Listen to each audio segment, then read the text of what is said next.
to narcotics. Have you ever done? Booyah, and we're live. You may know Joe Rogan from his podcast, UFC commentating, or introducing your loved one to narcotics. Have you ever done DMT? No. Do you want to? But before all of that, he was a fighter. Today, we're gonna be talking about the 7 times that Joe Rogan fought on camera. Put some respect on my name.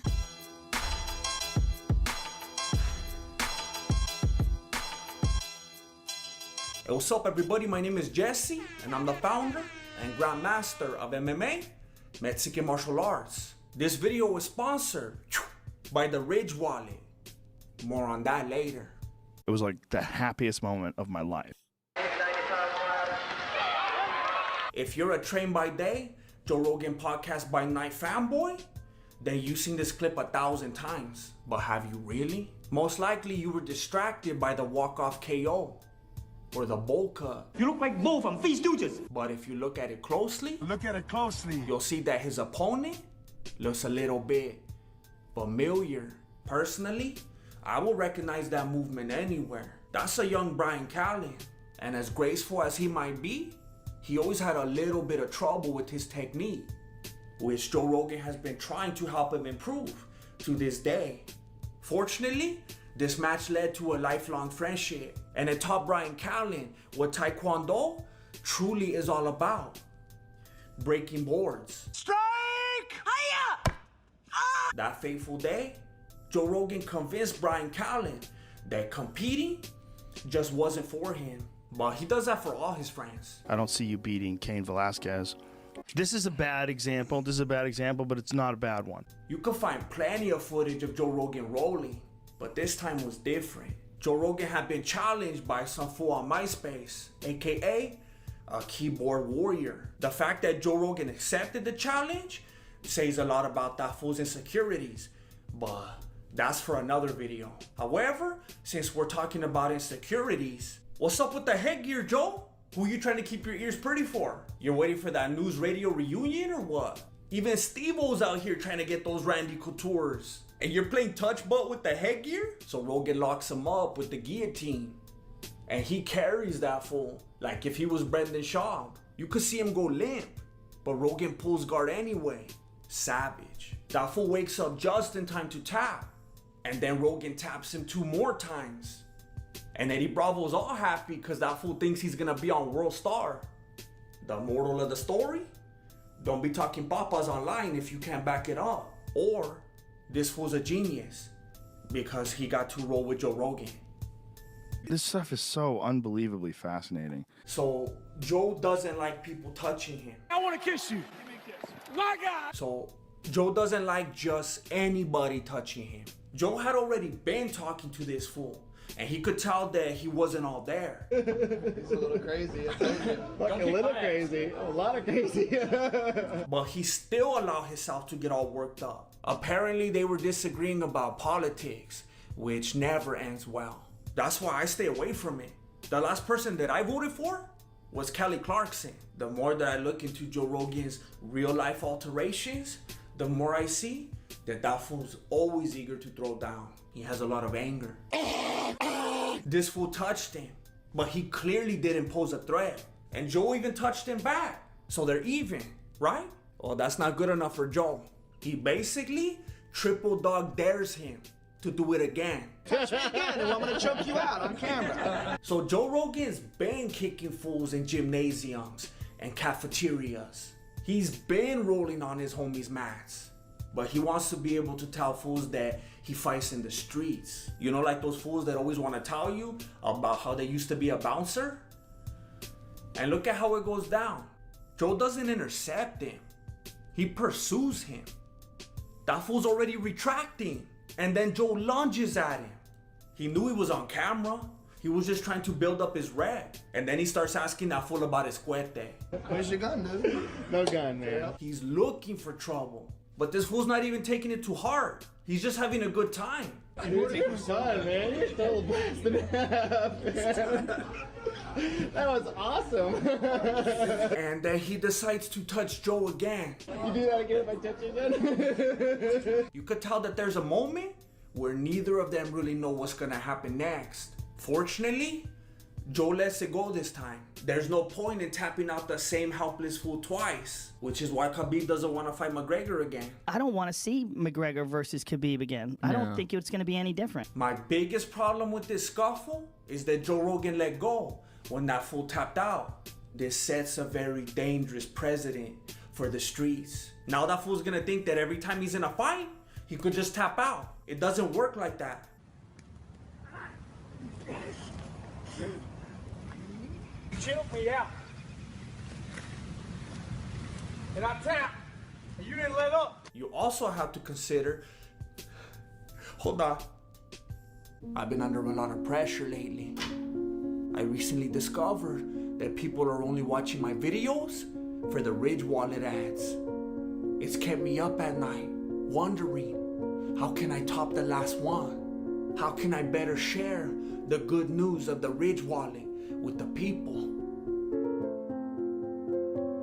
I thought about it long and hard, and I realized that I couldn't. But then I thought about it for a little longer, and I realized that I could. Not only does the Ridge Wallet want to provide you with something that's light, sleek, and industrial, it wants to give you something for free. Most of your wallets are even fatter than this box, but the Ridge Wallet fits into your front pocket. Hey, do you still use a flip phone with the antenna? Nah? Then you shouldn't use this either. It holds up to 12 cards and your cash. And if you got more than 12 cards, you have a problem. Cut it up right now and close the account. There's over 30 styles and colors to choose from, including carbon fiber and burnt titanium. And it has over 30,000 5-star reviews. Last time I checked, that's a lot. You know it has a lifetime warranty. And I don't even want to tell you about the 45 days that you have to send it back if you don't like it, because it's not necessary. Get 10% off today with free worldwide shipping and returns by going to ridge.com/Voto. That's ridge.com/Voto and use the code VOTO. Link down below. All right, I feel better now. Let's continue. If you fart and you didn't have a nose, no one would know. Long story short, this fool was acting annoying the whole time. She's dead weight. She's get a new woman. She's dead weight. He was causing emotions to run high and getting under people's skin. She can't do it. She can't. Jonathan, she can't do it. But it was Joe Rogan who would ultimately set the tone for what would happen next. He's not supposed to show bias. Have you ever looked at Bruce Buffer when he announces the winners? He always looks like if he just lost a fight. Joe Rogan was way too happy right here. Way to go. I think you had something to do with it. I really do. And you would think that that's bad enough. But what made it even worse was that after that, he pretended to be sad. Victoria, Jonathan, come on over here. That's deceitful. If I'm being honest, I think he was a little pedo too. He was calling that girl Victoria. Victoria. But she didn't even notice because it was on site for Owen Wilson. Hey! And we already know that Joe likes to watch a good fight. But he wasn't down with this one. What are you doing? You can't assault people. He was even getting a little sassy about it. And then he offered up Victoria's husband as an alternate. Look, if you and your husband hit each other, that's one thing. And then the no heys ensued. You don't run up and hit other contestants. No hey. No hey. For some reason, the editor thought that it would be a good idea to cut out everything before the moment that we see Joe with the head control. Network television. It's obvious that Joe was in complete control, but that fool almost ripped his blouse. It's likely that Joe's next step would have been to pull guard, which would have no doubt led to him getting stomped out. So he was very fortunate that WWE superstar, The Miz, intervened. I know that WWE isn't real fighting, but neither is BJJ. So It used to be easy to fat shame. Now people are super upset about it. Lydia Lunch is a singer, podcaster, and public speaker. She really hates men, even though she's made her entire living off of talking about them, like Taylor Swift. But the highlight of her career was coming face to face with Joe Rogan. Apparently she didn't like some of the stuff that he was saying, so she decided to roll up on him after his show. Mira, if you're a heckler Joe will just clown on you a little bit. Why are you yelling out like that? Did no one hug you when you were little? But if you step to him, he's gonna let the hands go. Let's go to the beginning. So Joe Rogan was saying some things during and after a comedy show that Lydia didn't like. You know, the way that you talk about women, I talk about men. To make it even worse, Lydia had just watched American Me. Look at me when you talk to me, alright? And she thought she was all hard. Look in my eyes when you're talking to me. But Joe Rogan had just watched Seinfeld. So he became a close talker. Oh, yes, I do. Stop the dumb intimidation stuff. I was thinking. I'm allowed to think. And then Lydia threatened to put out her cigarette in Joe's nose. I'm not gonna put my cigarette out up his nose, but that's okay. Do it. Straight up dopey dum-dum talk. Don't be dumb talk. But if you ask me, Joe's response was just as dopey dum-dum. You're an out-of-shape older woman. In my experience, you could call a woman out of shape or even old, but not both. She immediately placed her hand on the shoulder and anchored the elbow, clearly a judo practitioner. She was hoping that he will resist and pull his shoulder back, at which point she will most likely execute an ouchigari. But he didn't bite, so she grabbed his ear so that she could throw off his equilibrium. Now, a lot of people don't know this, but Joe Rogan has very sensitive ears, which is why he's always telling people to get closer to the mic. Can you pull that microphone right up to your face? Just get it about a fist away from your face. You don't have to move. Okay. The microphone will move for you. Okay. So he smacked that hand off with the quickness. Don't touch me. And he even had his guard up in case she threw the left hook. But by this point, she was no longer a threat.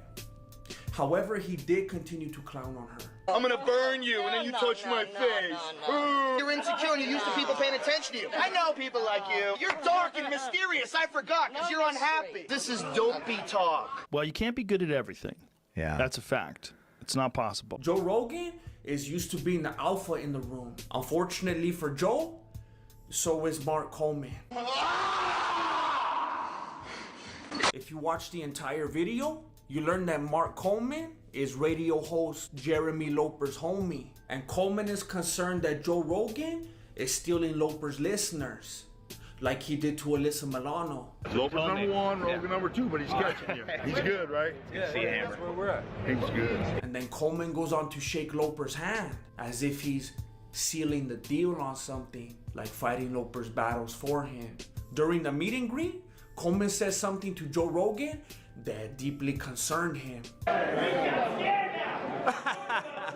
But then when it came time to take the picture, it looked like maybe he just wanted to horseplay a little bit. But then it got a little too rough. And Joe Rogan said, "Giddy up, fool." And Coleman called timeout. It reminded me of that one time that fool was crying to stand him up.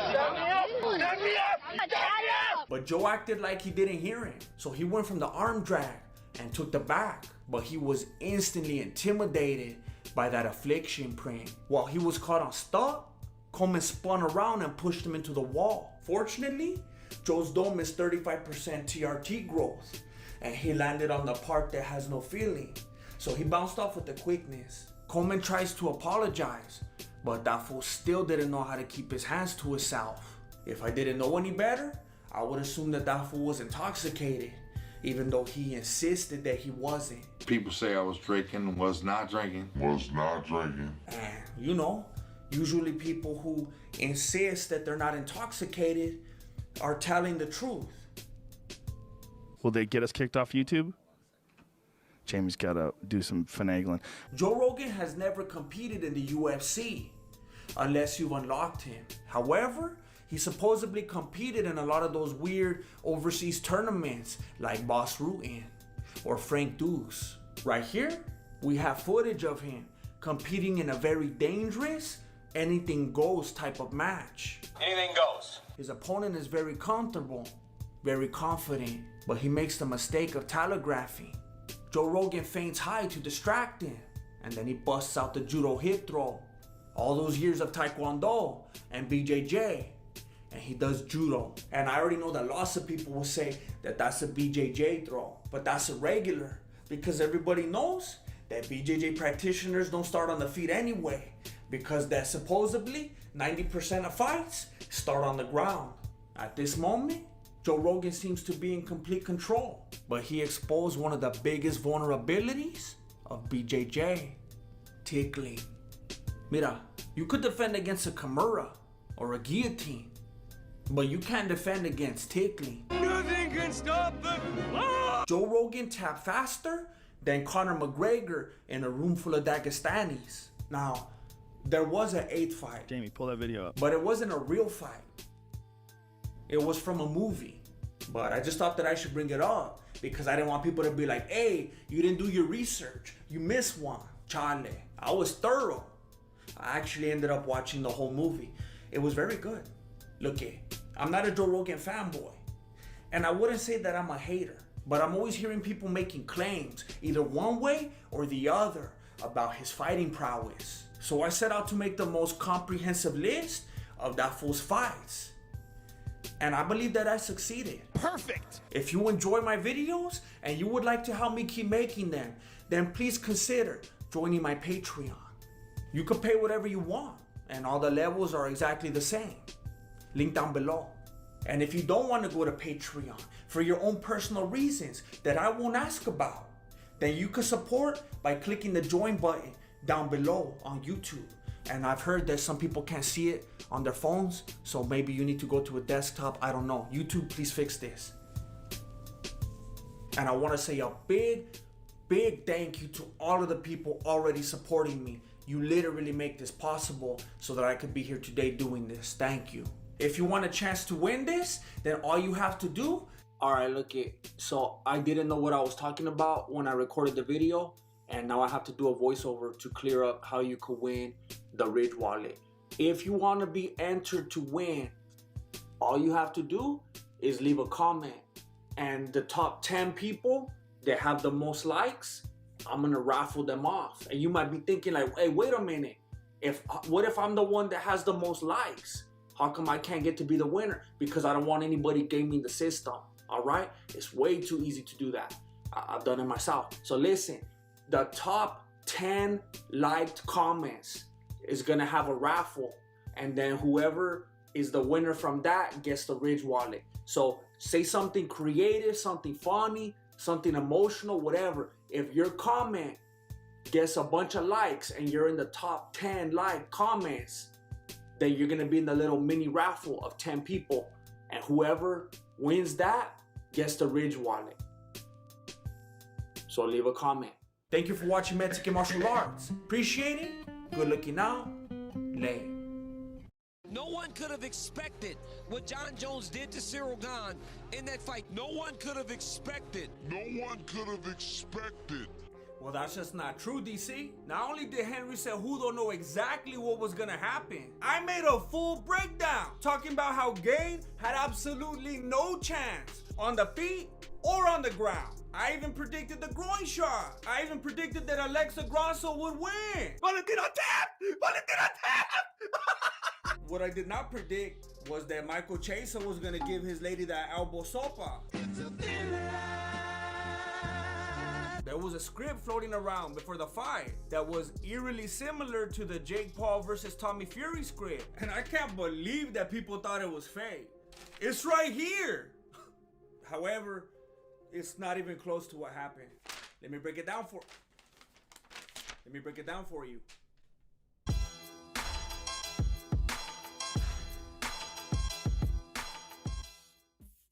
What's up, everybody? My name is Jesse, and I'm the founder and Grandmaster of MMA, Mexican Martial Arts. And this video was sponsored by the Ridge wallet. More on that later. Let me remind you that I am not a John Jones fanboy, but I am a MMA truther and a staunch supporter of MMA math. It's my strongest subject. And if you watch my prediction video, then you already know that I was busting out that MMA long division. And John Jones was the quotient. That's all it was. Not bias, not favoritism, not a general aversion to the French. I'm not a serial Gane hater. I think he's a likable dude, and he doesn't deserve all the negativity that he's getting right now. Professional record, 11 wins. But he also didn't deserve to be in the octagon with John Jones. He's just not on the same level. That would be like Shamrock trying to be up there with Hulk Hogan. That's not how I organize them though. It's just to they're not. Like Stone Cold is one of the GOATs right here. It's not. I've never thought about it that way. Now it's bothering me because then Stone Cold should be right there. It's just because they're different sizes. But like speaking metaphorical, if I did do it like that, Jones will be there and then Game will be right here. But that's nothing bad to Sid Vicious. Forget about the piano. Game's just not on the same level. Jones was ready to hop in the cage without even getting lubed up. He wasn't afraid of Game or ashiness, but he was afraid of hurting his big toe. He knows the Game's a dirty fighter. He probably thought that he was gonna try to do some foot stuff. Ironically, he did some groin stuff with his foot. I tried to tell you that Game's a dirty fighter in my prediction video, but a lot of fools didn't want to listen. Well, I got some news for you. You don't have to listen. You could watch. Roll the footage.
Kick on the groin, 7 seconds in.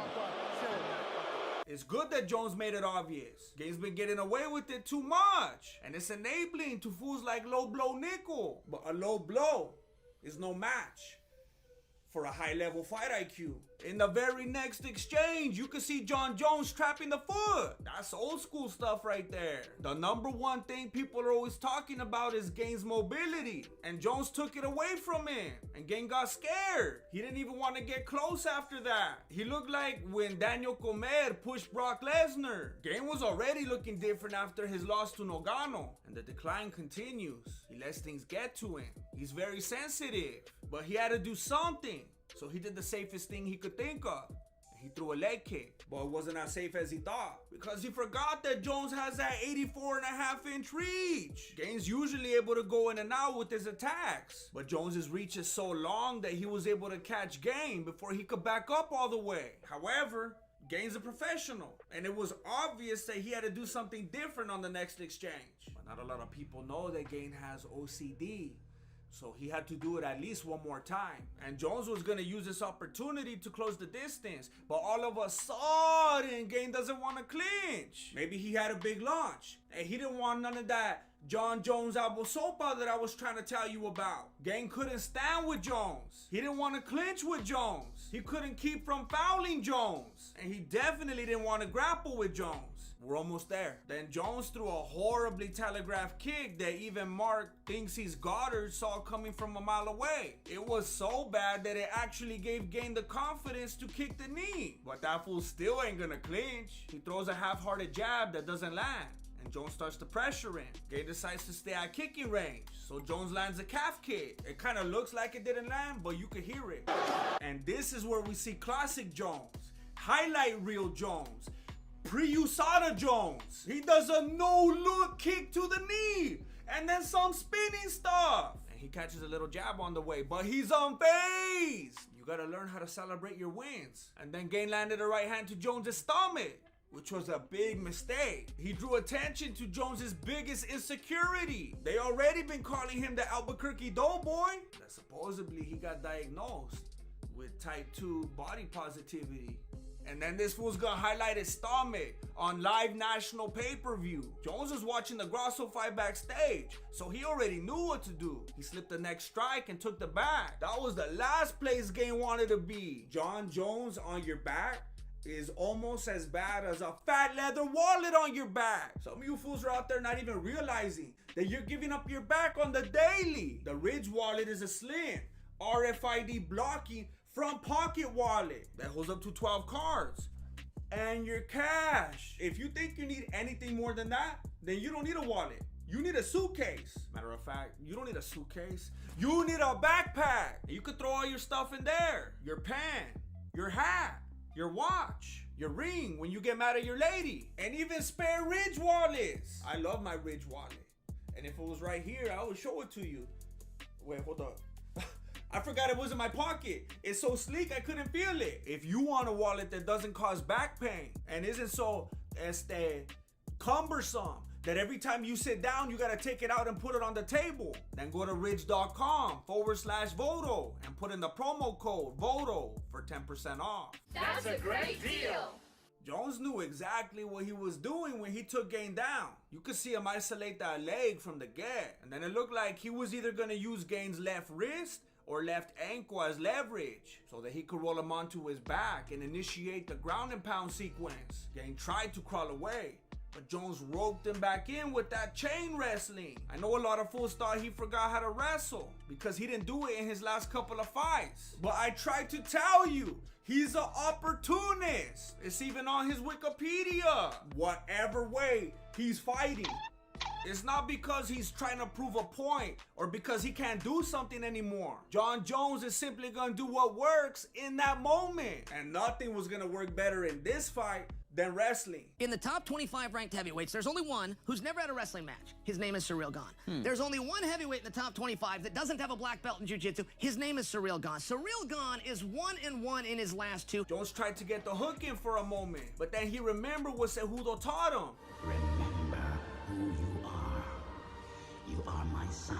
And he went into that flow state. And I'm gonna say it right now. Jon Jones is usually a dirty fighter, but he didn't do anything dirty in this fight. He waited till after the fight. The dirtiest thing that Jon Jones did during the event was not give any credit at all to Henry Cejudo. That's gacho, Nacho. It took Jones a moment to find his way under the chin, but once he got it, he put all his weight on the back of that head, kind of like how Ciryl does. And Game was hopeless right here. The only thing he even attempted was pinching those love handles. I don't even know if small fat manipulation is legal, but it didn't matter. Game tapped out. The entire match lasted about as long as Jake Gyllenhaal's fight in the prelims, and Gain hardly even touched him. Jones landed more significant strikes on himself than Gain did before the fight even started. All this mobility that we've been hearing about was no match for whatever this is, and Gain could do nothing but admire Gain and this dude right here. He left fools all over the world saying, I wish that someone would look at me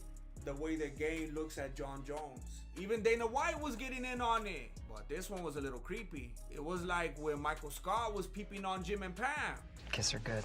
I'm gonna be honest, I felt bad for Gain, but this might be the best thing that's ever happened to him. He said that the loss to Nagano didn't feel like a real loss, but that this one made him angry. Really angry. Although, when you hear him say it, I'm not entirely sure that he knows what the word angry means. I'm really angry. Maybe he meant tired or hungry. Really angry. What we do know is that everything I said was right. Jones easily defeated Gain, and he didn't mimic his style or anything like that. The closest that Jones came to mimicking Gain was when he spoke French. Bonjour, comment ça va? And I'm not 100% sure, but I think that Stipe Muchacho was also speaking French. Man, I'm gonna act like this, like, get my good side, man, it's done yo. And it looks like he's gonna fight Jon Jones in July. So I guess I'm gonna go watch every single Stipe Muchacho fight now. If you enjoy these breakdown style videos, then please help me keep making them by doing all the stuff you see right here. I know it seems lame, but it actually works. And if you want access to 2 new exclusive Below the Beanies every single week, either on the Patreon or the YouTube membership, then scope the links below in the description. Thank you for watching Mexican Martial Arts. Appreciate it. Good looking out. Late.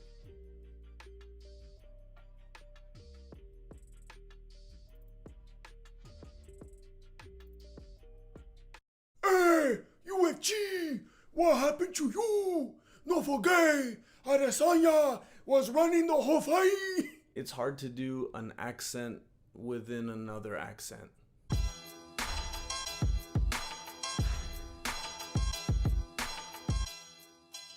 what's up everybody? My name is Jesse and I'm the founder and grandmaster of MMA, Mexican martial arts.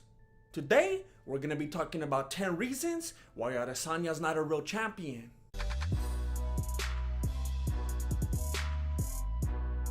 It's important to remember that this fight almost didn't happen because of Adesanya's staph infection, which explains why he was so sluggish. It has been rumored that Adesanya was actually afraid to engage because it's a felony to knowingly expose your disease to other vatos. And Adesanya's not even trying to get locked up. You know, I'm the hot chicken at the bar. However, a lot of people doubt that the staph infection ever existed. I've never had staph in my life. Even though you could see it on his arm. And he's scratching his itchy neck. And he still has it on the day of the fight. As well as on his shoulder. If you ask me, those bumps on Mero's leg are not from kicks. I think after that left hand in round 1, Adesanya decided to have a little staff meeting and Mero's leg was invited. But that's not enough for the fanboys, and I know that. So let's move on.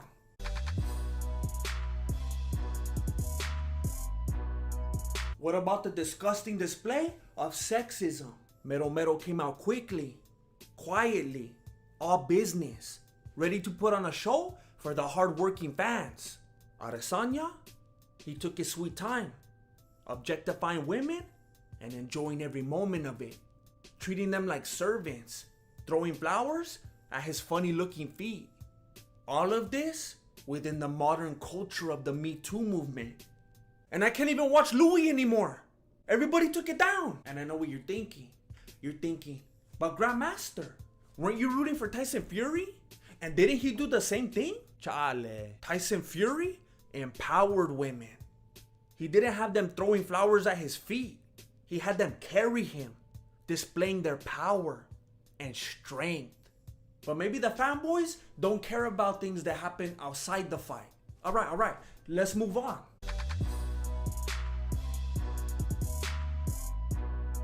It's easy to look back at the fight with the foggy memory and be like, Mero didn't even do anything for like the first 2 minutes. The way I remember it, he made Adesanya nervous. He entertained the crowd. Strikes by this point in the fight. Yes, they had already gotten going. And he impressed the commentators. He's giving you something to think about. That's more than Adesanya did in the whole fight. Adesanya's supposed to be able to bend all these styles.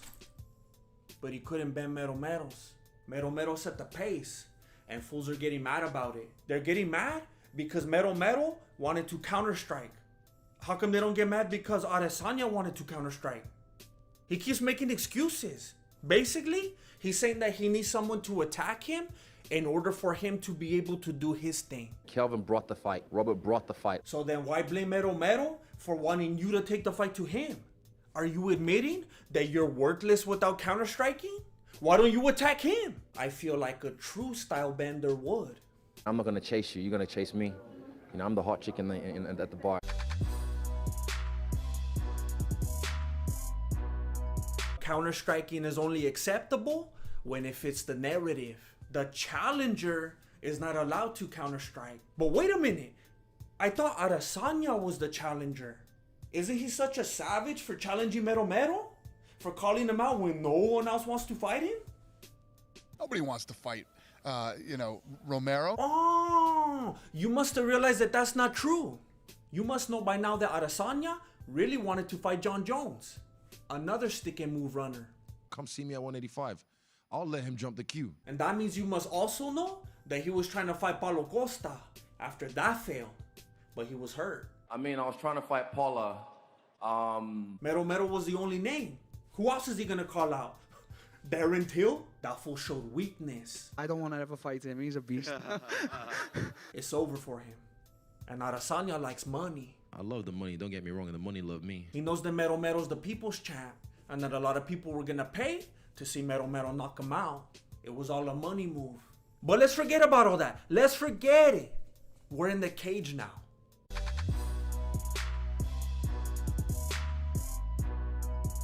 paper, Mero is the challenger. So that means that he needs to bring the fight, right? To be the man, you gotta beat the man.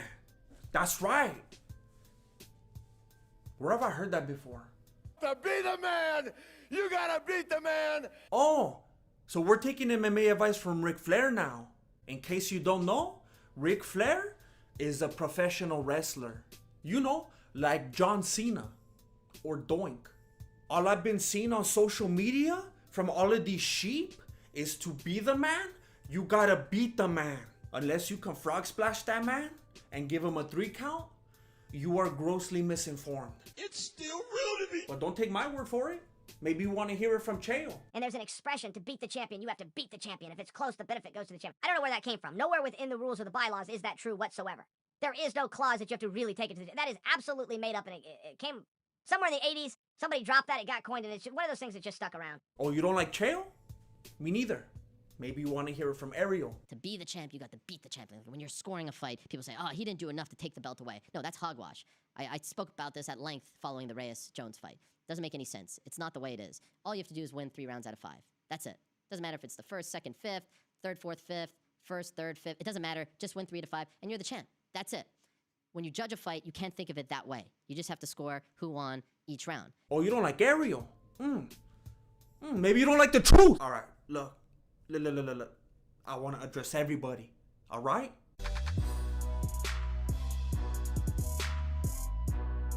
Maybe you're an intelligent individual who knows that to be the man, you gotta beat the man is nonsense. So that's not even your argument. You're not complaining that Mero wasn't engaging enough, but you are defending Adesanya for not engaging enough. I'm hearing a lot of, why would Adesanya just stand there and trade with him? That would be foolish. How come?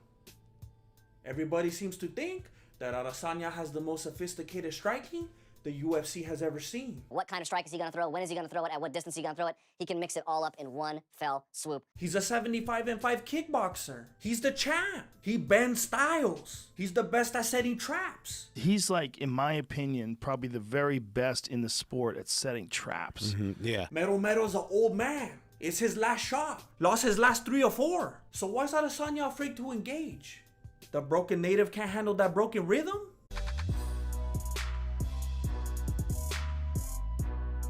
We know he can't handle that power. And he's focusing on Mero's 2 minutes of inactivity and forgetting about all 25 minutes of his own inactivity. The moment Mero connected in the first round, Adesanya stopped worrying about his legacy and started worrying about keeping that belt. I don't get scared. Nothing scares me. Am I supposed to risk my belt and get clipped by him? He was talking papas before, saying that he was gonna stop him and that he even wanted to retire him just so that he could build up his own reputation. I want to be the guy to take him out and really put him away. But that all went out the window when he got sucked in the face. Adesanya kept saying that Mero couldn't see him, but Adesanya was the one that couldn't see. And he wanted to make sure that that wouldn't happen again.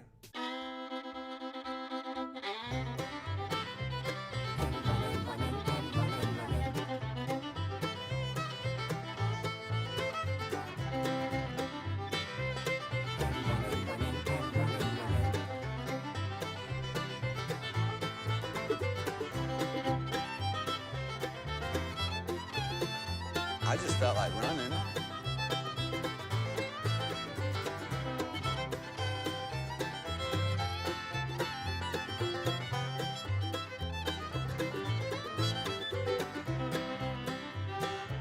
By me running, I am callous in my mind. I'm not training for a race.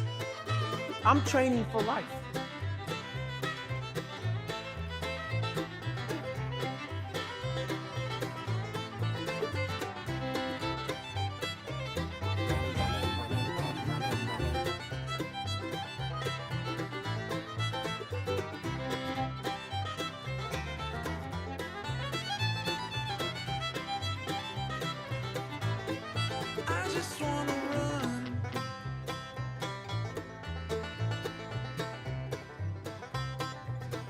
I guess he wasn't prepared to die this time.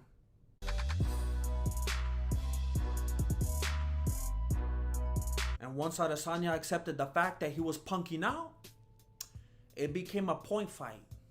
Yeah! Yeah! All right! There's no denying that Mero definitely landed the most damaging shots of the entire fight. Not only did this cause Adesanya to fight in a completely different manner than usual, the risk is so great that it's keeping Israel from fighting his normal style of fight. Even his coach was telling him to keep circling so that he wouldn't get hurt. You can hear it. Izzy's coach yell, circle, circle, circle. He's not allowing Romero to set traps. The only thing that he could do was throw kicks because his legs are longer. I have to take that back. I was wrong. He also poked him in the eye. He knew that the only way that he could win was if Mero literally couldn't see him. Mero could have took the bow home right there, but he doesn't get down like that. Yeah, for sure. He stuck with it, and he begged Adesanya to stop running, but he wouldn't listen.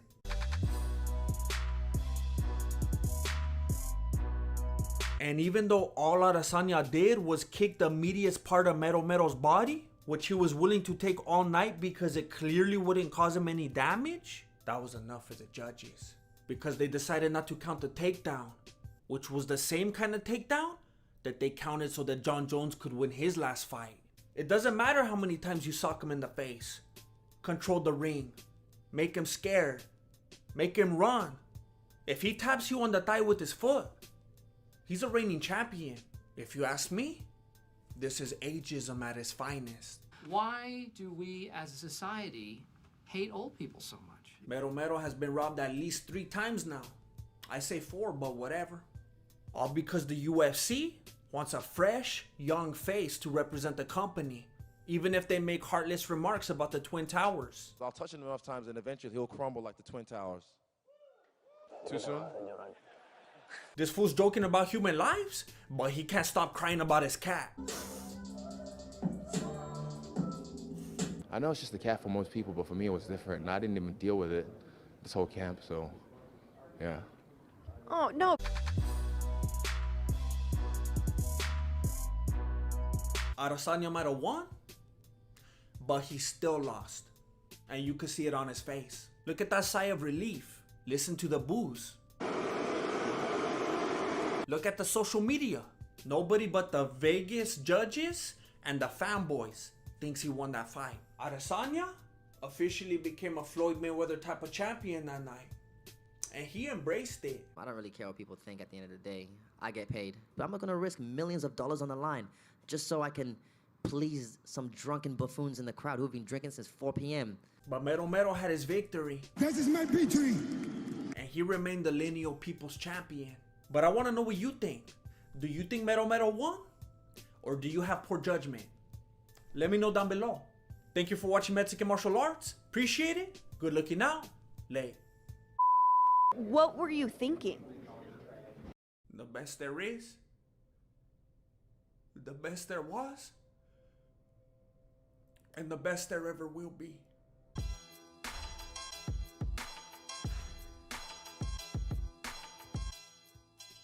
Hey, what's up everybody? My name is Jesse and I'm the founder and grandmaster of MMA, Mexican Martial Arts. Today I'm going to be breaking down Khabib Nurmagomedov versus Justin Gaethje. And I guess you could look at this as the fourth and final installment of the Khabib top finishes. Links down below. This video is sponsored by the best wallet in the game, the Ridge wallet. More on that later. And there's a lot more to Khabib's last fight than the fight itself. Let me break it down for you. Hold up, I gotta put on my big man face.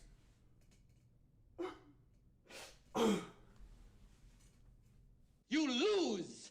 Good day, sir! Mira, before you even start tripping, I like Gaethje. And you hear me say it all the time. That I don't like fighters that talk papas and act all annoying. But Justin went all the way in the other direction. He went full Shirani.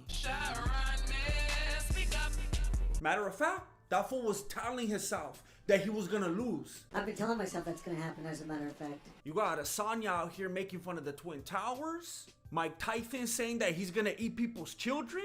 And Justin is saying that he's gonna lose.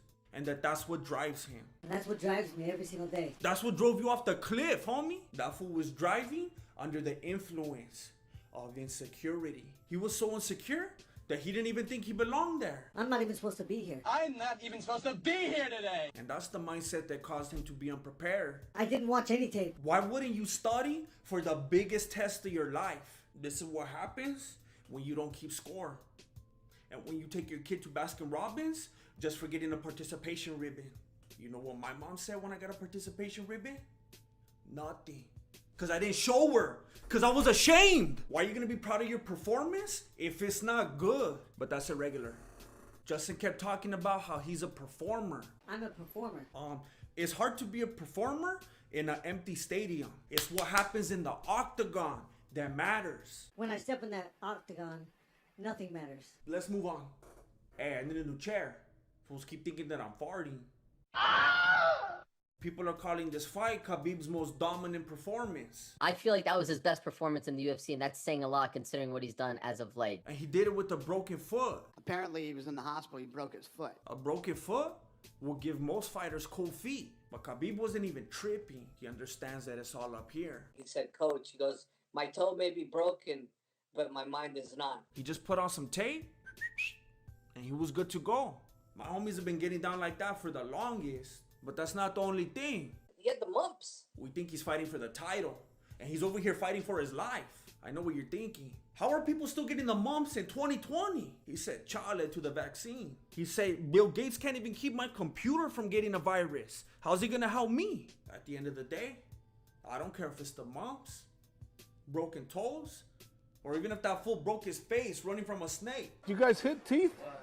I almost broke my face. Oh! Khabib is simply too mentally strong to lose. He's not afraid of injury or sickness. That fool's down with the sickness.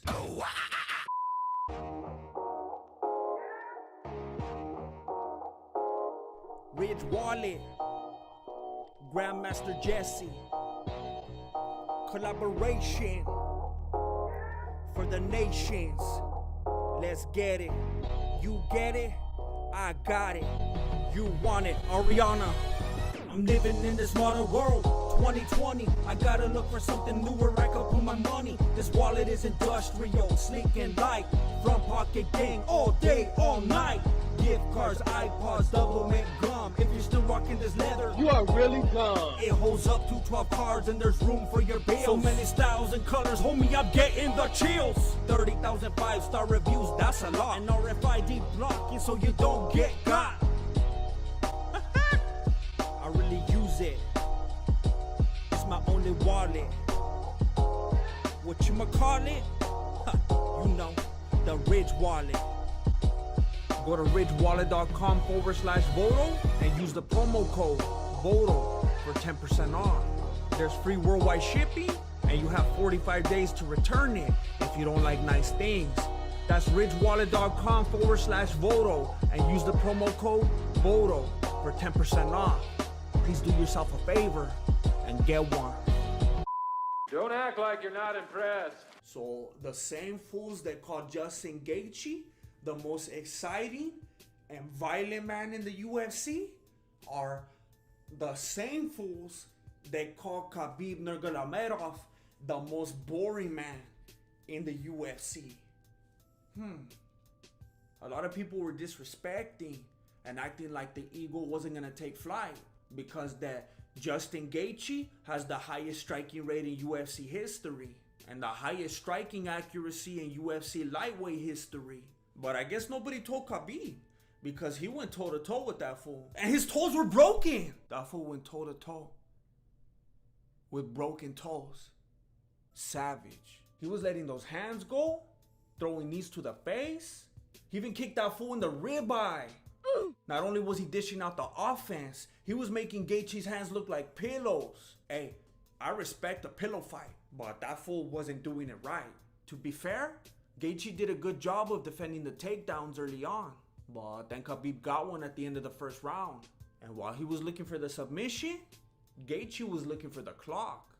Gaethje's looking at the clock. He didn't know that it's stuck on Khabib time. Gaethje got so touched up by Khabib that he didn't even want his corner man putting hands on him. Pobrecito. That fool was traumatized. His coach encouraged him to keep attacking the leg. And even after the fight, Gaethje was all proud of his kicking. He's gonna be limping for at least the next 3 weeks. But listen, I hate to break it to you. Khabib was letting him land those kicks. He was learning the timing so that he could grab onto it later for his own purposes. And even though Gaethje said that he wouldn't let Khabib put him on the cage, I will not allow him to put me on the fence. once he was there, he didn't want to let go.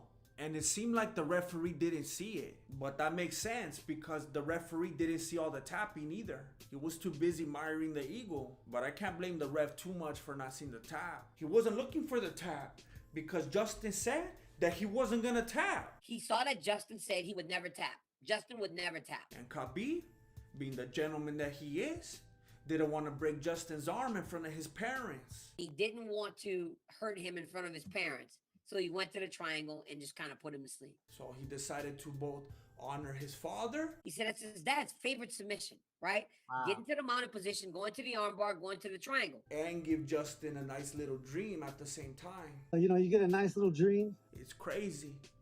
Khabib honored his father in his very first fight. In his last. And you could tell it meant a lot to him. And what happened next meant a lot to me.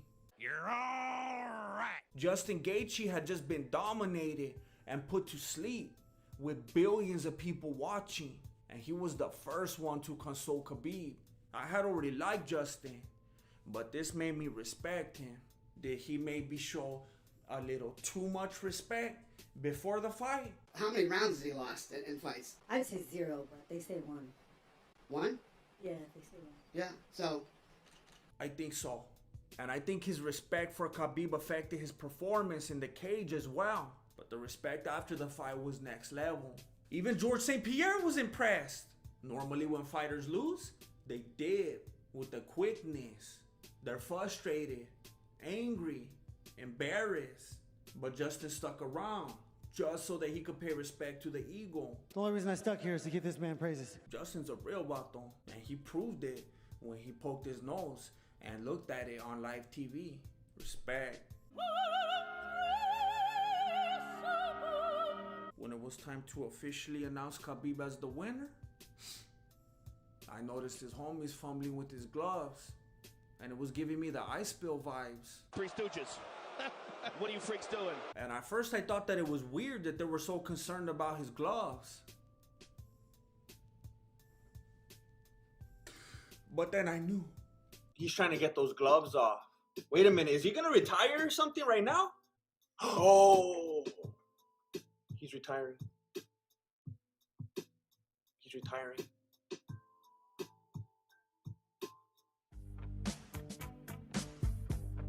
And even though some fools are out there trying to push that Michael Jordan narrative, I said it was reminiscent of Michael Jordan crying uncontrollably. It was very reminiscent of that. When Jordan retired, I think a lot of people thought, all right, that's it. And then he eventually came back the first time, right? In 93. I knew that that wouldn't be the case here because Khabib is a man of his word. But the one thing he doesn't do is lie. And I don't think he would lie to his mother. The fact that people are not honoring the wishes of Khabib and his family simply because they want him to continue entertaining them is disgusting. 2 years, they present him with some dream fight or something, and he says, okay, let me get to that round number. Even after Khabib makes it clear that he made a promise to his mom to never fight again, Ariel's still out here trying to pick a fight for him. What a fight this would be. The two goats coming together. But GSP is just too classy to take the bait. I mean, I want him to go with his family in peace and have the peace of mind, not thinking about fighting. And even fools that I don't normally see eye to eye with are shutting Ariel down. Do you believe that this is it for him? Yeah, I most certainly do. I don't know what other game he would be playing, in all fairness. I think that he's going to be very happy in this decision, quite frankly. I don't think he's ever going to second guess it. Ariel's out here trying to be more hated than Trent Reinsman. Khabib doesn't need another fight. He's already proven all there is to prove. MMA math is one of my strongest subjects. And we already saw what Gaethje did to Ferguson. And then Conor and Poirier? I choke him out, both of them. And when it comes to the pound for pound discussion, and John Jones? Jones lost his last 2 fights, and everybody knows it. And he would have lost to Anthony Smith as well by disqualification. But Smith didn't want to go out like that. And most people believe he lost to Gustafsson. That's 4 losses. And the disqualification. And if you're a Chael fan, then you don't believe that Chael's ever lost a fight. That's like 6 losses now. He also lost many rounds. Defeated people past their prime. And who knows how many PEDs that fool was on before USADA came onto the scene in 2015. Some of his biggest fights were pre-USADA. That fool was probably juicing more than an IG girl. You know why he's talking so much on Twitter? Because he knows that his record and the truth behind that record tells a much different story. Mira, we are very fortunate. And we are very blessed. We got to witness the eagle who fought a bear and turned into a goat. Khabib Nurmagomedov, thank you. It's burger time. You deserve this. I want to say thank you again. Big thank you to the Ridge Wallet for sponsoring this video. Links down below. I want to thank you for watching, liking, commenting, subscribing. When you do those things, it greatly helps the channel and it makes YouTube go, I think maybe I should show this video to more people. So please consider doing these things. Thank you for watching Mexican Martial Arts. Appreciate it. Good looking now. Late. All of a sudden, everybody wants to talk about Russia. I'm into it. I recently discovered Epic Fighting Championship, which is a Russian MMA promotion. And what I discovered was shocking. For example, the Russians don't have a word for disclaimer. Disclaimer. Уберите от экранов особо... Celebrity appearances from the Crocodile Dundee and that fool from A Clockwork Orange. I'm pretty sure this is Khabib's cousin. This tie is shorter than Michael Chandler's Hype Train. And much, much more. Let me break it down for you.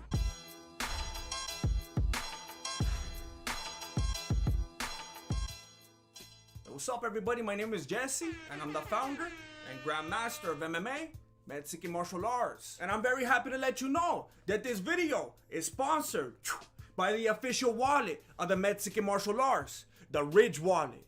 More on that later. The last video's top comment is brought to you by RJ Davis. And I happen to agree. It was hilarious, and it was probably my favorite part of the whole event. But it also made me a little bit sad, because I've been playing a lot of Thrill of the Fight lately, and it's making me wish that there was also some kind of kickboxing or MMA kind of game so that I could throw those legs, you know? Oculus, you gotta get on that. If you would like to get highlighted in the next video, then get the top comment. It's a new thing. Also, stick around to the end of the video so that you can see the Mexican Martial Arts meme of the week. It's also a new thing.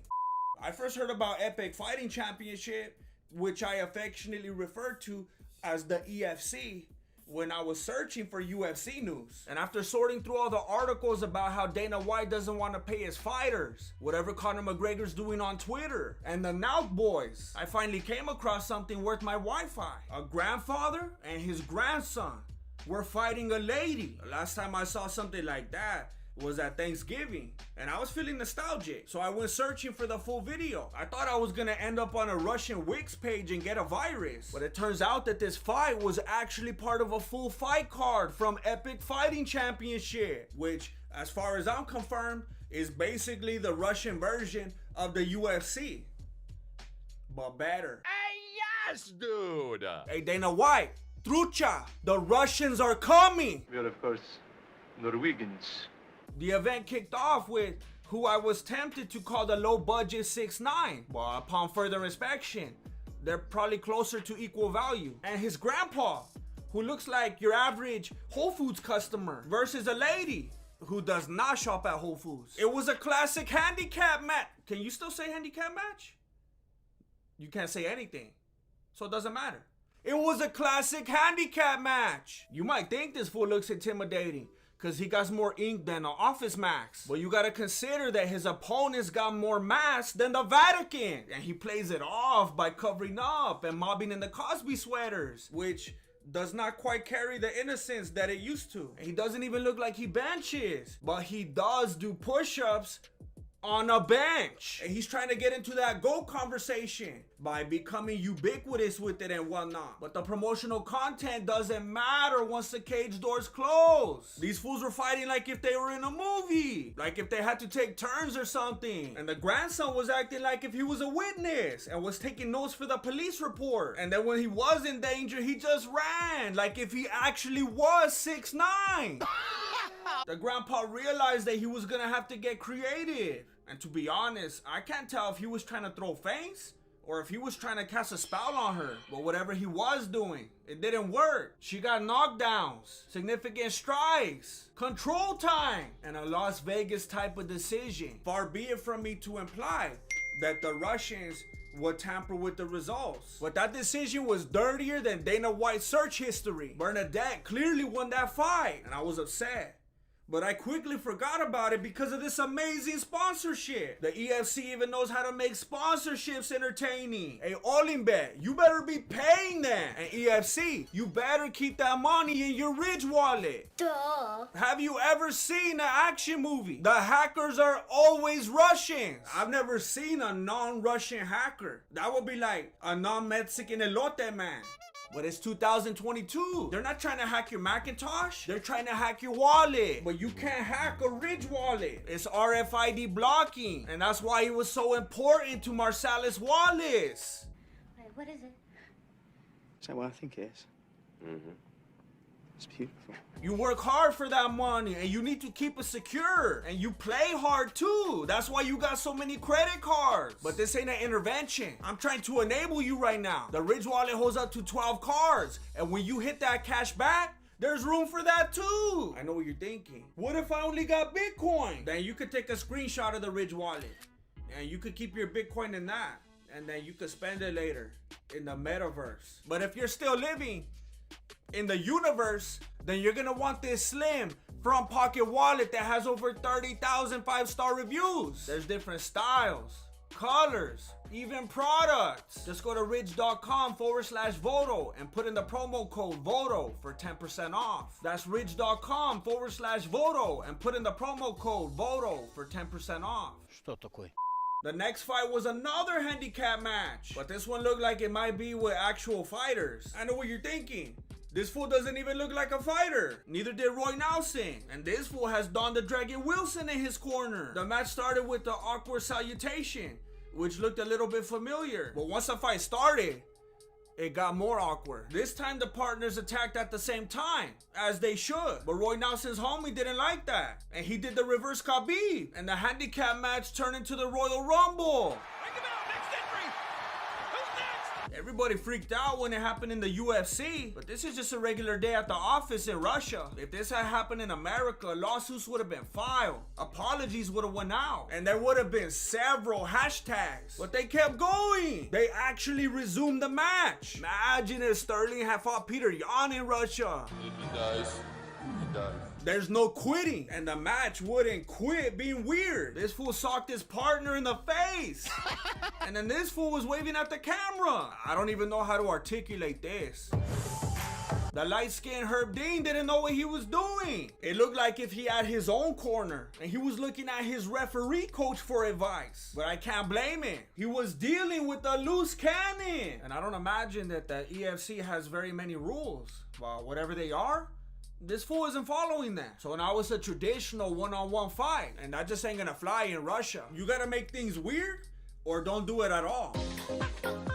So Roy Nelson went back to the game plan. Go for the takedown and then do nothing. At least now he doesn't have the other guy there to kick him. Oh wait, I spoke too soon. He came back. My name is Giovanni Giorgio. So there's two words that don't exist in the Russian language. Disclaimer and disqualification. They still kept going. Nelson was able to get a slam in, and the other fool was trying to get back in again. It never crossed anyone's mind to maybe take that fool backstage. I think it's probably all like one big warehouse with no rooms or anything. You could see the other fighters chilling right there. That supposedly the EFC Apex is just a really big storage unit. Nelson went for another takedown in round 3. But this time he finally did something with it. He went into a sacrifice roll. It was like a modified Uranage. And this positioned him to sink in the Kimura. And that fool fought it for as long as he could.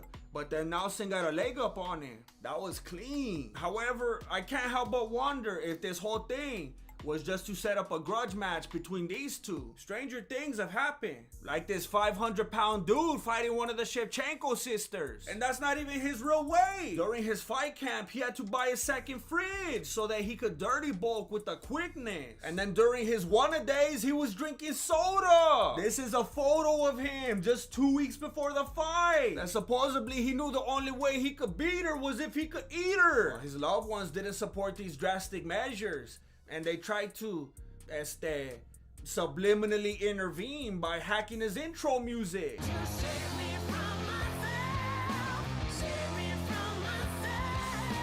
But it didn't seem to make an impact because I don't think that fool knows English. And his conviction about the weight was strong because he knew that he didn't have any fighting skills. Early on in the fight, he tried to give her a wedgie. And then he got hungry, so he was trying to grate her on the fence. Like a little piece of cheese. But the ref wasn't about to just stand around while that fool cut the cheese. So he broke it off. And Shevchenko started implementing that stick and move, which was working, and he was getting tired. The only problem was that she kept kicking his calf, which was basically like kicking a calf. And this gave him the confidence to keep pushing. But Shevchenko's friend had even more confidence. She came in with that intermediate flying dragon kick. And after she felt like she had proven her point, she went on to enjoy the event. And honestly, I think it ended up being a distraction for Shevchenko. Butterbean was throwing the left hand like if he was Sean Strickland, and she was getting chopped up. And it wasn't even a real jab. He was just swinging it back and forth like if he just got the WD-40. You would think that after a while she would catch the timing and juke him or something. But the only thing that she would be catching were those hands. Butterbean was declared the winner, and he went on to celebrate in the only way that we should expect him to. And Shevchenko's friend didn't like that. And at first I thought it was annoying because it seemed like she didn't know how to mind her own business. But then it looked like she called him out and they squared up. And then they played some footage that showed that she's a fighter. And that fool looks scared. He knows that he's gonna lose if he tries coming at her like Derek Lewis. So he had to settle for the head games. And that makes a lot of sense because then right after that, he started talking about Israel Adesanya. And then right after that was the last fight of the night. The only way that I could describe this girl while remaining family friendly is by saying that she's the EFC's Paige Van Zandt. And she was about to fight some fool that almost got Tony Ferguson on the way out. That fool had a co-main with the crowd control stand real quick before the main event started. And then he was embarrassed, so he tried to make up for it by not wasting any time. And he started pulling on her hair like if she was chemo. And she was ready to go. But the Russian Bruce Buffer wanted to make it official first. Drop Dead Fred started off with the confidence of George Masvidal, but all he knew how to do was pull hair, and the ref didn't like that. But after taking a couple shots to the face, he immediately went back to the hair jitsu, and her tias didn't like that, and they thought that maybe he should know about this. So they went to get it off of their chest, which was ironic, because Paige was now in a similar situation. Dirty vatos. However, this little scheme backfired on him, because as soon as she was exposed, that fool started malfunctioning. He even left his gloves in the ring and retired. He must be saving himself for marriage. And then he freaked out and started sending all the old ladies in there. I guess they were his tias. And then when they failed, he got mad and turned on them. But I couldn't believe it when he ran up on this fool. And I was surprised at first when he didn't fight back. But then I thought about it. And this ain't the type of fool that fights back. That's the type of dude that makes a phone call. And it looks like he called Paige's homie, because he came right through and busted up his nose. And I'm not going to show you the blood, because I have a hard enough time getting views. But it's there, and that was all it took. Apparently this fool thought it was a first blood battle, because he chilled out right after that. I want to shout out all the winners. And as you can see, I'm one of them, because I've had the privilege of discovering the best fight promotion on the dark side of YouTube. And I can't wait till the next event. You gotta think about it. The UFC is filled with high-level fighters. And oftentimes, that creates stalemates. And most people don't want to see that. It gets boring. And on the other hand, the EFC is like when you see a good fight at Food for Less, but the comps aren't gonna break it up. I just have one request for who's ever in charge of the EFC. It would be amazing if you could do it in English, if that's possible. And it will also be amazing if you would like this video leave a comment, and subscribe so that you can see more videos. Shout out to the Ridge Wallet for sponsoring this video. Thank you for watching Mexican Martial Arts. Appreciate it. Good looking out. Late.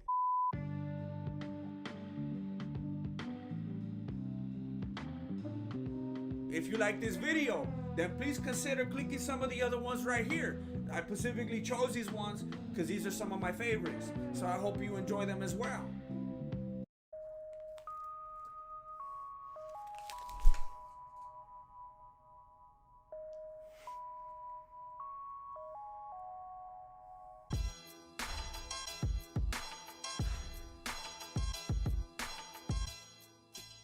What's up, everybody? My name is Jesse, and I'm the founder and grandmaster of MMA, Mexican Martial Arts.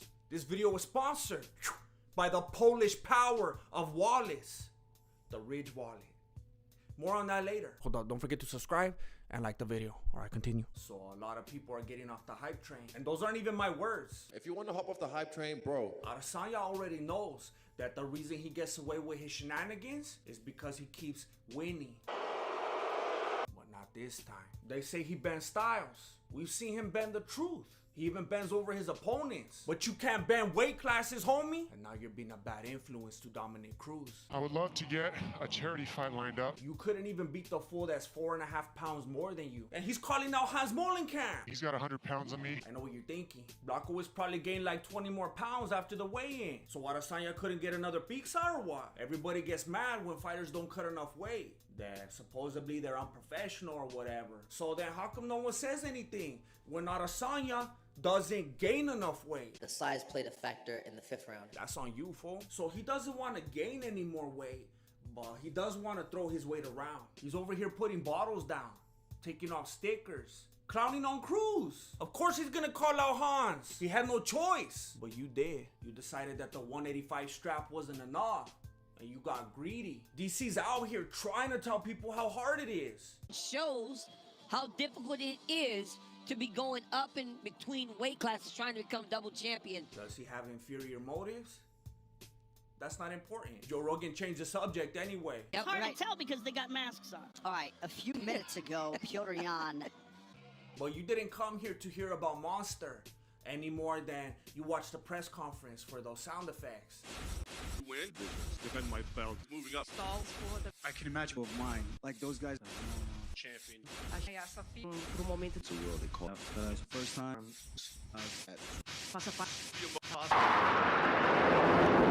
Someone needs to get fired. And someone needs to give the cup check guy a raise. He's over here trying to do his job. And Adesanya's acting up. I can't even watch the fighter and the kid anymore. But then he gets away with that. And then he gets away with being homies with the Paul brothers.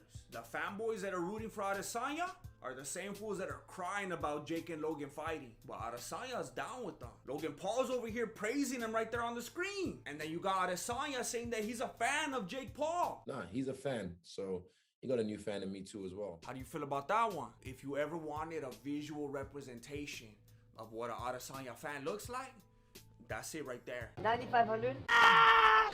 Is that who you want to be? To Adesanya's credit, I will say that he looks clean now. No matter how hard I look, I just can't seem to find any gyno. Whatever he's doing, it's working. And the same is true for Jan. Paper beats rock, homie. All the games Adesanya plays. You think he would know that? He did his best to offset it with his feints. But then he almost fainted when he got caught slipping in the rear naked choke. Adesanya was simply being inefficient with his energy, which he made even more obvious when he kept throwing kicks with no setup. How you gonna knock out the world champion without even setting it up? Oh, like that. He didn't even set it up in his training. Fools get sat down for that nonsense. Literally, by the time they got into the 2nd round, they respected each other a little more. But this is what happens when maybe you have a little too much respect. What's up, fool? What you looking at? Take flight, homie. You throw first. I'm on probation. That being said, you don't poke fools in the eye if you respect them. And you don't ask for title shots either. And Adesanya said it wasn't a poke. It wasn't. But then he apologized immediately after. Sorry. That's admitting fault, homie. Never say never. Never disrespect. Never apologize. That's why I never apologize to my lady. Because then she's gonna think I did something wrong. If I don't apologize, then she's like, I guess he didn't do it. Either way, it's hard to act like you're not fighting dirty when you kick him in the groin right after that. To be fair, Jan did cup check him later on, but Herb didn't let it slide because he knew he deserved it. But after all the stalling and dirty fighting, things started to get more interesting. Jan was flying off the cage. Adesanya was clapping those ears. I clap hard. And there was finally some groundwork. I'm surprised the biased commentators weren't trying to say that Adesanya was just pulling guard right here, and he couldn't bend his way out of that ground control. I didn't even know Jan was a BJJ black belt till I started making this video. You know what else I found out? His nickname is John. John. That's terrifying. And then in the 5th round, I found out that Zayn is also a fan of Adesanya. No, not this Zayn. This Zayn. So now we got Logan Paul, Jake Paul, and Zayn, all fans of Adesanya. And Ariel Helwani, all fans of Adesanya. Do you really want to be in that club? Blink twice if you need help. But my brain went from Zayn to Goldberg with the quickness, because Jan speared that fool. Oh, that's it. You just got to take him down. And Adesanya's long legs usually work in his favor because of all the kicking. And even more importantly, all the running. And don't even start crying about me calling him a runner, because he even trains for it. But that length was working against him right here. Just get up. Because his legs were too long to get the feet on those hips. And while he was struggling with defeat, Jan started dropping that Viking hammer. But John Anik must have been watching like a mirror screen or something, because he thought that Adesanya was headbutting Jan's fist. And Adesanya potentially has done enough to become a simultaneous 2-division champion. But even John Anik's biased commentary couldn't fool Dana White. He already knew what was up. He didn't try to hide how he felt about it either. There was no 10-8 in that fight. And Joe Rogan didn't try to hide, not being at all prepared for this interview. Did it go the way you thought it was going to go? Really, fool? You thought that he was gonna say that he expected to get glued to the canvas for several minutes and lose the fight. To be fair, Rogan was most likely under the influence of something. Who knows at this point? And I was under the influence of joy, and some people didn't like that. Some people were upset that I was celebrating Jan's victory. Some people went as far as saying that I was being toxic. Are you kidding me? This is me after a fight, and this is Adesanya after a fight. You want to talk about toxic? I'm like the toxic Avenger. To be honest, I didn't even want to make this video, but people kept asking for it, and I come through. I released a video after UFC 259, breaking down an old classic, and everybody was like, who cares? Where's the Adesanya breakdown? It's just not my style to soccer kick fools when they're down. But for my viewers, I'm willing to bend my style, and I'm not really doing any harm. Adesanya's fine right now. He made a lot of money, and he's got people around him that love him, like his roommates. When I go home and I see Toothless and Millie, they're gonna see me and lick me and they'll still love me. It's a little bit ironic that Adesanya was holding that puncher's chance after the fight, because him and the fanboys thought that that was all Blanco was had. They expected a sure victory, and they were loud about it. They underestimated Jan and thought that Adesanya would destroy him. But now that he lost, it's all about that. At least he tried. Dare to be great. Yeah, like I said, dare to be great. Like I said, dare to be great. Like I said, dare to be great. And all these fools that were predicting a knockout are just going along with it. And they're adding me. To be fair, I did post this first. Adesanya, thinking that he could visualize a TKO into existence, lost a unanimous decision to his lazy training methods. I've been trying to tell fools, you're gonna fight the way you train. And that's exactly what Adesanya did. But if you're an Adesanya fan, first of all, what are you doing here? But if you're an Adesanya fan, you don't need to feel bad about the loss, because I guess he actually won the fight. In another parallel universe, I'm the double champ, and it all went, the way I expected it to. And he still has a perfect record, like Chael Sonnen and Sean O'Malley. I've lost many times, but I remain undefeated. He was in complete control, but simply chose to let this universe play out in a different way. I even had his chin at one point. I thought, should I go for a guillotine? I was like, nah, slip it. I'll let that one go. Even when he was down on the canvas, we misunderstood what we were looking at. Trust me, I was fresh. He was getting tired. He said way too many stupid things after the fight for me to specifically focus on. So let me just give you a little compilation. Honestly, I could have won this fight. Trust me, I can drop these guys. He was tired, I was fresh, and then I rise up again like the phoenix that I am. When you get touched by this guy, you go to sleep. I'm awake. He was getting tired. He did the whole pitter-patter thing because he was just gonna steal the round. In another timeline, I beat this guy. I didn't really get outclassed. Did you see me get trapped? I'll have to give you an honest answer another time, if I'm being honest. Did you see me get held against the fence for long. I like to hit and don't get hit. I'm not worried about getting hit. I just don't like to get hit. I gotta go find someone in the woods who's hanging and get their rope or something. I could sell my entrances to some artists because people always offer me like, oh, I'll give you this much if you walk out to my song. Because I saw him getting tired. He would trust me. I was fresh. I was just having fun in there. I can handle that Polish thing. But yeah. Wait, repeat the question? I rambled there for a little bit. I don't even remember. At the end of the day, I think Adesanya got what he wanted. What I've always predicted to do in this game is change the game. I think Dana White is gonna change the policy regarding switching weight classes. It's just not good for business. You got a solid moneymaker that looks dominant with a huge fan base and then gets embarrassed overnight. And it's not the first time either. And I realized that Adesanya felt like he had no other options. Who else am I gonna fight at middleweight? But what's he gonna do now anyway? He's gonna go back and fight at middleweight. But that's not all he's gonna be doing. A lot of people were talking about the body language and chemistry between him and Megan Anderson at the press conference. And apparently she had an influence on it. Because now that fool's gonna be twitching. I'm getting into Twitch now. I've got a green screen. Got a whole Alienware set up. And I can't even hate on that. He's trying to get paid. And when he starts making that money, he's gonna need a Ridge wallet. Jan Blachowicz already got his. How does it feel, Jan? Amazing feeling. I've had mine for a year now. It's been a year. It's the best wallet I've ever had. It holds up to 12 cards and your cash. I know what you're thinking. I don't even use cash anymore. So then strap in your guitar picks, Q-tips, toilet paper for long trips. The possibilities are endless. How many 5-star ratings do you think it has? That's a good question. It's a great question. Over 30,000. In case you're someone who doesn't like getting robbed. It's RFID blocking, and it comes in several different styles and colors. It comes with free worldwide shipping, and you have 45 days to return it if you have any regrets. No regrets. Just go to ridge.com/Voto and put in the promo code VOTO for 10% off. Thank you for watching Mexican Martial Arts. Appreciate it.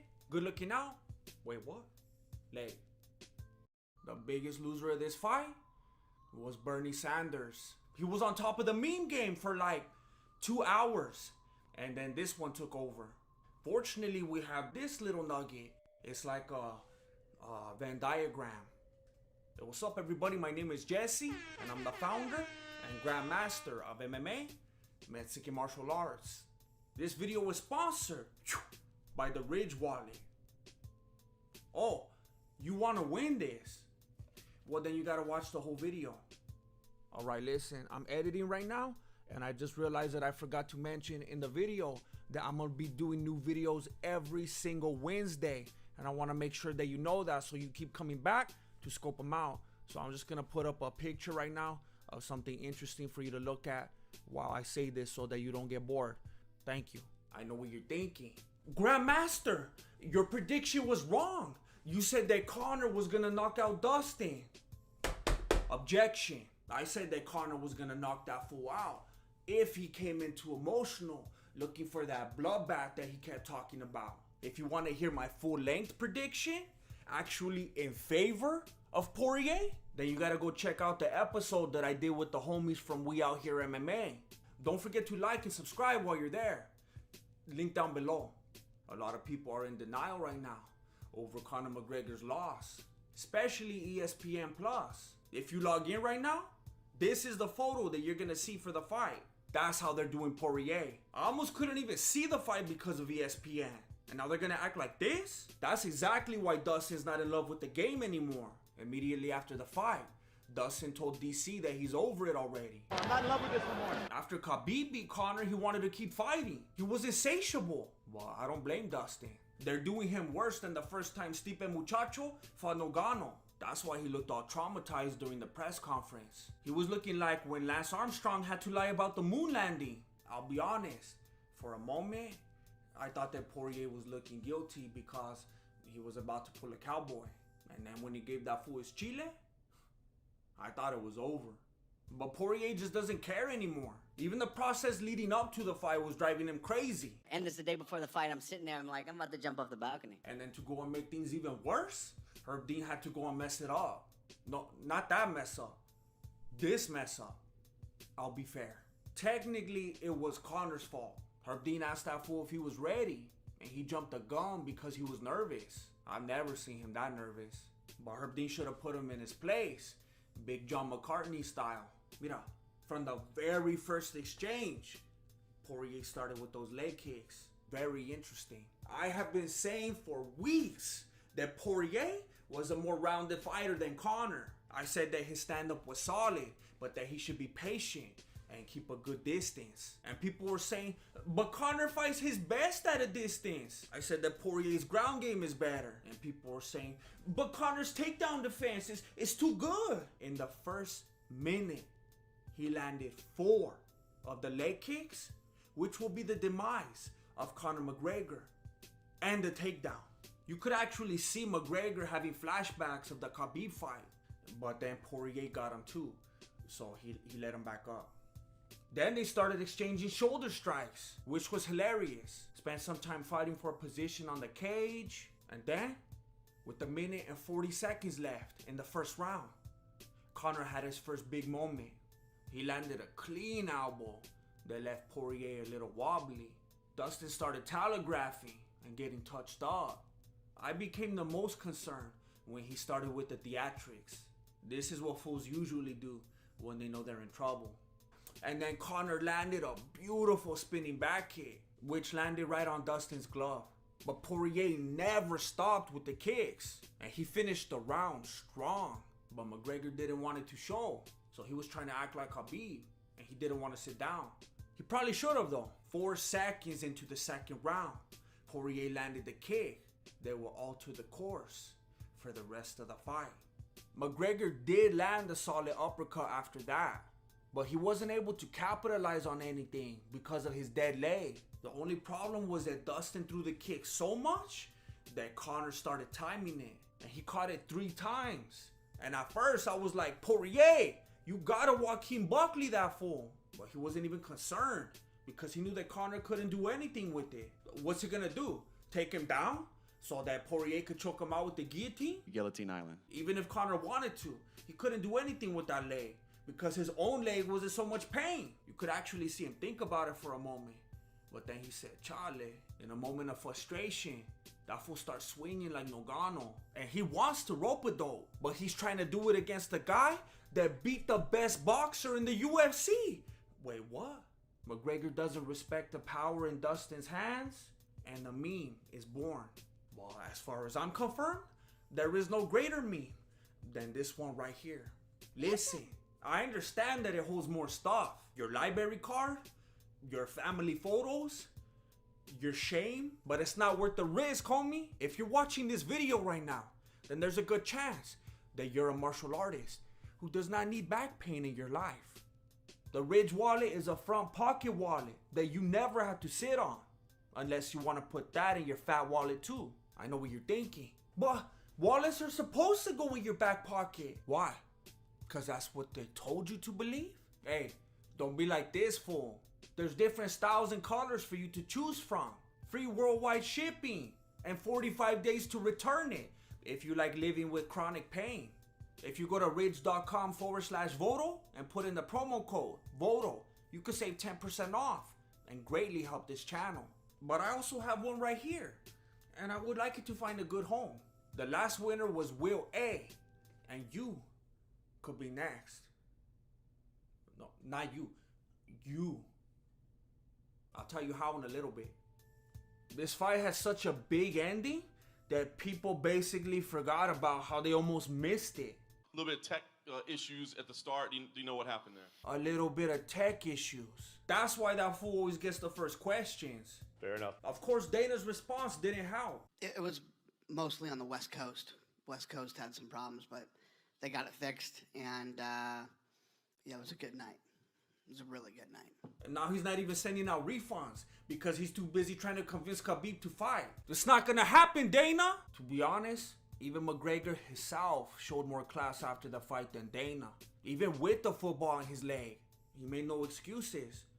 And then he almost cried when My Smash started reading him poetry. He who fears being conquered is sure of defeat. I think it's time for the fanboys to admit that the McGregor era is over. He's so beat up right now that he's considering moving on to boxing because he doesn't want to get kicked anymore. There's none of them leg kicks in boxing anyway, you know what I mean? That's not the mindset of a fighter. That's the mindset of a businessman. But then Dustin doesn't care about fighting anymore either. I have so many things happening outside of fighting right now. This is just something I do.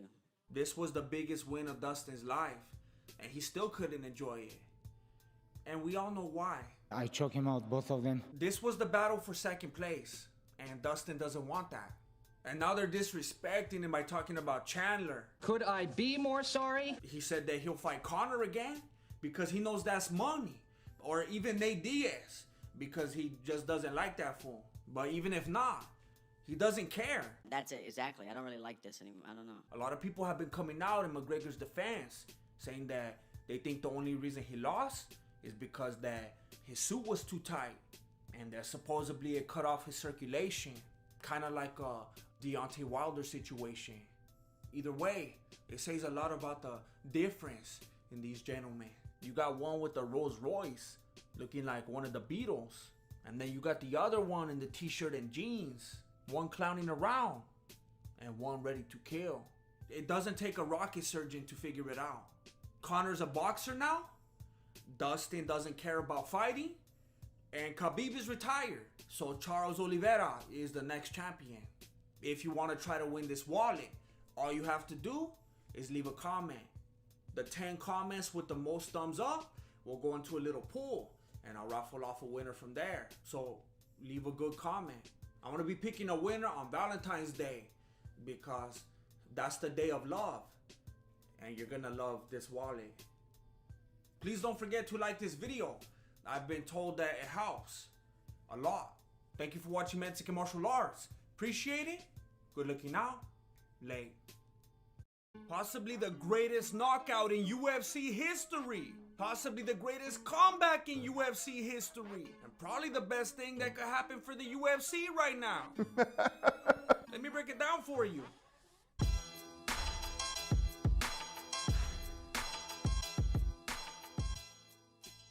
Hey, what's up everybody? My name is Jesse and I'm the founder and grandmaster of MMA, Mexican Martial Arts. And this video is sponsored by the Front Pocket Wallet that won't leave your back frozen like Elsa. The Ridge Wallet. It's a good wallet. More on that later.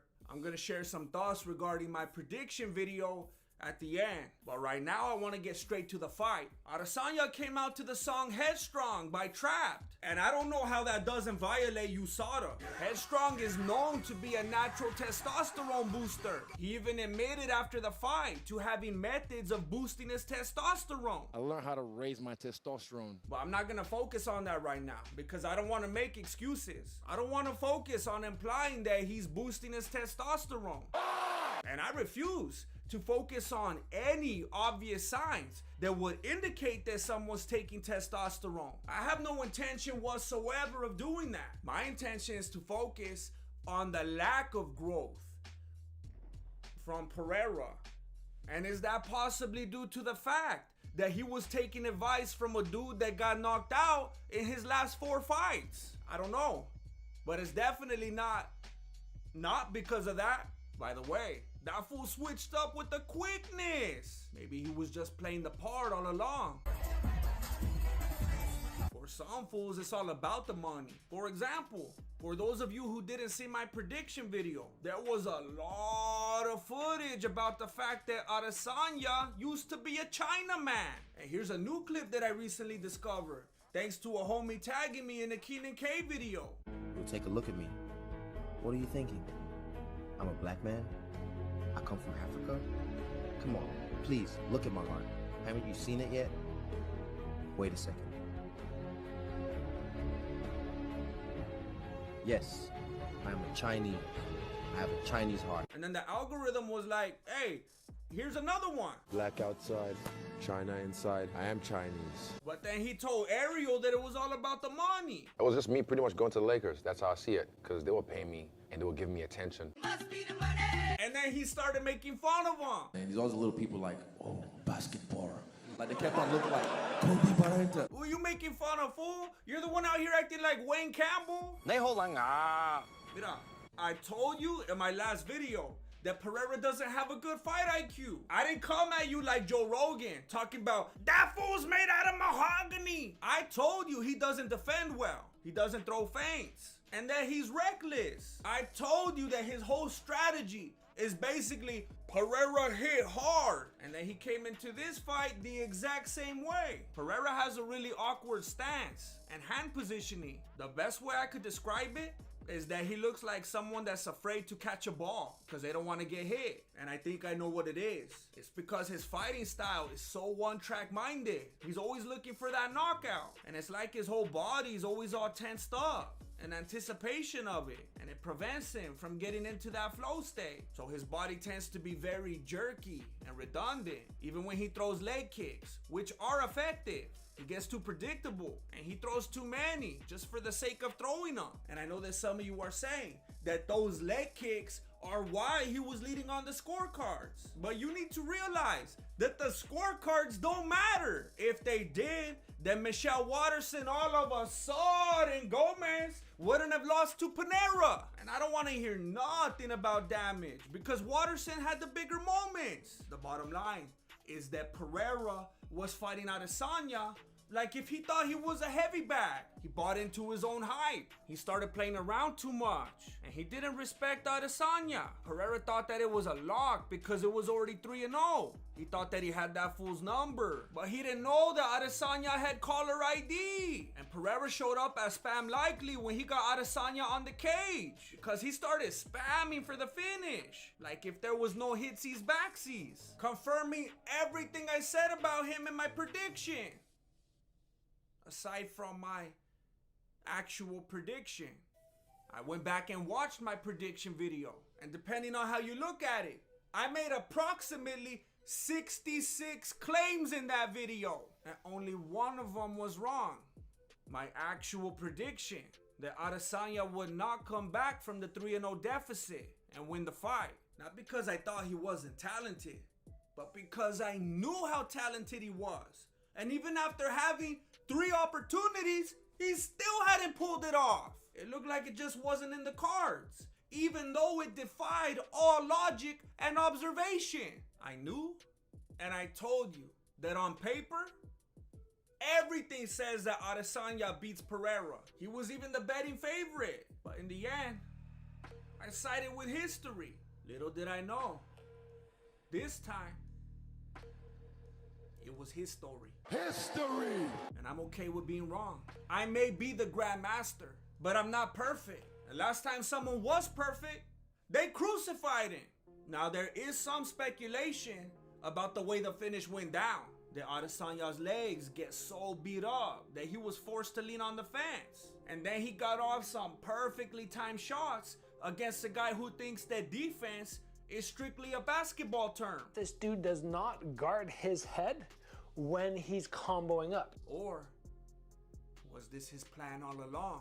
You could see before Adesanya gets lubed up that his coach stops him to tell him something, and then he touches his forehead, and then he does it again before the instructions and assures Adesanya that he's a mastermind. Take advantage of the grappling, the clinching, and all. It's as if they had this sneaky move planned all along.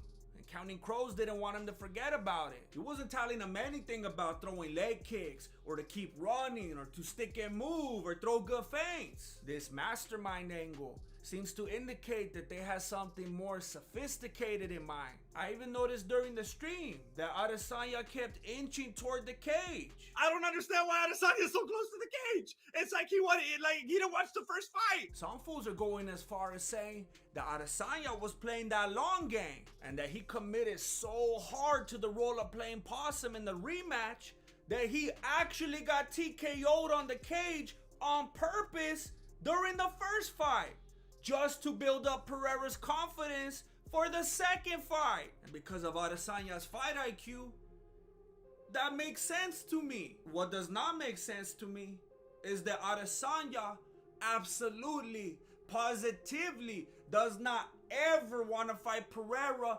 ever again. He says that it will be boring. I don't want to fight the same guy again and again. I'm like, it's boring. That Pereira has to earn it. Now he's got to do the hard yards if he wants to do that, but I don't think it's gonna, because he go cause problems at 205. And then he even did some nonsensical math equation that was more like a slogan than actual math. so that he could distract people. 3 minus 1 is 2, and that's 2-time UFC middleweight champion. That's stupid. You're stupid. I've noticed that he uses slogans a lot so that they could get burned into the minds of very impressionable people. You don't keep score, you just settle them. But the interesting part about it is that he wouldn't be too bored of Pereira. Pereira wouldn't have to earn it, and it wouldn't be settled and all over with if Adesanya had lost. If I didn't beat him, then I'll go again. He clearly doesn't believe anything he's saying about not wanting a rematch. He's just so happy with this one win that he wants to move on with his life. I need one. It's one and done. He's selective about moving on though, because he wasn't able to move on after Pereira's son made fun of him. And even though that was a bratty thing to do, and Pereira should have been a responsible dad and corrected it, which it sounds like he did end up kind of doing, that doesn't excuse Adesanya for being an adult, at least legally, and being so out of control of his emotions. Hey man, if you can crawl, we can brawl. He's also been unable to move on from Dricus du Plessis' comments. Adesanya literally wants to fight du Plessis because of the color of his skin. That's a hate crime! And I thought you said that skin color doesn't matter. People ask, why do I represent China? I think compared to race and skin color, it is the culture which makes us who we are, where we belong. He even had a Floridian slip at the post-fight press conference. Cause you gotta choose your words wisely when you speak. He said widely. Cause you gotta choose your words wisely. And after his racial tirade, he thought it was a good idea to make a mess by breaking his cup on the table, which someone's mom had to come along and clean up after him. The kind of behavior that I constantly see from him means that he was either coddled and treated like a perfect little angel when he was a kid, or he was severely neglected. Either way, no one took the time to teach that kid how to act. He's a good fighter, but he's not a good person. He's got no class. The kind of people that are all obsessed with him just get influenced too easily because he's a fighter. How would you feel about this dude if he worked at Taco Bell? Or if he was your insurance agent? I don't think you'd feel the same way about it. Should they have a third MMA fight? People would definitely watch. And now we know that it would actually be competitive this time. A rematch would actually make a lot more sense than the first fight did. The reason that it doesn't make sense is that Pereira probably loses to everyone in the top 5. So even if Pereira won, Adesanya would end up back with the belt anyway. And because of his weight, Pereira's probably gonna go up to light heavyweight, but I'm not confident that he could beat anyone in that top 5 either. However, I think that Pereira is very similar to Derek Lewis in that he would be perfect for the Power Slap League. Are you ready, baby? Meanwhile, Dana White's working on the PI for Africa, and it's the perfect timing for some African on African violence, assuming anyone considers Adesanya African. Africa's the money move, and so is the Ridge Wallet. If you're not protecting your money with this RFID blocking from Pocket Wallet, then you probably deserve to lose that money. I got at least 4 Nigerian princes trying to get my money as we speak. You don't think they're after yours? The Ridge Wallet holds up to 12 cars and your cash, and it stays slim. You try carrying all that around with a back pocket wallet, and you're gonna end up like this fool. There's different styles and colors for everybody, even Adesanya fans. And if you're a indecisive, flip-floppy kind of person, it's all good, because you have 99 days to return it if you change your mind. But if you keep it, it has a lifetime warranty. And if it messes up after you die, who cares? Store up your treasure in heaven, fool. But if you want to get a Ridge Wallet before you die, then just go to ridge.com/Voto and put in the promo code VOTO for 10% off. You guys have been making my videos very successful lately because you've been doing all the algorithm stuff. I appreciate it very much. And also if you will keep doing it. Thank you for watching Mexican Martial Arts. Appreciate it. Good looking out. Play. He's a very powerful, emotional orator. And he's watching the crowd. And he listens. And so he takes note of that. And it's not even conscious exactly, right? Because he's being molded by the crowd. He acts out the dark desire of the mob. So he becomes the embodiment of the dark desire of the mob. And that's partly why he had the charisma. It's right, because there's this unconscious fantasy brewing in the back of everyone's minds. So we're just gonna question all the wins now. I walked into the octagon thinking I was gonna see a draw. That's what we're doing, DC? Even company man John Anik was surprised when you said that. Wow. Wow. Honest. I'm starting to think that you don't watch my videos, DC. Because I laid it out for you. And it went down just like I said it would. Let me break it down for you.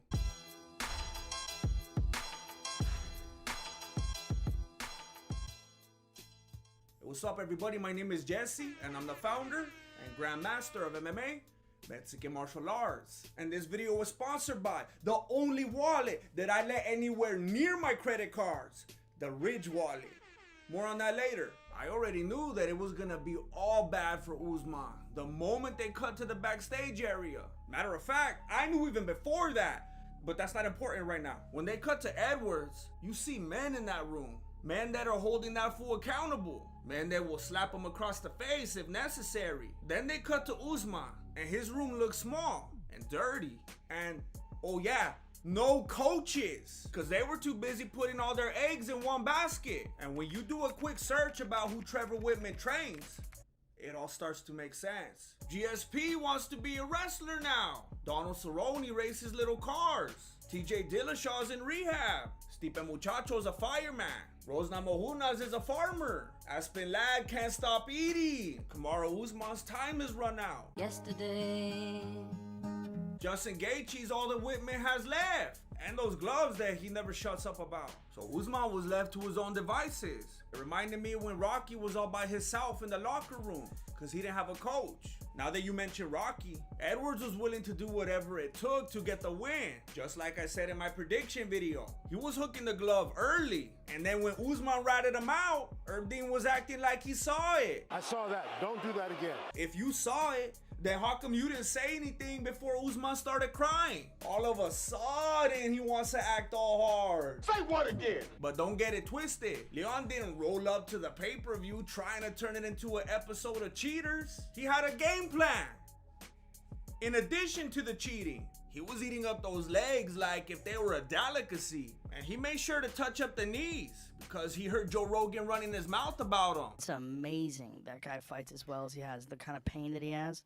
He told me that he had to walk on grass. But the kicking wasn't even just about chopping him down and causing damage. He was going to the legs and to the body so that he could set up that head kick. And he got it a couple times, but it didn't really land the way he needed it to. And he wanted to land it more. But you could tell that Usman had worked on defending it. But you could also tell that Leon had been working on his wrestling defense. Every single time that Usman took him down, Leon got right back up. And the one time that Leon went for the takedown and got sprawled on, he got right back up. And every single time Usman got him on the cage, he got right back off. I know what you're thinking. Speaking of the cage, what about the cage grab? What about the cage grab? All right, I take it back.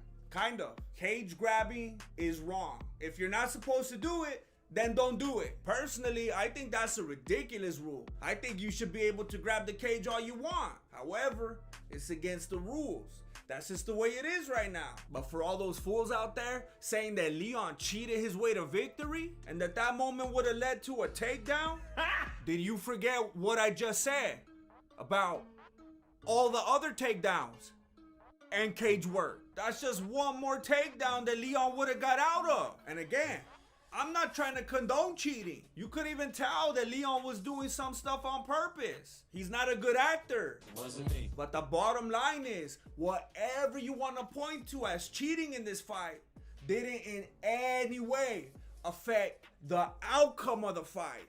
If anything, the boy who cried foul was the one constantly trying to change the outcome of the match by getting rest. You could tell that Herb Dean didn't even want to listen to him when he was complaining. And that's because he has a reputation of lying. That fool did this to himself. I wouldn't have been surprised if he had tried to get Herb Dean to intervene, because of a self-inflicted groin shot. You think I'm joking? After their second fight, Usman was actually trying to call for a groin shot after the fight was already over. I've never seen that before. It's actually impressive. Leon outclassed Usman for 5 rounds. He had the right game plan. He landed the more damaging shots. He did so well that he still got the decision even after losing a point. Even if Daniel Comer disagrees. That fool ain't even trying to hide it. And Dana's not trying to hide the fact that he's giving Covington a shot that he doesn't deserve right now. I don't know if it's because Covington has some dirt on him or what. Stop filming. The only thing I could think of is that Dana wants to hold on to Leon as champion for as long as he can, so that he could have that London market. Because Covington is the best matchup for Leon right now. Burns and Rachmanov are both dangerous for Leon. Masvidal and Muhammad probably don't get past them. Maybe Muhammad, but not Masvidal. Usman's gonna go fight Stephen Thompson. You know, I've said many things in these videos that ended up becoming real. And many of you know that. And I was a little bit frustrated today when the news broke that Stephen Thompson wants to fight Usman. Because I wrote that like 2 days ago, and that was reality. And people are gonna think that I just put that because now they already heard the news, but I wrote that before it even became a thing. And honestly, I think it looks bad for Stephen Thompson, because obviously he wants to fight Usman because that fool can't wrestle anymore, and even if he gets you down, he can't keep you down. So it just looks all bad. But I just wanted you to know that I wrote that before the news broke, so I do know the future. Chamoyev wants to go wrestle Pereira, and Makhachev would obliterate Edwards. Forget the 3-piece and a soda. Makhachev's gonna give him the lamb chops and goat milk. He will show that fool what wrestling with good knees looks like. Of course Dana doesn't want to feed Leon to Makhachev. That would be a big old slap in the face to London. That would be inconducive to the proliferation of the UFC. The UFC is all about that money and protecting its money. And if you want to protect your money, then you need to get the Ridge wallet. There's fools at large scoping out back pockets as we speak. And when you have a back pocket wallet, you're leaving yourself completely vulnerable unless you know how to do menacing twirl. But you probably don't. The Ridge wallet is a front pocket wallet, and somehow it's able to hold up to 12 cards and your cash while still being sleek and slim. You get the best of both worlds. And it's not that old school black wallet or brown wallet game. There's plenty of different styles and colors to choose from. Well, if you're suddenly diagnosed with that victim mentality syndrome and you decide that you want fools to steal your money, then you got 99 days to return it, which is good. But it's not as long as the lifetime warranty if you keep it. Try it out today by going to ridge.com/Voto and putting in the promo code VOTO for 10% off. And if you would like access to 2 exclusive Below the Beanie episodes every week, then please consider signing up for my Patreon or YouTube membership for only $1 a month. Links down below. Thank you for watching Mexican Martial Arts. Appreciate it. Good looking out. Late. I know what you're thinking. You're breaking down a press conference instead of searching for the homie Macho Man? I will remember Macho Man? But I created a poll, and the people have spoken. Let me break it down for you.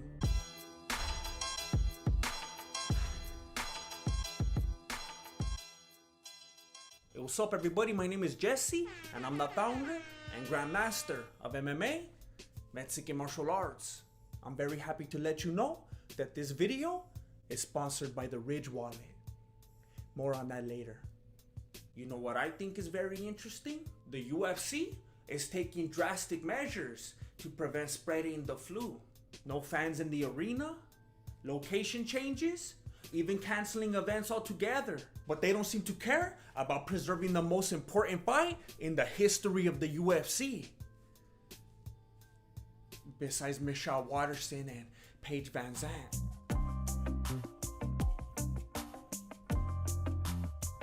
They're still letting that fool walk around with his shades on. That's more of a threat to the fight than the virus. Supposedly, it's because Dana feels bad about the Reebok deal and that Tony is sponsored by Sunglasses Hut. But that's not enough for Tony. That fool's still living on the edge with his chair backwards and everything. He lost his first title defense to a microphone cable. Imagine what a folding chair will do to him. Hey, Tony, I know you think you're doing your part with the gloves and everything, but they're fingerless, homie. That's where all the germs are. It's an empty gesture, just like all your virtue signaling. First of all, you're acting like Khabib did something wrong just for training with the high school wrestler. You like beating on high school wrestlers? And B, you're criticizing him for giving money to the homeless. Both of these things were acts of charity. Chase Aldate is a high school wrestler, and he wanted the best grappler in the UFC to help him train for state. Khabib is currently preparing for the biggest fight of his life, but he still took the time to honor Chase's request and give him a free lesson. And now you want to guess who's the new state champion? And then he's crying because Khabib's crew was paying some homeless vatos to do push-ups. Hey, I just hit 300 before this video. And guess how much I got paid? Nothing. I wish I could make money doing push-ups. What else was he supposed to do? Give him a bunch of money for nothing? That's bad for work ethic. Khabib's trying to instill values into their lives while getting them physically fit. Maybe they'll be state champions someday. But Tony doesn't think like that. He's too negative, too gloomy. That's why he was all dressed in black. He was trying to play it off like he thought he was Hitman. I told you I'm a hitman. But even Hitman doesn't look that depressing. Hitman wears a white shirt and a red tie. And if he happens to kill a clown, he's even more laid back. Tony went another way. Tony looked like Donald Cerrone before his fight with McGregor, ready to be buried in cash from taking a dive. But Tony's never been more confident, and it's probably because he's actually sparring this time. He admitted that he hasn't sparred at all during his last several fights. I haven't sparred since T-Bow. Which was obvious to me. He got pieced up by Barboza, practically TKO'd by Kevin Lee, and took a little nap during the Pettis fight. That fool takes more damage than Brendan Schaub's comment section, but his confidence is unshakable. Look at the way he sits. There's only two things that make someone sit like that: confidence and hemorrhoids, or both. But hemorrhoids or not, Khabib respects his skills, and I respect Khabib for respecting Tony's skills. But what I can't respect is the blatant racism. It's 2020. I'm gonna get shadow banned if I use the wrong pronoun. But you're gonna be making fun of people's last names? Really big name, Khabib 11. Nurmagomedov. And that's not even funny. That's like if I said, hey Tony, what's the Wi-Fi password for your ears? It's too easy. And then on top of that, he's fat shaming him. Fat. We already. You're about the same size as like Cormier right now, dude. Hey Tony, haven't you heard of Lizzo? People are supposed to be fat now. Diabetes is a myth, but he's blinded by that rage, and he's insisting that Khabib owes him money. You owe me $200K. You're crying that Khabib gave a few bucks to the homeless, but now you're asking for a handout? Make up your mind. Spencer, I know that Tony doesn't like it when people start talking about his mind. I commend you for going headfirst into some, mental health issues and working through that. It takes a lot of courage as a professional athlete, especially. A lot of people look up to you. You. Tony Ferguson's the type of guy that makes Henry Cejudo cringe, but then he gets mad if you want to talk about it. What he did want to talk about was street fighting. He's never been in a street fight, never actually been thrown into a trash can. Tony has been in a bunch of trash cans throughout his life, and he's a little bitter about it. But you can't let your emotions get the best of you and start saying stupid stuff. Khabib has been in more street fights than Tony has sunglasses. Wrap your head around that one. And then Tony's trying to turn the American fans against him just because he's pointing out facts. All you Americans, right, that are cheering for this little... Hey, Tony, you can't just be street fighting in America without facing the legal repercussions. Unless you're Phoenix Jones. And look at how that turned out.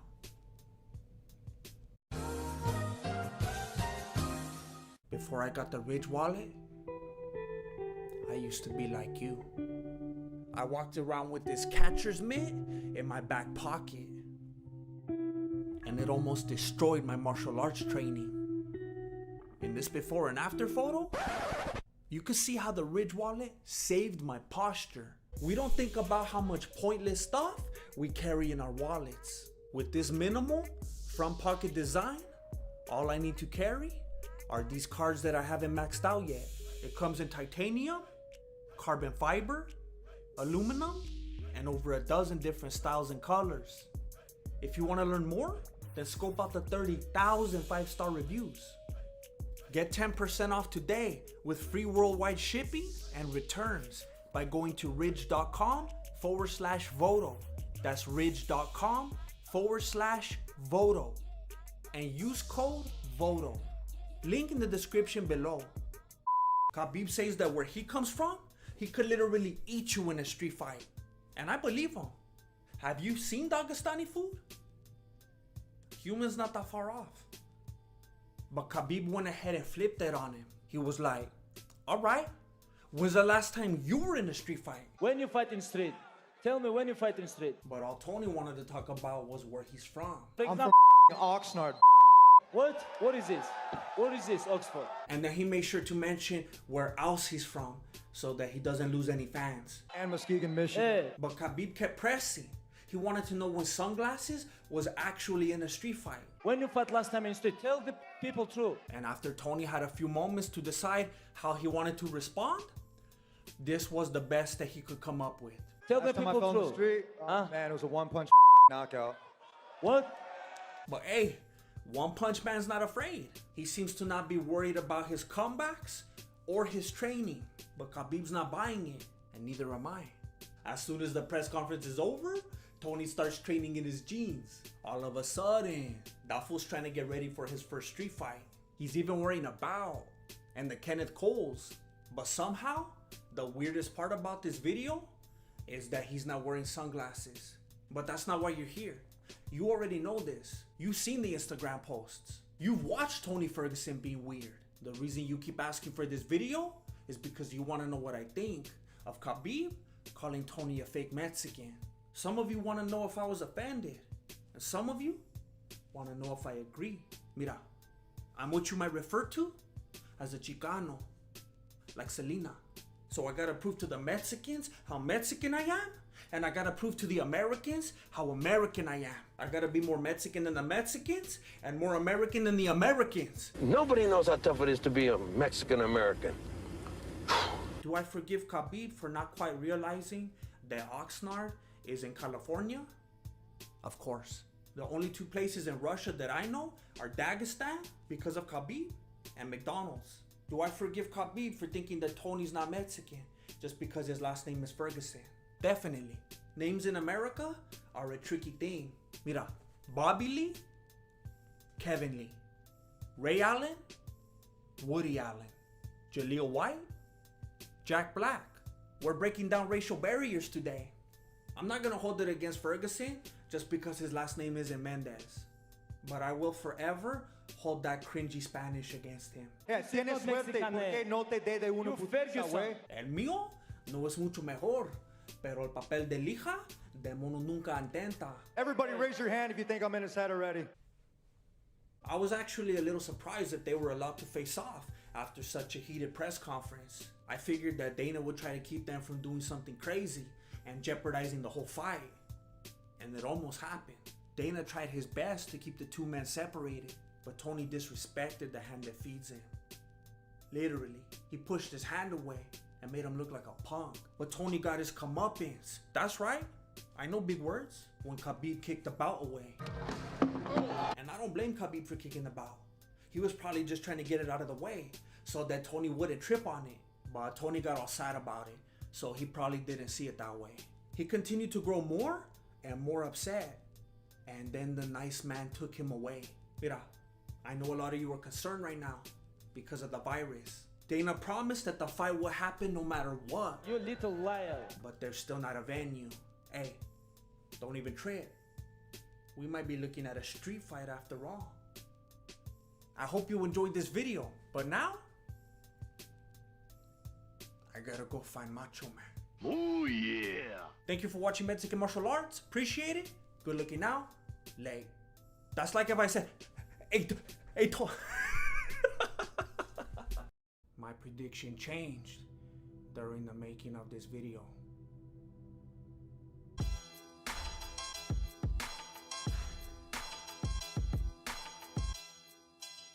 what's up everybody? My name is Jesse, and I'm the founder and grandmaster of MMA, Mexican Martial Arts. I upload new videos every Wednesday.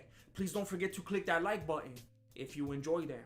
This video was sponsored by the official wallet of the Mexican Martial Arts, the Ridge wallet.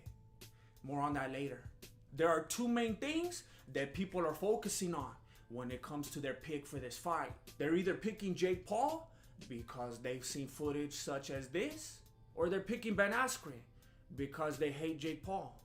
Both of these reasons are really stupid. There are many things to consider leading up to this fight. Let me break it down for you. We talking about practice. When I look at footage like this, it reminds me of that one fool from Kung Pao that they train wrong just to be funny. I must apologize for Wimp Lo. He is an idiot. We have purposely trained him wrong as a joke. And then he's winding up his punches like The Undertaker. There's no fighting stance to be found. It's not orthodox. It's not southpaw. It's like a horse stance. But the horse is way too tall or something. His feet are flush and he's leaning his entire upper body forward. It looks like his chin is touching the bag more than his hands. You already know he's on that Robbie Rotten level. R.I.P. And you can't help but notice Jake Paul clearly unfazed by these punches. Perhaps a glimpse of the fight to come.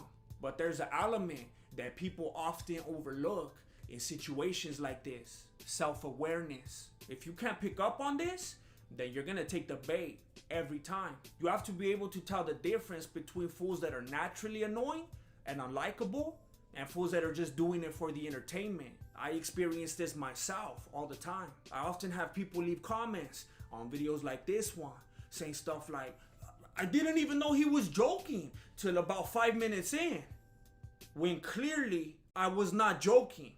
Does Ben Askren have a good stand-up game? No, but this is obviously trolling.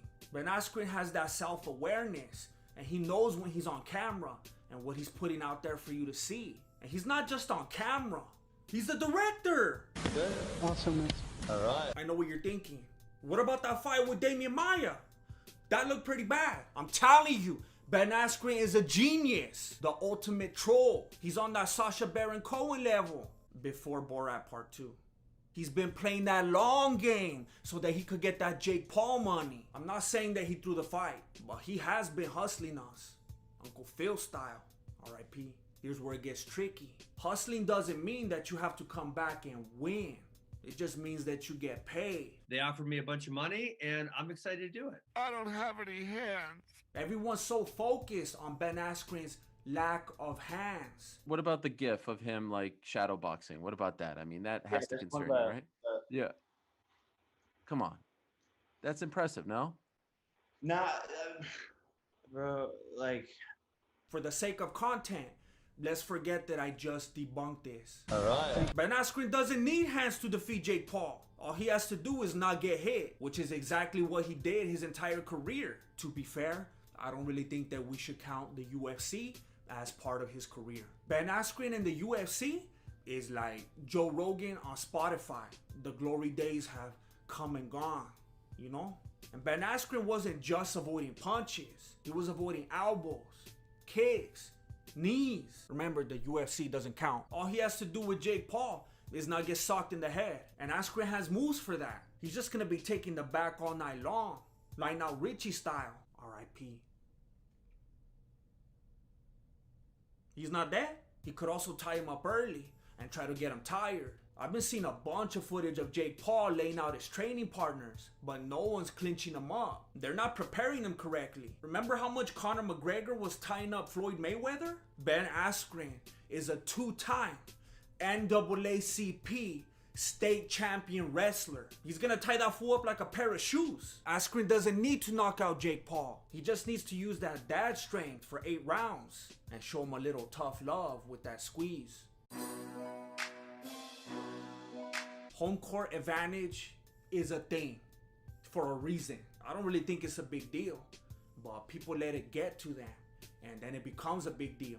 To me, home court advantage is like MMA mat, or washing your hands after you go number 1, or ring rust. It's stuff that people believe in, without any real science to back it up. But all that really matters is the mental effect that it has on the people involved. And I know that we're talking about boxing here, and that Ben Askren is not a boxer. Have you ever done an amateur fight, a smoke, any kind of boxing match before?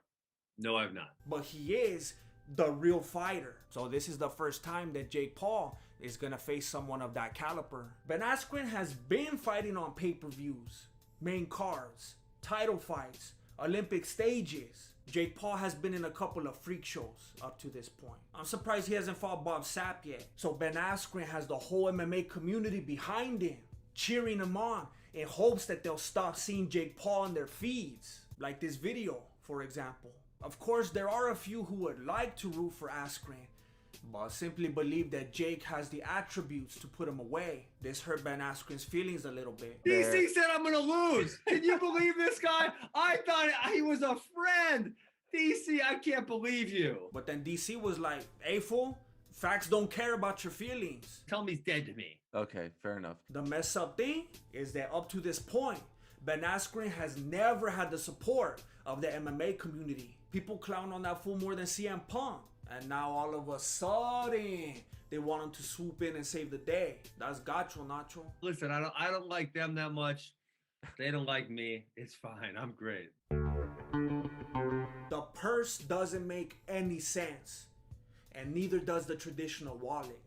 I speak the truth and nothing but the truth to you about the fight world. And I do the same thing when it comes to your wallet. Mira, this traditional wallet is like the bare knuckle FC of wallets. It's like that illegal stream that ends up getting you a virus. And it seems like a good idea until Dana shuts you down. And there's an appropriate metaphor for that somewhere. If you're ready to level up and quit stashing receipts and coupons like your grandma, then you need to get on that Ridge wallet. Neta, I didn't use a wallet for like 12 years because I got tired of sitting on leather. And then I got one of these for my front pocket. And I always forget it's even there. And now the only time I sit on leather is on the weekends. It's a minimalist RFID blocking wallet. It holds up to 12 cards and your cash. It has over 30,000 5-star reviews from people that are much happier than you right now. Just go to ridge.com/Voto and put in the promo code VOTO for 10% off. I am completely indifferent. This is where things took a turn. Mike Tyson, Anderson Silva, Ronda Rousey, the Incredible Hulk. We've already seen the seemingly invincible fall, literally. It may seem like a sure thing to most people that the world champion, Olympian, professional athlete would easily defeat the YouTuber. However, no one is invincible. But that's not even the biggest problem. We already know that Ben Askren is not invincible, but he is indifferent. I am completely indifferent. Ben Askren has already made it clear that he no longer has the aspirations of a winning fighter. I have no intention of ever training to be a world champion in mixed martial arts. I will never be a full-time fighter again. He's just looking for that payday. How much are you making for this? A lot of money. You're happy with it? I'm very happy, yeah. More than UFC? More than I've ever been paid for a single fight, yeah. Wow. We've all had jobs that we didn't care about, and we just needed a paycheck. I'm guilty of that myself, but it's a little different when someone's trying to knock you out. He's grossly misunderestimating Jake Paul. The guy's not really a boxer or a fighter at all. He's a YouTube star. His logic is that it's not like he's fighting Mike Tyson or Roy Jones Jr. Hey, fool, nobody that you fought is like Mike Tyson or Roy Jones Jr. That doesn't mean that you could just look past this fight. He's already planning his next matchups. You can't be talking all those papas when you're still recovering from hip surgery. And you can't just run away when things get tricky either. The sport has ropes. Ben Askren has the MMA community depending on him. And he needs to take this seriously. No, I don't know if I like the MMA community. We've seen it time and time again. Hungry people beating legends. And Jake Paul is hungry. People keep asking the question, how can someone with seemingly no talent become so successful?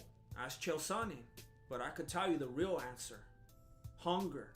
You combine that hunger With natural athleticism, you better start checking the warranty on that head. Jake is putting people down. He's not preparing himself for a stick and move kind of fight. Ben Askren's smartest move will be to tie him up as often as possible. But you already know that the ref is gonna have to be separating them.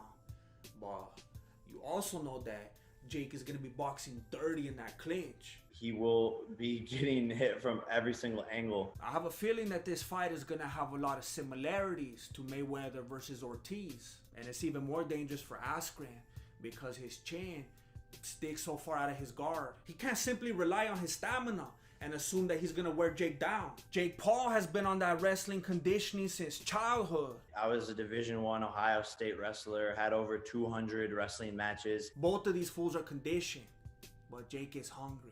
Are we gonna respect the work or not?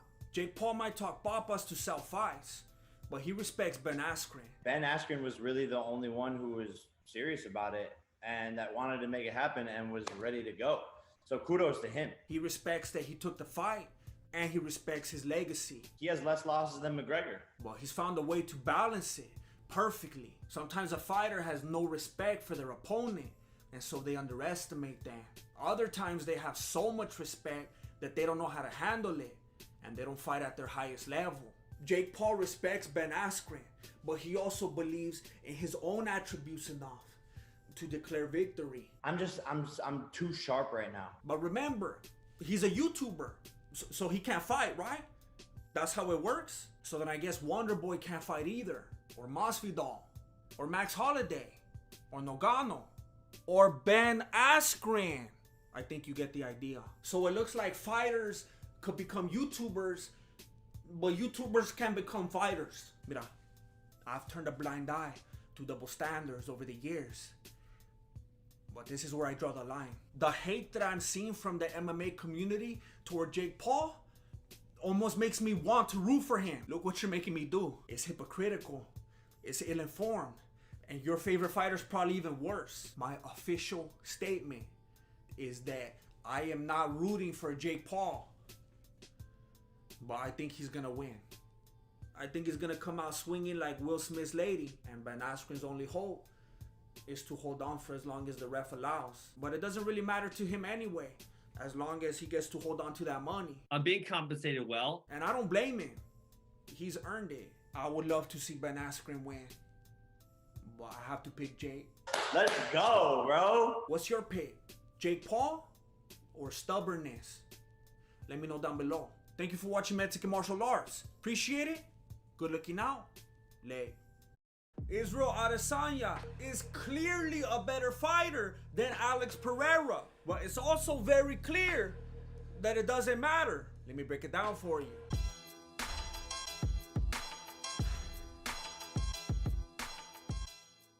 What's up, everybody? My name is Jesse, and I'm the founder and grandmaster of MMA, Mexican Martial Arts. And this video is sponsored by the back-friendly, front pocket, RFID blocking Ridge wallet. More on that later.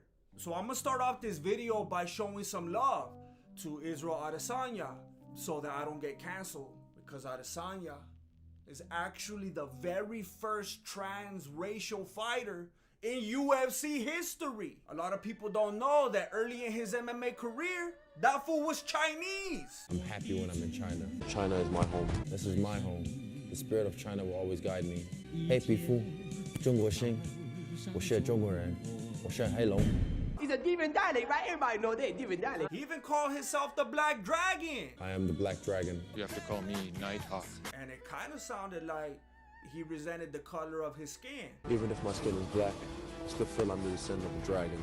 That fool had a dream, but it was nothing like Martin Luther King Jr.'s. I have a dream. I dream about China. I guess we're still climbing that mountain. But it's not that surprising, because he went on to explain that his Chinese culture is more important than his race and skin color. People ask, why do I represent China? I think compared to race and skin color, it is the culture which makes us who we are, where we belong. However, it was not more important than his New Zealand culture. The moment he stopped fighting in China, even though he was dissing New Zealand when he was in China. When I was back in New Zealand, I was wanted and lost. I know what you're thinking.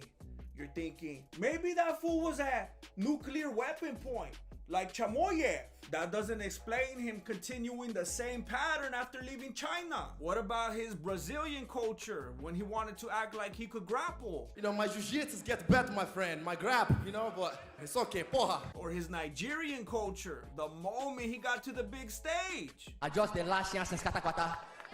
It's okay, boy. Why I don't understand any of your Chinese? Or his Mexican culture, when he decided to go off script. Because he's Mexicano. Hold on, I got that Mexicano with me too. Hold on, pause. You could come to your own conclusions, but I've never seen that kind of behavior from Dricus du Plessis. That fool was African, he's currently African, and he's gonna be African. Could you believe that fools were saying that he's not African just because he's not black? That's like saying that someone's not British just because they're not annoying. And Adesanya was acting like he was mad at du Plessis for being African. But then Adesanya was trying to be white.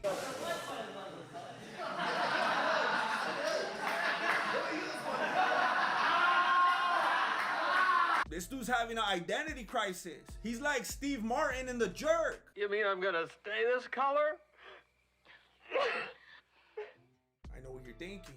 Grandmaster, what does any of this have to do with the fight? It's all about Adesanya's instability. The racial dysphoria is just a manifestation of what's really going on right here and right here. He got all upset just because Pereira didn't like his toys. But he shows this kind of behavior all the time. Like when he had to make a big deal out of making Whitaker's nose bleed. Just because he had to sit up in the nosebleeds at UFC 193. And now I made his nose bleed. Imagine if everyone in the nosebleeds was trying to fight just because they don't like their seats. That's foolishness. Then he was calling out people for watching his Instagram stories and then acting like they didn't know him. Boy, you know who I am now. Who cares, fool? You know how many stories I click on by accident? It's always some random fitness model or whatever. It happens. It's annoying. Then he was trying to clap back at people for saying that he doesn't have power. Middleweight. Acting like he doesn't care when people boo him. Let's let it settle.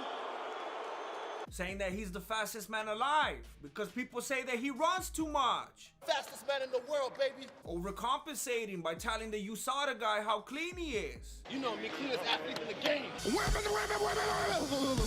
Getting mad at Ariel Helwani for implying that he needed to be humbled. Do you feel like you've been humbled? No, I've always been humble. Yeah, I know. I'm just wondering if you feel any differently about yourself. Nah. No. Any differently in what way? I don't know, you know, sometimes. Then he called out the clickbait media and tried to start a fight with John Anik. He's so boring. Blah, blah, blah, blah, blah. He's out of control. I like that fool better when he was Chinese. And there's much, much more. But this ain't Adesanya's insecurity documentary. I'm still working on that. This is a fight prediction. So let's talk about the fight. Are you ready? I went back and studied every Adesanya fight and every Pereira fight, which of course includes the trilogy. This method is basically MMA math, but better. In the Mexican martial arts community, it's known as MMA long division. I'm talking about leg kicks divided by left hooks, plus takedowns subtracted by cage work, carry the finger pokes. I can't see. Here's what I learned. Adesanya is the better fighter, but he can't beat Pereira. He's been the better fighter for all 3 fights and he hasn't beat him. You see, Adesanya was bullied when he was a kid, and when he got into MMA, he got to be the bully. But when Pereira showed up, Adesanya reverted back to the bully. Adesanya never faced anyone in MMA with the height and reach of Pereira. And you already know that size doesn't matter in a real fight. But right now we're talking about rules and referees and prime hydration zones. Adesanya and Pereira are the same height, and Adesanya's reach is actually 1 inch longer, but Adesanya is used to having a significant height and reach advantage, and he capitalizes on that, which is why there are 16 different instances in which he has either poked someone in the eye or come very close. He uses that reach to the fullest so that he could stay at a good kickboxing distance. Or maybe he just likes cheating, because ironically, he's also either grabbed onto the ropes or cage the same amount of times, 16, so that he could avoid bad positions and takedowns. And even though 16 seems like a lot of times to poke people in the eyes and grab onto the cage, there's an even higher number that Adesanya needs to worry about. The base of Adesanya's fighting is the leg kicks. And he does it so much that it becomes predictable. So predictable that his kicks have been caught 19 times. Sometimes leading to takedowns. You already know that Pereira's watching tape on Adesanya. If he catches onto this pattern, then he could catch on to those patas. Even without kicks being caught, Adesanya has been taken down 30 times. He's only been in 25 fights. I don't know what the math is on that, but that's like more than 1 takedown per fight. And 11 of those times he gave up his back. If Adesanya goes into this fight doing the same thing that he's done for 25 fights, then as long as Pereira did his homework, he could take that fool down and choke him out. However, Pereira's brown belt is a joke. His ground game is a joke. And when he fought Marcus Vinicius, the referee had to save him 8 times because he couldn't get off the cage by himself. So even though Adesanya is vulnerable right here, Pereira might pass on it. Another bad habit Adesanya has is leaning his head back, leaving his entire midsection open to strikes and legs open to takedowns. But Pereira doesn't take advantage of those options either. He just doesn't appear to have a good fight IQ. He doesn't defend well. He doesn't throw feints. He's reckless. His style could be summed up in one phrase: Pereira hit hard. And even though Adesanya's grappling is terrible, it's better than Pereira's. And Pereira's already shown to have a lack of heart based on everything that we've seen. Adesanya should be able to beat Pereira. On paper, saying that Pereira could beat Adesanya is like saying that Derek Lewis could beat John Jones. No fighter has ever come back from such a deficit. And no fighter ever will. The only reason I think there's even a 1% possibility is because of something that Adesanya said one time. I realized that my dream will come true only when I'm in China. Maybe if they have the fight in China, he could win. Well, it looks like it's gonna be in Florida. It's pretty ironic.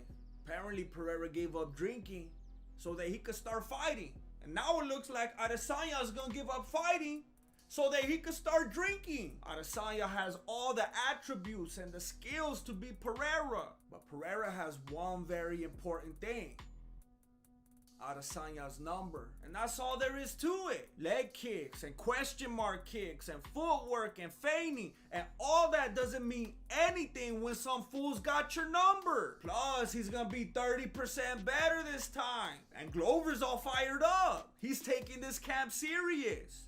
Daquele cara lá, você acha que eu tô querendo ver essa merda, rapaz? Meu irmão. And then you got Counting Crows over there being a fanboy. And you know what? Good for him. Maybe that's what Adesanya's gonna need to get through another loss.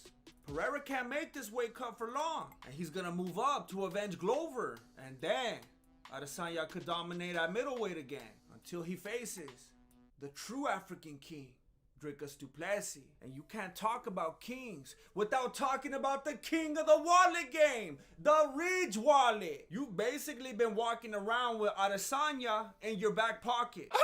I'm trying to get you on that Pereira level. That power is different. Back pocket wallets leave you vulnerable to pickpockets and back pain. The Ridge Wallet is made to go in your front pocket. Don't be one of those dudes putting a fat leather wallet in your front pocket. That's why they don't let you hold the baby. The Ridge Wallet holds up to 12 cards and your cash. You try walking around with photos and receipts and business cards, you're probably not gonna carry the weight very well. You're gonna be sluggish. You're gonna be breathing with your mouth open. The Ridge wallet is like the Bruce Lee of wallets because it discards what is useless.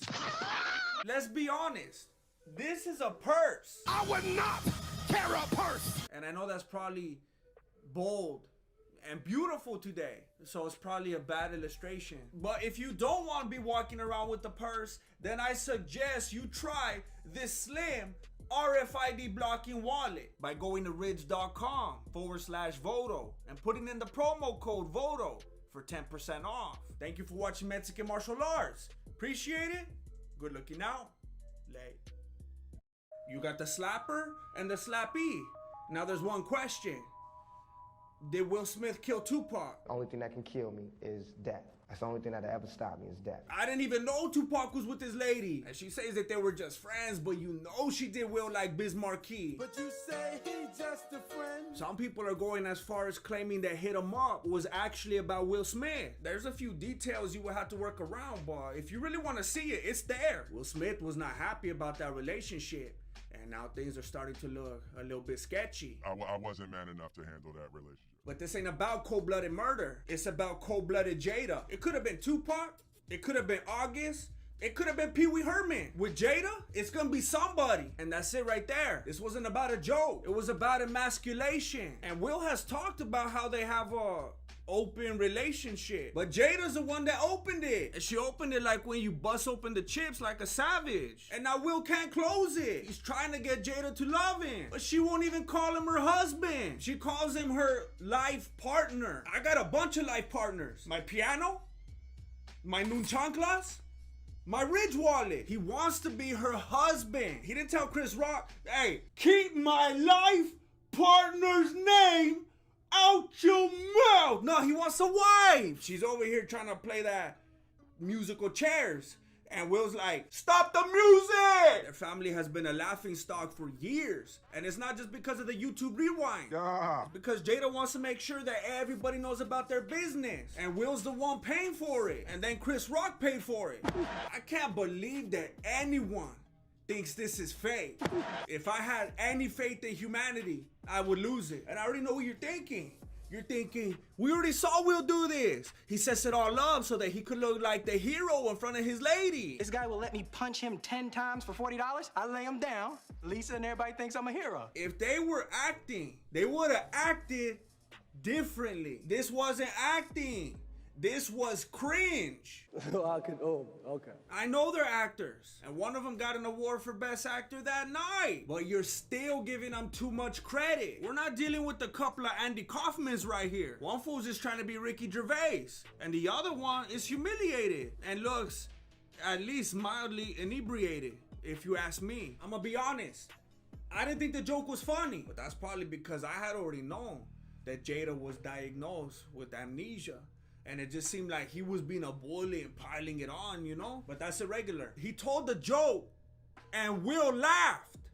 He laughed. He even clapped. But then Jada made sure that everyone could see that she did not approve. She rolled her eyes so hard that one of her eyelids got stuck. If she would have just laughed it off like Will, then nothing would have happened. Will's used to pretending like everything is okay. But he knew that when the whole world saw that face, that he would have to step up. And I actually feel bad for him because he was stuck between a rock and a hard place. Allow me to clarify. I don't agree with the slap. He shouldn't have done it. It sets a bad precedent. And he should have got kicked out. But I also feel bad for him because his lady's doing him dirty. She's clearly turned the man into an emotional wreck. To be honest, she seems a little bit narcissistic and sociopathic. But that's for another video. But after years of humiliation and shame, he saw that face. And then he felt like he had to save his own face. Imagine going through all the hurt and embarrassment that he's gone through and then staring up at this big old cheeser. He's just sitting there like, am I a joke to you? And then when he gets up, Chris makes it even worse by acting a little bit condescending. Uh-oh, Richard!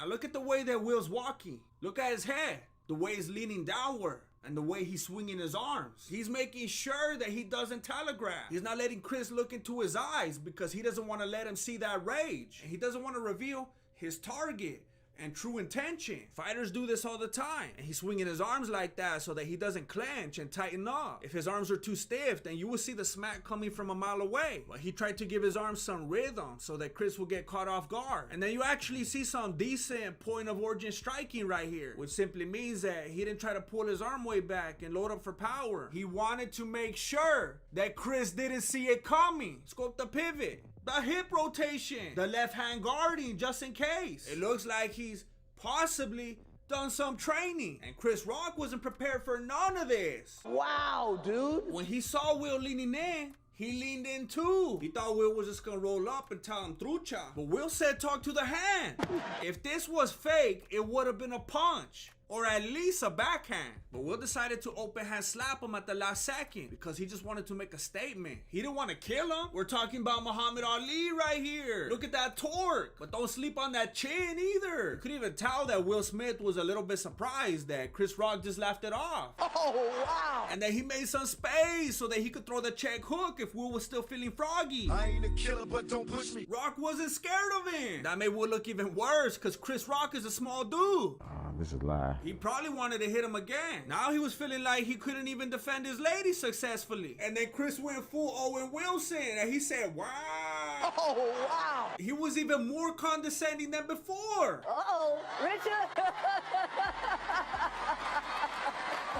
Oh, wow. It was like he was hyping up his little nephew or something. Oh, wow. Some people are using Smith's face right here to talk about how it's fake. If it was fake, he would be mean mugging right here. He'd be playing the part. This is an individual that's proud of himself because he just checked someone on live TV. Scope the hand. This is a classic I just checked someone on live TV adjustment. I have to admit that Chris had a pretty good line to follow the smack.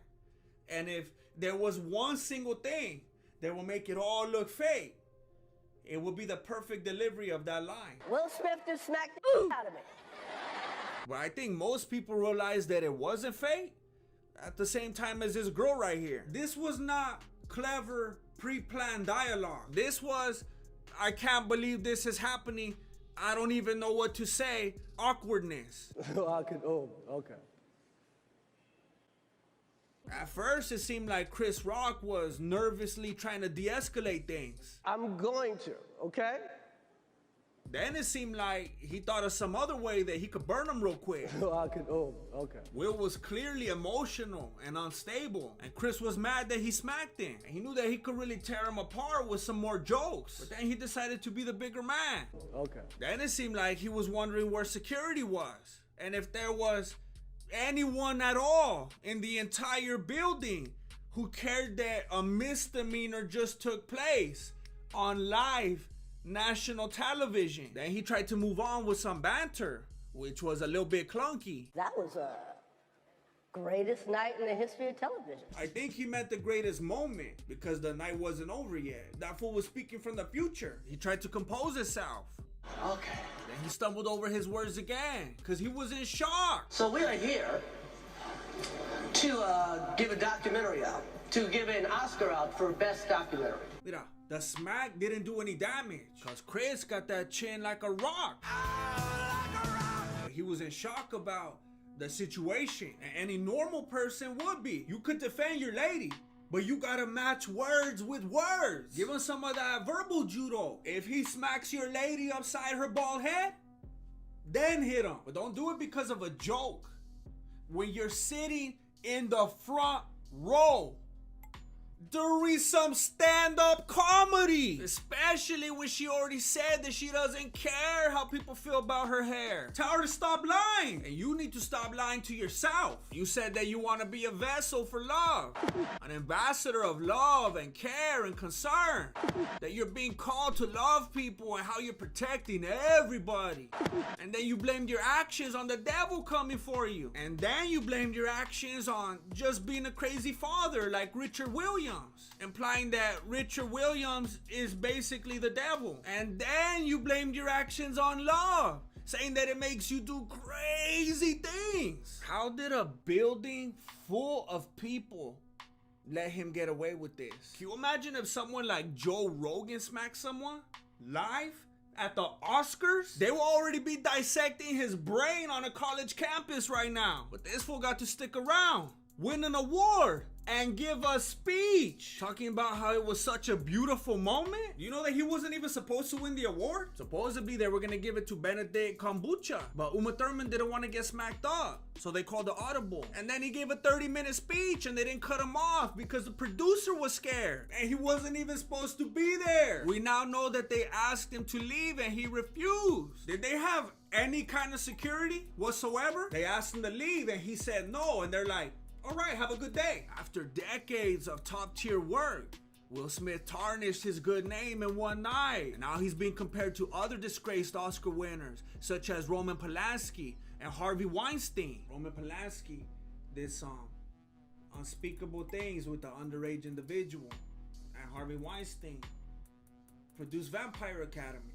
I gotta tip my beanie to Chris Rock for not pressing charges, but it looks like the DA's considering it. I'm not mad about that. Chris shouldn't have to press charges. Someone needs to take the initiative to make sure that this doesn't become normal. Imagine if fools thought they could just run up and smack someone every single time they heard a bad joke. Trevor Noah would die. The Academy did release a statement saying that they're moving forward with disciplinary proceedings, but who knows what that means? He protect, he attacked.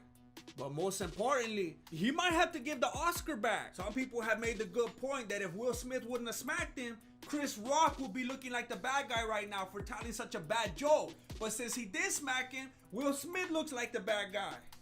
If you have any common sense. Let me make some definitive statements right here. I feel bad for Will Smith. I have for years. I thought it was a lazy, unfunny joke. Will shouldn't have hit him. Chris Rock handled it beautifully. They should have physically removed Smith if he refused to leave. Nothing about it was fake. Will needs to throw out Jada like if she was Jazzy Jeff. For those of you defending Will Smith, I've always been a big Will Smith fan.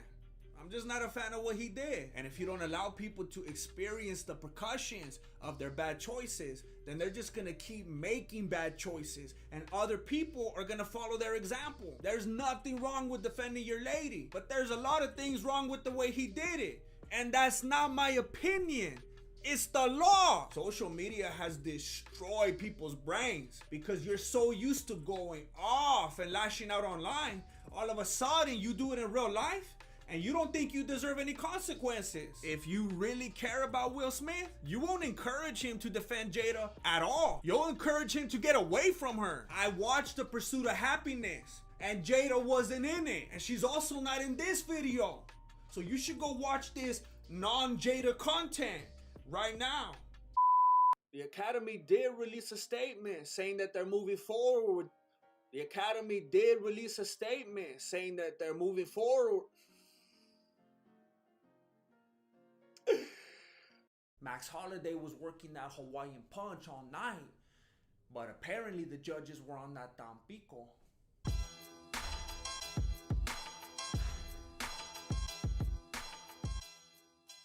Hey, what's up everybody? My name is Jesse, and I'm the founder and grandmaster of MMA, Mexican martial arts. Fight Island was a big disappointment for several reasons, and I've decided to make a list about it, because list videos usually do pretty good. Before we move on, I want to let you know that this episode is sponsored by the Ridge Wallet. More on that later. This was the fight that homies were either willing to pay for or illegally stream and risk a virus, plus having their lady walk in and start asking too many questions. But Amanda Ribas versus Sage Van Zandt, why do I keep doing that? Amanda Ribas versus Paige Van Zandt was more disappointing than the new UFC 4 cover. Van Zandt was already crying on her way out. Mira, I'm not against crying. I do it all the time because I found out that it makes Marilena forgive me. But you can't cry as you're going into battle. We've already seen how that goes. She was so emotional before the fight that she actually tried to leave. This fool had to escort her to the fingernail guy. She clearly didn't want to be there. She looked scared. She looked awkward. She's simply built for Instagram now, in more ways than one. Her muscle memory has been destroyed by things like Dancing with the Stars and TikTok. Kind of like what happens to people that do judo. She's not used to opposition anymore. A Sage, a Paige, no one's opposed to you just wrapping it up already. We know where to find you. Santos versus Bogatov was a backyard fight, and I don't mind a backyard fight when it's in a backyard. This was supposed to be an island fight. I'll get to that later. This fight was kind of weird to begin with. It was a 40-year-old versus a 29-year-old. And you know what's even trippier? That's the 40-year-old! Fools on that Gracie Jamba Juice diet. This was Bogatov's UFC debut, and he was clearly trying to pull that "I'm new here, I don't know the rules" card. He did an eye poke, then a groin shot, then another groin shot. Then he kneed Santos in the face when he was down on one knee. What are you doing? This fight had more illegal activity than Chris D'Elia's DMs. And then, every time he did something wrong, he tried to take advantage of it by getting corner advice. Stay away from your corner. No cornering. I'm not going to tell you again. Fighter, away from that corner. He was trying to act like he didn't know what Mark Goddard was saying. Come here to your interpreter. He was trying to pull the "sorry, no inglés" card. But the worst thing about this fight was Mark Goddard not calling the stoppage in the second round. He was pulling the "I'm not out here trying to beat Keith Peterson" card. There was a lot of card pulling during this fight, which reminds me, when I pull cards, I like to do it with the ridge.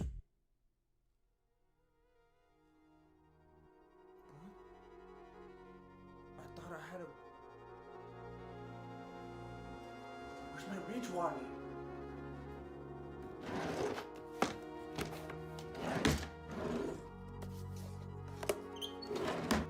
I got a receipt. I know I got a receipt somewhere.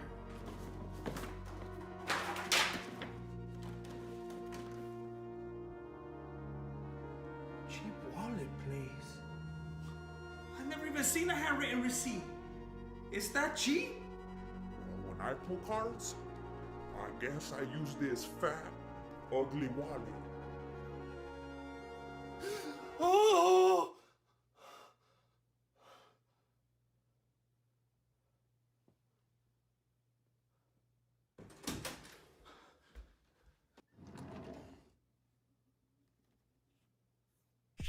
Chale, homie, I use the Ridge wallet. You know what I just realized today? My worst nightmare is your reality. Back in the 80s, fools were afraid to go to sleep because they didn't want to get Freddy Krueger. Today, they're sleeping on the Ridge wallet. And frankly, that's much more terrifying. Studies show that people who use the Ridge wallet are generally 85% more happy than people who don't. All of these studies were done by me, but I stand by them. The Ridge wallet is also the only wallet that you can wear in your front pocket without looking like a cochino. If it's up to 12 cards and your cash, there's no way that I'm getting approved for 12 cards, but I like the option. It comes in a bunch of different styles and colors, and you could either get the strap or the clip. And I know what you're thinking. What's the strap without the clip, you know?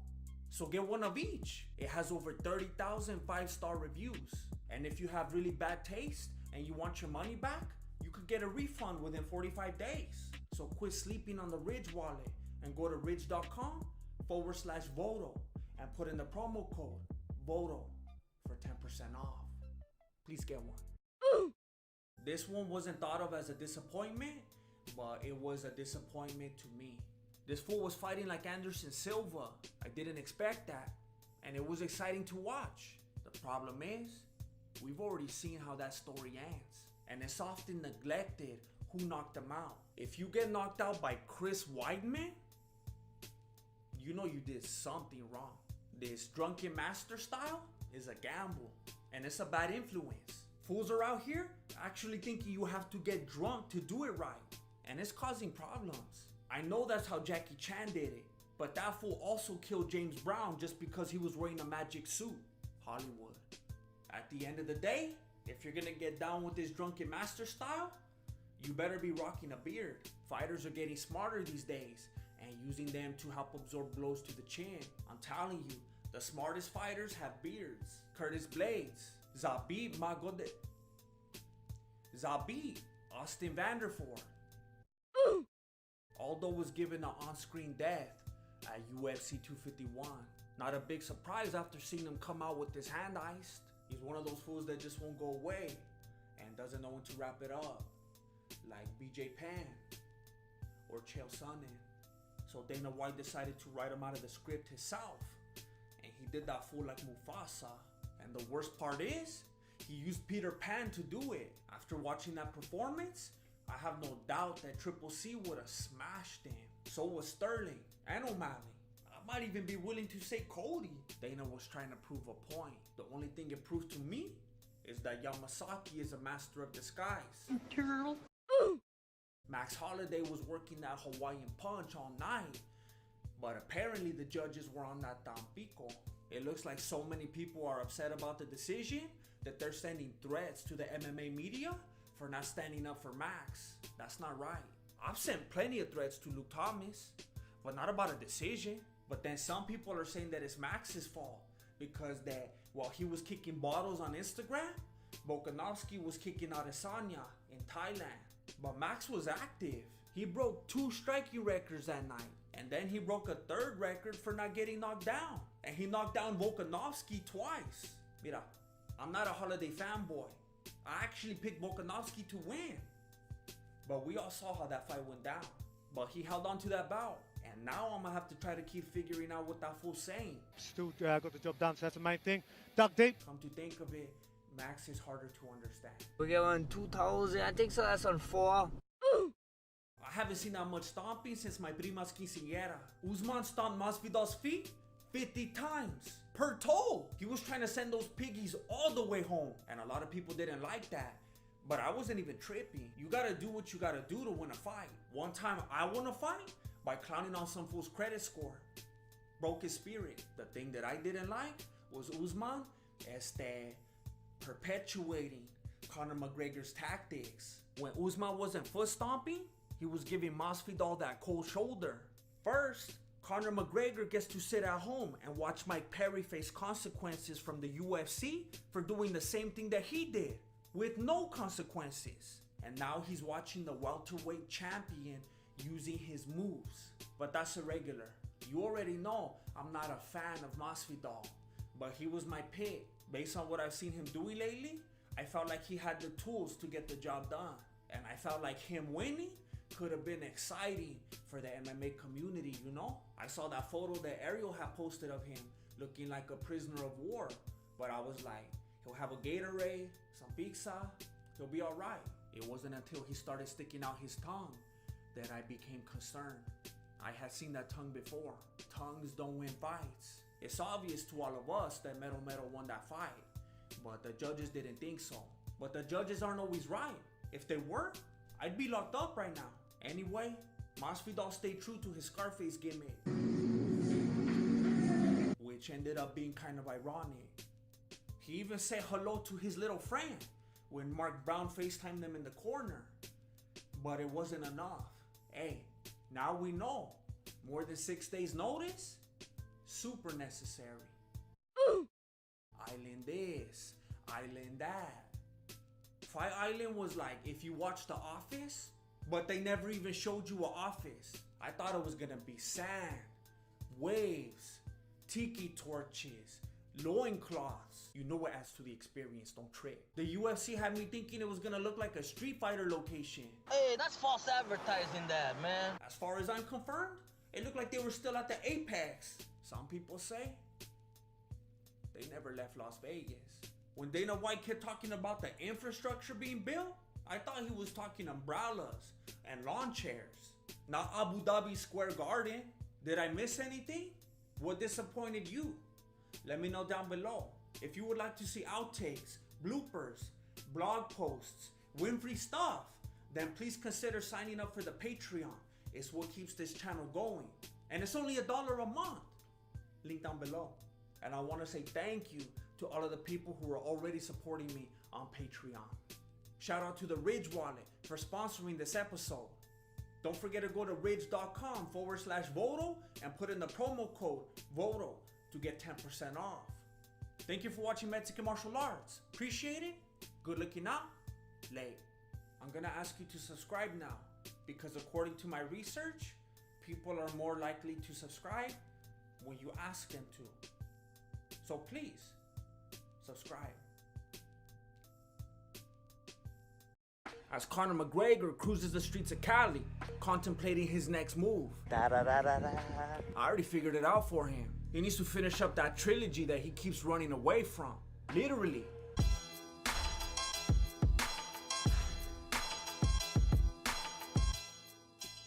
What's up, everybody? My name is Jesse, and I'm the founder and grandmaster of MMA, Mexican Martial Arts. I know what you're thinking. Why are you making this video right now? Right after the broken leg? Just leave that fool alone for a little bit. I had already been working on this video before the Poirier fight. I can't just scrap it now. I'm trying to get those rounds in. Plus, it makes more sense to talk about this fight and a trilogy instead of Poirier and McGregor Part 4 because you can't sell that anymore. Everybody knows who's gonna win every single time. And Poirier wants that strap. With Diaz and McGregor, right there you got two fools that can't win fights anymore, but people will still buy that one. Give me two. Today's comment question: who will win the trilogy match between Conor McGregor and Nate Diaz? That's a stupid question, dude. After Conor McGregor was exposed at UFC 196, Nate Diaz agreed to give that fool another red panty night. Oh, that's right. You see a lot of people get it twisted, and they think that it was Conor that was giving Nate the red panty night. But when you look at it closely, you'll see that it was actually McGregor who was wearing the red panties. Caught that fool slipping. That fool was out there repping the red panties like the Zodiac. It's like he wanted to get caught. I was able to crack that code, homie.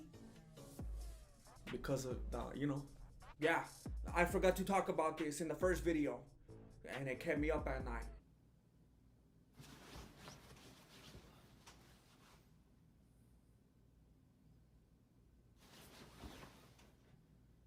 Do you have to go pee again? No. Then what's bothering you? I forgot to talk about McGregor's red panties. You can't sleep because you're thinking about McGregor's panties? No. Well, yeah, but not like that. Well, he'll probably still have them in the morning. Go to sleep. I'm just gonna have to make another video. Another video? It's always another video.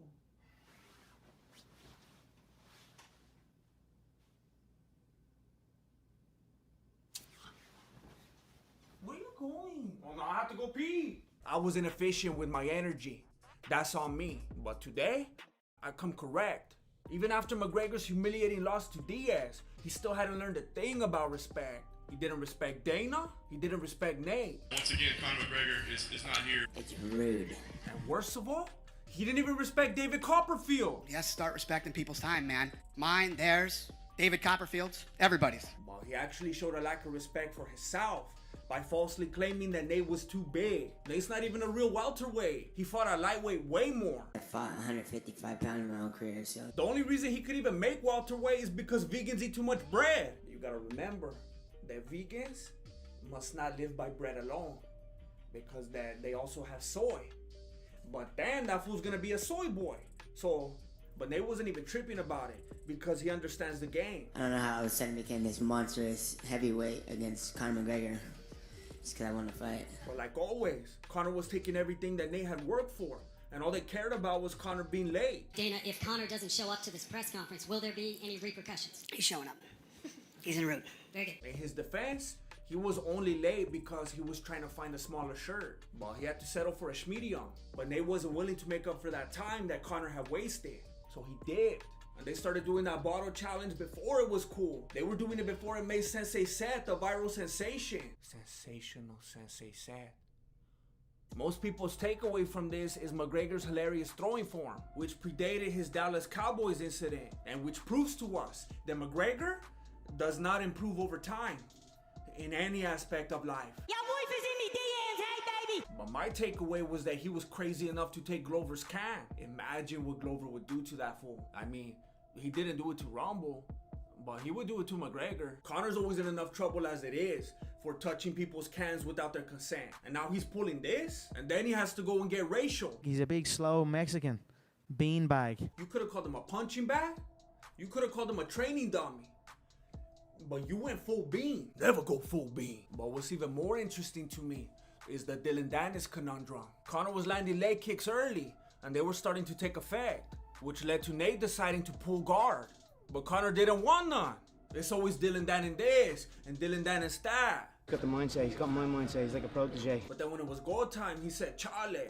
Clearly it was nothing but photo ops. They say that a picture is worth 1,000 words. And Conor was hoping that those words will say that he's really good at BJJ. But if a picture's worth 1,000 words, then a video's worth at least like 1,500. And this video was telling me that Conor didn't even want to fight at all. I understand that martial arts training will tell you to walk away from a fight and whatnot, but that probably doesn't apply when you're on the pay-per-view, homie. But when Conor did fight, I have to admit that they always seemed to be a step behind. And then he made the mistake of trying to step through Big John McCartney. It was like when you try to go to a part on the map that you haven't unlocked yet. So they realized that he needed to step his game up. And he decided to pull guard again. Well, he was learning that he was gonna have to jump into it if he really wanted to get it, because McGregor wasn't that confident working inside the guard yet. That Dylan Dennis had barely showed him how to do that one move, like when my dog has worms. On top of that, Conor was already winded and breathing through his mouth. Conor's still breathing heavy, Mike. Yeah. To be fair, I am also a mouth breather. It's obviously more efficient. You get a lot more air. Like, think of the circumference of your two nose holes and then of your mouth hole. But even though McGregor is taking in all of this additional air, when they pulls guard again, Conor still wants to let him up. The level of disrespect for Dennis is unavoidable. But Conor is simply more comfortable when he's throwing those hands. What was uncomfortable for him was when he realized that those hands didn't have the same effect on Nate as they did in the featherweight division. He was landing shots that usually put smaller fools down, but Nate's just built different. That fool came packed with a little more sand, you know? Conor's wearing down a little, and he realizes that he's gonna need to dig deep to go the distance. So he starts working on his cardio right in the middle of the fight. But his run is cut short when Nate puts him on the fence, which is ironic because Conor has a decision to make. Keep it standing up, even though his shots aren't effective, and Nate keeps coming forward, or go for the takedown, even though that's how we got exposed the last time. I don't live to live, homie. Or you could just get saved by the bell.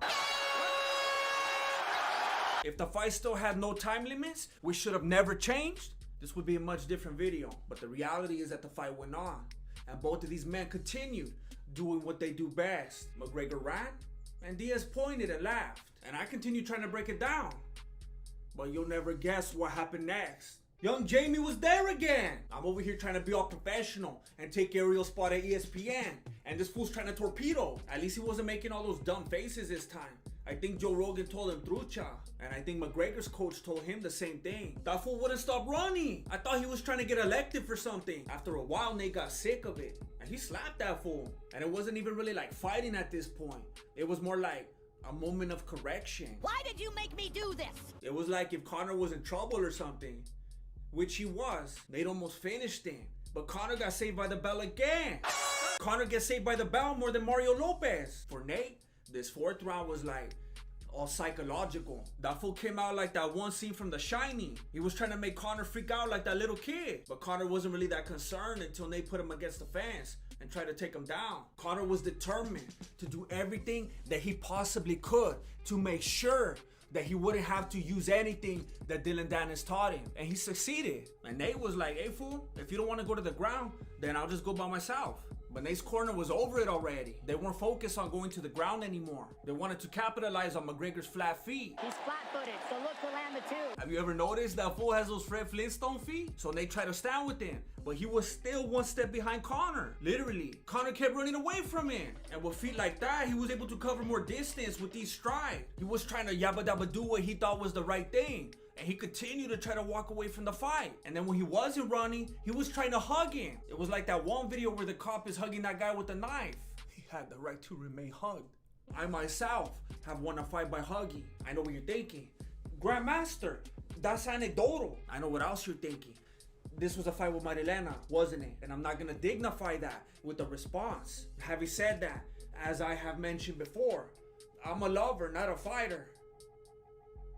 But I'll fight for love in the same way that Conor fights for a paycheck. And if you're a Conor fanboy and you're mad that I said that, then you should realize that it's actually a compliment. Because if he's not just fighting for a paycheck, Then what's his excuse for not being a good fighter anymore? Aside from no longer being a weight bully. I was injured going into the fight. Oh yeah, he added that one now too. That fool's just punching a time card and trying to get home in time for 2.5 man. He was looking at the clock more than me when I'm trying to make sure my video's at least 10 minutes long. And he paid for it when they caught him slipping with the Diashi Harai.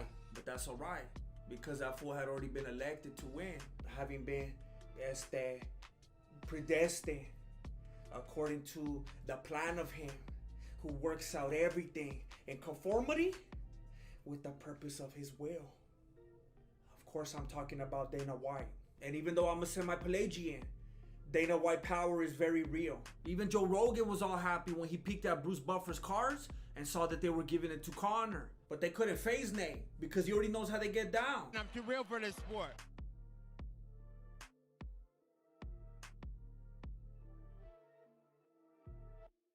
Don't forget to like, comment, and subscribe. You guys came through on the last video and it really made a difference. Thank you for watching Mexican Martial Arts. Appreciate it.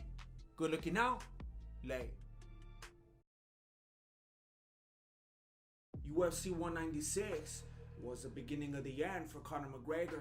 The fanboys thought he was invincible, and seeing him lose was like finding out that your favorite streamer is married. I'm assuming that any Conor fan knows who this is. Dance for me.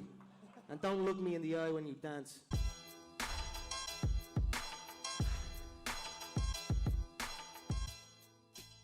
What's up everybody, my name is Jesse and I'm the founder and grandmaster of MMA, Mexican Martial Arts. This video was sponsored by the Ridge Wallet and they are coming to take over the wallet business.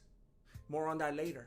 This was a horribly timed matchup for Conor McGregor. Him deciding to take the fight with Nate Diaz at this point in his career was on that same level as John Lennon saying that the Beatles were bigger than Jesus. Even though that's not what he was on a 15-fight winning streak, 7-0 in the UFC, 6 by TKO or knockout, featherweight champion, eating disorder. He was supposed to fight RDA, and to be honest, he probably would have won that fight, becoming the first ever double champ in UFC history, even earlier. Being that I'm somewhat of an MMA mathematician, I could confidently say that based on Conor's fight with Eddie Alvarez, Conor would have easily defeated RDA. Alvarez lost his first fight in the UFC, then won 2 split decisions and got a title shot. That's almost as bad as giving some fool shot at the title without even having a single fight in the division, but that's a regular. Alvarez won that fight. Maybe the bruise on RDA's foot hadn't fully healed.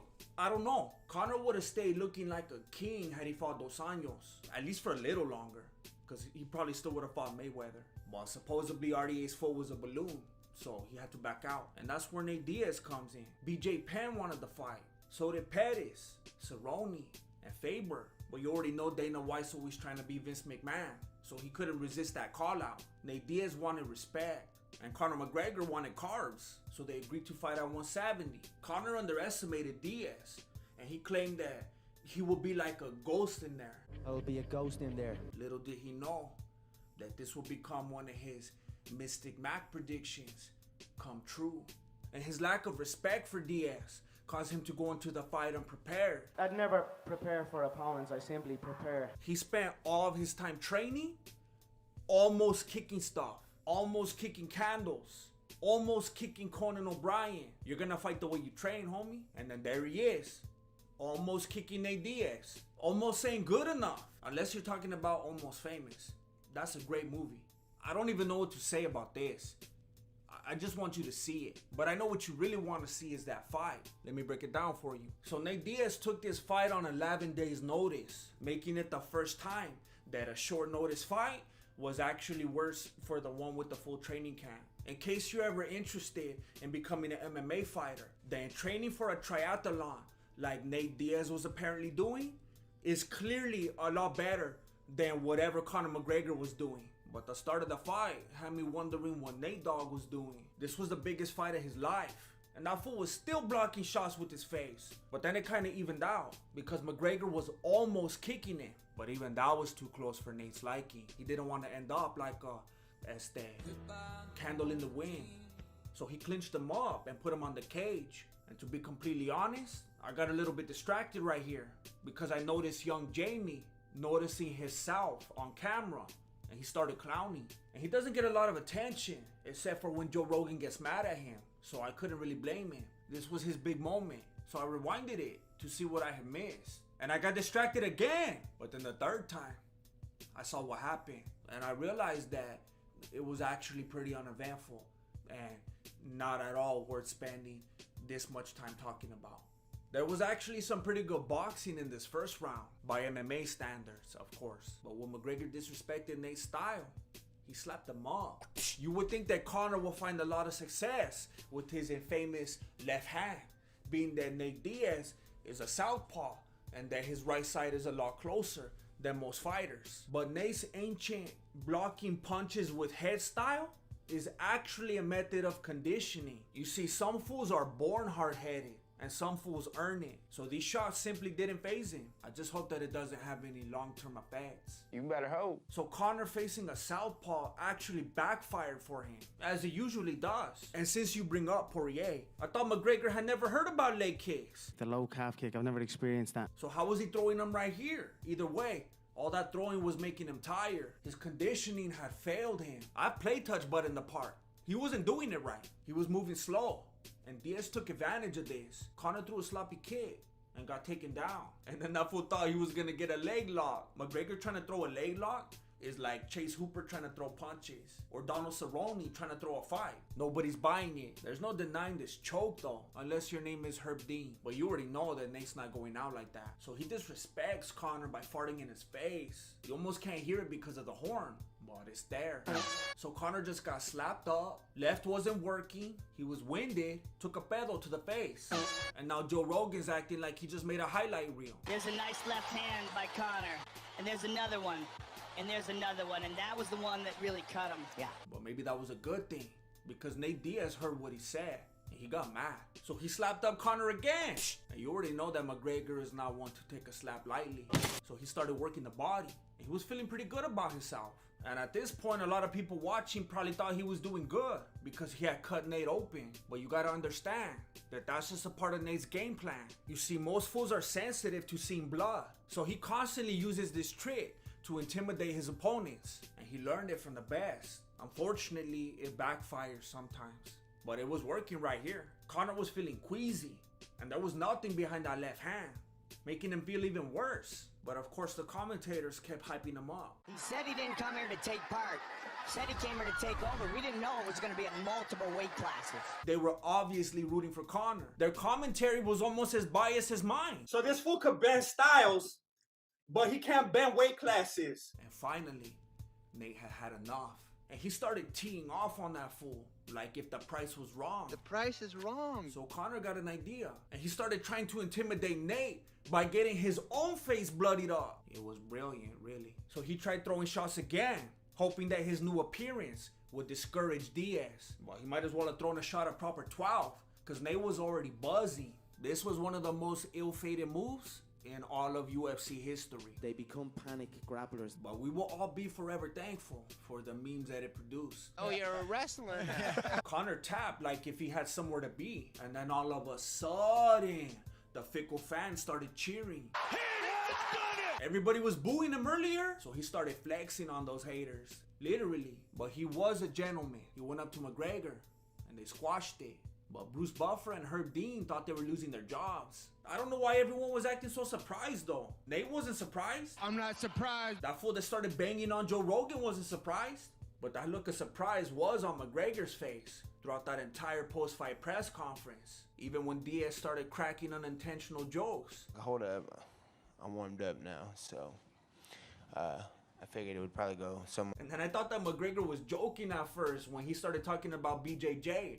Like if he actually knew what he was doing. I looked to pass guard, but he had that high elbow guillotine, so I was forced to roll to my back. But then I quickly realized that he was being quite serious when he explained the ultimate reason for his loss. I was simply inefficient with my energy. But I was simply inefficient with my energy. He was just simply more efficient with his energy. He was very efficient with his energy. He was efficient with his energy and I was inefficient. It was simply a battle of energy in there, and he got the better of that, so You've got your entanglements, you've got your conscious uncouplings, and now you've got... I was simply inefficient with my energy. And after hearing him say this, I had to go back and watch the fight again. Because the first time around, I thought he lost because he was getting socked up.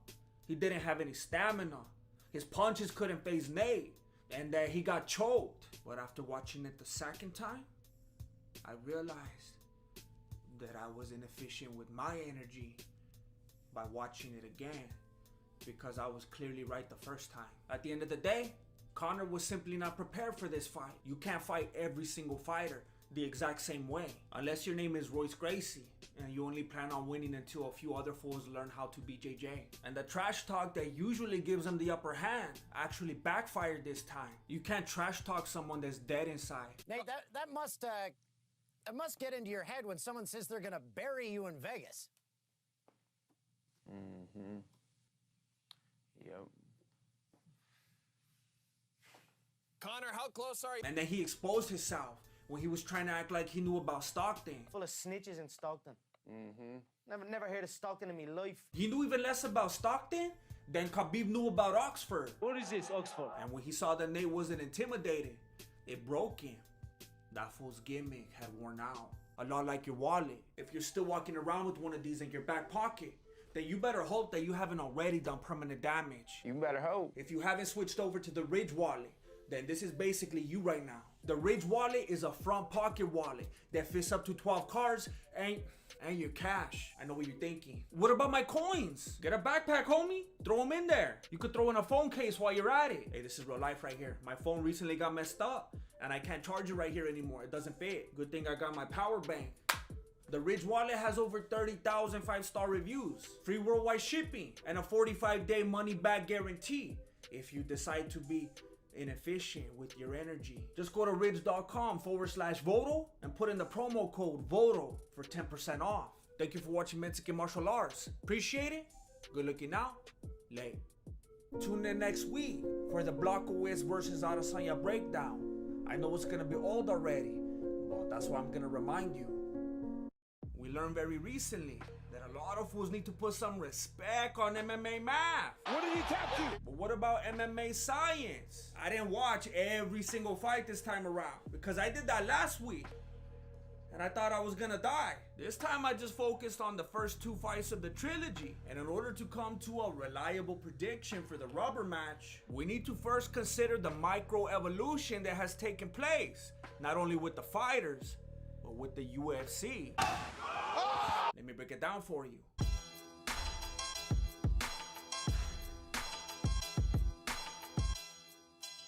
Hey, what's up everybody? My name is Jesse and I'm the founder and grandmaster of MMA, Mexican Martial Arts. And this video is sponsored by the pound for pound Wallet King, the Ridge Wallet.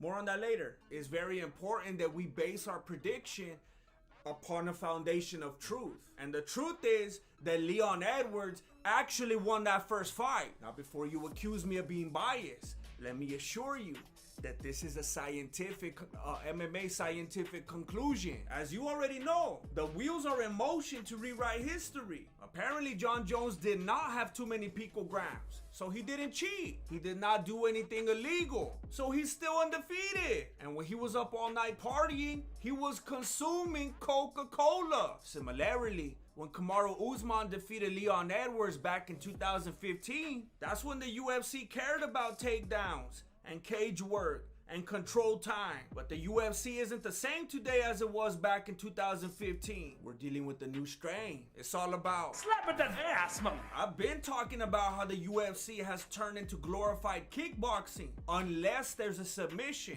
or unless there's an agenda. The UFC pulled the switcheroo on us. You ever get that live notification from the UFC and then you realize it's about the power slap? It's mass indoctrination. We must stay focused, brothers. And if we've learned anything from the past, it's that the past doesn't matter. It's all about what's happening right now. And when I watched this first fight right now, I see a lot of clean striking from Edwards and a lot of sloppy striking from Usman. Cat-like reflections from Edwards. I see Usman getting hit a lot upon entrance. I see Usman having a hard time taking Leon down. And when he does, Leon either capitalizes on it or gets right back up. I see Usman telegraphing and not setting up shots, while Leon throws from point of origin and mixes it up. Edwards has a chin, and Usman doesn't absorb shots well. Basically, they gave the fight to Usman because he had all that control time, which he would not have been awarded today. Even back then, it was somewhat frowned upon. Dan Bergliotta had to separate him because Usman kept taking the fight to the cage. And when they were on the ground, he wasn't doing anything to advance position. He was just trying to stay on top and throw distraction blows. This may be due to Usman taking advantage of the rule set at the time and hugging his way to victory. Or maybe he was playing it safe because he respected Leon's grappling capabilities, which were no better highlighted than when he displayed the ancient art of Jamaican foot fighting.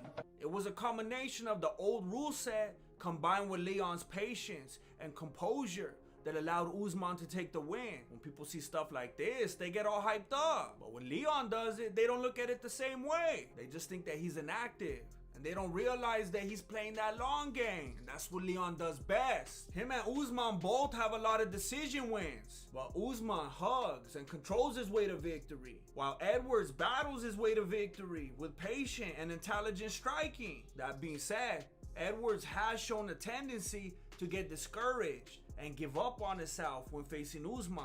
He may have resigned himself to losing a decision. Well, that's what Dean Thomas said. Perhaps his awareness of the rule set at the time caused him to stop trying in the third round of the first fight. And Usman clearly got the better of him in that round. But still, based on today's rule set, where takedowns and control time doesn't matter, where it's all about damage and significant strikes, Leon won the first 2 rounds, and therefore the match. Now, there were micro evolutions that took place between the first and second fights, but only micro. And not just because macro evolution is nonsensical and not even actual science, because it's not observable. The changes were micro because although Edwards got way better at takedown defense and Usman knocked out a backyard fighter, Edwards is never gonna be a grappler and Usman is never gonna be a striker. But I think the most significant change between the first and second fight was Usman's cringiness.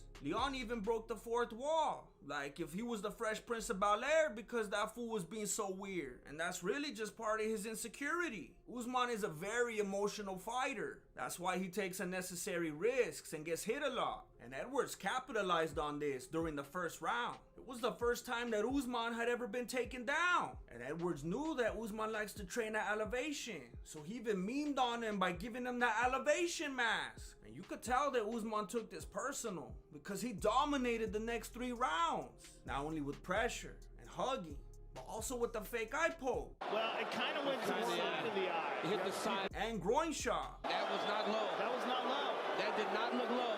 That was not low. That did not look low. He also faked the groin shot in the first fight. Most of the impact hit your stomach. He also faked the groin shot against Covington.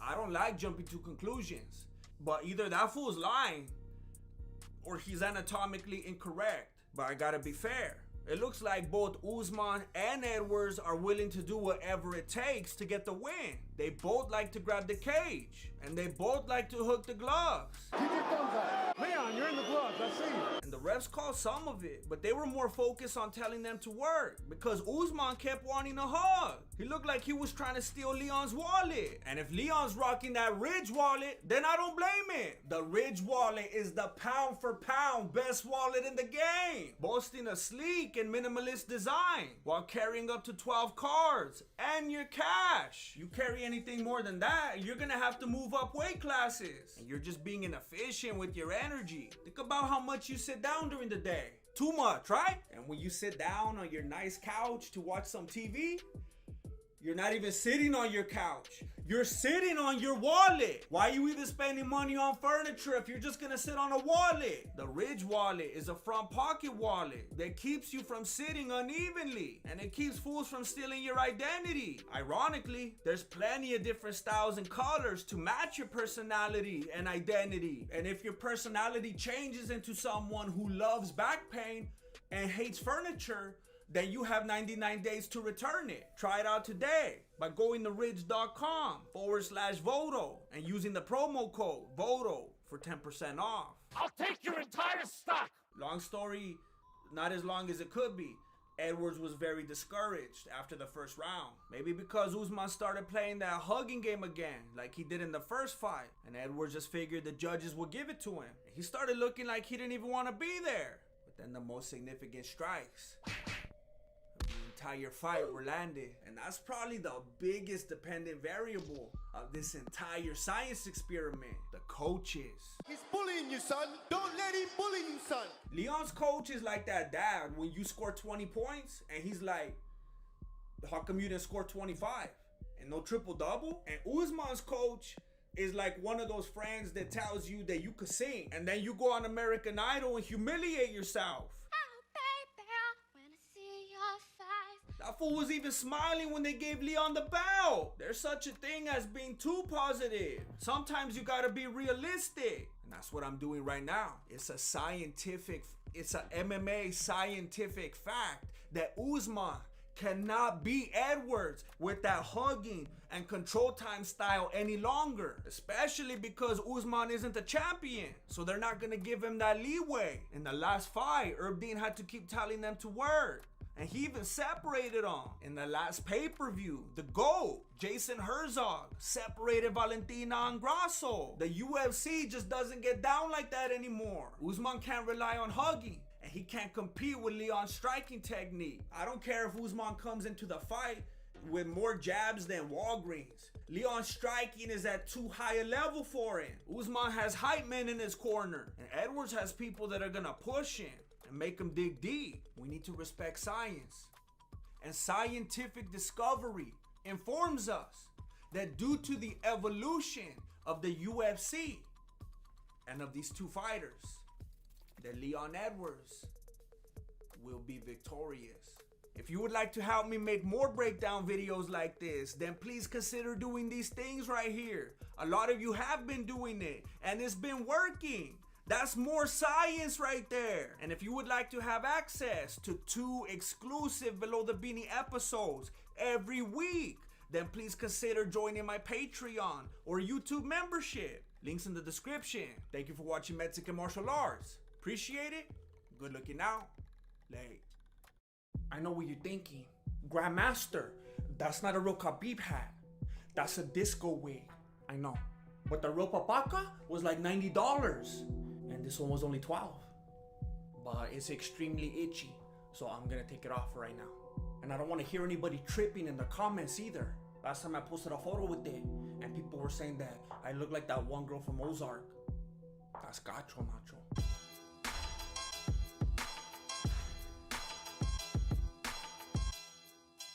Hey, what's up everybody? My name is Jesse, and I'm the founder and grandmaster of MMA, Mexican Martial Arts.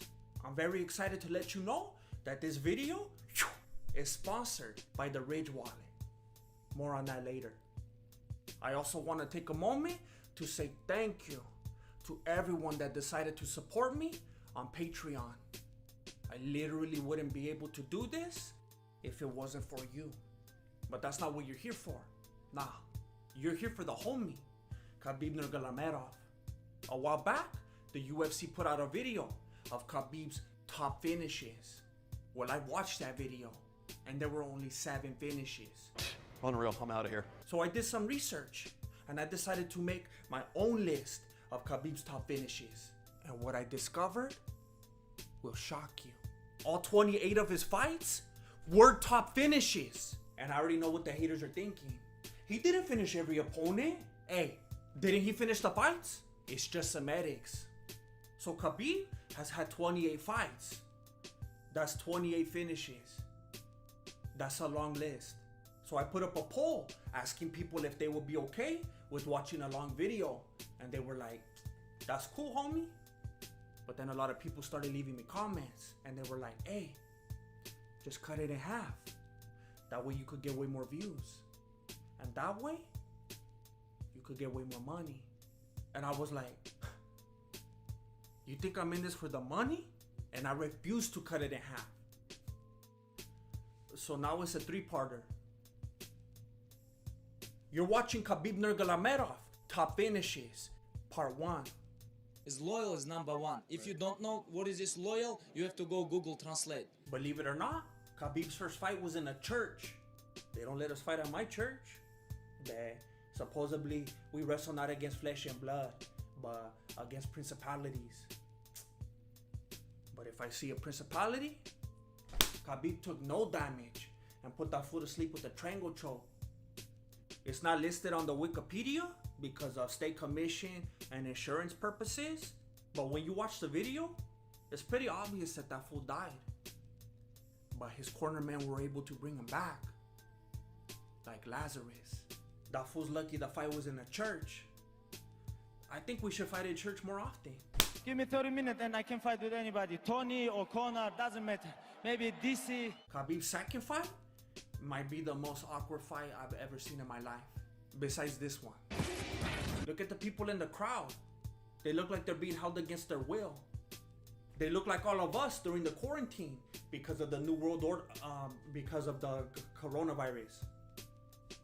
And look at how quiet it is.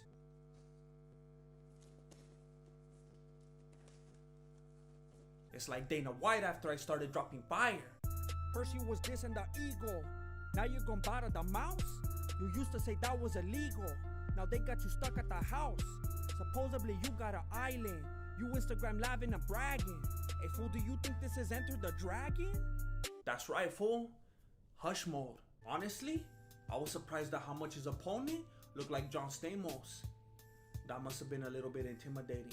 I wouldn't want to have to sock Uncle Jesse in the face, but I would if I have to. And you know that Khabib watched Full House. It was syndicated. But he did what he had to do. People are always talking about how his stand-up was so terrible back in the day.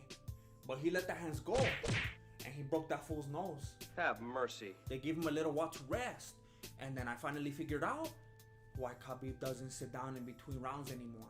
The cameraman did him dirty, and he said, never again. Send me a message. Let me know where, what time. 1 and 1, 10 and 10, doesn't matter. The first thing I noticed about the third fight was that it was on the same day as the second fight. They were fighting on the same tarp. It was the same referee, same shorts, same people in the audience. Khabib was in a kumite. I've heard a lot of haters complaining about how he hardly has any title defenses and that he never wants to fight. First of all, he's a man of peace. But that's irregular. It's obvious that he's willing to fight multiple times in a day, but it's not up to him. When you fight in the UFC, you have to do what the UFC tells you. Excuse me. When you fight in the UFC, you have to do what ESPN and Disney tells you. Send me a real contract. I want to beat your son. You're not gonna believe it. I don't even want to tell you, because you're not gonna believe it. It was still the same day. Now, I did a lot of research, and I decided to watch all of Khabib's fights in one day. By the time I got to this fourth fight, I realized how boring fights could be without the colorful commentary. UFC history! But I powered through with a lot of corner advice that I couldn't understand and the occasional observation from the MC. I also realized how biased that referee was. Fools have been hating on his smothering style since day one. Khabib was putting in that work on the ground for all three fights, and that fool kept standing him up like if he was Mario Yamasaki. However, Khabib overcame, and he won the kumite. Wait, hold up. My phone's about to die. Nah, fool, I don't have to get up. I got a charger right here. Oh, you thought you had to get up to charge your phone? Chale. With the Ridge wireless power bank, you don't have to stay next to the wall anymore. Hey, if you want to use some, it comes with all the plugs you need. But you could also go like this. Mira, I like to stay connected to my viewers, so I'm always like this, and my phone's always dying. But now with the Ridge wireless power bank, I could be like this. But don't sleep on the wallet. Before I got the Ridge wallet, I was keeping cash in my beanie, and I lost a bunch of money in the washing machine. So I had a decision to make. Stop washing my beanies, or get the Ridge wallet. I got the Ridge wallet. Hey, we already know that you don't want to be out there looking like George Costanza. So do the right thing. Get the Ridge wallet. The Ridge wallet comes in titanium, carbon fiber, aluminum, and over a dozen different styles and colors.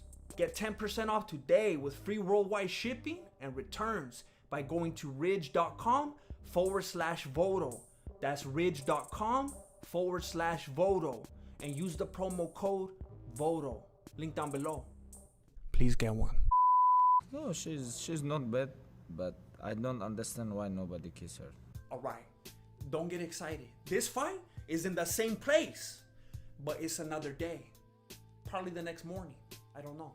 This fight must have had some different rules, cause Khabib had his shoes on, and the other fool was wearing basketball shorts. I think that this will end up being the easiest fight that Khabib ever had. Besides Conor, of course. He didn't take a single strike, and he ended it in only 2 minutes and 5 seconds. To this day, there's some people who think the other fool could have won if he had put his shoes on. I guess we'll never know. I know Dana and Conor wanna talk trash talking, but I wanna talk real talk, you know. This one was very interesting. I scoured the internet trying to find the footage from this fight. I even spent some time on the dark web, and I may not have found the fight, but I found out the truth about Area 51. There's at least 50 more areas. Alderov and Khabib were actually childhood friends. And not only that, Khabib's dad was Alderov's trainer. In an interview with the UFC, Khabib went as far as saying that Alderov is his hero. And that's exactly why Khabib had all of the footage from the fight completely wiped from the internet. He just didn't want to make his homie look bad. Respect. Khabib won that one by TKO in the second round. But that's all we'll ever know. My advice, like train hard. The record states that Khabib's 7th fight was against Shabullah Shamuleyev, but it was really against that ring. It sounds like it was put together by Will Ferrell and John C. Reilly. But it's really not that big of a deal once you notice that the referee is wearing Levi's. I try my best not to let these things distract me and to just focus on the fight, but it's kind of hard to get into because of the commentary. These fools are talking like if they're in a movie theater. It's weird. I don't have nothing with him. Maybe he have something with him, but I don't know. But Khabib's 8th fight was against Paulo Costa's little brother. Mira, I'm not calling him out for it because it must not have been against the rules, or else he would have got disqualified. But Khabib was headbutting that fool like a savage. Supposedly, Ali Bagov was disrespecting before the fight, saying that Khabib was wild and that he didn't use his head. And Khabib was like, I got you, fam. when cage close, I'm gonna smash him. If I didn't already know the outcome of this fight, then for reals, I would have been a little bit concerned. The cameraman did a close-up on this fool, and I was getting those Sling Blade Carl vibes. But it was all good, because Ostrowski was about as effective on the ground as Carl. I'm gonna go ahead and stop it right here, because if I did my calculations correctly, this will be about 10 minutes right now. And I respect your attention spans. Don't forget to subscribe if you haven't already, and stay tuned for parts 2 and 3. I want to say thank you again to the Ridge Wallet for sponsoring this video. Thank you. If you shop with the link that's in the description and the comment section and use promo code VOTO, you'll get 10% off. And please don't forget to do it with my link, because if you just go to the main website and you don't use mine, then what are we doing here? And thank you to all of my patrons for believing in me and supporting me. Thank you for watching Mexican Martial Arts. Appreciate it. Good looking out. Late. If you're watching this video right when it was released, then you're not gonna see any other videos right here to click on, because parts 2 and 3 aren't done yet. But if you're watching this in the year 2030, from your fallout shelter, or even a couple of weeks from right now, then you should see other clickable videos right here. So please click on them. Thank you. It's no secret that me and Chael Sonnen got beef. We got more beef than a Cardi B video. But the fact is that he's one half of the greatest MMA comeback of all time. So I'm gonna have to talk about him for like the next 10 minutes.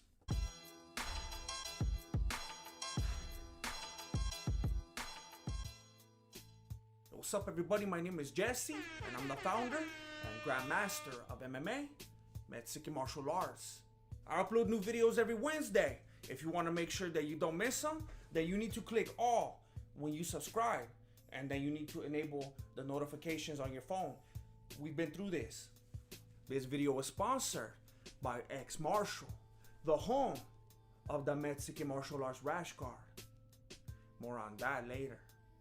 I have to admit that I had never seen the fight prior to my research for this video, as I'm sick of seeing Chael Sonnen on my homepage as it is, and I was missing out. Chael Sonnen said before the fight that it was gonna be a one-sided pounding. This is gonna be a one-sided pounding and I'm swinging the hammer. And he wasn't lying, but I'm getting ahead of myself. Chael Sonnen came into this fight with the perfect mindset. He respected Anderson Silva, but he also had complete confidence in himself. I acknowledge that he's a fantastic fighter.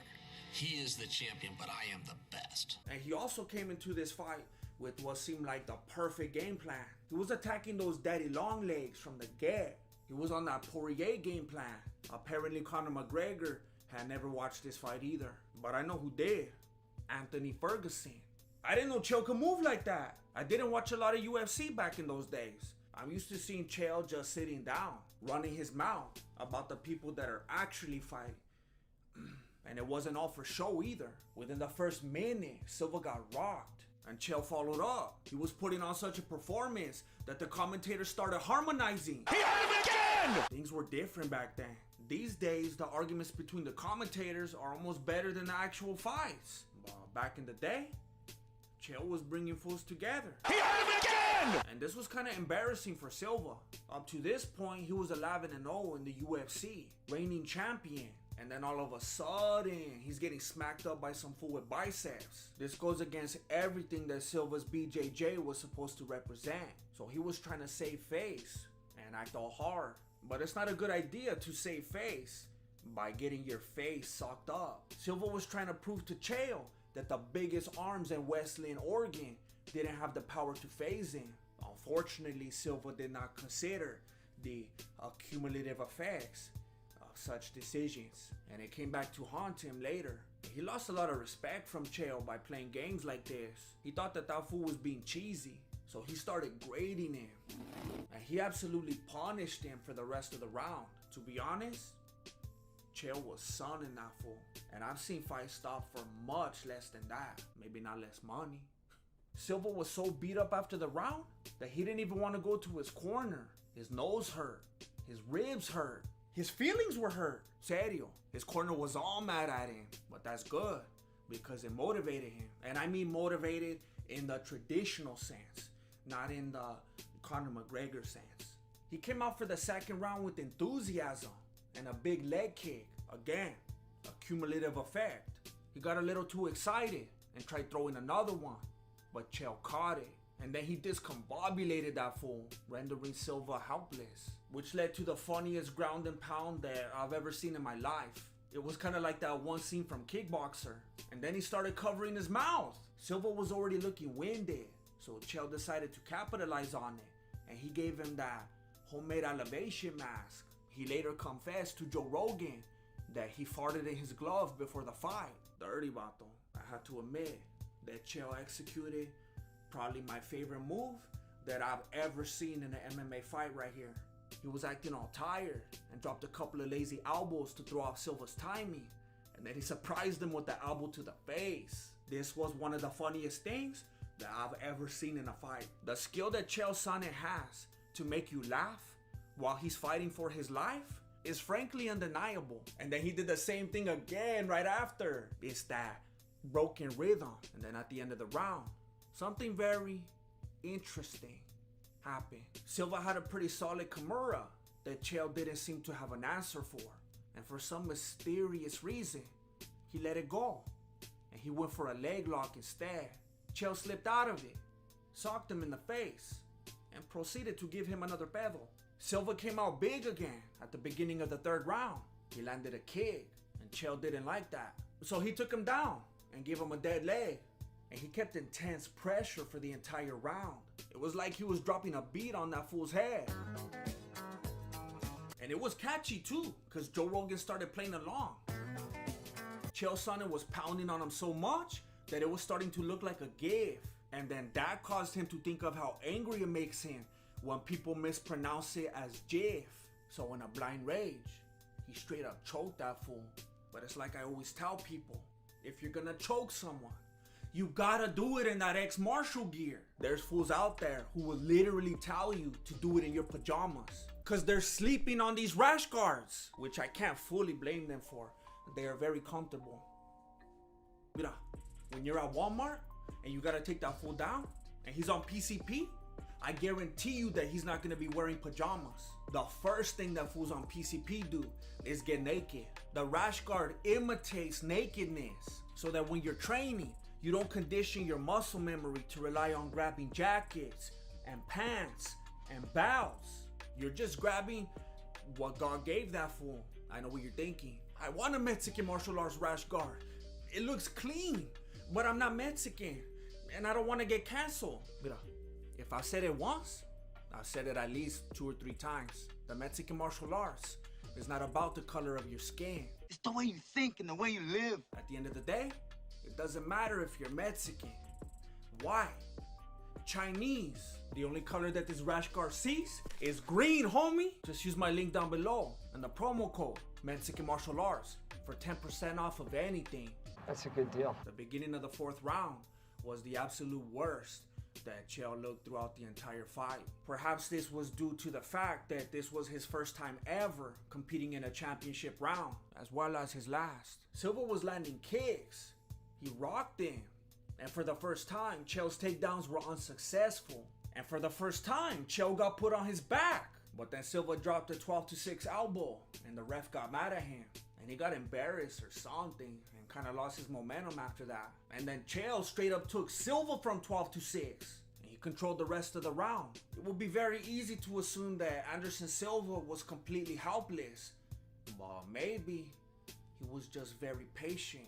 You could see that he never lost sight of his own strategy, that he was waiting for the perfect moment to strike, or submit rather. It doesn't make any sense to me that Chael Sonnen absolutely dominated the entire fight up to this point. And now, at the beginning of the final round, and leading 4 rounds to 0, he looks like he doesn't even want to be there. And now Silva's all hyped up. Chael's looking clumsy and can no longer land takedowns at will. But what looks even worse is this punch that clearly didn't land. But for some reason, Silva's trying his best to sell it.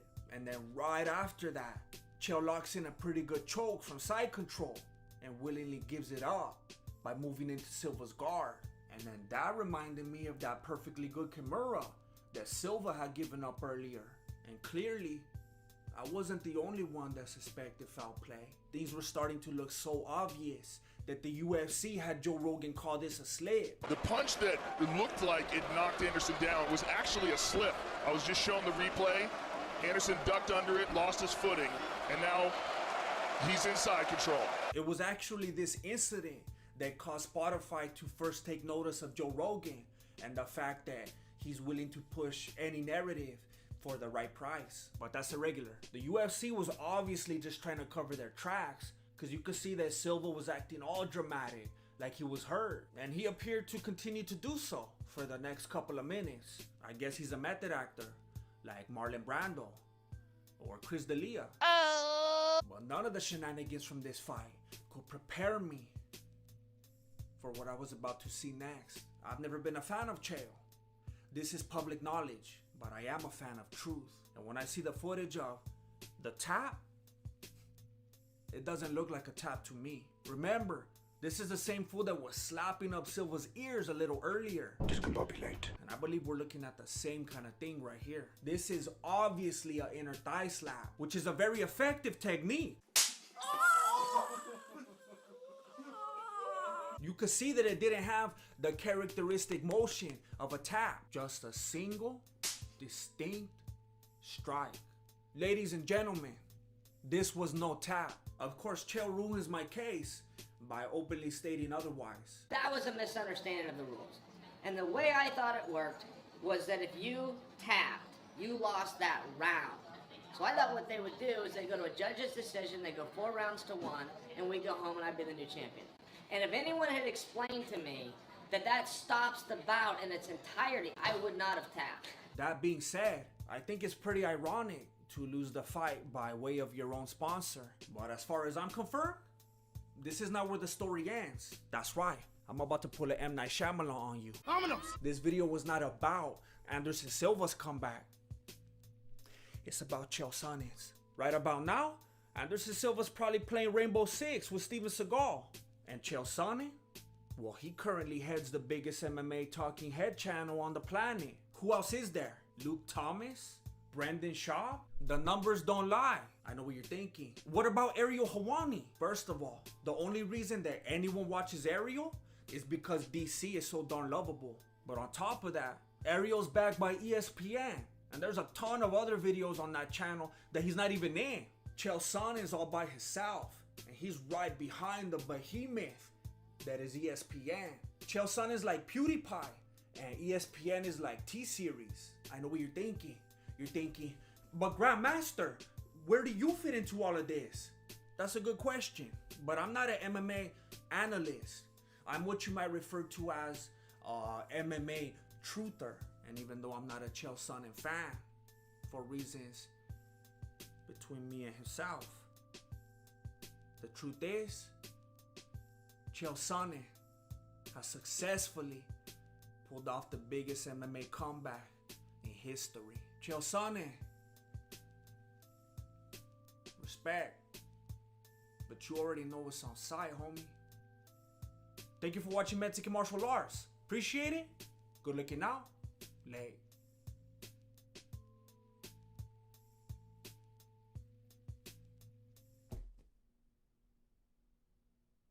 Just like all scripted reality TV, UFC 1 was pretty interesting.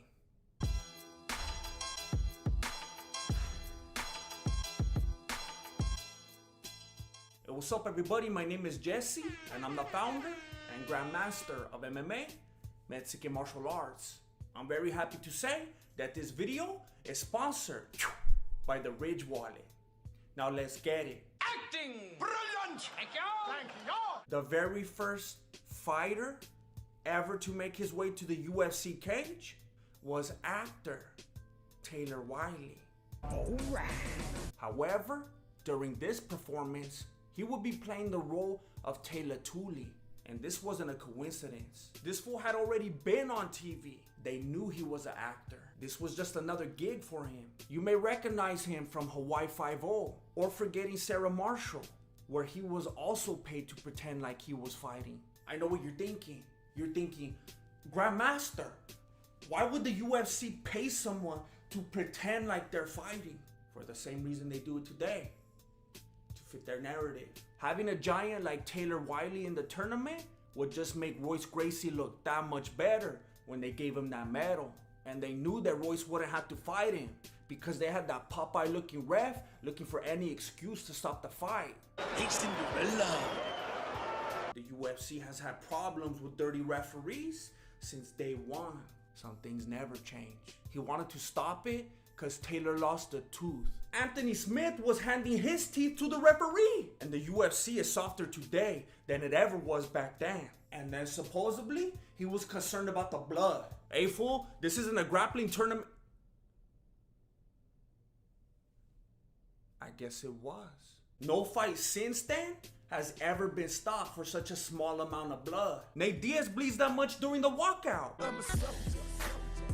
But I gotta give props to Taylor. He actually made me believe that he wanted to keep fighting for a moment. Maybe he didn't win that medal, but he should have won an Oscar. You mean I'm gonna stay this color? I know, it's a heavy subject, but it's history. And you can't erase history. Just ask Chris D'Elia. His Snapchat goes away, right? How they... He probably saved it. You can screen record, take screenshots. Wow. You gotta know that that's gonna happen. In the UFC's very first fight, Taylor Wiley faced Gerard Gordeau. Gerard was from the Netherlands, like Peter Pan.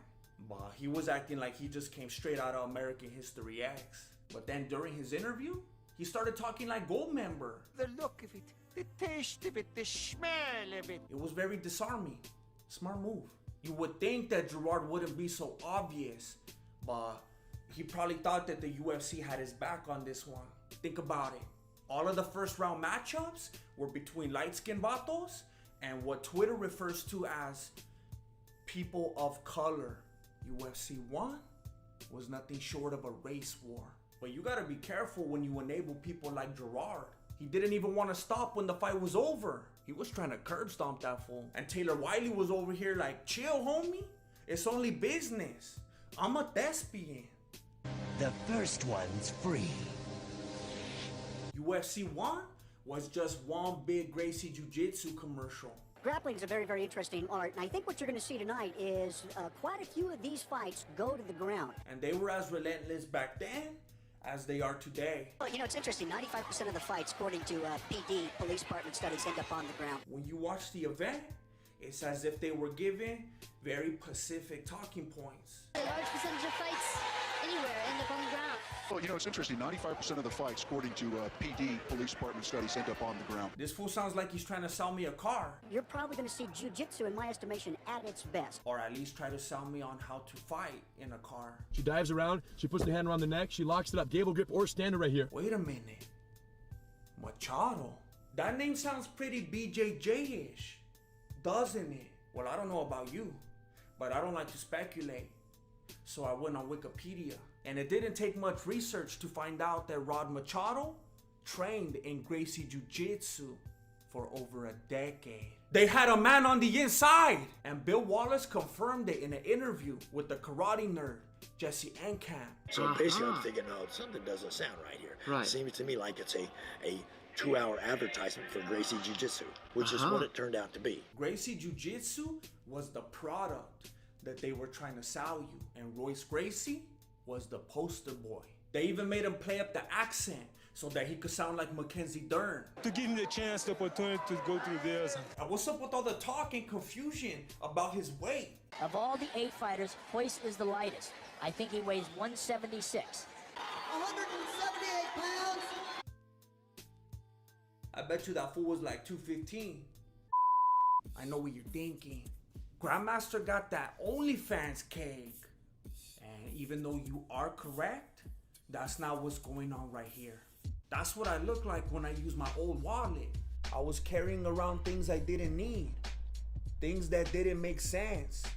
And it was making me uneven.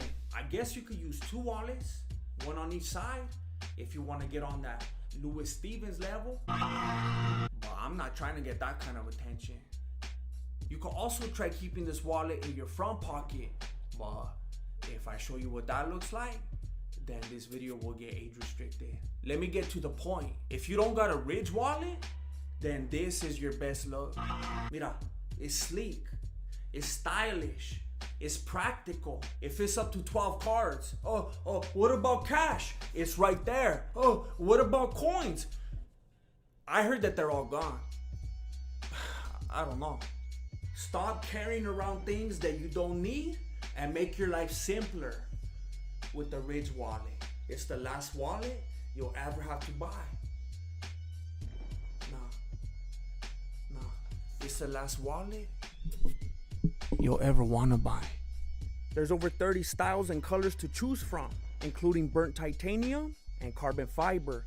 Get 10% off today with free worldwide shipping and returns by going to ridge.com/Voto. That's ridge.com/Voto. And use the code VOTO. Link down below. Please get one. Once a cheater, always a cheater. It's bad enough that the commentating was so biased in favor of Royce Gracie. Royce he's got an excellent base, one of the fundamental positions in Gracie Jiu-Jitsu right now. But it went farther than that. He has several unfair advantages when it came to the actual fight. Now, I don't believe in hand wraps because I've been hardened by training and the legal justice system. But most fighters like to wrap their hands to protect their knuckles. However, these fighters were not allowed to do this. Yeah, they had the meeting and they decided no hand wraps at all would be allowed. The best that they would let them do was tape their wrists, probably just for insurance purposes. But all of a sudden, these strikers were at a disadvantage. But it's no skin off Royce Gracie's knuckles. Literally, they knew that that fool would never be in danger of broken hands, because that fool doesn't throw hands. I know what you're thinking. You're thinking, Grandmaster, what about that fool with the one glove? His hand was protected. Royce Gracie wasn't tripping about that glove. I've already covered the ridiculousness of fighting with a bunch of padding on your hand. He knew it wasn't gonna hurt him. Plus, look at that fool fighting with the one glove. That fool's not posing a threat to anybody. That's that Michael Jackson right there. Even after Gerard Gordeau broke his hand, they still wouldn't let him wrap it. But the lack of wraps was not the only disadvantage for the strikers. They were also fighting on a sponge. Balance is very important to the striker, and the Gracies took that away. They knew that Royce was gonna be spending a lot of time on the ground, and they wanted him to be comfortable in that memory foam. The strikers were never able to get their footing or their clothing. That's right, Royce Gracie was the only one allowed to wear his gi. Now I know that some fools wouldn't have wore clothes anyway. Taylor Wiley's not gonna wear a gi, and Ken Shamrock's trying to get on Baywatch. But the fact is, they weren't even allowed to. And you would think that they would want to cover up the fact that it worked to Royce Gracie's advantage. But instead, they decided to brag about its effectiveness so that they could get some students. Actually, Bill, it will work in his favor. It'll be easier to grapple with the guy to actually get more friction on an arm. Yes. I guess they wanted to be like, people wear their clothes in the streets, so you should train with your clothes on. Good point. People also wear shoes in the streets, so why did you make Ken Shamrock take his off? 24 hours before I'm supposed to step into the ring, they tell me I can't wear my wrestling shoes. And how come when the boxer with asthma asked you not to use the smoke machine, you didn't listen? And how come Royce's brother Rorion did him like Mickey and handpicked the fighters? Rorion Gracie picked the fighters. He was handpicked! Sad! Sad! Apparently Rorion isn't very thorough, because he let Frank Dukes Jr. slip through the cracks. At that time, Patrick Smith's record was 250-0. An astounding record of 250-0! And he was even prepared to fight blindfolded.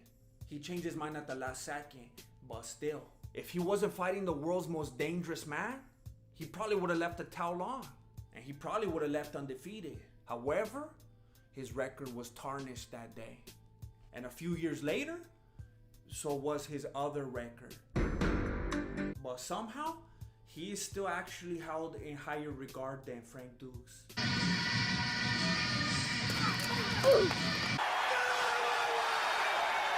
When we think back to the early days of the UFC, we think of the pure martial arts. We think about respect and honor and how it seemed to be better, which it was. But this event reminds us that there was drama since day one, and that's because of Ken Shamrock. At this point, Ken Shamrock had already been catch wrestling. If you don't know what catch wrestling is, it's basically WWE, but without government funding. So Shamrock was used to putting on a show. What are you doing? Who could have known that he would be the gateway thug to future UFC drama? Gonna be long night. Yes! When most people think of the Attitude Era, they think about that sweet chin music, the Stone Cold Stunner, the Rock Bottom, and China. But I think about the world's most dangerous man. That fool was looking at Royce Gracie the way I look at Chinese food. Even when the fights were over, he didn't want to stop. And then he started acting up with the interviewer. Now let's go to Ken Shamrock for his views on exactly what happened in that bout. However, he did redeem himself. The ref didn't see him tap, and he could have got away with it and continued to fight. But he doesn't get down like that. There's some people out there who could learn from him. And the way I thought it worked was that if you tapped, you lost that round. So I thought what they would do is they go to a judge's decision, they go 4 rounds to 1, and we go home and I'd be the new champion. And if anyone had explained to me that that stops the bout in its entirety, I would not have tapped. You know what? Imitation is the most sincere form of flattery. When Mike Tyson beat Evander Holyfield, he didn't just become a biter. He became a biter. In the final match of UFC 1, Royce Gracie took the back. And it looks like Gerard Gordeau doesn't know what to do. It looks like he's just laying there, but he's actually biting that fool. I didn't feel him tapping. You didn't? He shouldn't beat me. Mira, Marilena bit me yesterday. He won the first match by knocking out Taylor Wiley's teeth. And now he's trying to win this match by using his own teeth. Fortunately for Royce, he had that 500 count Egyptian cotton sleeve on. Actually, Bill, it will work in his favor. Gerard's teeth weren't getting through that, unless his teeth were named Kazushi Sakuraba.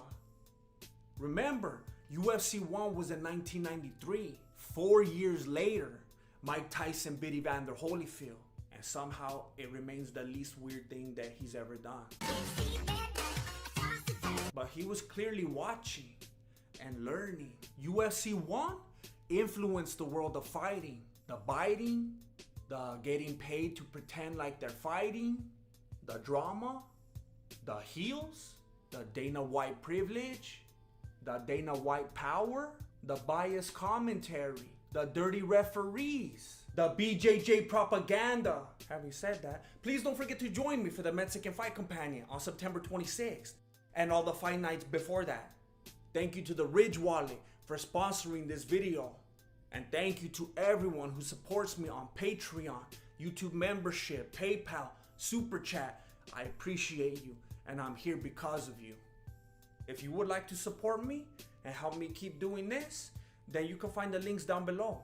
And don't forget that all of your likes, dislikes, comments help me out a lot. So please say some things down below. Thank you for watching Mexican Martial Arts. Appreciate it. Good looking out. Late. This ain't about UFC judge Derek Cleary clearly having a vendetta against Henry Cejudo. This ain't about the fact that this video was sponsored by AG1. And it's not even about the missed opportunity that would have gave us one of the funniest memes in UFC history. It is happening again. It's about deception.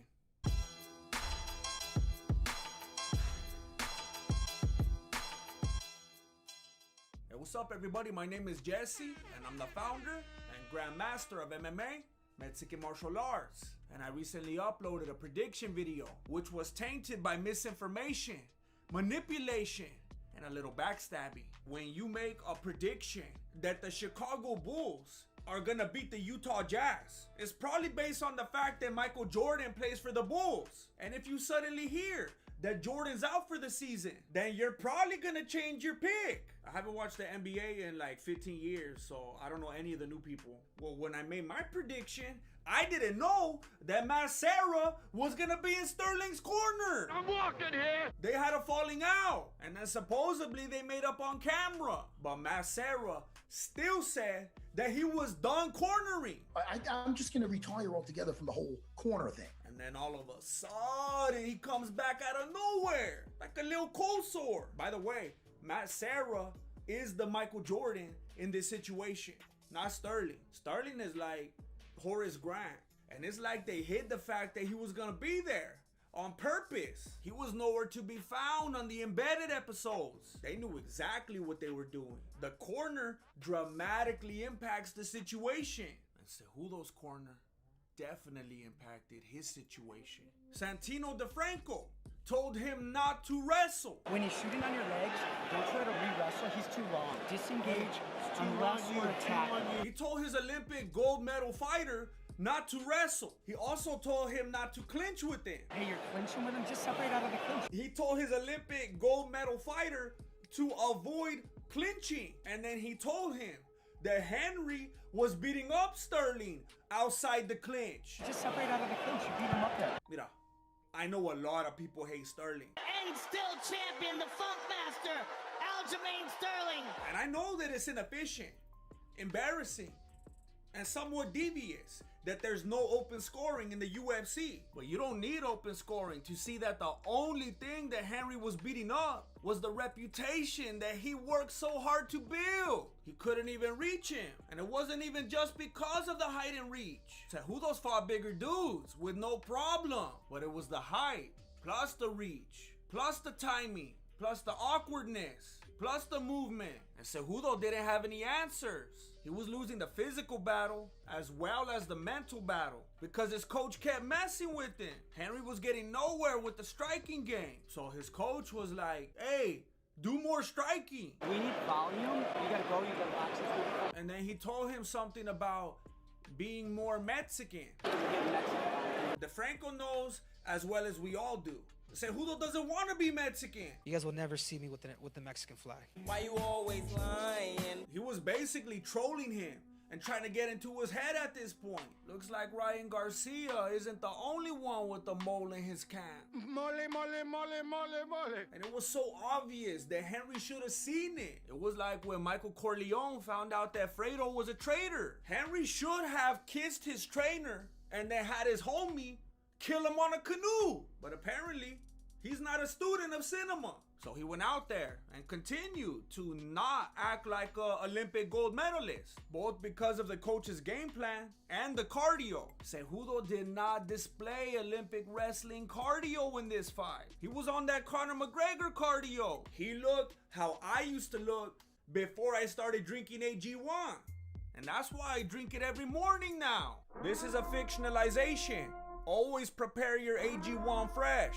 Before AG1, I was uploading like once a month and my videos look like this.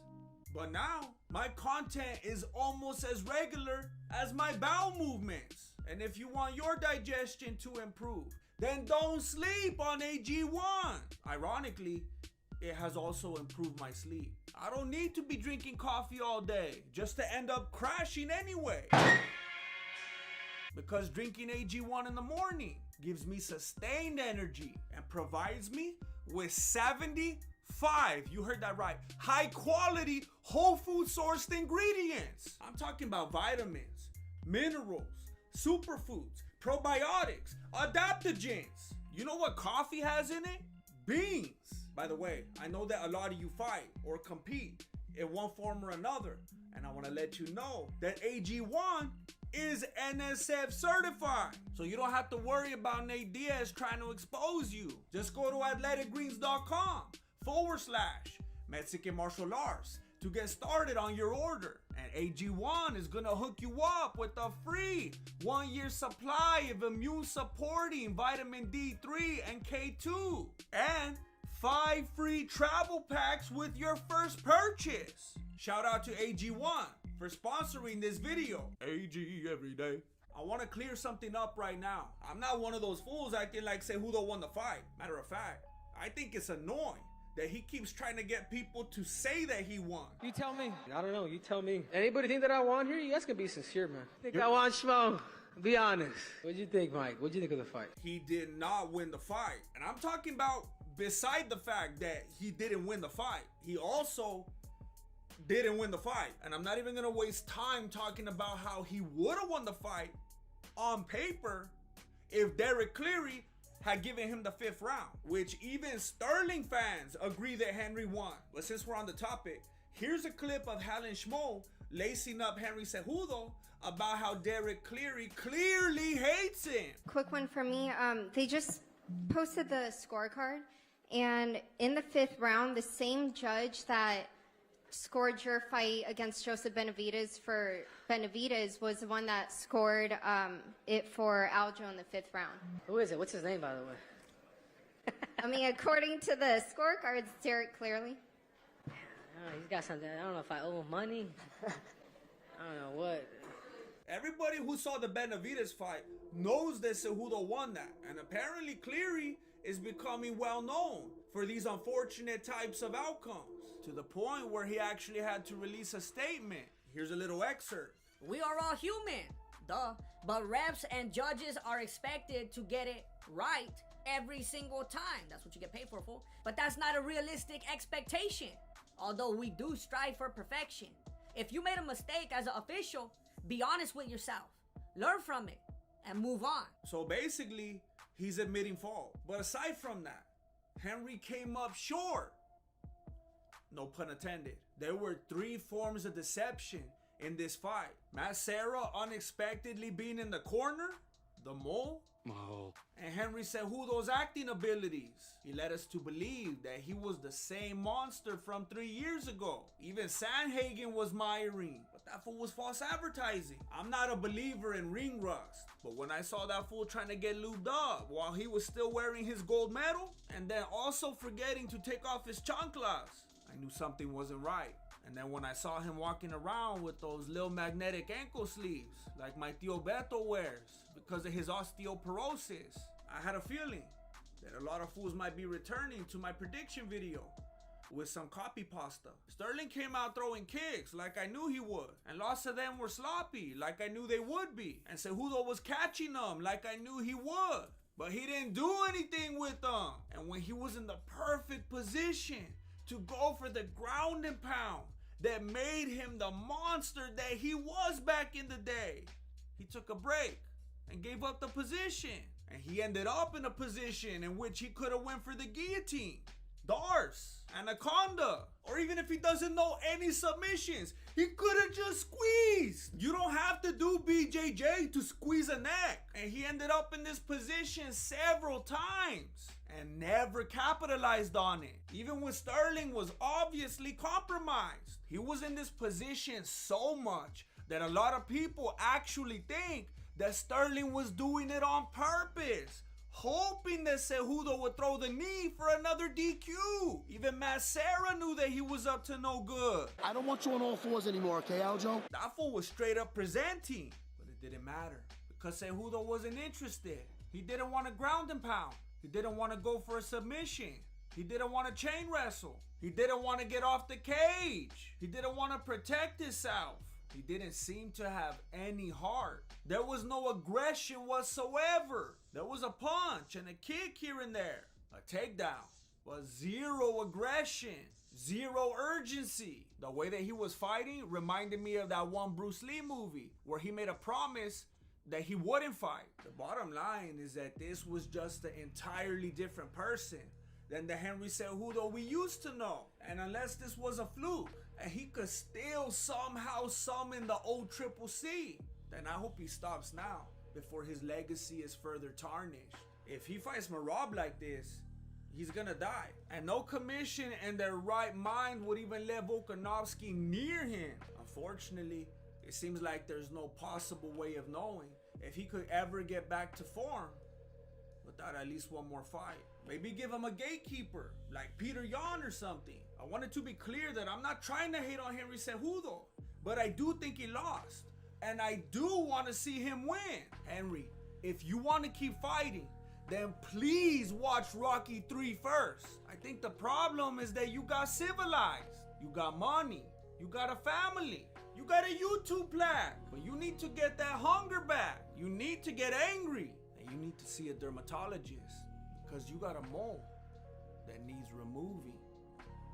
Thank you for watching Mexican Martial Arts. Appreciate it. Good looking out.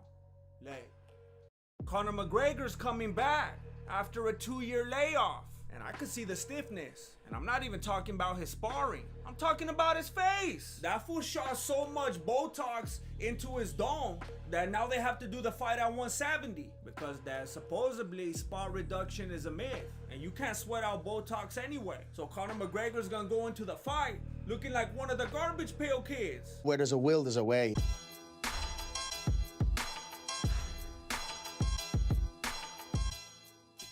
What's up, everybody? My name is Jesse, and I'm the founder and grandmaster of MMA, Mexican Martial Arts. This is for you, Peter, Mexican Martial Arts. And this video was sponsored by the grandmaster of wallets, the Ridge wallet. More on that later. Don't get it twisted. I'm not a Conor McGregor fanboy. I never bought the t-shirt. I don't even buy my own merch. I've been wearing this hoodie for 3 years. I've made my fair share of videos exposing this fool, and this video was no different. But you already know that this channel is where the MMA truthers assemble. And the truth is that Conor McGregor's gonna beat the bootstraps off of Michael Chandler. The bottom line is that McGregor is good for business, and the UFC is throwing Michael Chandler into the cage with him, like that little kid that fell into the cage with Harambe. He has never wrestled an Irish gorilla. Michael Chandler's a blue-collar acrobat, kind of like Jackie Chan. And Conor McGregor's the Irish gorilla, the cocaine gorilla. The UFC's middleweight champion is sponsored by Gyno. You don't think that this fool's gonna slip through the cracks? His whole face is one big Gyno, but it doesn't matter because he gives Dana White's bank account Gyno. We just did a new 6-fight deal with him. Michael Chandler has won 2 out of his 5 fights in the UFC. He's like the fun-sized Bob Sapp, and he's the perfect sacrifice to get McGregor back on the roster. Now that Diaz is gone, Masvidal's gone, Nogano's gone, Mackenzie Dern became unlikable, like overnight. Dana decided that it was time for that fool to make his return. Now that he's even more popular to the general public because of his Netflix documentary. By the way, I watched the entire documentary because I got food poisoning. And there's 2 main takeaways. The first one was that apparently McGregor only lost the fight to Khabib because he had 2 injured toes going into the fight. And the second one is that he only lost the fight to Poirier because his leg was already injured before the fight. I just saved you like 4 hours, but that's irregular. Chandler is nowhere even near the level of Khabib Nurmagomedov or Dustin Poirier. He's like that free space on the bingo card. Bingo! This is just what they do when he comes back. You didn't already forget, did you? Michael Chandler is a home run for Conor McGregor. He just charges at you, swinging. That's just some deja vu-ishness to McGregor. Chandler's the perfect training dummy for McGregor's precision beats power, timing beats speed campaign. And I know that Chandler was a Division I wrestler, but he just wants to fight like Justin Gaethje, only with less heart. When it comes down to it, Michael Chandler is a showman. He's more concerned with being entertaining than being a champion. And that 3rd round against Gaethje was a perfect example. He just started doing capoeira out of nowhere. I have to give Chandler credit. As far as I'm confirmed, he probably has the most entertaining fights. But McGregor doesn't care about being entertaining. At least not in the cage. He wants to win. He has to win.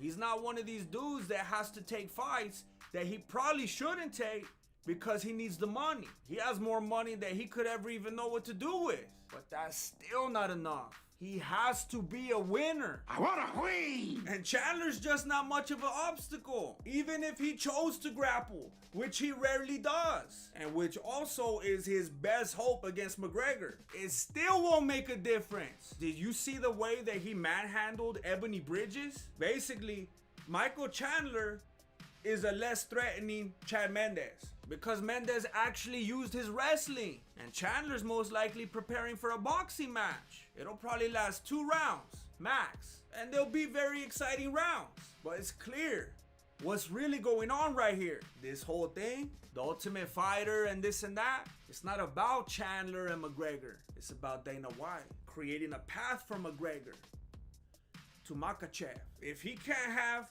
the real Khabib versus McGregor part 2, then he's gonna have to do McGregor versus the low budget store brand Khabib, and he'll be praying that whole fight that lightning will strike Makhachev dead so that McGregor could actually win that fight, and then maybe Khabib will want to avenge him, even though that will never happen because Khabib is a man of his word. But either way, that's the plan. Dana thinks he's got that ace in his back pocket, but if he was smart, he would keep it in his front pocket next to the Ridge wallet. Back pockets are meant for 2 things: anxiety and PDA, not wallets. Back pocket wallets are detrimental to your health. Some people say that that's how Bruce Lee died.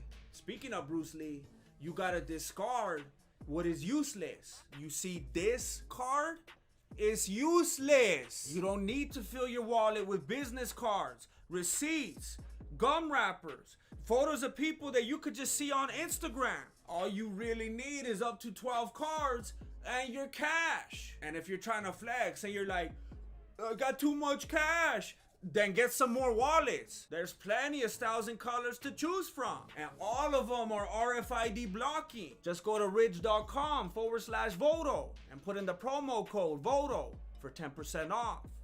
So my last couple videos didn't really do as good as I would like them to, and I haven't been asking you guys to do the algorithm stuff lately on the videos, and when I was doing that, it was working a lot. So you think you could like and comment and share and subscribe and like watch the video like 10 times all the way through and that kind of stuff. I'm just saying, if you're able to do it, it clearly helps.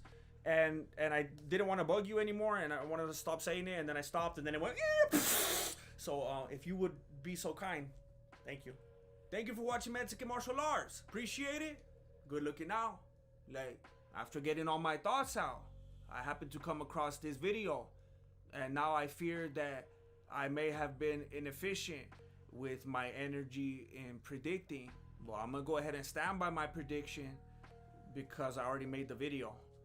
Some people are saying that UFC 270 should have been called UFC 211 because it was full of robberies. But I'm not gonna focus on that today. The moment it hits Wikipedia, it's official. We could sit here and talk about robberies all day, but at some point, we gotta realize that the UFC is dirtier than Valerie Loreda's inbox. The simple fact is that Francis Ngannou is still the champion, and Dana White is still missing.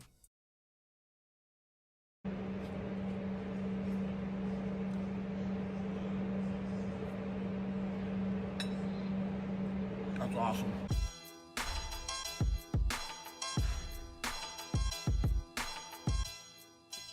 Hey, what's up, everybody? My name is Jesse, and I'm the founder and grandmaster of MMA, Mexican Martial Arts. And I'm feeling pretty good right now because not only is Magic Spoon sponsoring this video, they also sponsored my breakfast. More on that later. Francis Ngannou did not make a lot of good decisions before this fight. The whole reason we even cared about it was because of the friendship drama. And then he said they weren't even friends. You hurt me. And then we were like, well, all right, at least they were teammates. And there's still some kind of drama there. But then he was like, we weren't even teammates. You hurt me. But he did offer some new information. He said that he had knocked out Serial Game with the head kick. And we were like, that's what's up. But then he said he did it on accident. You hurt me. He was already in a bad position with the UFC, and that fool couldn't stop digging holes for himself. But I can't fully blame him because supposedly it's that muscle memory. He was trying to tell Dana White, you never give me your money. But you kept saying too much, Ngannou. And in the middle of negotiations, you break down. People were having a hard time caring about this fight. And it's weird because this was like the War of the Gargantuas. Those fools were making Dana White look like Matt Serra. And then Dana got caught gazing until he remembered that there was a camera right there. And it's not exactly relevant, but I wanted to talk about it. At the end of the day, everything about the narrative leading up to the fight made Ngannou look bad. Dana didn't care enough about him to pay him what he was worth. He ruined the storyline, which caused the drama to fade. ESPN raised the pay-per-view prices, and a lot of people weren't gonna pay for that. He was too focused on trying to fight Tyson Fury. He had lost so much respect from the general public that even reporters were disrespecting him. MMA Factory, you brainwashed that out of your system? MMA Factory does not exist anymore? He was the underdog. But when the fight started, we could see why. For the first couple rounds, Ngannou was looking like no manos. He was swinging like if he was Sean O'Malley, but nothing was landing. The only time Game felt that right hand was when Ngannou was trying to get that copay. But he knew that Ngannou was about as much of a doctor as Dana White. I'm not a doctor. So he wasn't about to bend the knee. Francis, however, seemed to have no control over his knees. He came into the fight with knee pads, which we learned after the fight were due to some injuries. That supposedly he had a torn MCL, a damaged ACL, a damaged MPFL, and an ingrown hair. This took a lot of movement out of his knees, and he was looking even more flat-footed than usual, and he struggled to keep up with Gaines aerobics. He was breathing heavy, and he was discouraged. This went on for 2 rounds, and Scott Coker was already getting the paperwork ready for Ngannou, but he was gonna have to tear it up, because that's what Ngannou did in round 3. Everything turned around with that body slam. And a lot of people weren't putting respect on those cat-like reflections. That fool would have made Derek Lewis end up on his own Instagram page. But Nogano slipped it with the quickness. And then he slipped right into that side control. A lot of people are saying Nogano didn't do nothing on the ground. He just laid on top of him. That's disrespectful. Remember, Serial Gang was my pick. But I'm an MMA truther. And the truth is that Nogano leveled up his attributes. He went from the slam right into the side control. He trapped Gain's hands so that he couldn't post up. He put the squeeze on to drain some of Gain's energy. When Gain tried to post up on the other side, he neutralized it. Stepped over into the mount. When Serial tried to get up, he transitioned to the back. Landed shots. Put the hook in. Found the guillotine. That fool was doing more groundwork than my Tio Beto. And then when he finally let him back up, it was only so that he could put him back down.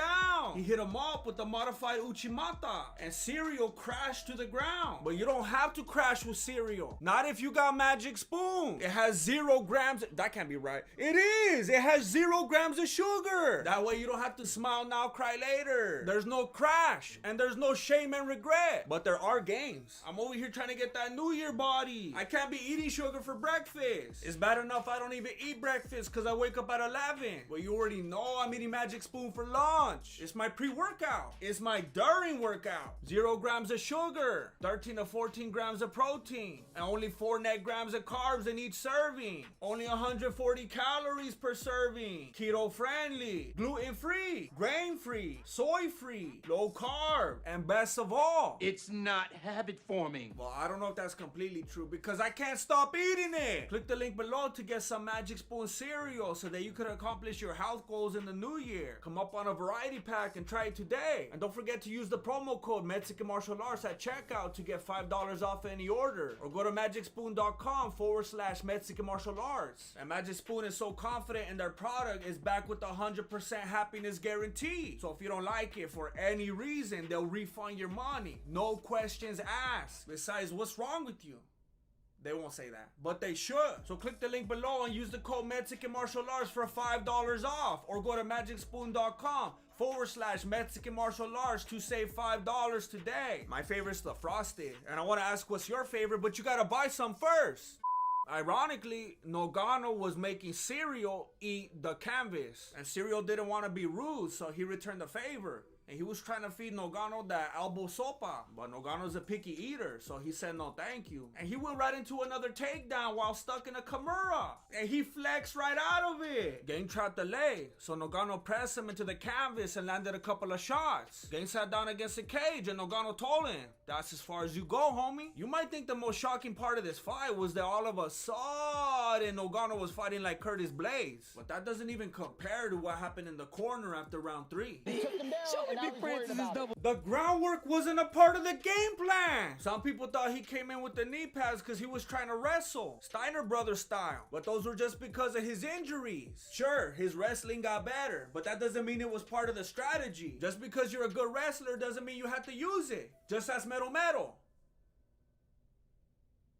I'm gonna need a moment. And there was another statement from the corner that had me do a double take. And I was trying to find out if Nogano maybe had Joshua Fabia in his corner. Mike Tyson head moving side to side. Do you understand what this means? We may be witnessing Nogano in his final form right here. He's a man without a functioning corner. He's operating solely off of that flow state. It was like if I was watching a Mind Smash video. YOLO. And then you got Gain over here with these little pitter-patter kicks, acting like he's gonna do something. They did 0 damage. It was like back in the day when I was kicking Flacco. And the commentators realized that the judges probably weren't gonna be impressed. How do you score that when they're just kind of slapping the leg with the kick? It's not hurting him. But either way, there's something that we have to acknowledge about the UFC scoring. It doesn't matter. The UFC scoring matters about as much as the UFC rankings matter. That's why I'm not gonna get worked up about Moreno getting robbed. Even though Joe Rogan said that Moreno got robbed with the expression on his face. And Adesanya said that he won too. Nah, it's Moreno.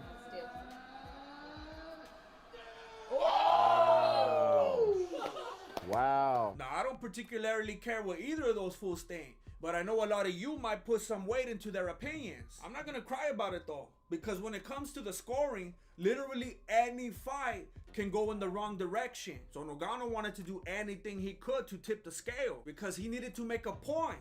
And he had his eyes set on that victory. Just like Ariane had her eyes set on Gang. And like Dana had his eyes set on Ngannou. In case you forgot. So he went for another takedown. And again, he did not just lay on top of him. It was Gang who was trying to create the stalemate by holding on to his wrist and not doing anything with it. So Ngannou was like, all right, if you don't want to do work, then let's get back up so I could put you back down again. He immediately started looking for the mount. Gang was trying to do work with his leg, but then he said Chale and started squeezing again. Then he eased up because he was thinking about some ground and pound, but Gang slid toward the fence with the quickness. Some people think an illegal knee took place right here. I watched the footage over and over because I thought the same thing at first. Well, it's not illegal. The knee was landed on the solar plexus. And although some of Ngannou's thigh meat did graze Gang's face, no rules were broken, except Broco. Ngannou continued trying his best to put in work, but Gang kept holding on to that wrist. And Gang's coach was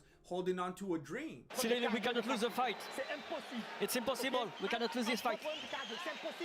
It's impossible. After a decent elbow and a takedown early in the 5th round, the fight was Gang's to lose. And he did just that. He tried leg locking someone whose legs could probably leg lock someone. But you have to consider he was under a lot of pressure. Because for a moment, it looked like Ngannou was gonna do a triangle choke on him. Imagine getting caught up in one of those. You think fools get lost in the Bermuda Triangle. So he tried getting the heel hook. Because he figured he had done it in the past, so maybe he could do it again. But if that's how things worked, I'd be making videos with Flacco right now. I won't forget you, fool. Well, you already know by now that it didn't work out. He kept trying his best to lock it in, but Francis thought that he was just trying to give him that deep tissue. So he wasn't even tripping. Gang tried one more time, but it ended up looking like some kind of weird partner stretch.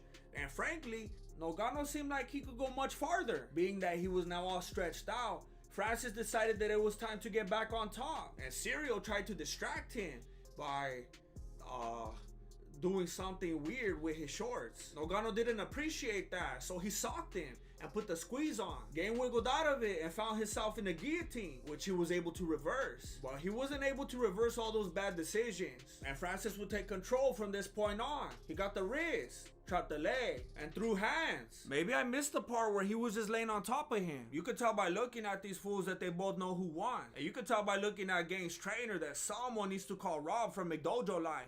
And I thought Ngannou was the predator. Fools start touching me like that, it's gonna be round 6. Even after a fight like this, with all of us being able to witness the birth of the African GSP, the focus is on Dana White. He didn't put the belt on him, and he wasn't at the press conference. But what a lot of people don't realize is that he wasn't even at the fight. You can see him right here earlier in the night, but he was never at the main event. People were thinking that he ran out of the building right after the decision, like if he was Colby Covington, but he had already did. Then he refused to go because he already knew that Ngannou was smashed, and he was mad about it. Was his vertigo acting up? Was he mad at ESPN because they raised the prices and now he looked bad because the numbers tanked, and that this event made more than 16 times less than Fury versus Wilder 3, which no one even wanted to see? Is he boycotting UFC events because he's mad that Moreno got robbed? Was he out collecting money because now he's gonna have to pay Francis? Either way, Ngannou thinks it's a Dana White power play. He went to like a power position. But he wasn't phased. And if you thought he was scary in the cage, then you haven't seen him laugh. It's so intimidating that John Morgan isn't even showing up at the press conferences anymore. Oscar, where you at? I'm at the back here. As far as I'm confirmed, there was no first question. Ngannou reiterated that it wasn't even his intention to grapple. It was a plan B because he was injured. He beat Gang with his plan B. I know what you're thinking. Gang didn't even lose though. Even Gang knew he lost. And I knew you won this fight. But I understand that you're in denial right now. And it causes people to say and do some crazy things, which is why Dana White cut the feed of the post-fight press conference like if he was Michael Scott. Where does Ngannou and Dana White go from here? Has there been as much irreversible damage to their relationship as there has been to Ngannou's knees? Is the UFC gonna sue him? Is Dana White gonna make the best of the situation and just embrace his dominant champion like Joe Rogan did with that one girl? Is he gonna let Francis box and that he could kill 2 paws with 1 fool. This situation has more cliffhangers than Cobra Kai. Now that you mentioned Cobra Kai, I recently did a video about it, and you should scope it out, link down below. Do you know that Nagano won? Or are you still clinging to a scoring criteria that's about as relevant as tap out? Let me know down below. Shout out to Magic Spoon for sponsoring this video. Don't forget to use the promo code Mexican Martial Arts at checkout to get $5 off any order. Or go to magicspoon.com/Mexican Martial Arts. Thank you for watching Mexican Martial Arts. Appreciate it. Good looking out. Lay. I got the magic spoon. I know if I could eat once, I could eat twice. But either way, there's something that we have to acknowledge about the UFC scoring. It doesn't matter. Oh, Marilena. Oh, Marilena. And I thought Nagano was the predator. If you enjoyed this video, then please share it so much that all your friends get annoyed. And then click on all the stuff below that helps the video.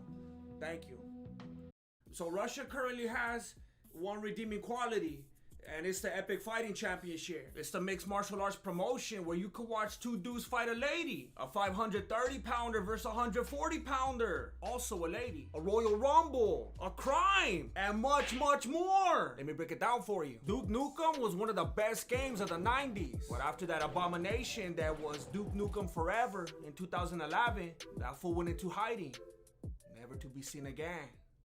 Until now. Turns out he was in Russia, fighting the elements, fighting water bottles, fighting the urge to become the Russian Tyrone Woodley. Я такой 4-5. But better, he was gonna be fighting that one dude that was kicked out of the last event. He was too crazy for Russia. But it makes sense once you realize that he's a McGregor fan, and he thought the cameraman was just following him around for the B-roll. But that fool was trying to gather evidence for the inevitable trial. Look at this fool. He's squirrely, literally. And those beady little eyes, he's up to no good. He's attacking civilians, harassing women, staking out playgrounds. It's the perfect time for Duke Nukem to come out of hiding and save the day. Well, early in the first round, I realized why Duke Nukem uses weapons. And I could understand that being much bigger, he decided to weather that storm so that he could take it to the ground. But you gotta remember that you're in Russia. And when you take some fool to the ground, his homie's gonna be rushing to help him out. And I never saw Duke Nukem die because I only played the first person games. But this is exactly how he would look if he died in the game.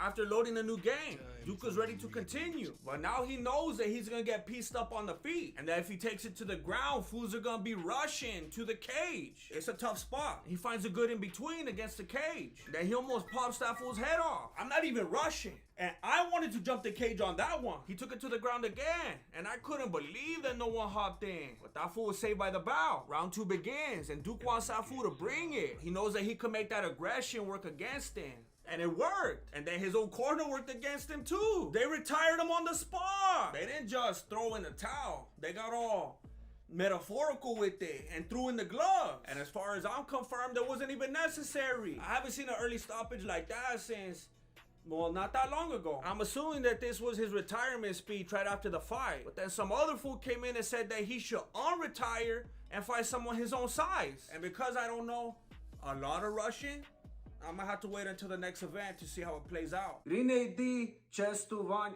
Rinedi Chestuvanyo. Rinedi Chestuvanyo. The next fight was a 3-on-3 match between the Hills Have Eyes and the 3 stages of depression. And I was a little bit sad because they didn't give any kind of a backstory for these fools. And a lot of the time, that's like the best part. The first thing I was wondering was, how are these fools gonna tag each other? There's no ropes or anything. It will be kind of annoying to have to hop over the cage every single time. But I quickly realized how foolish I was. The only tagging will be on each other's domes. Within the first 8 seconds of the match, they were all on the ground. What is this, the UFC? That's not what I come here for, Epic Fighting Championship. And now the referee's cheating. What is this, the WWF? Actually, that's what I'm here for. I like that. And then this fool's hammering away like if he's trying to get a Home Depot sponsorship. The homie tries to save his friend because the ref fell asleep. Oh, you'll stop him, but not the fighter. And that's the cue for the Royal Rumble. Apparently, this happens at every event. How could we blame Khabib? It's in his DNA. And the weird thing is that every time people storm the ring, everybody fights except the actual fighters. This one's even trying to be a peacemaker. I think the people that storm in probably couldn't make it as fighters or something, and now they're trying to live vivaciously through their homies. After a short break, they cleared the cage and resumed the match. But now it's a 3-on-2. I don't know if it's an elimination thing, if that fool got hurt, or if he had to go to the bathroom. Maybe he'll come back. But in the meantime, these fools are playing whack-a-mole, or as my people say, guacamole. It was so extreme that the commentator learned English out of sheer concern. Stop! It was like that one scene from Kung Pao where that fool was clearly dumb, but they still kept going. Stop! When they finally did break it apart, I thought it was gonna turn into a 3-on-1 match, but they just called it right there. Cause 3-on-1, that's where the EFC draws the line. You see, when you let things get out of control, they could end up looking like this. Some of you are feeling uncomfortable right now, cause you know I'm talking about you. But you're also uncomfortable because you're sitting on this. Look at my Ridge wallet. This thin wallet that holds up to 12 cards and my cash. You know how comfortable this is to sit on? Trick question, it's a front pocket wallet. You know that back pain that you're feeling right now?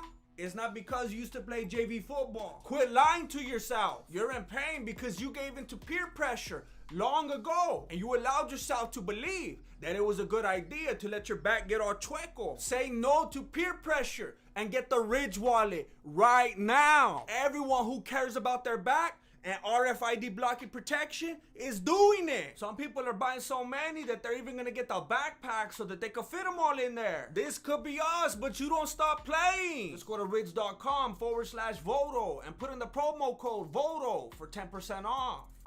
After the first 2 fights, I was concerned that I wasn't gonna get to see a dude fight a lady. But the third fight was where the EFC came back to true form. And they gave us Roseanne versus Fredo. Now I could see that Roseanne is a Wing Chun expert, but Fredo looks like a pacifist. He had no interest in doing any damage. And he had me wondering if maybe he took the fight because it had been a while since he experienced the touch of a woman. But it was Roseanne's son who wanted to touch Fredo. And sure, it's honorable and everything, but I felt bad for her. I hope she still gets paid, and it's not really fair at this point. Fredo just did a full fight camp for a lady. He didn't train for DJ Connor, and DJ knows this. That's why he's acting all smug. However, his striking isn't very clean, so he slammed him, got the mount, and tried to land shots. But Fredo was trying to stalemate him, so the ref stood him up. And you could see the frustration on Fredo. He was like, bro, I was trying to fight a lady today. And he barely made it out of the first round. But that was as far as he would get. He was simply too exhausted from all the times he had to keep fixing his hair. But keep your chin up, Fredo. There's a lot of women out there that you could beat up. You just gotta be patient. Speaking of patience, mine was a little bit tested during this next fight. Quite frankly, it wasn't weird enough for me. One of the dudes kind of reminded me of Gilbert, and that was funny. And the other fool reminded me of Ethan Klein, my former favorite YouTuber. At first, I thought this fool was trying to end his life with the Coke and Mentos. But I guess he was just stretching. And then he was fighting a tree. Well, even Sensei Seth does that. And then he started acting like Nacho. Yeah, Coco!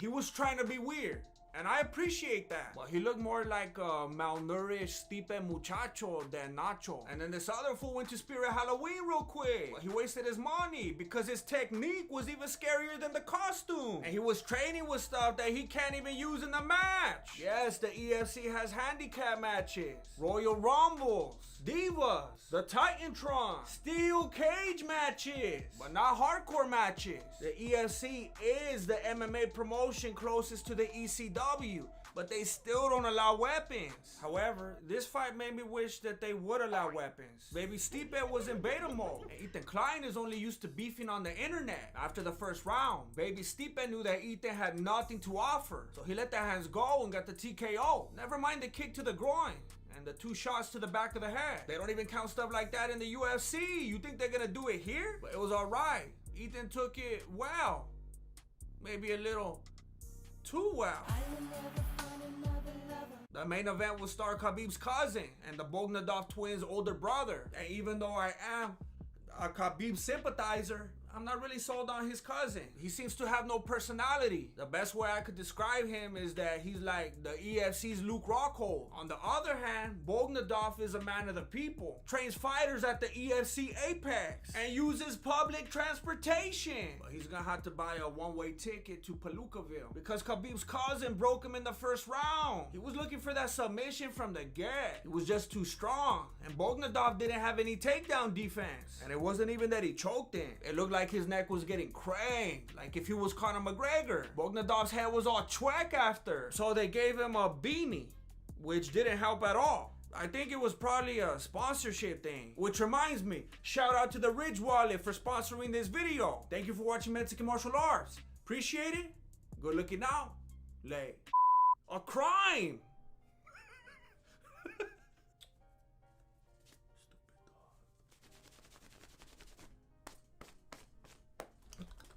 The next fight was a 3-on-3 match between the Hills Have Eyes and the 3 Stages of Depression.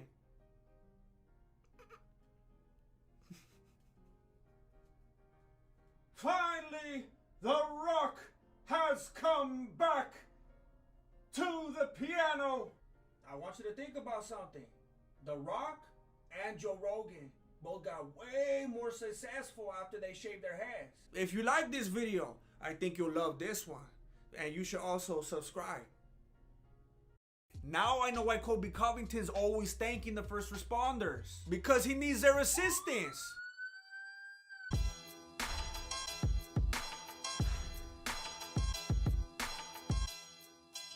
What's up everybody, my name is Jesse and I'm the founder and grandmaster of MMA, Mexican Martial Arts. I'm not even gonna say it, because you already know. More on that later. UFC 268 was an amazing card without a single boring fight. But there were 7 things that stuck out to me. Let me break it down for you. Ernest? No. Ernest? No. Dustin Jacoby took the fight on 6 days notice. Well, if you watch the fight, it looked like John Allen took the fight on 6 days notice. Allen had a full training camp, and Jacoby was actually at camp. He was in the woods hunting for elk when he got the call. Hey, with all disrespect, Allen doesn't look like much after going head to head with one of these. And to be honest, I don't even know why that fool's fighting. Supposedly he's a Brazilian basketball player. A former basketball player in Brazil. And the only reason he ever even started fighting was to lose weight, which is a great method.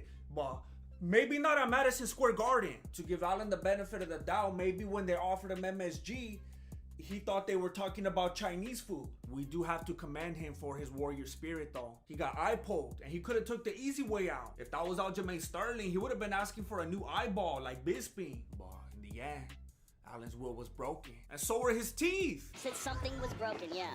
But teeth, yep. Coincidentally speaking, his basketball skills might come in handy because he's gonna need a good rebound after this. He's the best. Khabib is retired. Mero is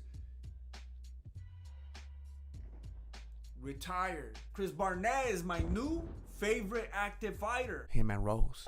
He's got like a non-threatening childlike innocence. You know how sometimes a childlike innocence could be kind of sketchy? It's not like that at all. I was watching the fights at a homie's house and I almost got caught slipping because during the walkout, Barnett was dancing and really feeling himself, and it was contagious, you know? So then I kind of started moving myself. I was like Angela at Cafe Disco. And I already know what some of you are thinking. Hey fool, you're a hypocrite, because I didn't like it when Adesanya was dancing. Well, it wasn't so much the dancing that I didn't like as the Illuminati initiation. And then on top of that, Barnett's a heavyweight. The heavyweight division's boring. It needs more people like him. Who's gonna try to follow this? Stipe Muchacho? And whoever decided to cut away from him right in the middle of his dance needs to get fired. I wouldn't be surprised if it was that haterful Muchacho. And as if the dancing wasn't enough, Barnett won everybody over with all the spinning stuff. Even Dan Bergliotto was miring. I haven't seen a big man move like that since Flacco was on the run. And I know you've heard of a sacrifice throw. Well, you haven't heard of a sacrifice kick.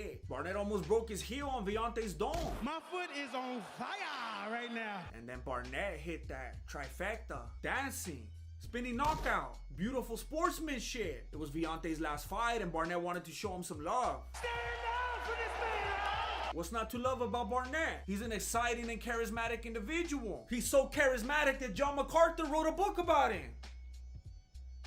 Hey, you get his act? Who are you? You. No, not me, you. Yes, I am you. Coming into the UFC and saying that you want to be the next Conor McGregor is like going to the WWF and saying that you want to be the next Chris Benoit. I don't think Gary realizes how many crimes he's going to have to commit and how many titles he's going to have to not defend in order to reach his goal. Ironically, he might actually have to rely on McGregor type shenanigans if he wants to have any success in the UFC. Lots of people doubted Jordan Williams. Cause I'm an island boy. And they thought that Gary would steamroll right through him. But Williams beat him up the whole round. Gary looked even worse than that Italian DJ that McGregor got the unanimous decision over. The only reason he even won is because Williams got too comfortable and overextended himself. Double left? Like that? What'd you think was gonna happen? No opposite hand checking, no head movement, leaning right into it with 2 seconds left. It's like you never even heard of Fight Smart. And then Gary's over here acting like if he just defeated M. Bison or something. We just shocked the world. It's not even a big deal, fool. You got lucky. He beats one island boy and he thinks he's Jake Paul. You're scared, bro. I know you are. I quit! I quit! What? I quit! I finally figured out why all the fighters were slipping in the cage. Chandler kept spitting out blood. That fool was bleeding more than Nate Diaz in a cactus store. That supposedly his name isn't Iron because of his hard hands. It's because when he fights, you can actually see the iron in his blood. But when he actually applied himself, he was dangerous. And he made Gaethje look like a flat-footed haymaker, but he couldn't help himself. He just had to show everyone how tough he was. And he kept taking damage. He was blinded by his pride. And then he tried to make it even by blinding Gaethje. And then he socked him. He took his vision. And then he straight up hit him in his blind spot. And he should have lost points for that because he could already see that the ref was moving in. That was no accident. But it turns out that points wouldn't matter because that fool decided to blow the fight anyway. It was neck and neck. And Chandler just started emoting at the end. This was his opportunity to show the judges something. And he just kept jumping around like if he thought he was Chris Barnett. Even Dana White was frustrated that he blew such a good fight. And he had them cut his mic off because he didn't want to hear excuses. Speaking of Dana White, I smoke marijuana so I don't beat my wife and children. as I'm sure you already know, Dana White was watching the Canelo fight during the main card. And as someone who went back and forth myself, I happen to know that the Canelo fight took place during 3 of the UFC fights. If you watch the whole thing, the president of the UFC disrespected 6 of his fighters by watching a boxing match on his Chromebook. And he justified it by saying that he had money on it. I bet $100,000 on him to win by knockout. And then he only won $40,000. That's nothing for Dana White. That's like a week's worth of protein powder. It wasn't even enough for Dana to pay for the stream. Did you pay for it? Yes. And I don't blame him. Canelo's starting to fight like Mayweather. That fool's boring. But Dana still thinks that he could beat the UFC's top pound for pound fighter. Dana still hasn't put respect on his name. But if you ask me, I think it's a Dana White power move. He's trying to let all these fools know that they got no leverage for negotiation. Everyone's always trying to get paid more. And he's like, Charlie, I don't even watch your fights. It's manipulation. Just like when he acts like he doesn't already know who has the first question. You got the first question. You know who has the first question, Dana? Fair enough.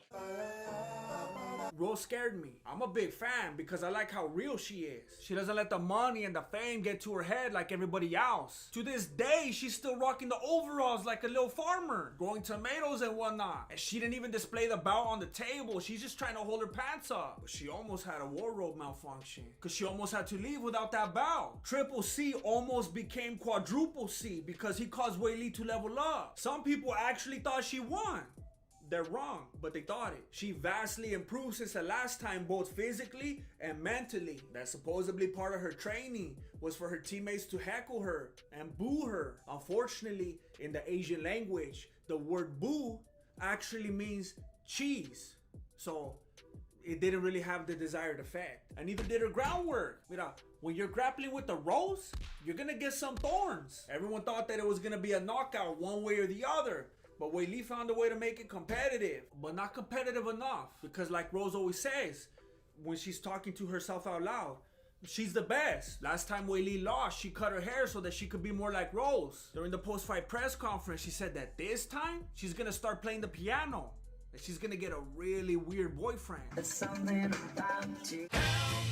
Now I know why Kobe Covington's always thanking the first responders. Because he needs their assistance. There's a rumor that I just started that Colby Covington is actually sponsored by the first responders and that he takes a beating so that he could show off their services. And I'm not hating. People gotta make their money. Just like Usman being an entrepreneur himself, the CEO of EPO. I know a lot of people are saying that his back knee is just little marks from the miniature suction cups and that he only has the injection marks on his stomach because he has the chronic rabies. But I don't know if that's true. What I do know is how bad it looks when you show up looking like a cheetah after being accused of being a cheetah. That's like when O.J. Simpson wrote that book, Y'all Know I Killed Her. But Colby wasn't looking much better by picking on a helpless reporter. He was aggressive and incoherent. You want a question? 10 push-ups, flabby butt. He even thought Usman was Justin Gaethje. That doesn't make sense. Something very interesting to note though, for the people that think he's racist, that fool doesn't see color. But he did see black for a few seconds when Usman hammer-fisted him in the back of the head. Some people think that that may have altered the course of the entire fight. And some people think that that takedown not being counted also affected the fight. And some people don't care because they were watching Canelo's post-fight press conference. But we saw the fight and we know that Colby was hesitant because he didn't want to get his face broken. That what good would it do a man if he gains the title but forfeits his jaw? I didn't want Usman to win, but he was my pick. His cardio is just as good as Colby's, if not better. His one-punch power is too much for Colby's love taps. And even though Colby did get a takedown, Usman's overall takedown defense is too good for Colby to use his wrestling. The dominance, the durability, and the style of Usman reminds me of my Ridge wallet. When you compare it to other wallets on the market, there's a lot of copycats. It makes them look like how Bobby Green made a La Quinta look. It's not even close. I remember when I used to sit on my old wallet. It gave me back pain. I was making that same face as Frankie Edgar. But now I could fit my cards and cash into this slim front pocket wallet. No way. It's so slim, I could put a few of them in there. And if I decide to do that, then there's plenty of styles and colors to choose from, as well as other products to scope out. If you saw my Pillow Talk session the other day, then you know my phone's broken and it won't charge right. So I got one of these portable chargers so I could stay ready to stream. The Ridge wallet comes with a lifetime warranty, so it could be with you forever, like a little turtle. And it also has free worldwide shipping, no matter where you're at. Just go to ridge.com/Voto and put in the promo code VOTO to get 10% off. It's the holiday season, and what better gift is there for your loved ones than to get a personalized greeting or whatever from the Grandmaster? That's right, I'm on Cameo. Just follow the link below and hit me up. And if you want to help me make videos that are longer than 60 seconds, especially if you're one of the fools that complain about those, then please consider joining my Patreon or my YouTube membership. Links down below. And likes, comments, and subscriptions are very much appreciated. It makes YouTube like me. Thank you for watching Mexican Martial Arts. Appreciate it. Good looking out. Lay.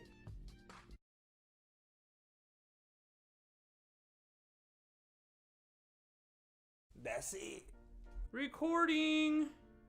I'm recording. It's been a long time. I shouldn't have left. Yo, what's up, everybody? My name is Jesse, and I'm the founder and grandmaster of MMA, Mexican Martial Arts.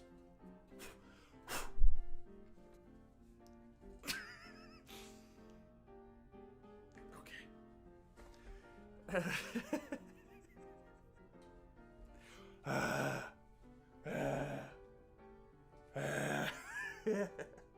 Oh, what is that? Oh, it's a cataract. There's nothing in here. It's my eyes. That's worse.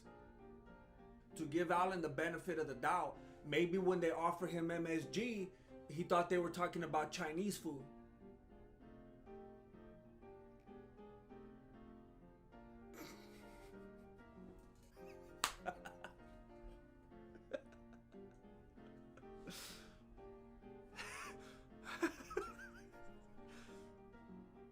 I shouldn't be laughing this hard at my own jokes. It looks bad. But if it doesn't make me laugh, it's not gonna make someone else laugh, so. Coincidentally speaking, his basketball skills might actually come in handy because he's gonna need a good rebound after. Coincidentally speaking, his basketball skills might actually come in handy because he's gonna need a good rebound after a. Coincidentally speaking, his basketball skills might actually come in handy because he's gonna need.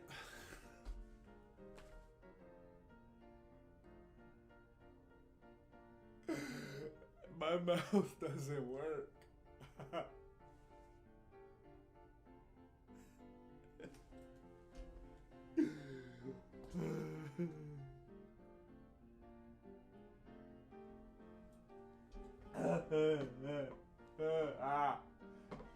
Okay. I'm cramping. Why am I cramping? I've been drinking so much water. I've been drinking too much water. Why am I cramping? Ah. Ah.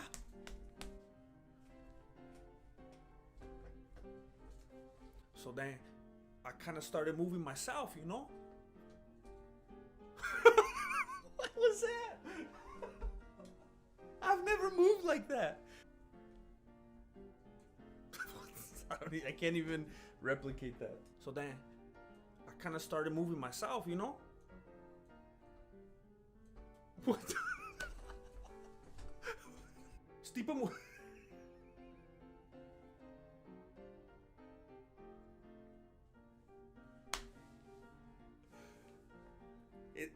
It's one of the things I'm most proud of.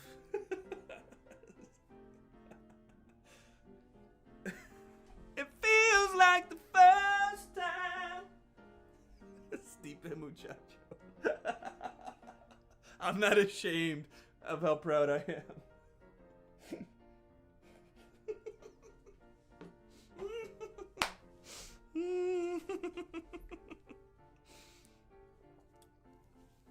Tony's gonna steal that one too.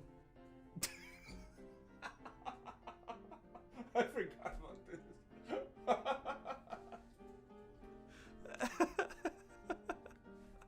Alright, don't delete this piece.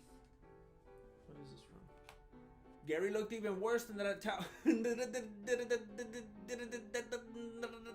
Gary looked even worse than that Why can't I talk anymore?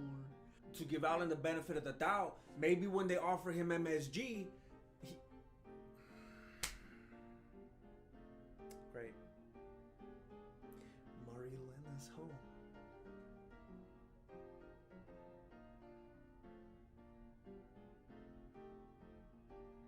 I was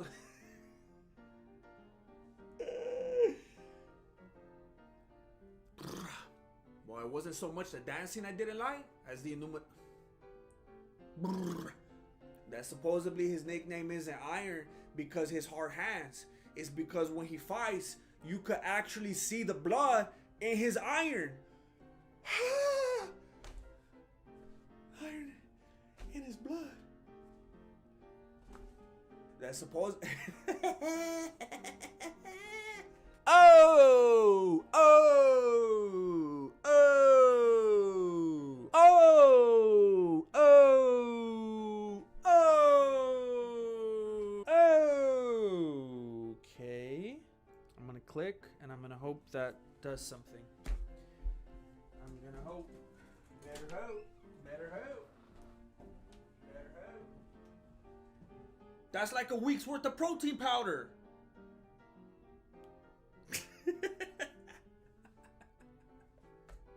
But Dana still thinks, did I press record? Did I press record? Yes, I did. Just like when he acts like he... You know who has the first question, Dana. And neither did her...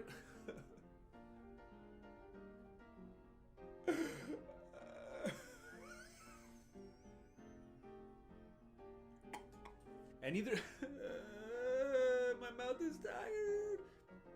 Mira, when you're grappling with the rose, you're gonna get some thorns. During the post-fight press conference, she said that this time she's gonna start playing the piano and she's gonna get a really weird boyfriend.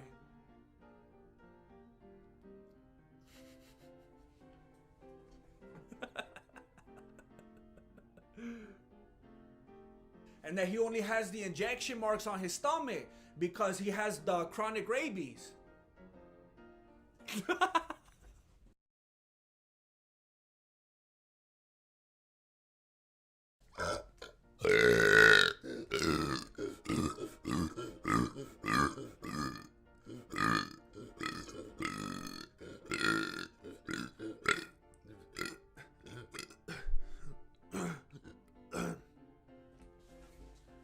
Acid reflux.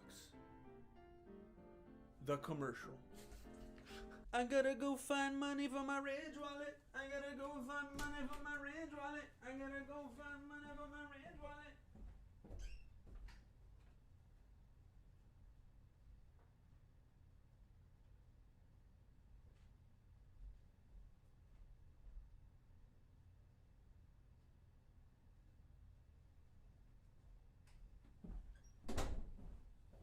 I stole Marilena's money from my Ridge wallet. I stole Marilena's money from my Ridge wallet. So I think I'm gonna put a couple of videos right here. I'm not sure which ones. It might only end up being one. It might be two. I don't know. I just hope you click on it. If you've already seen it, then go watch one you haven't seen. I don't know. When you do the MMA math, it's undeniable that Jon Jones cannot lose this fight. Looks right. And when I say MMA math, I'm not talking about this fighter beat that fighter. I'm talking about MMA long division. I'm talking about flying knees divided by spinning elbows, plus clinch work, subtracted by finger pokes, carry the groin shot. Now, I never did long division, but I did short division for a long time. And I could confidently tell you that Jon Jones is the quotient. Let me break it down for you.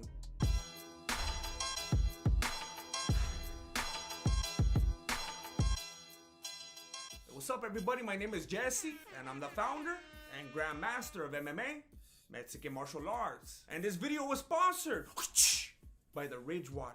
And I know you're eager, but more on that later. I want to let you know up front that I am not a Jon Jones fanboy. He's not just a dirty fighter, he's a dirty man. I've never liked him. I have never rooted for him. Jones let go. No, Gustafsson, you gotta move. It's gonna end right now. You gotta move. It's gonna end. What are you doing? Move! No! Gustafsson! What are you doing? Oh,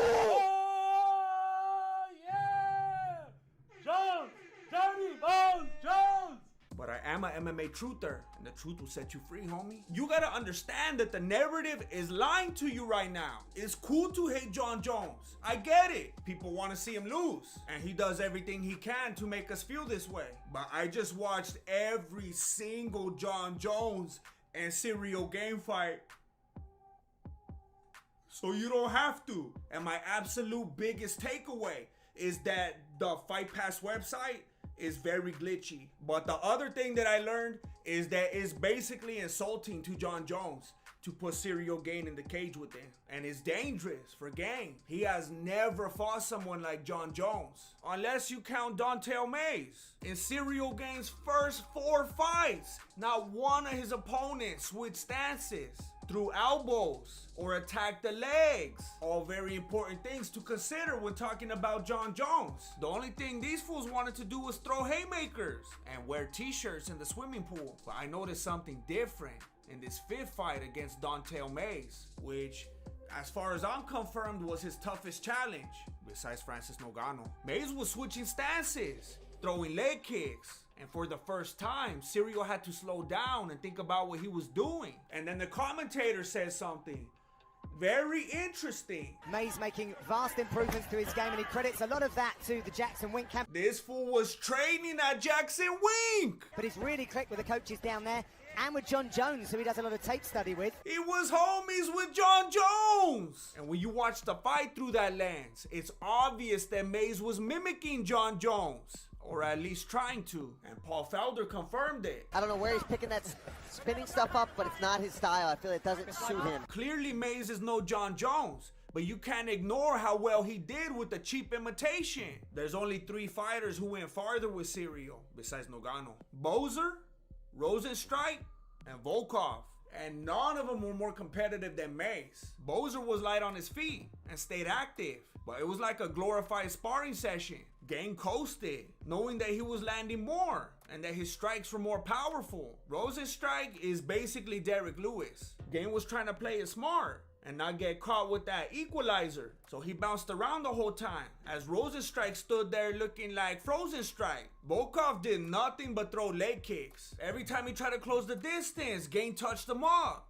so he moved back and threw more leg kicks. Leg kicks are necessary against someone like Gang, but it can't be the only thing. You can't just try to leg kick that fool to death. He was a Muay Thai fighter. That's like trying to insult somebody who's dead inside. Mays also had the longest reach from all of Gang's opponents, besides Nogano. And Jones has an 84.5-inch reach. Can you imagine what would happen if the dude that Mays was imitating, who could actually do the moves correctly, was fighting Serial? That would be like if Khabib fought Volkanovski and actually won the fight. And I understand that for some of you, what I'm saying is very difficult to accept. But it's not as difficult as living an unorganized and inefficient lifestyle.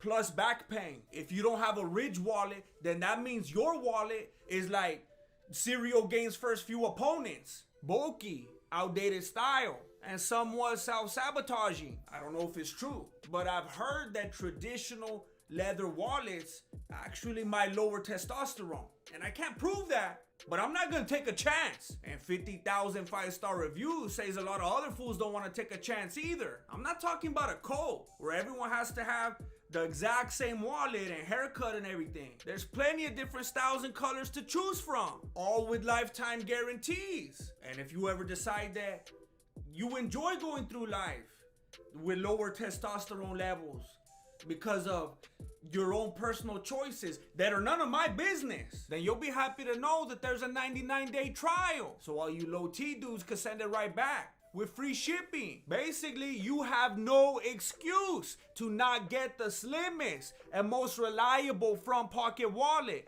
that holds up to 12 cards and your cash. Just go to ridge.com/Voto and put in the promo code VOTO for 10% off. Everyone is doing it. Let me give you a quick rundown of all of Gang's pro MMA fights. The first 4 fights were out of shape headhunters. Dontel Mays hit him with the most creativity, which confused him and threw him out of his rhythm. Tanner Bowser was a sparring session. JDS fought like the first 4 dudes, although it should be mentioned that he took shots to the back of the head. 10 out of 11 of Rosenstrike's wins were knockouts, so Gang was very careful. This was Lewis versus Nogano all over again. John Jones even tweeted about how boring it was. Volkov was either trying to condition Gang's legs or his own legs. Derek Lewis was Derek Lewis, although, again, shots to the back of the head. Nogano was the first dude that didn't have any respect for Gang, and that threw him off. He was also the first person who cut off the cage against Gang, something that John Jones does very well. He's also the first person to kick his knee, which he only did once. Jones does this a lot, and he could completely immobilize Gang's style by doing so. Nogano's the first person to implement a takedown strategy against Gang, which he did very successfully, and he barely even started working on takedowns. Jones has been doing this since long before he had a criminal record, and Nogano didn't know what to do when they were on the canvas. Jones had some of the best ground and pound in the game, plus submissions. Jones would have crucifixed him right here. Nogano intimidated and ragdolled him for the win without switching stances, throwing elbows, or attacking the legs. No ground and pound.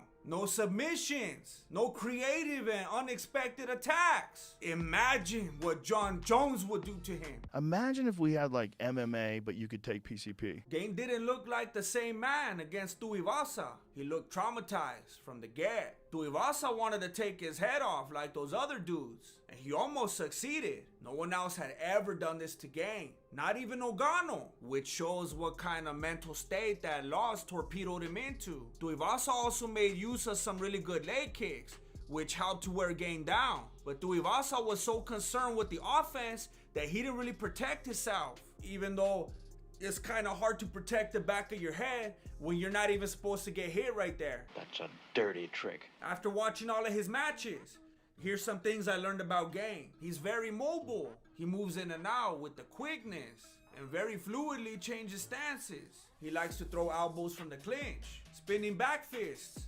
spinning kicks, knees, teeps. No one checks his leg kicks. No one attacks his knees. He's a very dirty fighter. Groin shots, finger pokes, strikes to the back of the head. The only person to hit him with the elbow is Dontel Mays. And that was on the canvas from the bottom. And you already know that John Jones stays serving out that elbow sopa. John Jones's opponents are the only fools that have eaten as much elbow sopa as me. If Jones throws him like he always has, he might change Gang's face. A lot of people get it twisted because of his size. But Gang's not a knockout puncher. All of his stoppages are TKOs, where the fools just gave up hard and the ref saved them. The only official KO on his record is Tuivasa. Remember? That one where he hit him on the back of the head? And apparently it's become a problem that he's too nice. His coaches have actually been telling him that they want him to hurt his training partners so that he could learn how to get meaner. They want him to finish them. No one has ever told John Jones that he needs to be meaner. Expect some very malicious, violent things to happen. I just watched all of his fights. And again, I don't like that fool. But the fight IQ is astounding. Ciryl Gane has never fought anyone with even close to the fight IQ of John Jones. Don't let the bias rewrite history. Francis Ngannou did not look dominant against Gane until he started taking him down. And then he didn't know what to do. The creative, unorthodox, unpredictable style of John Jones is something that the UFC has never seen. It's like if Anderson Silva knew how to wrestle. Here's what I learned about John Jones. He's an opportunist, as are most criminals. There was a narrative that began with Joe Rogan and Mike Goldberg during the Charles Sonnen fight about how Jones' style is to beat people out their own game. And he might have fed into it a little bit, but it's just not true. Jones does what works. When he gets touched a little too much, he grapples. And if someone's too good at wrestling, he strikes. Every once in a while, it's gonna look like he's beating someone at their own game, depending on what he needs to do. I know what you're thinking. What about the Thiago Santos fight? Why didn't you try to take him down?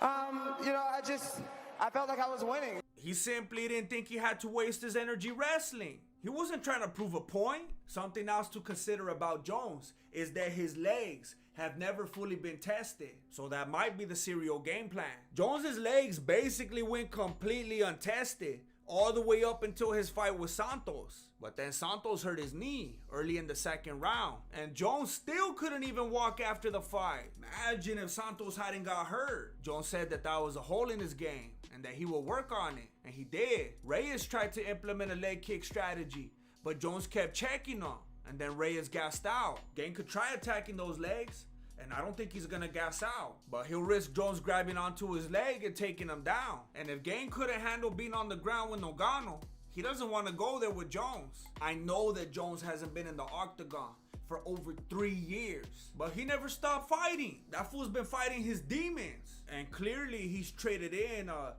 normal, real world IQ for a fight IQ. That fool leaves his IQ in the cage so he don't lose it. And yes, he's cheated, and he might have even lost. But think about it. Even when he cheats, they say it's not cheating. And even when he loses, they say he didn't lose. Whether it's because of his unbelievable, unprecedented, unparalleled attributes, or because of something else. John Jones can't lose this fight. If you would like to see more of this style of breakdown video, then please do the stuff on this screen.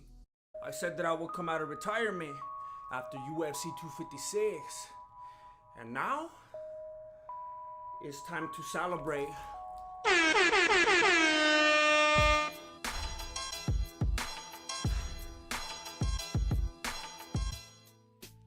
What's up, everybody? My name is Jesse, and I'm the founder and grandmaster of MMA, Mexican martial arts. At this point, I shouldn't have to tell you that this video is sponsored by the Ridge Wallet. More on that later. I also want to shout out the most recent addition to the Mexican martial arts family, Nogi BJJ gear. It doesn't matter if you're repping pandas or if you're repping the Mexican martial arts. If you use my link in the description and the promo code Mexican Martial Arts, you'll save 10% off of anything. I'm loving my gear, and I know that you will too. Please consider shopping with Nogi BJJ gear to support this channel. And shout out to Ramsey Dewey for repping the Mexican martial arts. Now get out there and train. As far as I'm confirmed, UFC 256 was the most action-packed event of the year. There was almost 6 hours of non-stop action from start to finish, which I will do my best to recap in 10 minutes. Chase Hooper is like the legitimate love child of Ben Askren and Virna Jandiroba, and when two grapplers come together and become one, there is no stand-up chromosome. Chase Hooper's stand-up is worse than Joe Rogan's. A unicorn is a donkey from the future. Is it exciting to watch some fool get beat up for 3 entire rounds and then bust out the Imanari roll at the last second? Yes. But he'll last 2 or 3 more fights before he starts talking like Stipe Muchacho. No, man, I'm gonna keep doing what I'm doing. If it ain't fixed, don't broke it. Don't, whatever.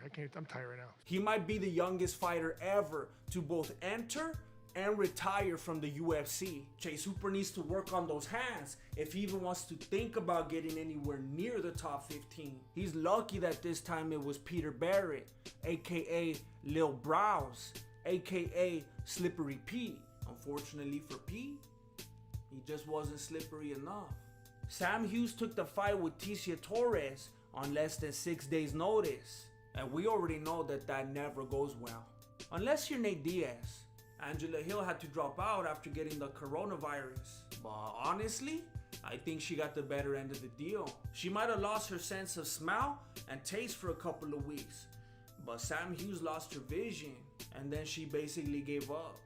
Bisping fought with one eye and no talent, and Jandiroba fights with her eyes. Hughes simply wasn't ready for the big show, just like Netflix. Gavin Tucker looks like his body was filled with tattoos that he later regretted, and then he covered up those tattoos with more tattoos. He looks like a randomized fighter, but that fool knows what he's doing. It's that game plan where you got your opponent trying to decode the hieroglyphics on your body, and then you catch him slipping. Tucker pieced up Guarantillo and stayed 1 step ahead the entire fight. Tucker's solid stand-up and 7 takedowns secured him that decision. I was impressed with the lightning fast kicks of Rafael Faziev, but I was not impressed with that stoppage. Fools throw strikes and make themselves fall down constantly. Of course you're gonna fall when someone else hits you. You could see Pineda's spirit leave his body when Swanson hit him, but Moicano never went out. That fool was just trying to pull guard like Nate Diaz. We reference Nate Diaz a lot here. I'm not surprised. You gotta give him a chance to defend himself. And then Joe Rogan and DC were over there trying to create a narrative that supposedly Moicano couldn't even get up after that. He just lost his balance because he was trying to pull away from the referee while he was on his knees. The ref had just done him dirty. I would have pulled away too. Cigarettes and alcohol. Cub Swanson was kind enough to take a break from his TikTok and bless us with another fight. He has gained quite a bit of notoriety lately, and even had one of the stars from the hit show Kingdom in his corner. I'm a fan of Swanson, but we all know that he lost 4 of his last 6, and he didn't want to get that metal treatment. So he put down the cranberry juice and he gave him that Cub soda. After the fight, he said that he was able to come through because he kept thinking about his kids and that how he's their superhero. I know how he feels. I know what it's like to be a hero. To be your hero.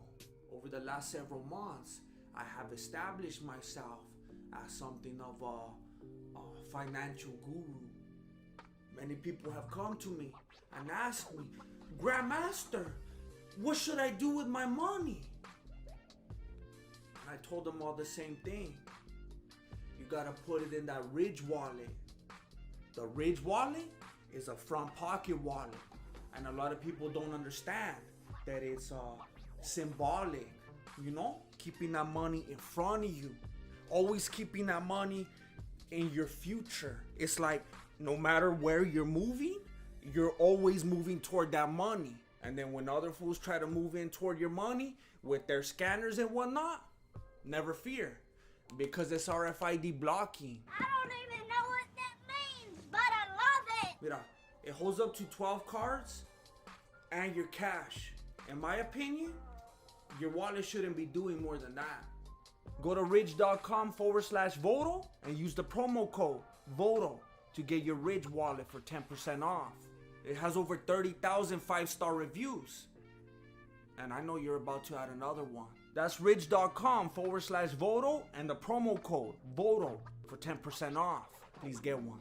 The Anthony Joshua looking full serial gain handed JDS another defeat and quite possibly a retirement package. It didn't go to a decision and it wasn't a flash knockout. JDS straight up went full turtle and said I'm out. And it's not the first time.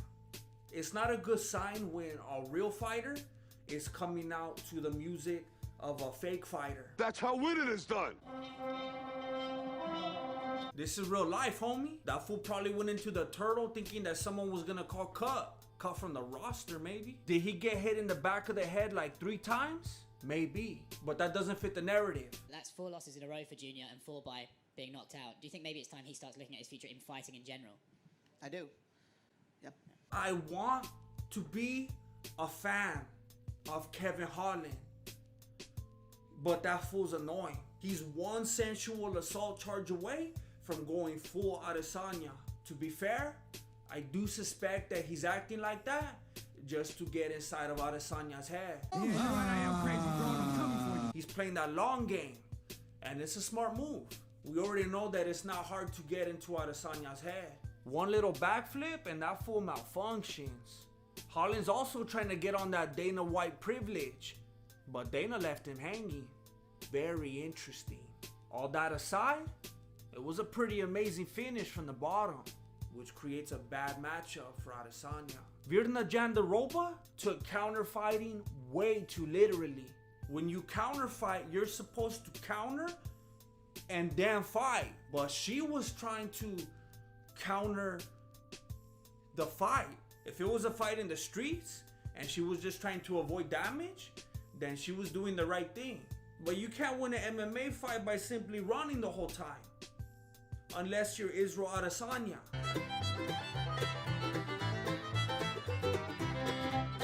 She was stuffing takedowns, clinching up, avoiding shots, but she just didn't do enough offensively. It would make sense to me if she wanted to take the fight to the ground, being a BJJ specialist. But she didn't even want to go there. Virna's hesitation made Mackenzie look like Valentina in there, in more ways than one. Ferguson runs in his shades, wraps his hands in his shades, hits the speed bag and the Cobra bag in his shades, gives interviews in his shades. The moment I saw him leave his shades behind, I knew it was over for him. And what I thought was very interesting is that you always have this one fool in the shades trying to block out the world, you know?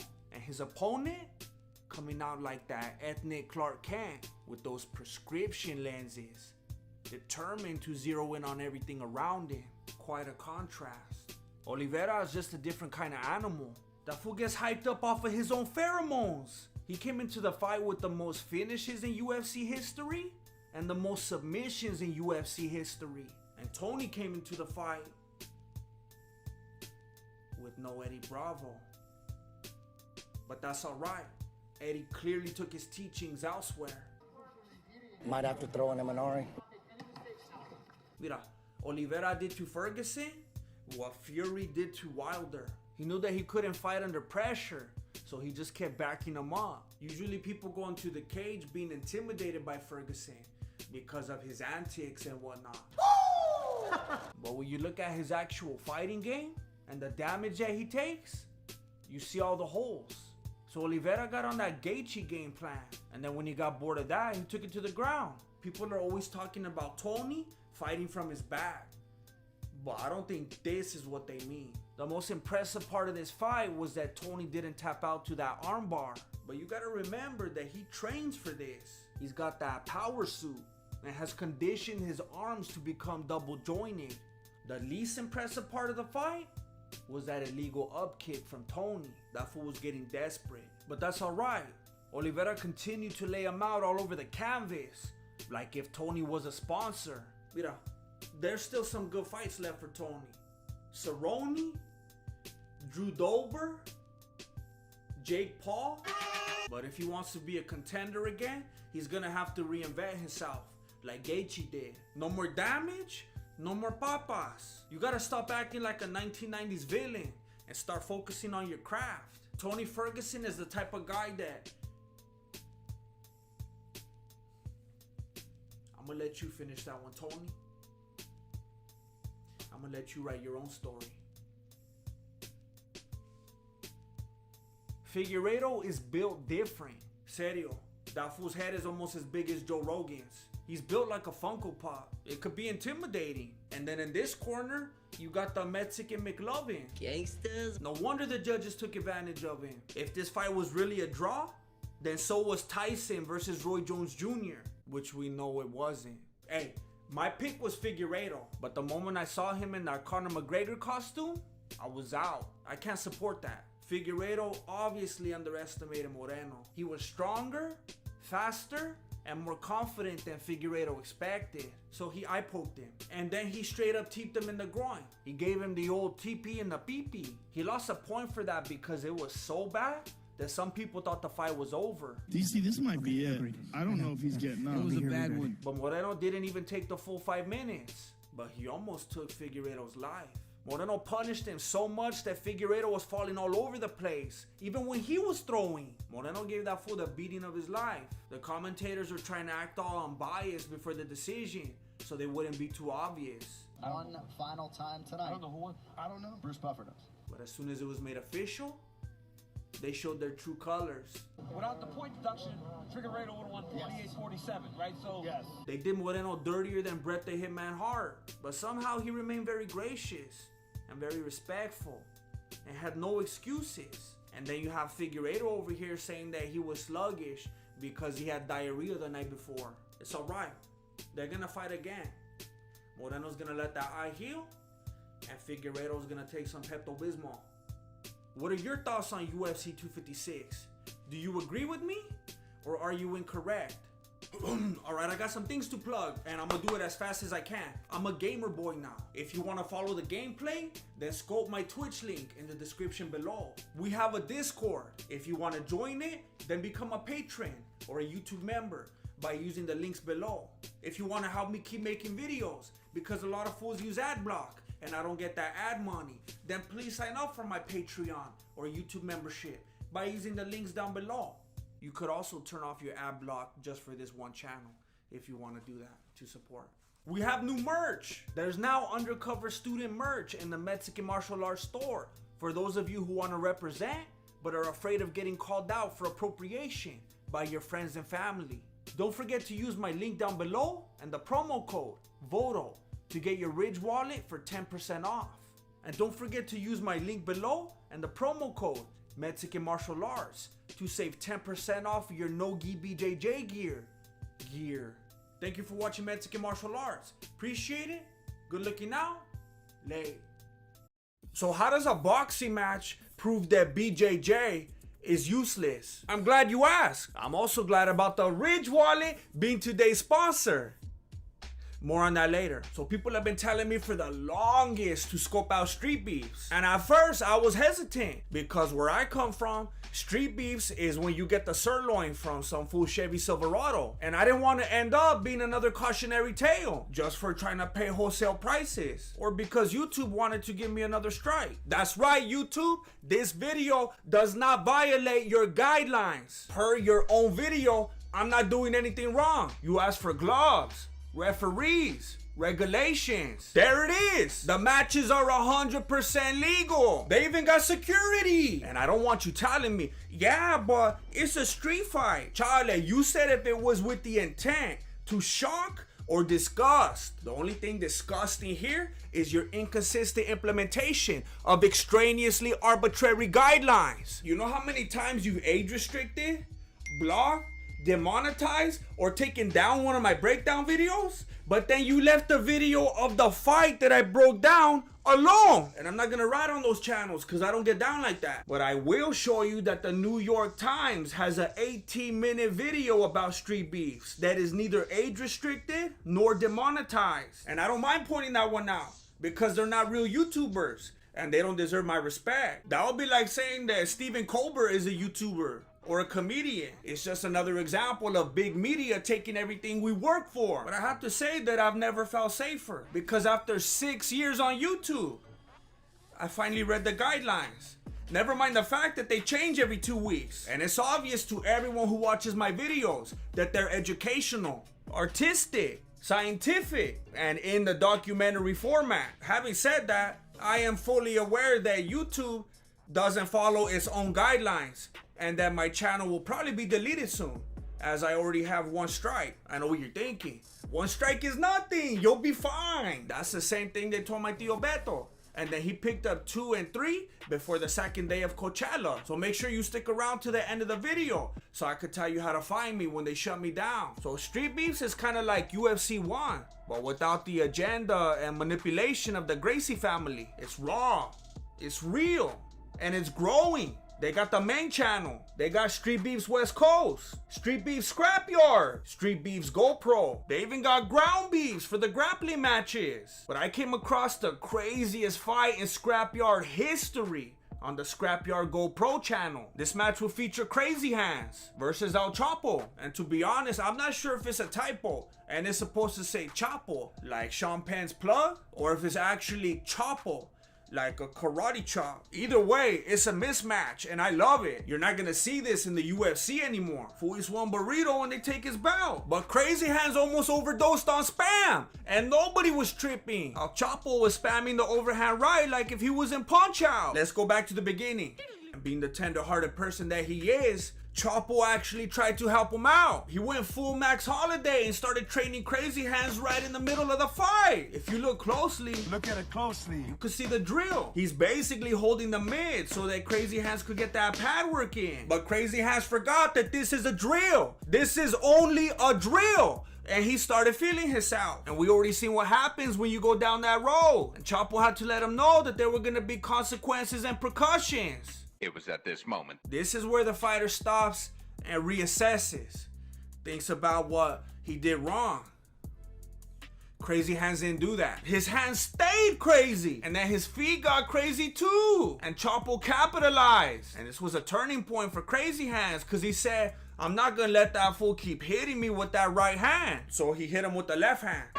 There you go. And Chapo threw it with so much force that he gave himself a nosebleed. That's the only explanation. I went back to the beginning just to make sure, and I didn't see Crazy Hands land anything. The only significant strike he had was the fist bump, and he got a couple more after the blood break because they started playing body blows, but that was just a distraction. You see, Chapo wanted that confidence up and that guard down, and then he came knocking like if he was trying to share the gospel, and then he gave him that Benny Hinn. But Crazy Hands is a cessationist, so he got up with the quickness. Coincidentally, he was also saved by the horn. And then he took some advice from a man in a onesie. Don't take anything from a man in a onesie. I learned that the hard way. I know it's not politically correct to make fun of a man wearing a onesie in 2022, but I happen to identify as someone who perpetually lives in the 1990s. So excuse me, Chapo was looking even sharper in the second round, and Crazy Hands was looking more like Lazy Hands. Chapo's coach was reminding him to stay the course. Come on, Mike, let's go. Let him go. There you go. And Crazy Hands' coach was wearing a onesie. He was trying to act like he wasn't hurt, but he was punching like if he was underwater, and not the good way. And he started drowning in those overhand rights again. It was so bad that he had to check out for a moment so that he could go to his happy place. And when he came back, he realized that he didn't even feel like beefing anymore. The ref waved it off and Chapo got the win due to the overhand right. and a lack of interest. Crazy Hands even made sure to bring the towel with him for the official decision in case he needed to throw it in. He wanted to make sure that the fight was really over, so he was playing it safe, and I respect that. I think we should all play it safe by using the Ridge wallet. I don't know about you, but I don't got eyes in the back of my head. Never mind my extrasensory capabilities. So I prefer to keep my wallet in my front pocket. I know what you're thinking. You're thinking I'm gonna end up like swollen. Chale. The Ridge wallet is a slim front pocket wallet. I know what you're thinking again. You could probably only keep one card in it. Chale. You could keep up to 12 cards in it and your cash. So if you only got like 2-3 cards, go get more. And don't worry about people stealing your information because the Ridge wallet is RFID blocking. It blocks theft like this fool blocks with his face. And even though we've already learned that one style could be good enough, there are many different styles and colors to choose from. If you already made one of the best decisions of your life and you got one, they have other products too. Just go to ridge.com/Voto and put in the promo code VOTO for 10% off. So I was about to upload this video and then I realized that I forgot something. At the very beginning of this video, I asked the question, how does a boxing match prove that BJJ is useless? And I forgot to answer it. So basically it's because BJJ's whole thing is that a smaller guy could beat a bigger guy. And obviously you don't need BJJ to do that. You just gotta keep spamming the overhand right. So that's the answer. I don't know how much time I got left. YouTube wants me gone, and I will still post on here from time to time for business and visibility purposes. But I realized how foolish it was of me to keep all my eggs in one carton and to give them all away for free. So I'm humbly asking you to consider joining my Locals page. Locals is affiliated with Rumble and they don't trip. I got videos on Rumble right now that YouTube age restricted, demonetized, blocked, and Rumble's like, do your thing. Listen, I tried doing it for the love of the game, but YouTube was like, nah. So now I gotta play it smart and build something that's reliable, something that's not gonna constantly fight me and silence me, something that's actually gonna notify people when I upload. So please consider becoming a member and showing YouTube that there's other fish on the menu. I made a short video to plug it. Roll that beautiful bean footage. That's racist. I know what you're thinking. Why are you holding that hammer, that nail, and that piece of wood? It's a metaphor because we're gonna build that wall, that paywall. People are always leaving comments on my videos talking about that. This is why we need to build that wall. And I finally realized what they were talking about. The fact that YouTube never notifies my subscribers and even unsubscribes them. That's right. You thought I didn't know, huh? Well, we don't do that. Liar! The fact that I'm always getting age restricted, demonetized, blocked. The fact that I'm a slave to the algorithm and the erratic implementation of the community guidelines. They thought that they were gonna give me this in lieu of respect. Like if they thought I was Dwight Schrute. But that's disrespectful. And even though I'll still have to upload to YouTube somewhat regularly, because frankly, it would be foolish for me to leave it all together at the moment. I'm gonna have all the best and exclusive content on my Locals page. I know what you're thinking. That doesn't sound very inclusive, but it is. All you have to do is include yourself as a member to get access to the exclusive content. It's basically inclusive content. I'm gonna try to build a strong following so that I could pay some homies to help me, so that I could put out better content more often. I'm talking breakdowns, life of a grandmaster, music videos, interviews, below the beanie, cooking tutorials, demonstrations with Flaco if he texts me back, the Brown Ranger, etc. Please consider becoming a member and helping me to make this thing what it should have always been in the first place. Build that paywall, build that paywall, build that paywall, build that paywall. They even got ground beefs for the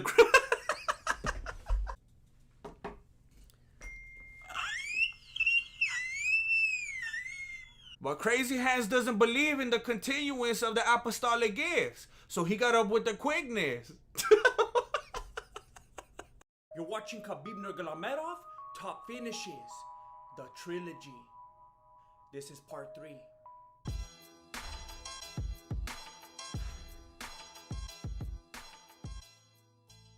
What's up, everybody? My name is Jesse, and I'm the founder and grandmaster of MMA, Mexican martial arts. This installment is brought to you by the Ridge wallet. This is not the wallet, this is the power bank. I was charging my phone right now. This is the wallet. More on that later. Like we talked before, like direct in Twitter. You remember this? When we talked? In the last video, I was talking about the fist bump.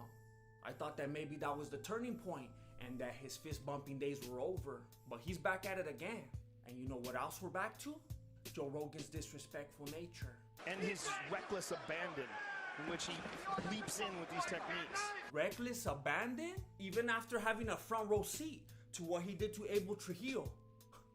That's all you gotta say, homie? Reckless abandon? Even after the flying knee and landing clean on the chin? All he could talk about was Pat Healy. Pat is such a veteran though, Mike. Grinds on dudes. Healy again, constant pressure. Man, can Healy take it? What about this, Joe Rogan? I'm starting to sound like Joey Diaz. What about the WWE Slam? Oh man. Oh, you like that one? And he's really turning it on this third round. I thought so. And now you like the hat too, don't you? Well, too bad, homie. Because Khabib remembered that you were clowning on him. So he took it back. I could have said goodbye. Okay, we talked with him before. Why you don't send message? Why?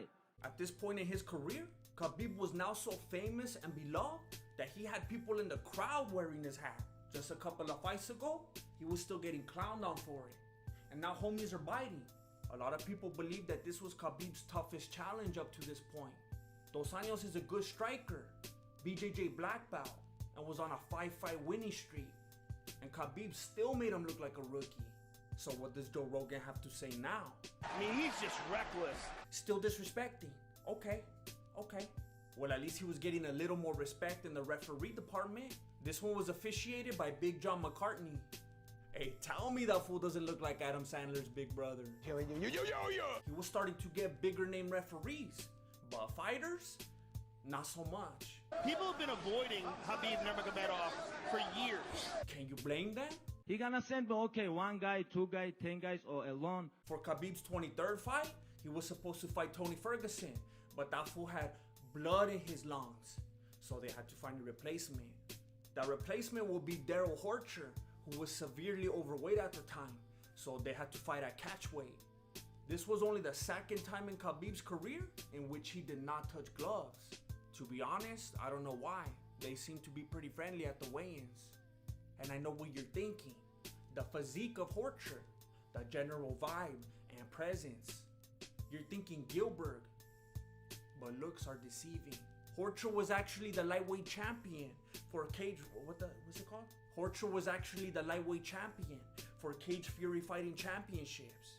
But to be honest, I'm not even sure if that's a real thing. Anyway, after some patty cake, Khabib landed a slam and then maintained control until he TKO'd him in the second round. And even though they didn't touch gloves, there was nothing but love at the end. This is show his weakness. He showed me his weakness. For the first time ever in Khabib's career, this is the second time in a row that he chooses not to touch gloves. He's going through something. He got touched up a little bit in the first round, but that's alright. It lasted for like 10 seconds. Before the first round was over, he had already broken Johnson's spirit. It was so bad that Johnson was trying to sneak out of the cage, but John McCartney stopped him. Mira, there were plenty of times when this fight could have been stopped, and Khabib didn't want to hurt him. Matter of fact, he was trying to reason with him. But Johnson's a warrior, and I respect that. He almost got his arm broken, but I respect that. But I win every round, I win every round and I take my belt. You have a question? That's 3 fights in a row now that Khabib doesn't touch gloves. My only guess is that it's like a farmer when he doesn't want to name his pig because he doesn't want to be feeling bad when he's eating those pork chops later. Khabib has simply become so dominant that he didn't want to be friendly with his opponents because they hurt him too much. On top of that, Khabib's second child was born just hours before the fight, so he was kind of in his feelings, And he's a savage for fighting on that day. I remember when my kid was born, I called into work. To be fair, I called in even before I knew the baby was being born. But still, basically, there were 3 things that happened in this fight. Leg kicks. Edson immediately with those inside leg kicks. Barboza trying to make enough space for a spinning kick. He needed help to his feet. I mean, which Khabib wouldn't let him do because he kept closing the distance.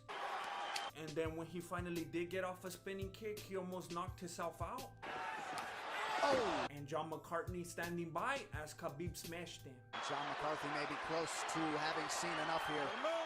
Fights like this one make me wonder if referees get paid by the hour, because McCartney clearly didn't want this one to end. If you would like a more in-depth breakdown of this fight, I actually broke it down a while back, so I'll put the link down below in the description. The thing you need to know about Khabib is that... Oh, my food's here. Oh, what's up? That'll be 860. What the? I know you. You're on YouTube, right? Yeah, you got me. I watch your stuff. You're the Ramsey Dewey, right? Yeah, that's me. That's cool, man. Hold still. So, is it on the house or what? I can't do that. I could give you a bunch of ketchup though.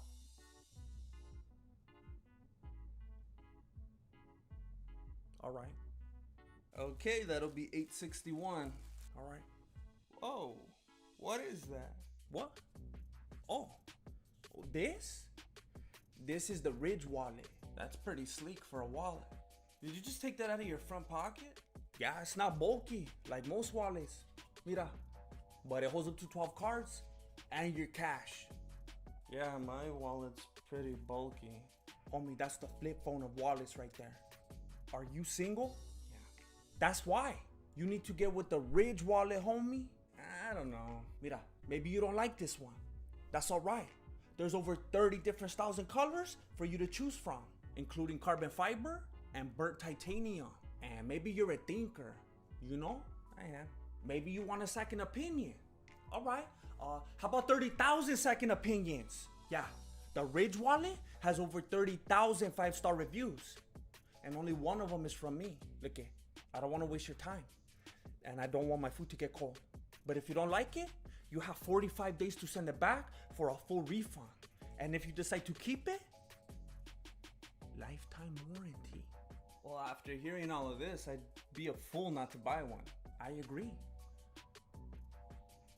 How do I get one? Just go to ridge.com/Voto and put in the promo code VOTO and you'll get 10% off.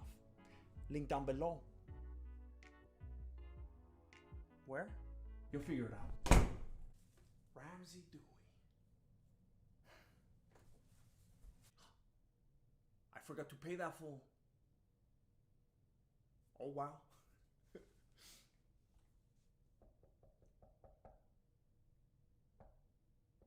No, he can talk whatever he want. He gonna talk, I know.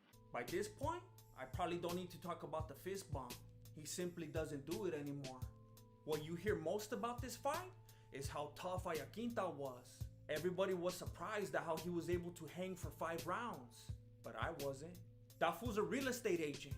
When you work off commission, you have to be tenacious. I haven't had a carb since 2004. On top of that, nobody even thought he had a chance to win. He was the ultimate underdog. He was Rocky. It's very freeing when you can fight like you got nothing to lose. We've already seen what it looks like when fools are fighting like they got too much to lose. And nobody wants to see that. But I gotta take a moment to let you know that Ayaquinta only got that far because Khabib led him. There were a lot of people talking papas before this fight that supposedly Khabib didn't have the stamina to go 5 rounds. And he wanted to prove them wrong. So he was just playing with them so that he could put that work in. And you could even hear Coach Javier pleading with them to just go back to business as usual and put that fool away already. Okay, you did it now. Go back to father plan, please. Okay? But how you gonna tell the eagle not to fly? You think whiskey gonna help him? This was the fight that everybody was waiting for. Even though right after Khabib destroyed him, everybody was acting like Khabib versus Tony was the fight they were waiting for, because at that point, what else were they gonna say? McGregor had a good couple of years of the UFC hyping him up before he finally had to face Khabib. And you already know that Khabib was at home watching his fights. He saw how much Conor likes to run, so he made sure to tie up those legs early. But Khabib's not a monster. He made sure to give McGregor a nice little photo op with his proper 12 logo. Mira, I know it seems like there will be a lot to be said because of the two big names in this fight, but it was very plain and simple. Khabib treated him just like everyone else. He took him down and he punished him. However, if you want to go in depth with it, I did a breakdown of this fight too, and I'll put a link down below in the description. Bottom line, this fight made Khabib undeniable when he was already undeniable.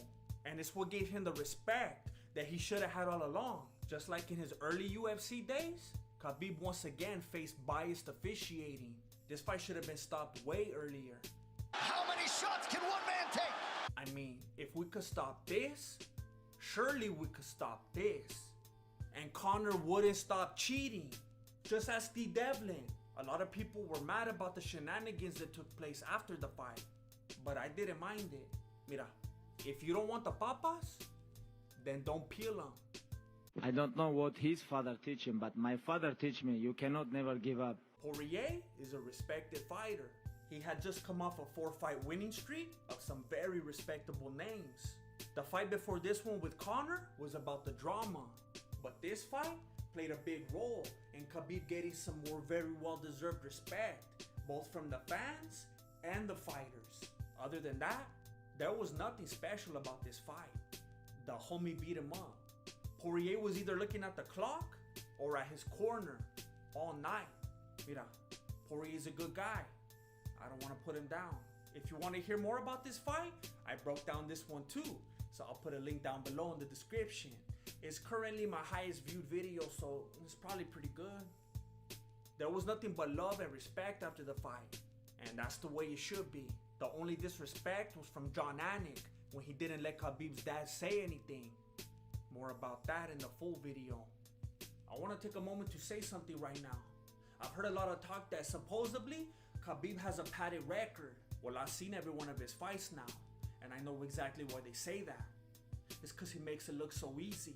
Is that his fault? Is he supposed to make it look hard? Some fools like to get hit, and I understand that people like to watch that. But Khabib doesn't want to be another CTE story. Khabib's story tells the tale of an undefeated warrior. And for me, the best part of the story is that it's still being written. Which means Khabib top finish is part 4. I want to say thank you to the Ridge Wallet for sponsoring this video. Get your Ridge Wallet today by using the link down below and the promo code VOTO for 10% off. And thank you very much to all of my patrons who make this possible. If you would like to see the bloopers from this video and other videos, then please consider joining the Patreon. It's only $1. I wouldn't like that, but it's only one. Link down below. Thank you for watching Mexican Martial Arts. Appreciate it. Good looking out. Lay. Hey, what's up? I just want to say thank you for making it to the end of my video. Since this is part 3, that means we finally have all 3 parts ready to go. Part 1, part 2, you already saw part 3. So if you've already seen the other ones, then maybe watch them again. Sometimes people forget things and they need to refresh their memory. If you haven't seen them, please watch them for the first time. Either way, just click on them. It helps me out. Thank you. You're watching part 2 of Khabib Nurmagomedov top finishes. Let's get it.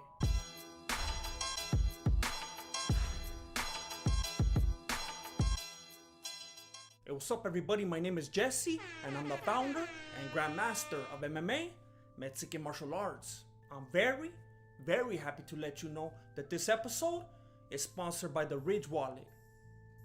More on that later. Last time I gave you fights 1 through 9. Today, it's gonna be 10 through 20. And next time, it's gonna be whichever ones are left. And if you're confused about how I'm making 3 entire videos about Khabib's finishes, and you're like, I don't think he has that many, then watch part 1, where I explain it. Like this, say, what are you at, boy? I gotta give some props for the way the homie came out right here. He noticed the girls behind him, and he wasn't even trying to get caught up.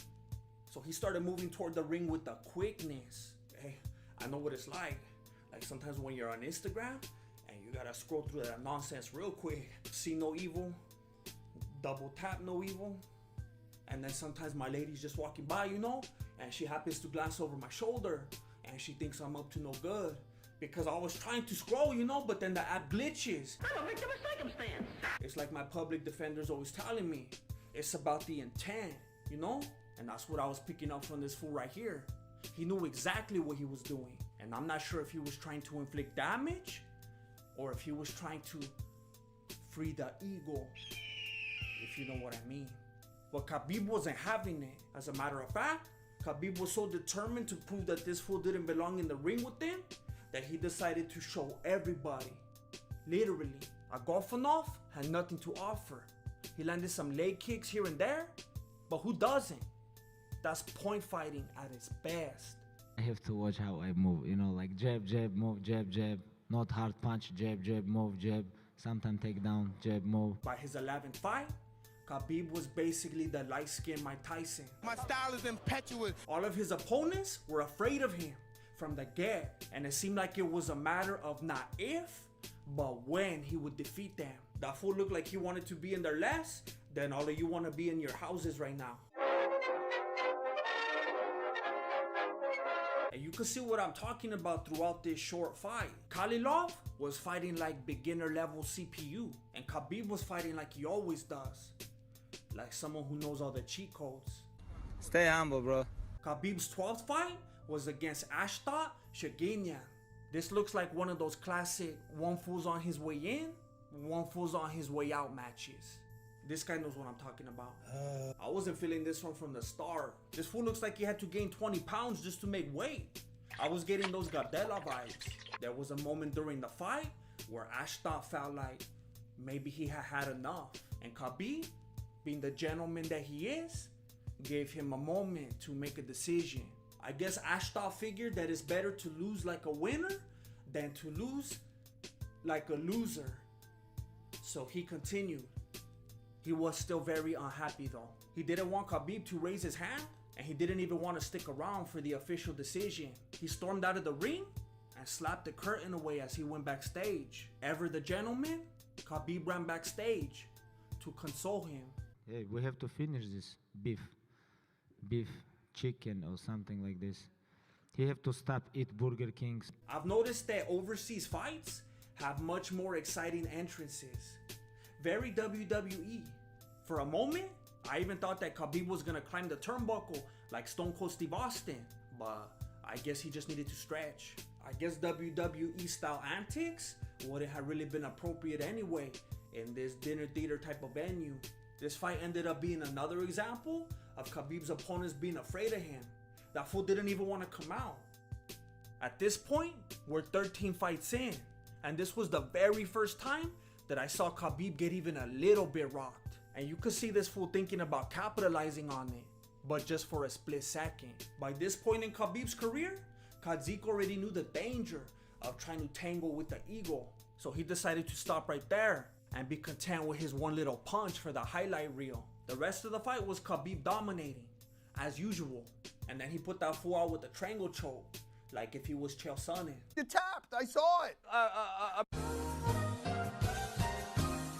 want to tell you a little story. The other day I was in line paying for my chicken sandwich, and out of the corner of my eye, I noticed some fool looking at me sideways. And then I started thinking about it. Like, do I know this fool? Have I seen him somewhere? And then I realized, that fool thinks I'm soft, huh? Because I'm getting a chicken sandwich.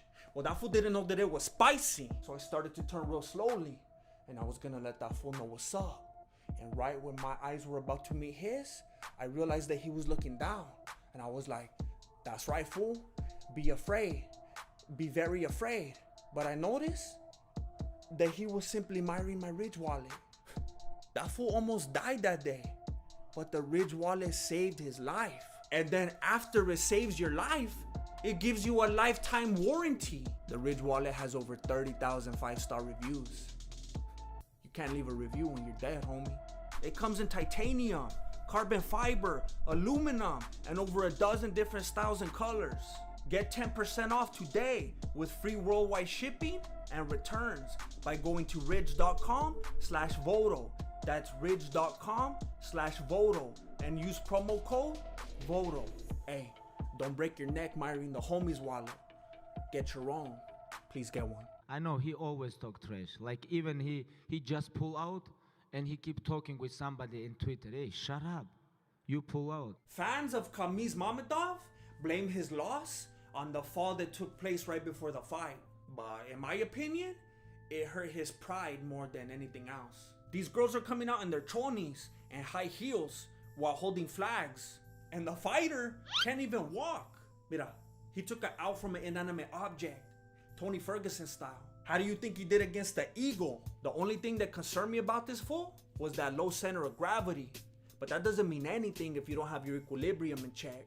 This is stupid. You know, when you pull out, you have to stay shut up. When I went back to look at my notes, I didn't have a single thing written down for this fight. So I watched the fight again, and I remembered why. It was boring. It was the traditional mismatch. Striker versus grappler. And when Khabib took him down, Vadim did what all strikers do. He got him in a headlock and held it until he tired himself out. At which point Khabib advanced to a good position and tapped that fool out. Personally, I don't like to get into the whole mismatch game. I don't believe in it. But anytime someone fights Khabib, that's a definite mismatch. I feel relaxed.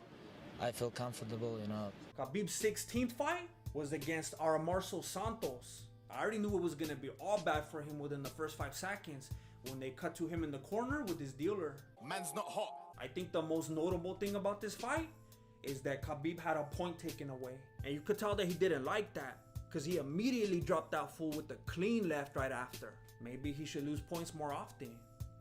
I'm gonna make him flat, make him tighted, and I want him feel my power, he feel my pressure, and finish him. This was Khabib's very first fight in the UFC. At this point in the journey, I was feeling like a proud homie. This was also the very first appearance of the papaka, or Khabib hat. John Anik was calling it a wig. Khabib Nurmagomedov really attached to that wig. Which personally, I thought was disrespectful. This is a wig.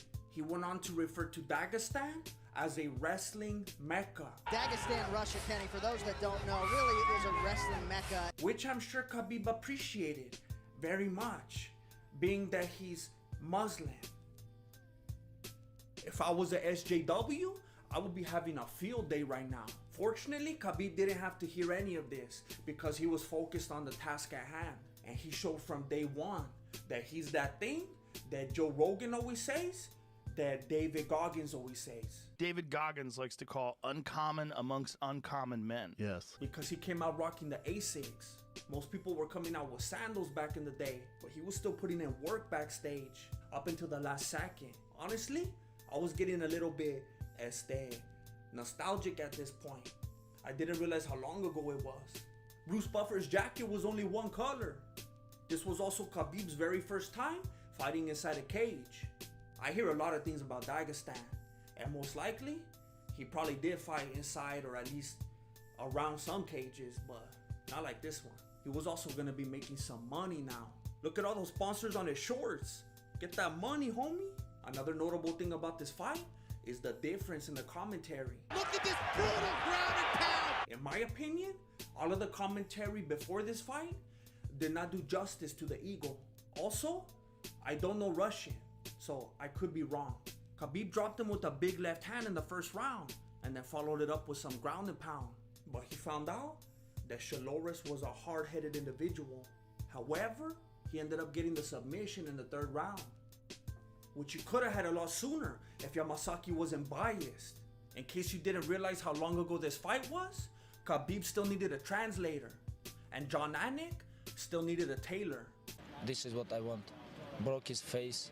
At this point, Khabib is 17-0, dominated his UFC debut, and is still being disrespected. I don't know what that wig is all about, but he insisted on wearing it in the weigh-ins, and he insists on wearing it here. Is that a problem, Joe Rogan? I understand that a lot of people don't know this, but the UFC is actually a BJJ propaganda machine. Its very existence was actually manipulated to showcase and promote BJJ. Because they pick the fighters. Oh, really? So it sounds to me like it was basically set up for a Brazilian Jiu-Jitsu practitioner to win. Yeah. Yeah. So what did the UFC do to respond to this Russian Sambo master? They gave him a BJJ black belt, pre-USADA, veteran, Gleason T-bow. And you want to know what else they gave him? Mario Yamasaki. And we already know that that fool doesn't like to let Khabib do what he does best. He separated them twice. That's interesting. Mario Yamasaki decided to break them up. I wonder why. Yeah, I wonder why. I'm sure at this point, you're not surprised to hear how one-sided the commentary was as well. And I'm not just talking about Joe Rogan comparing Khabib to a Russian cartoon character. I don't know what that wig's all about that he wears walking in, though. Yeah. Maybe somebody could ask him. Maybe it's some Russian cartoon character that he enjoys watching. I think it's the Russian headgear. I'm talking about the actual fight talk. But that's just because he's facing a guy that's got a ton more experience than him. And, you know, frankly, has fought better opposition. Gleason simply at this point in the game just seems to be the better fighter. If he loses this fight, which we both think he probably will lose by decision if nothing changes in the next 50 seconds or so, it's a learning experience for this young man. And the ending says it all. Wow! Wow, indeed. Whoa. They had to be all dramatic and act like they couldn't believe that Khabib won. In the end, Khabib dictated the pace, controlled the cage, didn't let T-Bow do anything but counterfight here and there, and prevailed over Yamasaki's one-sided officiating. A lot of people trip off this fight, and they think that T-Bow won just because he stuffed a lot of takedowns. Mira, Khabib was clearly the aggressor, and he did more damage. However, I understand that it could be confusing, because the judges don't always seem to notice that. Who is your bodyguards? Yeah. Show me these guys. This one was a piece of cake for Khabib, or tiramisu, if you will. And he didn't even use a single takedown. This was his first fight out of San Jose, and you could already see the fruits of his labor when he decided to let those hands go. In fact, his striking was so impressive that the referee forgot what he was doing there for a moment and got caught admiring. Unfortunately, Khabib wasn't really able to enjoy the win because there was a bunch of haters in the crowd. Yeah, he caught him with that leaping uppercut, with that lead hand. But that didn't stop him and his homies from celebrating. His homie did him dirty though. And still undefeated, 19-0 for Khabib Nurmagomedov. He's like drunk guy, you know. He's like drunk guy. I feel he's like, his face is like this, you know. He nervous, he drunk. In his 20th fight, Khabib missed weight, but I don't blame him. Honestly, I kind of think he did it on purpose, just so that he could keep up. Look at that fool. How did he not miss weight? I know the weight didn't miss him. I was getting Royce Gracie versus Chemo vibes. The little grappler that could, and the pre-USADA thick boy.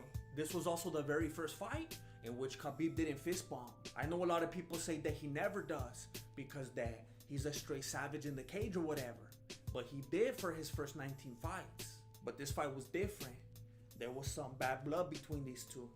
And if you're wondering how that affected the fight, it didn't. Khabib simply ragdolled Trujillo, just like he does to everybody else. He completely broke his spirit, which was obvious to everyone, and set a new UFC record with 21 takedowns in a single fight. Alright, I'm gonna have to stop it right here, because as we've already discovered, Khabib simply has too many finishes for just one video, or even two. I'm gonna be coming out with part 3 real soon, which will cover the last 8 fights. I wanna say thank you again to the Ridge Wallet for sponsoring this video. Thank you. I also wanna say thank you to all of my patrons for making this possible. I literally couldn't do it without you. And everybody that supported through PayPal, everybody that supports through the Super Chat, through merch, thank you very much. Thank you for watching Mexican Martial Arts. Appreciate it. Good looking out. Late. Thank you for making it to the end of this video. Part 1 will be around here somewhere so you can watch it if you haven't seen it. And then part 3 will be around here at some point when it's finished. But if you're watching this right when this came out, then it's not gonna be here yet. So please come back later and scope it out. Please stay safe out there with the Ridge Wallet and stay alive. The people who actually thought that Ben Askren would win and their reasons for believing so were about as coherent as De La Hoya. And I'm proud of that.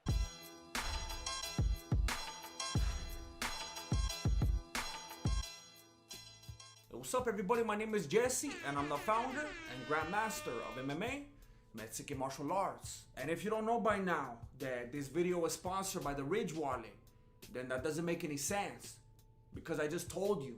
More on that later. Mira, I don't want to tell you that I told you so I'm gonna sing it. I predicted a Jake Paul victory over 2 months ago, and a lot of people didn't like it. I guess Benny was for real when he was hitting the bag. Now Snoop and Luke like Dana White with my money, yeah. People acting like the ref was trying to stop it early. Jake would've beat that fool until his head was no longer curly. Don't get it twisted, I was praying for attritional war, and that Ben would give that fool what he was asking for. But you could see he didn't mind it, he was laughing with bait. She said they're transferring the funds into the Bitcoin today. Mira, I'm not a Jake Paul fan, I say it all the time, but I knew he was gonna win. And we should be happy that he did, because now he's gonna do something even weirder, like fight Dr. Phil. Are you kidding me? De La Hoya represents the people rooting for Ben, trying to tell you all the reasons that they thought he would win. But you know that they were placing disbelief in suspension. Now they're sitting next to Oscar cause they need intervention. People that didn't even buy it want their money back, because the lip-syncing performances and slapping was whack. But you just couldn't help yourself because you found it already. You watched the whole 11 hours, now you're trying to forget it. Everybody disrespecting the achievements of Jake. Less losses than McGregor, what is it gonna take? Facts don't care about your feelings, throw the homie a bone. But everybody out here like we're about to call on Tyrone. Triller has a pretty big lawsuit going on right now, because a lot of people streamed the event illegally. I'm being sued by Jake Paul. Maybe Dana wasn't lying when he said that they didn't make as much as they were acting like. They didn't pull those kind of numbers. But I already got too many viruses on my computer, so I just paid for it. Basically, I paid $50 to watch Coachella from home, and 4 fights. I could have seen more fights if I actually went to Coachella. There were 11 musicians and 4 fighters, and one of the fighters is a musician. When Mario Lopez was talking to supermodel Taylor Hill, I don't know who she is either, during this boxing event, she said, "I haven't seen live music in so long, and I've really missed it." You're probably trying to figure out why she was even there. I'm trying to figure out why Mario Lopez was there. She then went on to compare the event with Lollapalooza. Normally at a sporting event, you got the national anthem, and that's it. And during the national anthem, they cut the audio. I read on 4chan that supposedly Triller did it on purpose, because that is slightly offensive to be patriotic. But I don't know. They also tried way too hard to make Snoop Dogg funny. Turned Urkel into a drug dealer against the wishes of his Uncle Carl. Hired Pete Davidson because that was the closest they could get to Ariana Grande. Hyped up Max Holiday's brother. Tried to hit that TikTok demo. Had Ric Flair host a slap fight. Brought in Chuck Liddell to take the heat off De La Hoya, but Chuck was straight that night. Had David Spade on the mixer, and proved that no one at this boxing event even knew who Marvin Hagler was in the middle of his tribute. I remember watching Hagler fight. You got any memories about Hagler, Joe? I'm ready, homie. That's what I'm talking about. So, they went on to spend far more time honoring DMX, but not everyone knew who DMX was either. One of the commentators who referred to DMX as a legend said that he passed away a few weeks ago. He will always be remembered. At the time of the event, it was 8 days. All this while Jake Paul was playing touch ball backstage. That might be a pause. But after his game was over, he grabbed his robot real quick and came out to fight. He was confident from the get and predicted an early knockout, but he loaded his shorts with some bars of soap in case things got dicey. The artist formerly known as the more popular Buffer disrespected Ben Askren by calling him Ben Askew. Which some people believe he was paid to do. By now, you already know how things played out, because it takes me 3 months to make a video, and you probably have the internet. Askren got caught with the 1-2, fell asleep upon impact, woke up when he hit the ground, stumbled to the ropes and had to lean on them for support, and had that same dazed look in his eyes as when Masvidal needed him like a doughboy. Grandpa Munster gave him a simple command, but by this point, Ben actually was askew. Jake Paul started crying, and his homies were trying to tell him to get up, because of secondhand embarrassment and whatnot. They were trying to tell him that it really wasn't that big of a victory. But you see, they had it twisted. Jake Paul wasn't crying just because he won. He was crying because at that moment, he realized that he was gonna have to fight an actual boxer now. And De La Hoya is gonna be ready to go in July. I don't care who it is. Snoop Dogg started asking for the stimmy. Give me my $2 million. Pete Davidson remembered all the papas. He was talking about Jake Paul. And Ben and his lady went to go check the Bitcoin. I wanna address something right here. I'm not one of those fools who thinks that Ben threw the fight. When I see something like that, I call it out. But I just don't think that that was the case right here. I think he's happy he got that money. I think he's real happy. But I don't think he threw the fight. I think what happened, aside from him ultimately not caring about winning, and Jake Paul being hungry and desperately wanting to win, was that he never allowed himself to go into that flow state. He was determined to do nothing but tie up with him and get him tired. All he wanted to do was stalk him and hug him. And that always ends in defeat or a restraining order. You can't go into a fight only trying to do one thing over and over again, especially if your opponent knows what that is. It's like Connor with the left hand, or Adesanya running. After a while, fools are gonna catch on, and he got caught. One of the most disappointing things for me was there was no call out at the end. I was waiting for the papas, you know, and for that next big drama show to get started, but it never happened. He was just celebrating with his brother, Logan Paul, which was nice, because Logan never gets to celebrate in the ring. But I think it was a smart move that he didn't call anyone out, because now we get to see the whole thing unravel over time. And then everyone will complain about how terrible and embarrassing it is right before they illegally stream it. But I get it, because people work hard for their money, and that's why they should protect it with a Ridge wallet. Are you seeing this? It's like your own little armored bank. And you don't have to have that awkward small talk with Melissa. The Ridge wallet holds up to 12 cards and your cash. I know what you're thinking. What about my Bitcoin? I don't know. Maybe the Easter Bunny can hold it for you. People have been turning their backs on their old wallets quicker than they turn on Wei Lee. And since you bring up backs, stop destroying yours! The Ridge wallet is a front pocket wallet. Basically, the back pocket is worthless unless you're talking about these adorable children. And don't even think about putting a traditional wallet in your front pocket unless you want to be mobbing around like Swollen or Conor McGregor. That's what I did, and now I could never go back to Legoland. Some people are hesitant because they saw Chael talking about it and they know they can't trust his pigs. Hey, even a broken clock is right at 5 o'clock somewhere. So don't have a cow in your back pocket. Get the Ridge wallet. Go to ridge.com/Voto and put in the promo code VOTO to save 10% off. I will be remiss if I didn't talk about UFC 261, as it was the most exciting card of the year. And I have not yet hit the 10-minute mark. Every fight on the main card had an early finish, but even the prelims were exciting. Everyone trying to make a name for themselves. The prelims are kind of like college sports. They're hungry. They're not making that money, and it makes you feel like a good person for actually watching it. But I know that not everybody's good here because I read the comments. So let's talk about the main card. I have to admit that I was sleeping on Anthony Smith, but so was Jimmy Cruz's leg. You know how when you sit on your leg too long and then it falls asleep and then it tickles real bad when you try to get up? Imagine having to fight right after. I got into a fight one time with Marilena when my leg was asleep. And even the verbal confrontation was difficult. Amazingly, he made it till the end of the round. But then he TKO'd himself when he was trying to show the doctor how hard he was. He got mad when the doctor stopped it. But that fool said that he didn't have a leg to stand on. Speaking of not having a leg to stand on.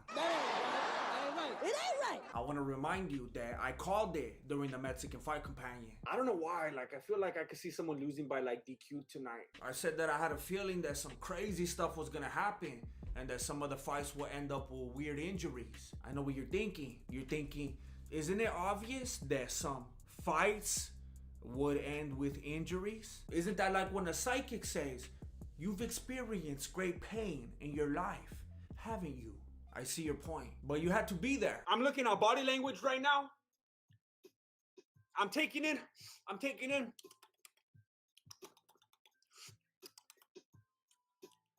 The very first strike of the match was a leg kick from Weidman, and not to be outdone by Jimmy Crute.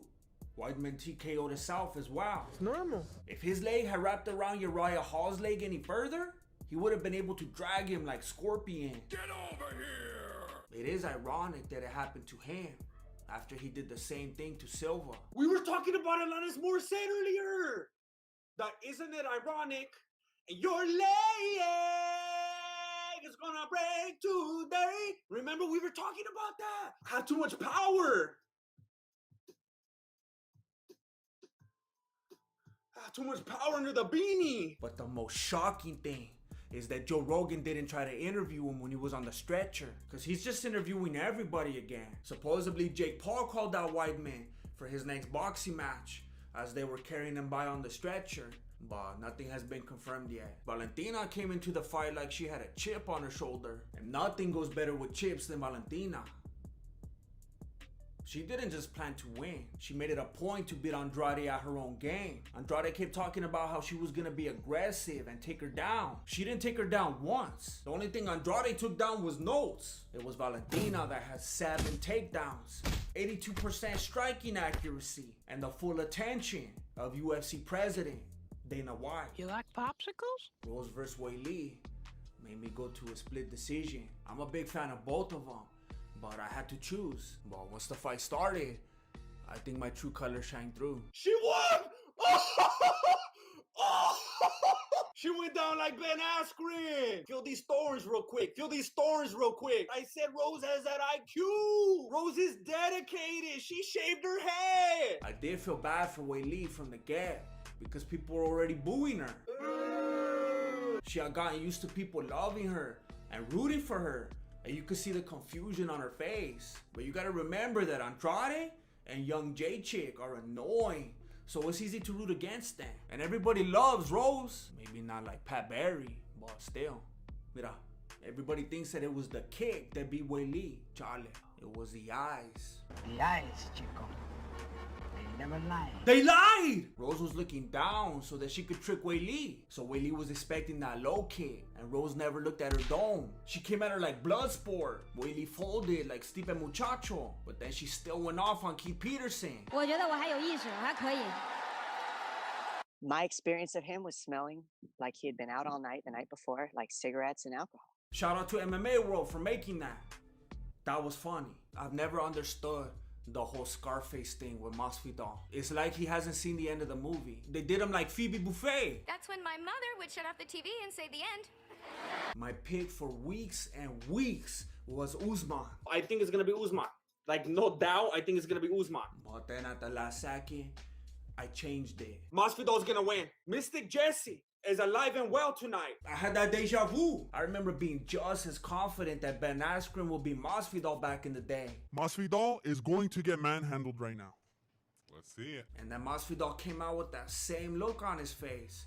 Like, if he knew something that I didn't. So I made a last second adjustment, but I wasn't the only one. Usman had been making adjustments as well. By the end of the first round, he was looking sloppy and frustrated. And I was thinking that I had made the right choice in changing my pick. But then round 2 came around, and Usman dehydrated that fool. He gave him that instant weight cut. Masvidal said after the fight that he felt like half the man he was before, because that Usman beat all the water out of him, because that half the human body is water and that the other half is corn. Hey, corn is in everything.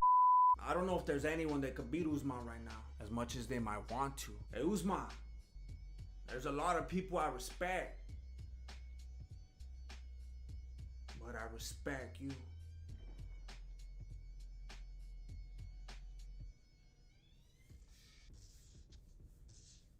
If you would like to help me keep making videos, then please consider joining my Patreon or YouTube membership. Links down below. Thank you for watching Mexican Martial Arts. Appreciate it. Good looking out. Lay.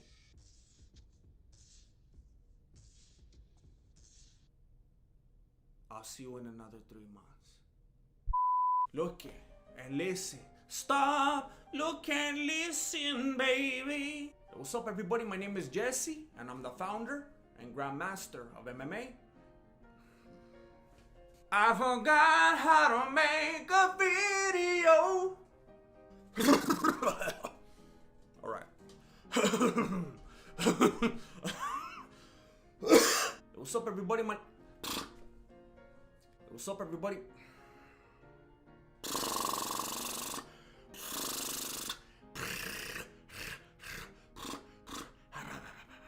What's up, everybody? My name is Jess. Stupid chair. What's up, everybody? My name is Jesse, and I'm the founder and grandmaster of MMA.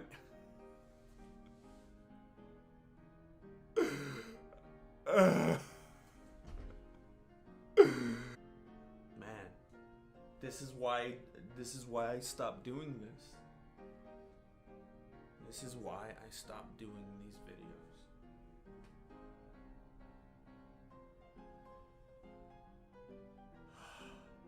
Mira, I don't want to tell you that I told you so. I'm trying to figure out why my stalking and hugging, and that always ends in a restraining order.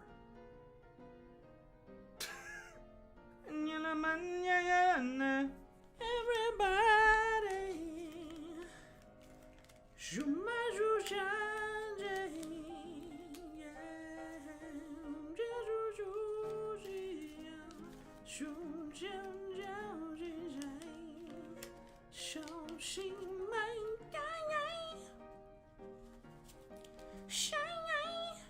people have been turning their backs on their old wallets quicker than they turned on Wei Li. That was way too much noise. And don't even think about putting a traditional wallet in your front pocket unless you want to be mobbing around like Swollen. And don't even think about putting a traditional wallet in your front pocket unless you want to be mobbing around like Swollen. And don't even think about putting a so don't have a cow in your pocket. So don't have a cow. I will be remiss if I didn't talk about UFC 261, as it was the most exciting. He got mad when the doctor stopped it, but that fool said, that's a hard name to say. Phoebe Buffet, Phoebe Buffet, Phoebe Buffet, Phoebe Buffet. You have to go, Phoebe Buffet, Phoebe Buffet.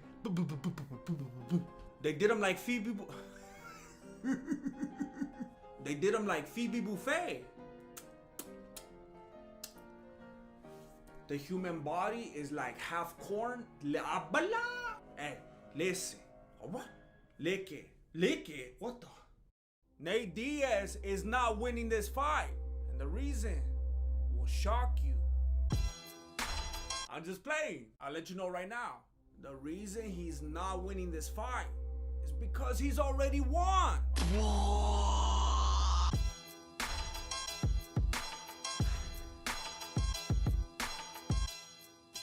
What's up, everybody? My name is Jesse, and I'm the founder and grandmaster of MMA, Mexican martial arts, as well as a proud owner of the best wallet in the game, the Ridge Wallet.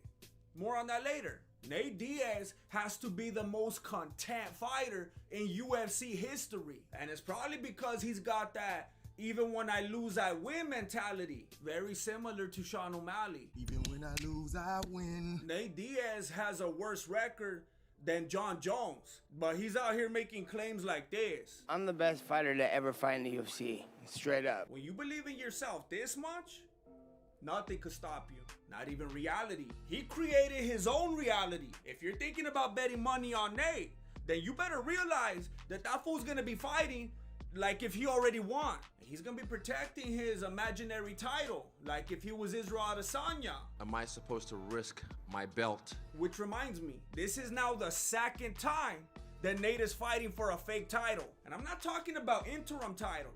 I'm talking about the participation ribbons of titles. Most valuable belt, for sure. Let's put it on the line. But even with the belt on the line, he still doesn't care. I don't care about a belt. Let's just make sure the rounds are the right type of rounds. This is when you know that it's all about the money. Because I knew what I was worth, what fighters are worth, and what I should do. You're either in the fight game because you have that ambition to be the best, or you just want that paycheck. And he's not even trying to hide it, which is fine. People gotta work. Not everyone's trying to be champion or employee of the month. Bills just need to get paid. And I'm just trying to make sure you know this before you go running to DraftKings. Not only does Nate not have any intention whatsoever of winning this fight, because he's already won at life in his mind, he doesn't even care if you watch it. He's selling the fight about as good as Ariel selling the sponsor's energy drink.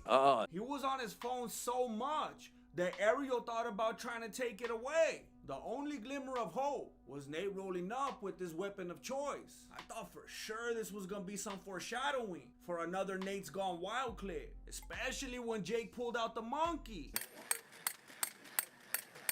And you could tell that Nate thought about it for a moment. I ain't a killer, but don't push me. But then he remembered his recent drama with Logan Paul, and he thought it was probably a better idea to just hydrate instead. And then he proceeded to go down that dive template by being so complimentary of Jake. Yeah, I think he's great. I think he's doing a good job. He's been putting on a show like he said. Which was lost on Jake, because he didn't know what he was saying anyway. Personally, I think it was both ignorant and insensitive, the way that Jake described it though. I don't speak Stockton. I just can't understand. I don't speak Stockton. Nate Diaz is bilingual, but his second language ain't Stockton. It's CTE. Yeah, but I think that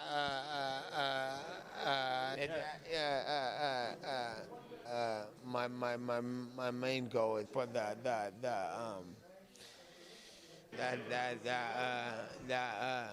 like I said, if you lose,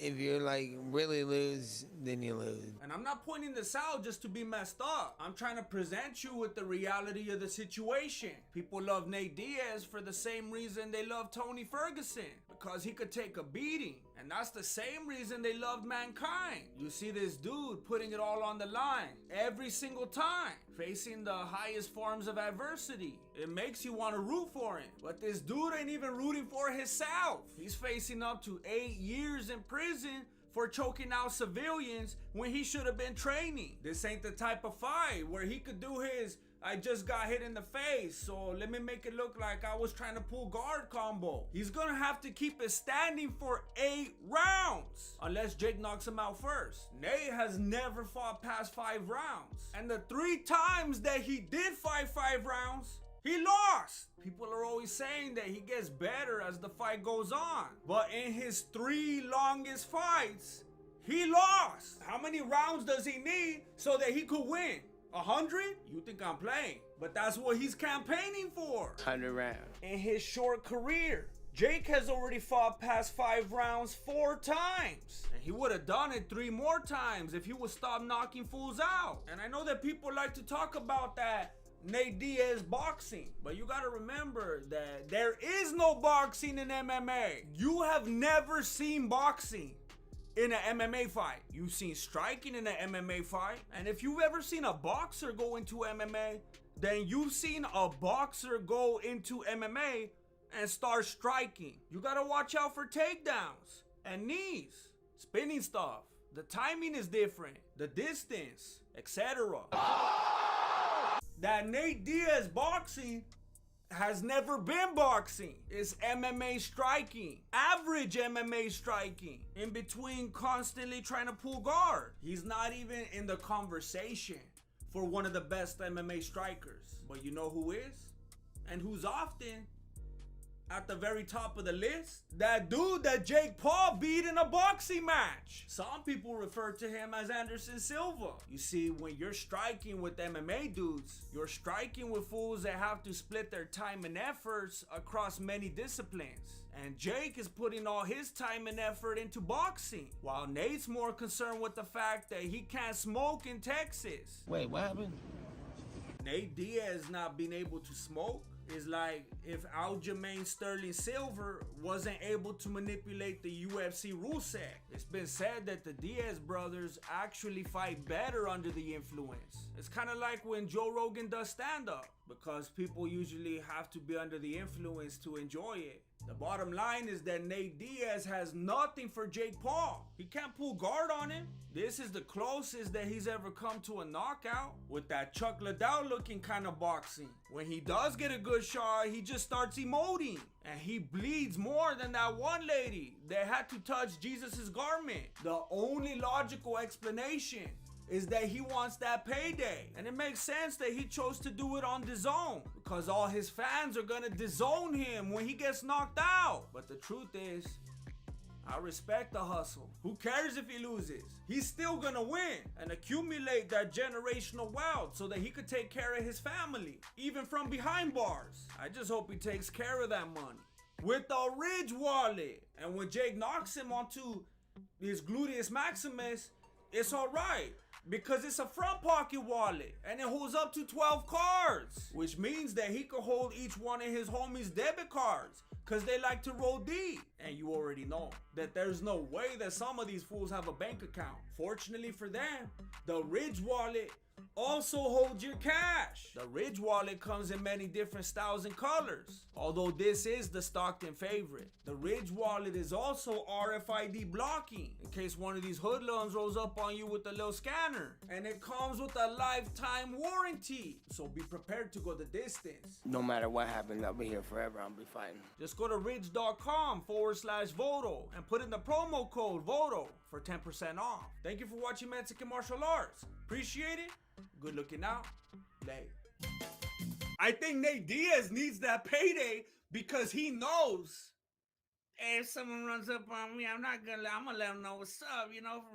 I ain't gonna let that go over. You know where I'm from, home at 209. I got my homies right. You think we're gonna forget about this? You think I'm gonna get you in down front?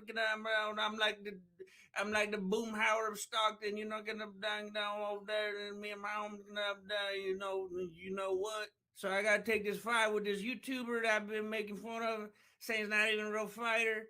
That way I can make more money for all the times that people are gonna sue me. And then like I'll probably, whenever the Grandmaster of MMA gets a press pass and goes to MMA events, I'm gonna try to roll up on him and throw some water bottles at him. And he's gonna sue me because he doesn't make any money on YouTube. So he's gonna try to get my money. So I gotta take more fights so I can pay that fool. Cause that's what's up.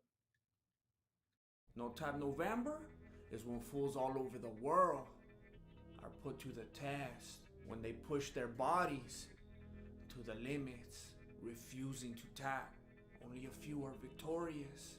And today, we honor them.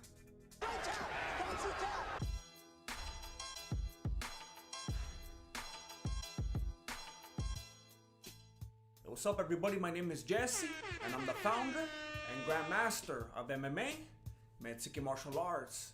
I'm very happy to let you know that this video is sponsored by the official wallet of the Mexican Martial Arts, the Ridge wallet.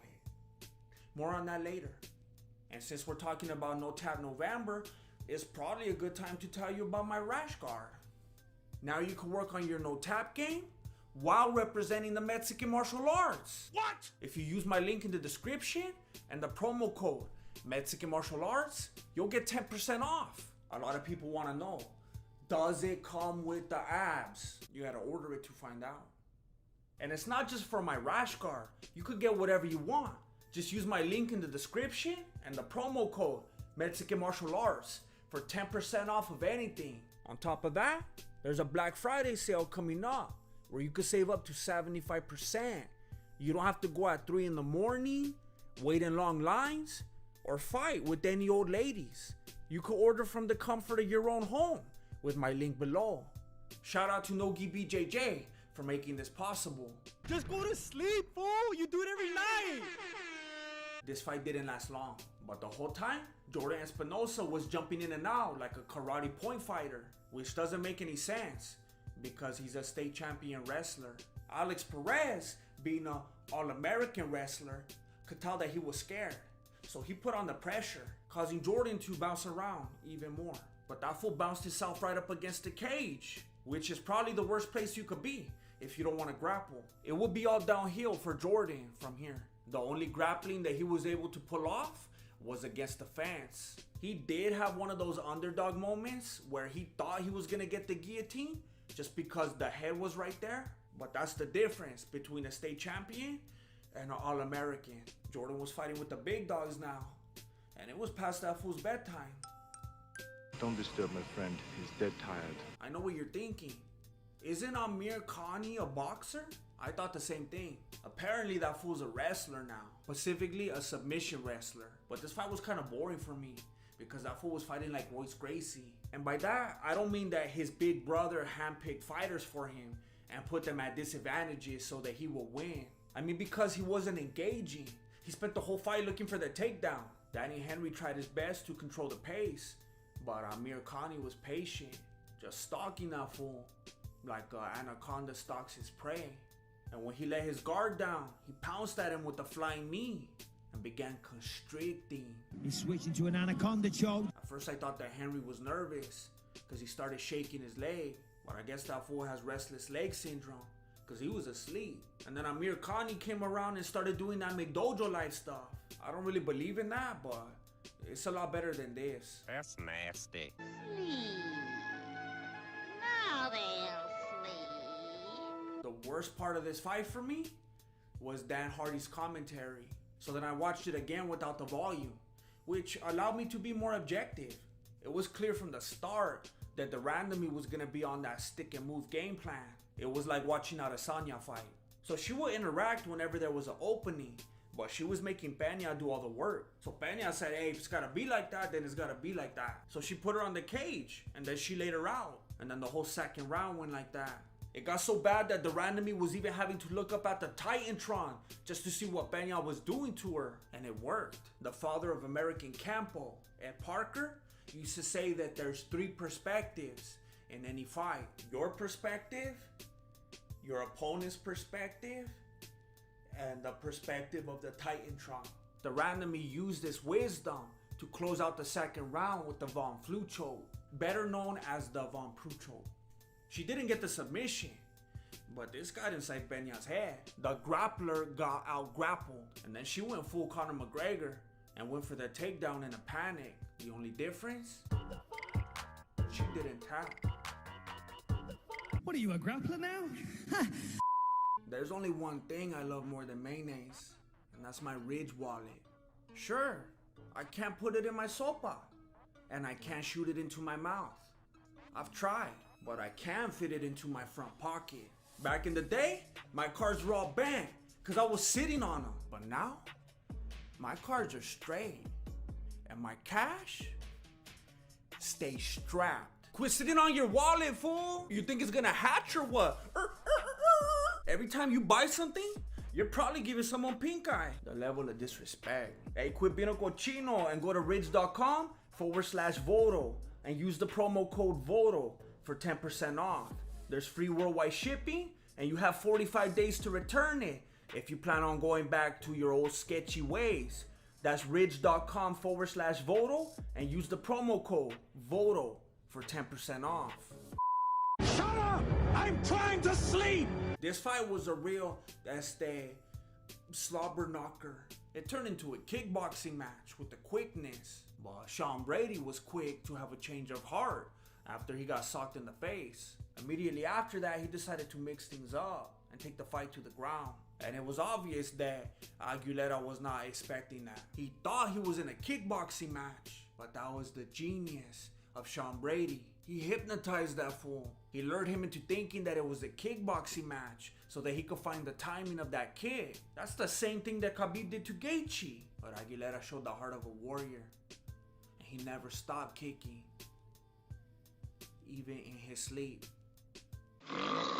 Hey, what happened? Wake up and go to sleep. Yeah. You already know that TJ Brown came into this fight confident. That fool trains with Bryce Mitchell, aka Mr. Twister. And then knowing that Jordan Griffin trains with Ruth Doofus, he knew that he was gonna be kickboxing. TJ was gonna do him like Brady did to Aguilera and like Khabib did to Gaethje. So Brown went heavy with the takedowns, trying to work that grappling. But it didn't take long to realize that fool was grappling with defeat. Every time they went down, Brown had a hard time finding position. He didn't think that Griffin would pose a threat on the ground, and he underestimated him. Brown was the one doing all the takedowns, and he almost got choked out twice in the first round. Then in round 2, Griffin slapped that fool up. Literally. Brown thought that he would come out on top by relying on his ground game. Ironically, he did go out on top. Wake me up. I'll never understand why fools insist on leg kicking grapplers. De Lima kept throwing them, and Romanov kept intercepting them. I understand that he was trying to weaken that foundation, but it defeats the purpose when the house falls down on you. And then he was like, I know, I'ma choke that fool, like the Undertaker. To be honest, I think it's kind of dumb that you can't choke someone in a fight, but that's just one of the many rules. They don't allow that one, but they allow this one. Yeah, this is a choke, apparently. I know that he was like under the arm, but this was the choke.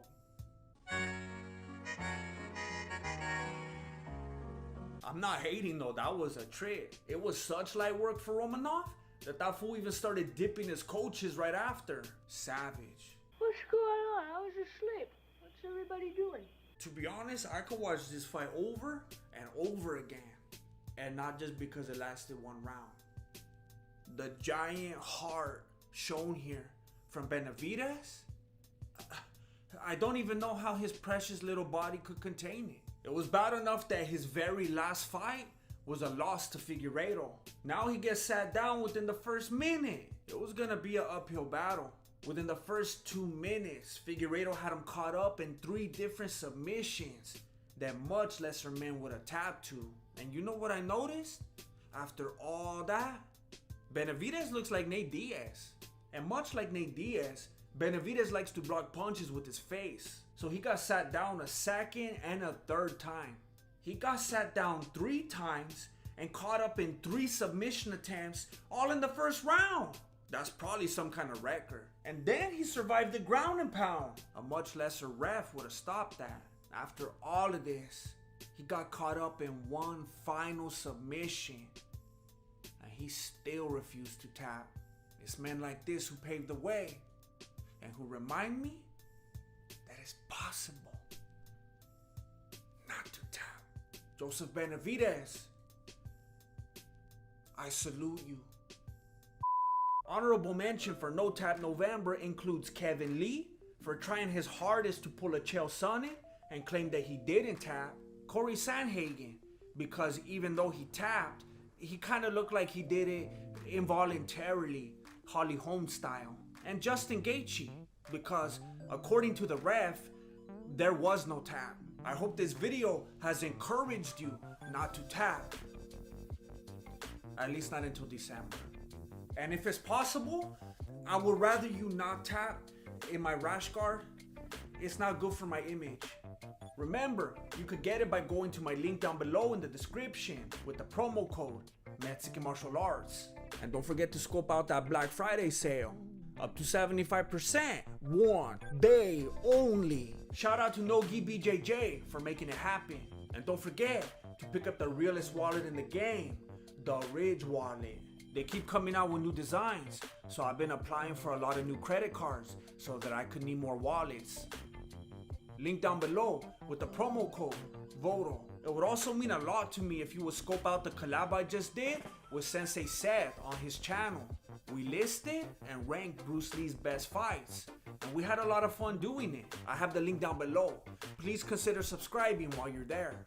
One last thing, I resisted for a long time, but I finally got a Discord. If you're on my Patreon or on the YouTube membership, then scope out my latest post for the Discord link. And remember, when you show love to the channel by liking, commenting, sharing, subscribing, etc., it really does make a difference. You guys came through on the last one and the analytics went like that. So thank you, I really appreciate it. Thank you for watching Mexican Martial Arts. Appreciate it. Good looking out. Late. I called it like a month ago. I said Usman burns Gilbert in 3. Haters will say it's Photoshop, but you could go find me in the comment section if you want.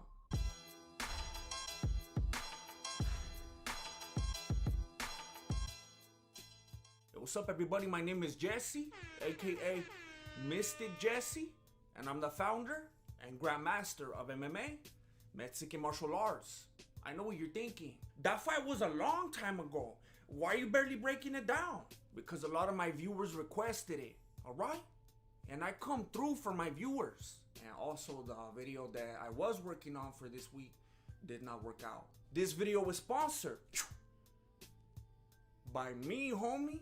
I just want to tell you real quick that I got some new merch. It's a lot like my regular merch, but better. A lot of people were trying to tell me that I should get on that OnlyFans, but Marilena said that this was the best I could do. And shout out to Amanda Griffin, who insists that she's a woman. If you don't know what I'm talking about, it's because you're not watching the Mexican Fight Companions. You can find this new merch on my Teespring store with the link down below. But for now, we got a fight to discuss. Let me break it down for you. Listen, I know you're here for Usman versus Burns, but let me break down the rest of the card for you real quick. Nobody cares! Serio, at this point, we're paying $70 for one fight. Or you're risking getting a virus and having that Dana White power come down on you for one fight. The fight that I had with my lady for paying $70 was more exciting than the rest of the card. No disrespect to the fighters, but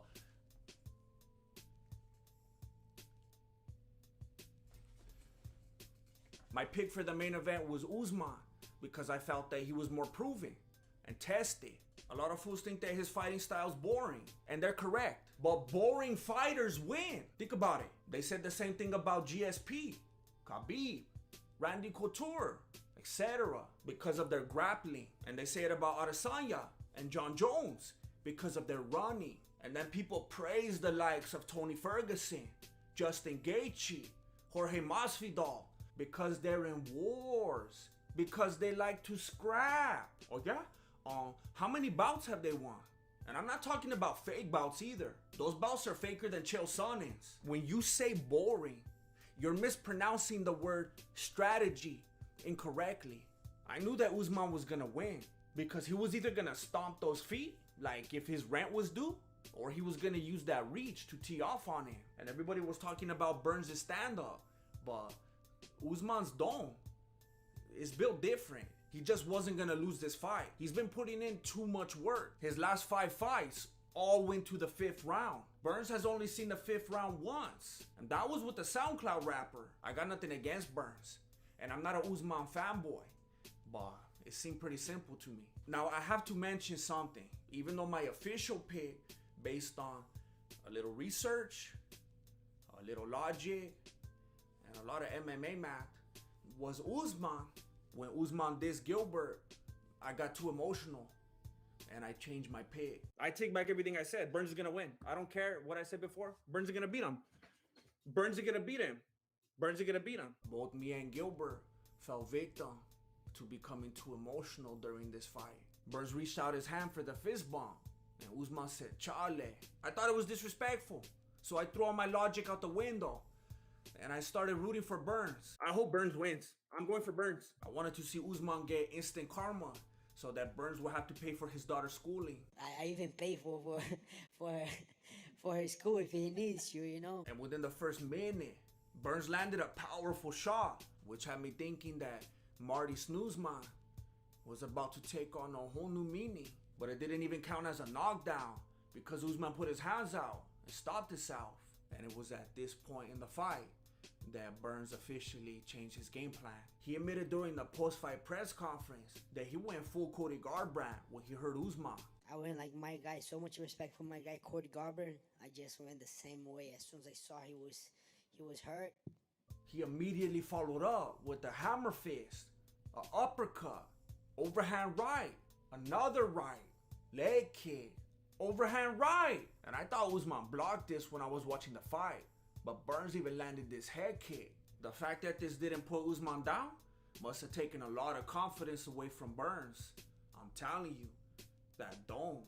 To make it even worse, this kick actually led to Burns being on his back. And I did my best during the Mexican Fight Companion to let you know what was going on. But I know it's just not the same as seeing it for yourself. Burns wanted Usman to join him on the canvas, but Usman decided that he wanted to stay champion instead. Am I supposed to risk my belt? And then he cup checked that fool. But Herb Dean let it slide. What's new? But then Usman kicked his butt. Literally. But Gilbert wasn't just wasting time on his back. He kept chopping away at Usman's leg. And Usman was landing here and there.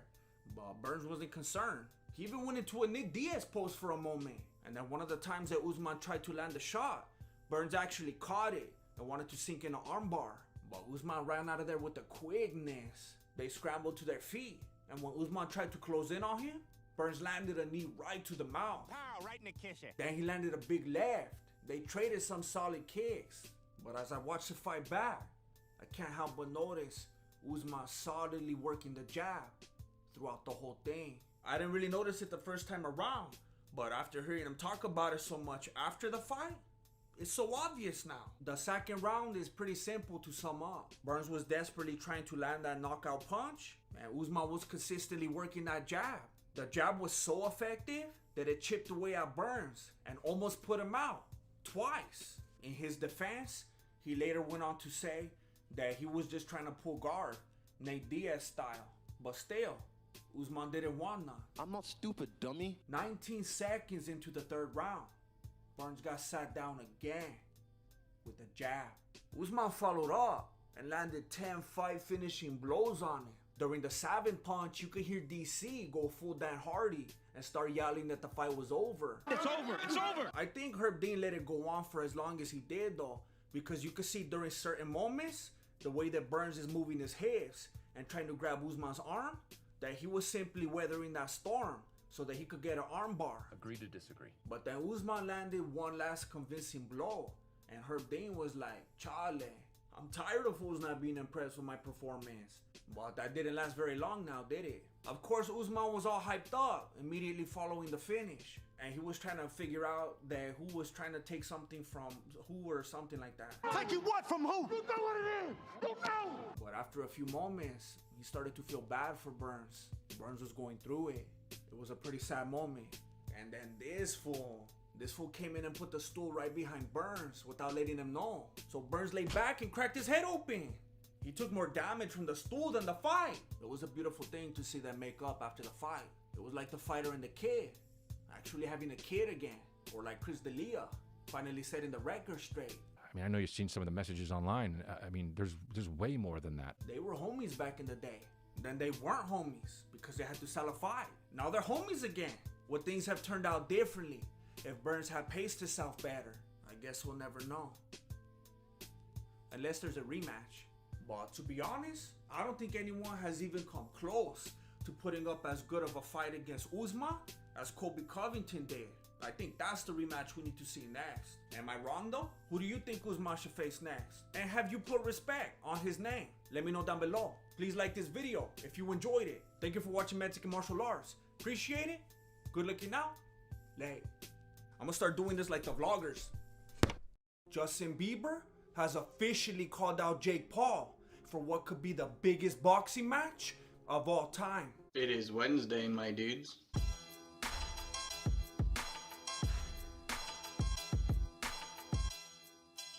Hey, what's up everybody? My name is Jesse and I'm the founder and grandmaster of MMA, Mexican Martial Arts. I know what you're thinking. That fool looks nervous. Chale, I'm just using my new toy from today's sponsor, X-Martial. More on that later. Mira, if you didn't like what I had to say about Jake Paul before, then you're really not gonna like this. But what sets me apart from Ariel Helwani, Luke Thomas, Brett Okamoto, etc. is the truth. Tell them, Bruce. The truth. And the truth is, on paper, Justin Bieber versus Jake Paul could be the biggest fight of all time. Serio, Justin Bieber just released a new music video like a month ago called Anyone, and it's filled with subliminal messages, which I could only assume are aimed at Jake Paul. I know what you're thinking. Why would I want to watch a singer fight a YouTuber? Hey, you forgot about Celebrity Deathmatch or what? This is like Celebrity Deathmatch in real life. People are so busy acting like purists, they forget that it's fun to watch famous people fight each other. You know how long it takes for fighters to get famous? These fools are already famous. Let me tell you something that's gonna hurt your feelings right now. Go ask your grandma if she knows who Israel Adesanya is. Or Stipe Muchacho. or Terrence Crawford. And then, ask her if she knows who Justin Bieber is.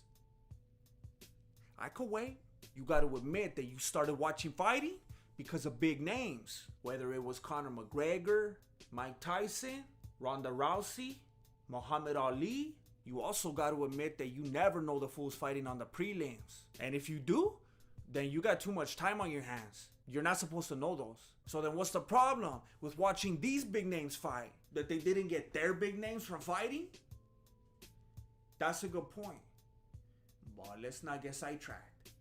The title of Justin's song, Anyone, is making a big statement. Jake Paul was calling out everyone and anyone on Twitter for weeks until Ben Askren finally answered that call. And now Bieber's trying to show that fool that he's on that same level. They're willing to pay their dues, unlike some people.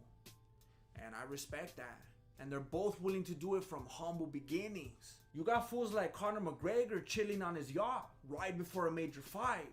And everybody's fine with that. But then Jake Paul gets no love when he decides to sell his mansion in order to focus on fighting. That's dedication. And then you got Dustin Bieber over here doing the same thing. He's letting Jake Paul know that he's just as hungry. He's even hunting for his food.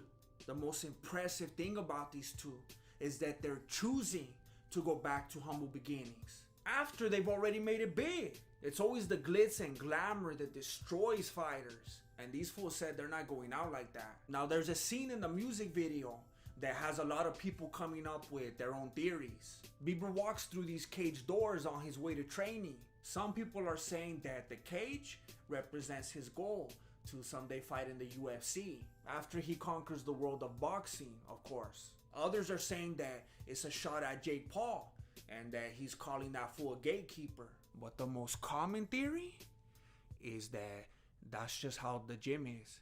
I know a lot of you are thinking the same thing right now. I can see it on your face. It's just a song. It's a music video. He's acting. Oh yeah? Look at his shorts. Bieber. He's not acting. Think about traditional music videos. Michael Jackson was a zombie. That fool from Coldplay was a scientist. The Weeknd was Luis Guzman. I'm beginning to think that this isn't even a music video and that it's more like a vlog. Bieber is himself in all of these clips. Just like Jake Paul when we see him training.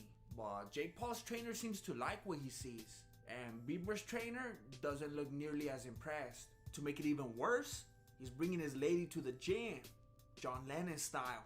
And we've seen how that plays out. Don't fall in love at the club? Don't take your lady to work. Take your son to work day. Take your daughter to work day. Take your dog to work day. Have you ever heard of take your lady to work day?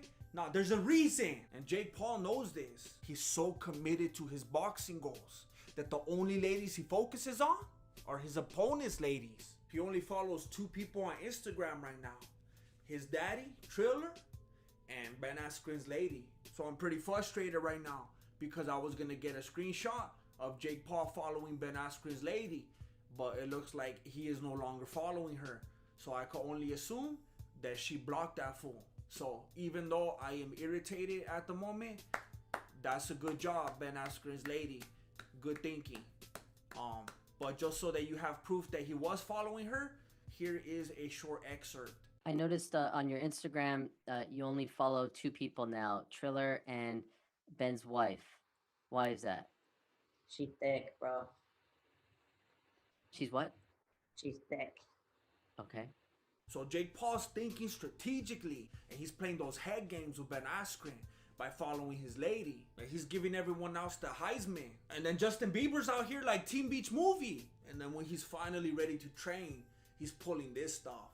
Justin, who gets in the ring like that? If you're too short, then at least slide in like Rey Mysterio Jr. or something. But you can't be doing that. Even his lady doesn't get down like that. But I'm skipping ahead. And I've also been skipping meals because I want to look good in my new rash guard. People are often ridiculed for practicing BJJ because of its ineffectiveness in real life situations. But if someone sees you with this, they'll quickly realize that you are a disciple of the Mexican martial arts and therefore study Mexican Brazilian Jiu-Jitsu. But as much as I love the new rash guard, I want to make sure that people know that X Martial offers much more than that. headgear, shin guards, training pads. I've also been keeping it tight with my resistance bands, and I've been improving my grip every single day. But I know you want to get your grip on this, homie. If you use my link down below and the promo code Mexican Martial Arts, you'll save 10% off of anything you buy. Think about it. If you buy one of these rash guards today, you'll save 10% off. And if you don't get one, you save 0. It's basic mathematics, man. Maybe you're a romantic. Maybe you think that it's nice that his lady watches every second of his training. Do you think that it's romantic that she's sabotaging his training with moonshine? Why is it all wrapped up like that? That's like how my mom would make my tío Beto wrap up his Arizona when he would come over. It's easy to beat a bunch of nobodies when you're all boozed up. Jake Paul knocked out Nate Robinson. Now he's gonna fight Ben Askren. I never heard of any of these fools, but he lets it get to his head. And he goes full Mike Perry. Now his lady's training him, forcing him to wear matching outfits. And she's even breathing down his neck to sign contracts. He forgets all about his roots. And now he has to fight store brand Gastelum. And it doesn't go well. But you quickly learn that there's a bigger point here. That fool gets up like Tyson Fury and secures the victory. Something that Nate Robinson couldn't do.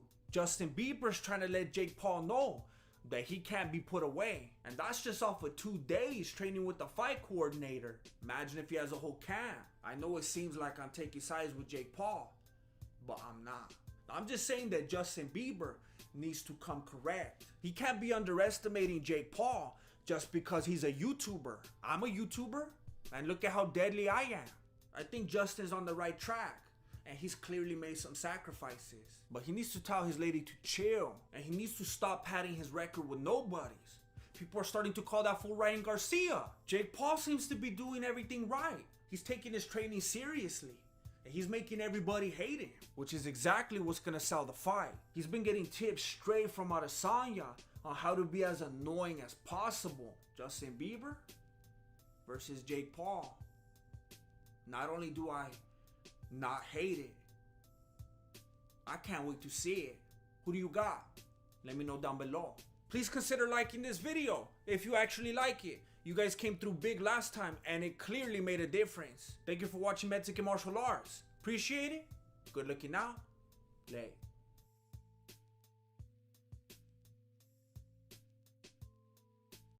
I didn't want to make a video about this. Well,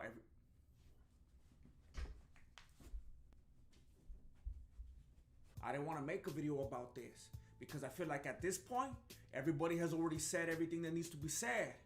Except they're saying the wrong thing. Logan Paul did not win that fight. My guy DC. Right after the fight, Daniel Gomez on Twitter saying something like that it's not a good look for Mayweather.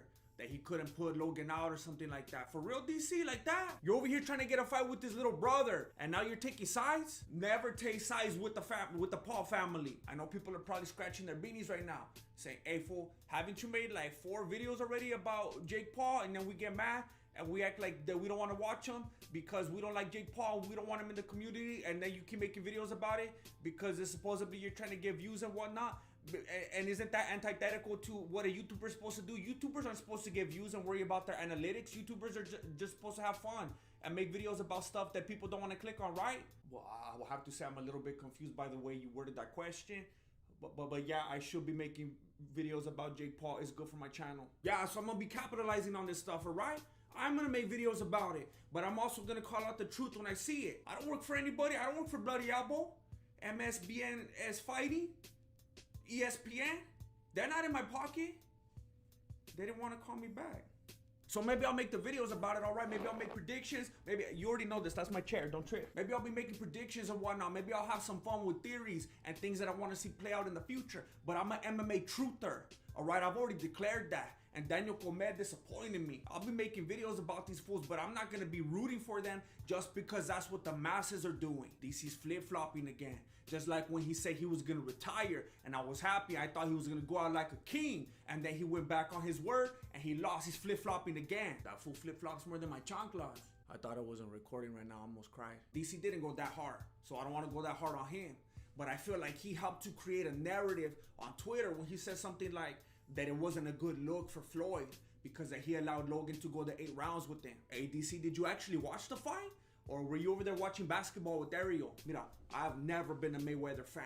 And if you've been with this channel for any amount of time, you understand that. Go look at my older videos. I've been clowning on that fool from the get. I don't like that fool. But anybody that watched that fight, whether you paid the $50 or you watched the fuzzy stream on Reddit, could see that Mayweather carried that fool. And if you don't see that, then you're one of the fools that doesn't realize that Mayweather carried McGregor also. Mayweather carried Logan Paul and Conor McGregor like one of his little backpacks full of money. Because that's all they are to him. And look, I'm not going to say nothing right here set in stone. I'm not going to make any black and white declarations. I'm going to throw something out there that, you know what, it's not even my idea. It's not even my idea. I read it on a forum somewhere. But I'm going to say this thing that I read somewhere on a forum. That, you know, look, a lot of people are saying that Floyd's a gambling man. You know, a lot of people are saying that he has problems. I never said nothing like that, but I read forums, you know. And I saw on a forum one time that because he has these problems that we often hear about, and let's say that maybe that someone said on a forum that I read, and I never had this thought in my own brain, but that I just read it, that maybe Floyd wanted to bet on himself, you know? That maybe he wanted to play some bets out there in the universe, and maybe Floyd was like, you know what, this fool's big, this fool's strong. Maybe I can't pinpoint what round I would knock him out in exactly because maybe he has a chin, maybe. But you know what I do know that I could do? If I did read this on a forum somewhere and I never came up with this in my own elaborate mind, then maybe he would think that, you know what, maybe I don't know exactly what round I could knock him out in, but what I do know is that I could take him to the distance. I do know that. I could Philly roll that for all night long. So then maybe that Floyd, you know, if I read it somewhere on a forum after the fight and I never thought about this in my own self, that maybe he wanted to bet against for himself and he didn't know when he could put the money on that he would knock him out in what round win, but that he knew that he could take him the distance. That's business. What's he say that he's a business man like that?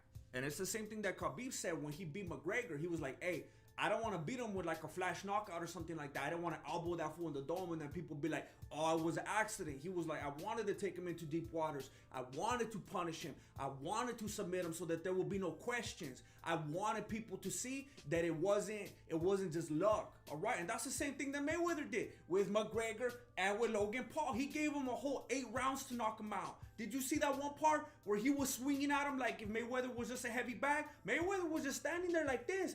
Logan was giving him all that he had and it wasn't enough. And then that fool Chael Sonnen, Charles Sonnen made a video saying something like that Logan Paul won. It's bad enough that fool's already selling his viewers fake Ridge wallets off of Alibaba. And now this? Look, let me tell you something. All right, let me tell you something. Who landed more punches? And who avoided more punches? I'm not even going to say no names. I'm just going to say who landed more punches and who avoided more punches. That's probably going to be the winner because it's a boxing match, right? Was it boxing or was it? No, it was boxing. All right. That's your winner. I'm not even going to look at the names. I'm not even going to look at the stats. You tell me. You do the math. All right? You do the math. Who got more punches landed and who avoided more? It doesn't even matter who avoided more, by the way. But that's just our human nature kicking in, being like, oh yeah, that fool is embarrassing. He threw like way too many punches and didn't land them. Doesn't that work in the favor of the one that avoided them? Since when do we count how many punches somebody threw and be like, hey, that's impressive. He threw 30,000 punches in that fight. Well, how many landed? I don't know, like 3. But he threw 30,000. That's crazy, right? Hey, Chael, you just single-handedly redefined how the science of boxing is supposed to work with one video, with one 9-minute and 52-second video. Congratulations. Look, I'm gonna say it like this. I am 100%, I'm gonna say 110%, because a lot of people like to say there's no such thing, but there's no truths anymore. So you can say, I say 350%. You can say whatever you want now. 411%. I like the Paul brothers fighting. I'm gonna say it, all right? You might get mad at it, but I like it. I like them fighting because I think it's a freak show, and I like freak shows. I like the Paul brothers fighting. 587%. I want to see it. I'm all in. I know a lot of the boxing puritans, they're not for it. They're not with it. That's all right. I understand it. I respect it too, but I like to see the freak show. I like to see the crazy stuff, unexpected. I'm a WWF fan at heart, all right? I'm still a little kid right here. I got to admit it. And when you put that with the world of people actually getting hurt in real life, that's what I want to see. But I'm not going to lie for those fools, all right? I didn't even do it for my Tío Beto. And now he's doing Fight to 10. And my Tío won't talk to me. But that's okay. I got integrity. and immunity. Look, I don't remember the numbers. I don't care, but I'm just gonna tell you this. You could go look at the numbers and do the math yourself, all right? Logan threw way more, landed way less. Mayweather threw way less, landed way more. Now, unless the rules of boxing have changed when I wasn't paying attention, I think it's obvious who won. Now, there is one little narrative to explore left. If you want to say, all right, look it, hey, Jesse, we're with you. We like to watch the freak show. We want to see the brothers keep fighting so that they could end up fighting like Oprah or something crazy like that. Like, we're here for it. We want to build up Logan, make it sound like he did a good job so that there's justification for him to fight again. I'm with you now. I'm with you now because I want to see it. I want to stream it. I want to predict it. All right? If you're trying to build them up just because you want to have a reason to see him in the ring again, because if he lost and he got embarrassed and he's a fool and all that, then all right, then it's like we don't want to see him no more. But nobody wants that. Whether you want to admit it or not, nobody wants that because, hey, you act like you're all righteous and everything because you didn't buy it. Hey, you know what? It takes way more work to find the working link on Reddit than to just buy the fight. If you stream the fight illegally, that was way more legwork than just paying the $50, homie. So joke's on you. I'm not Lou Thomas, all right? I'm not Ariel. I'm not DC. I'm not True Gordo. I'm not none of those fools. So I'm not going to go into all the analytical nature and stuff like that. I said my piece. If you want to go get into all that stuff with it, you could go check out those vatos. But I'm telling you, as an MMA truther, and I guess / boxing truther, whatever, I'm just giving you a little piece of my dome right here, a little piece of my beanie. I just want you to know what I got brewing under here because I feel like there's some stuff, as always, that's not being said. And I believe that's exactly why you're here because you know this is where you're going to get it, homie. I want to leave you with one more little nugget right here. I'll probably put it somewhere so you can click on it. I don't know. But I put in a previous video that Logan Paul was going to fight Mayweather and that if Logan Paul won, like the majority seem to think right now, that he's going to be thought of as the greatest boxer of all time because of boxing, that he's gonna be thought of per boxing mat of the greatest fighter of all time, the greatest boxer of all time, because that he beat the best boxer of all time, and that's how everybody's minds work today. Every time someone wins, they're the GOAT, you know. So that's I'm just gonna accept it for my narrative. If Logan Paul beat Floyd Mayweather, that Logan Paul will be seen as the greatest boxer of all time. And what would that set up? What'd I say? You gotta go watch the video. I'll tell you right now because I don't get down like that. I said that Logan Paul will be seen as the greatest boxer of all time so that he could fight his brother, Jake Paul. And that will set up the biggest boxing match of all time. Imagine those two fools fighting each other. Dana White's over here talking about Amanda Nunes fighting Kim Kardashian. Hey, Dana White still thinks that people care about Kim that much? I said that he will set up a fight with his own brother, Jake Paul, because I said this was Jake Paul's year. I said it. I declared it. And now it's coming to fruition. I told you now he's going to be fighting Tyrone. And I called that too. Am I over? You gotta call on Tyrone. Remember, did you see that video? I've been calling all of it. I called that one too in the last video. You didn't see it or what? I'm gonna go right now. I'm gonna stop the video so that you can watch all my other videos because I feel like you're missing stuff. I've been calling this stuff. Mystic Jesse has been hard at work. I've been laying out my predictions and I feel like YouTube isn't letting you know. So go watch it right now. Go scope them out. I appreciate it. Thank you for watching Mexican Martial Arts. Appreciate it. Good looking out. Late.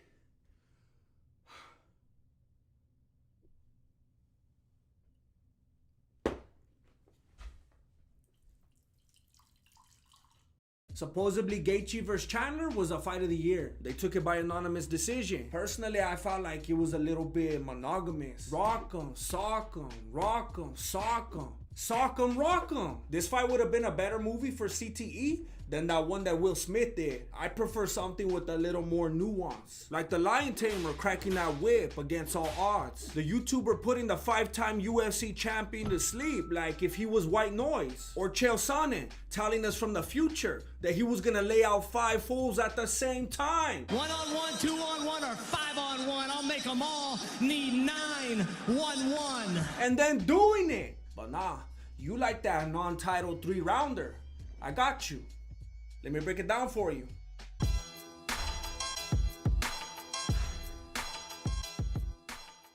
Hey, what's up everybody? My name is Jesse and I'm the founder and grandmaster of MMA, Mexican Martial Arts. This video was sponsored by me and my Cameo page. Click that little link and I'll turn you some flips.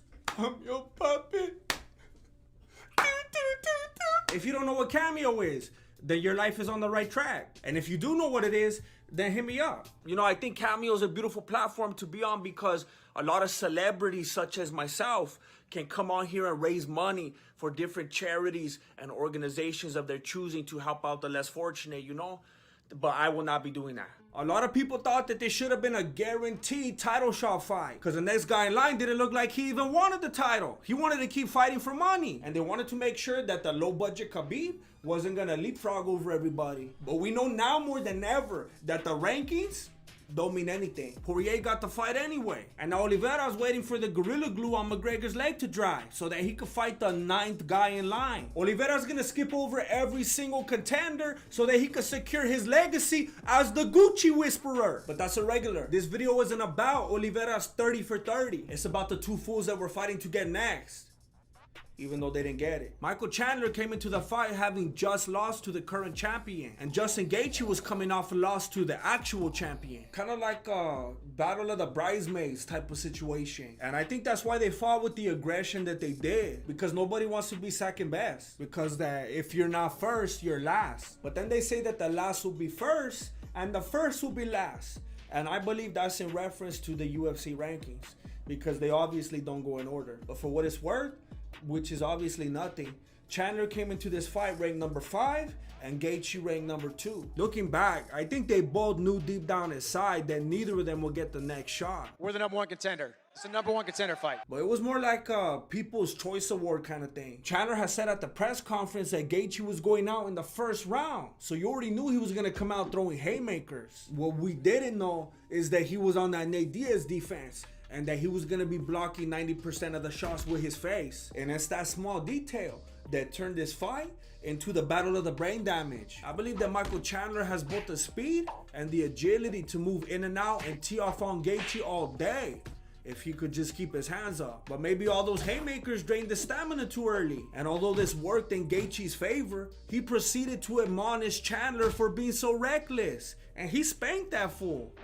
But Gaethje wouldn't be upset for long. He decided to capitalize on the situation with his own haymakers. So much so that he turned his prediction at the press conference into a reality. He's gonna turn into a wrestler real quick. Not only was Chandler the first to go for a takedown, he then clinched up right after that, no doubt hoping that it would lead to a takedown. And after that failed, he immediately tied up from the back. And when that went nowhere, he went for the clinch again. And realizing by this point that he no longer had a sense of shame, he went for the full-blown takedown, which got stuffed. The mental battle was over by this point. They had like a unspoken gentleman's agreement that the first one to go for a takedown will be the her. So Michael Chandler had to go back to his corner after round 1, knowing that he was gonna have to settle for plan B. And no, I'm not talking about Bellator, but Justin Gaethje didn't have it much better. He had to go back to his corner and deal with that psychopath Trevor Whitman. I hear that he's a nice guy,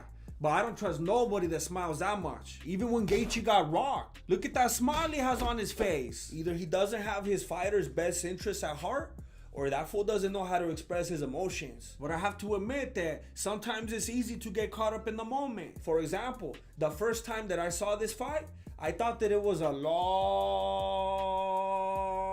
closer than it really was. Michael Chandler kept hopping around, spitting out blood, taking shots like a zombie. Stuff like that can mess with your head and make you think that a fighter's doing way better than he really is. But this ain't WWF, no disrespect. But when Mankind would take shots to the head, we loved it because he was a savage. And we weren't worried about points. But when Chandler takes shots to the head and we think he looks like a savage, that's just more points for Gaethje. I know you want to show that you're tough, but it's not about that. We could talk about how tough Chandler is all day. You already know that's not a compliment in the UFC. You know who else is tough? Calvin Kattar, Brian Ortega. When you watch the fight back, it's obvious that round 2 is where Gaethje really pulled away. Literally. With the no takedown thing now out the window, Chandler kept trying to go for it, but he got stuffed every time. Whether it was an actual takedown attempt or whether he was trying to work his way up to one. Gaethje could see exactly what he was doing, which left Chandler with no choice but to take Gaethje's vision. The ironic thing is Chandler was acting like he had lost his own vision, where he pretended like he didn't see the referee telling him to stop. If your peripherals are that bad, then you shouldn't be in the octagon. Unless your name is Michael Bisping. Mexican martial arts. The craziest thing though is that Chandler landed a hard right hand, and we should assume that he threw it as hard as he could. Because why wouldn't he? And not only did Gaethje not defend it, he wasn't even looking at it. And it didn't even wobble him. That was a dirty move by Michael Chandler that I can't believe went unpunished. We don't always see eye to eye, but Big John McCartney would have never let that stand. But it serves him right that Gaethje took it the way he did and made Chandler look like a pawn. Not only was Chandler desperate to grapple, his biggest undefended shots were no match for Gaethje's indifference to trauma. After the second round, Chandler was looking for medical attention, and Gaethje was over there trying to increase the match difficulty. He was trying to pick a fight with the referee because he didn't like how the eye poke situation went down. But Trevor Whitman told him, don't even trip. Look at me. I love the fun. The third round was like when you're playing a tutorial in a video game and the guy just keeps letting you hit him because he knows that you're trying to learn a new move. Chandler was that guy. And then he had the nerve to tell Gaethje to bring it. And you could tell by the face that Gaethje made that he was like, it's already been brought in. But Chandler obviously didn't mean it anyway, because he went for another takedown. But Gaethje wasn't about to let him have this one either. And he rotated his body down until he got caught up in what looked like a modified tombstone pile driver.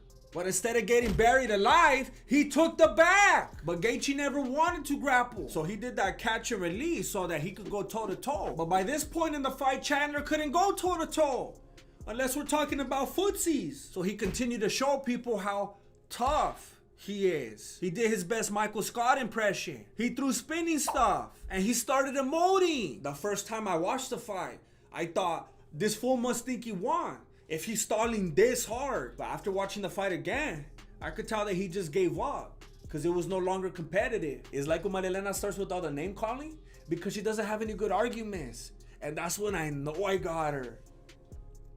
And like, none of those names that she says even like gets to me when I think about it later, you know, when I'm by myself or whatever.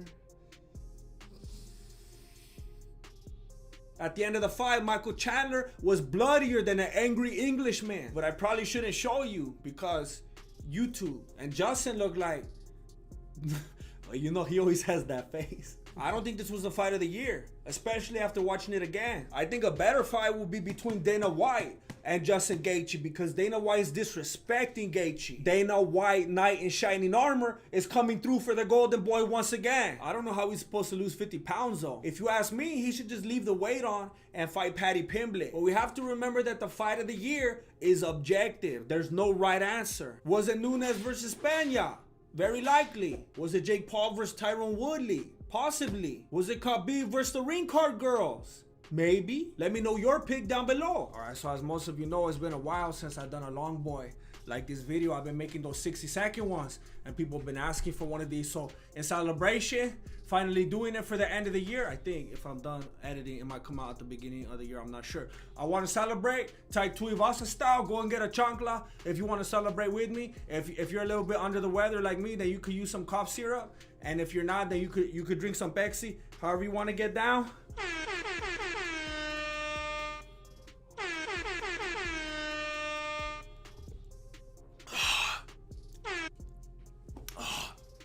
We did it, boys and ladies. Thank you. I now have a 2% female audience. I used to have like 0.0013 and it's up to 2 now. So I want to thank all the ladies out there as well. But thank you, everybody. We did it. Thank you for watching Mexican Martial Arts. Appreciate it. Good looking out. Late. Usman wasn't getting emotional because he was proud of his homie. That fool had PTSD. Headshot dead! Headshot dead! Don't let him bully you, son! Your new welterweight champion! Oh my goodness! He got knocked out the same way, in the same city, in front of his mailman. It was like deja violence. Let me break it down for you. I think it will be appropriate at this time to do a moment of silence for the homie Pee Wee Herman. I heard that he passed away last night, and he was just a big part of my life and whatnot. And I know it's the same for a lot of you, so just lock it up real quick.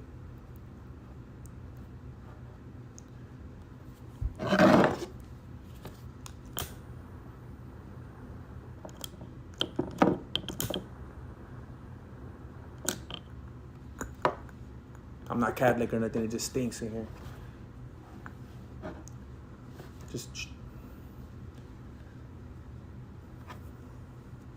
And it's probably a good time to reflect also if you want to do like algorithm stuff, if you want to like the video and comment and share and watch to the end and subscribe and stuff like that.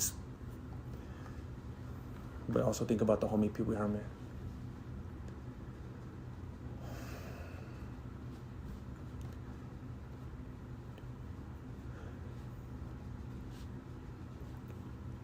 I just want to say, I know it's supposed to be silent, but still, I just want to wish you good luck on your big next adventure, and thank you for everything.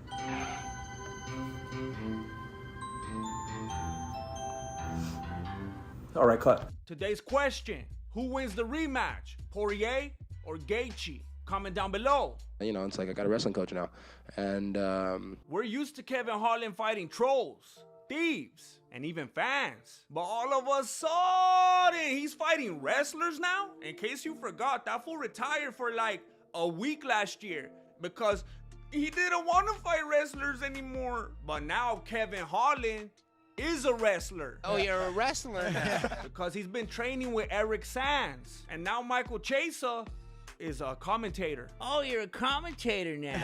And we already know how that ends. You can't split your interests like that. If you really want to follow in that Anthony Smith trajectory, don't do it in the booth. Do it in your head. Remember when Anthony Smith had his out of mind experience? And he was saying that Johnny Walker was attacking his family? Yeah, I'm mad you attacked my family. Oh, you're attacking my family.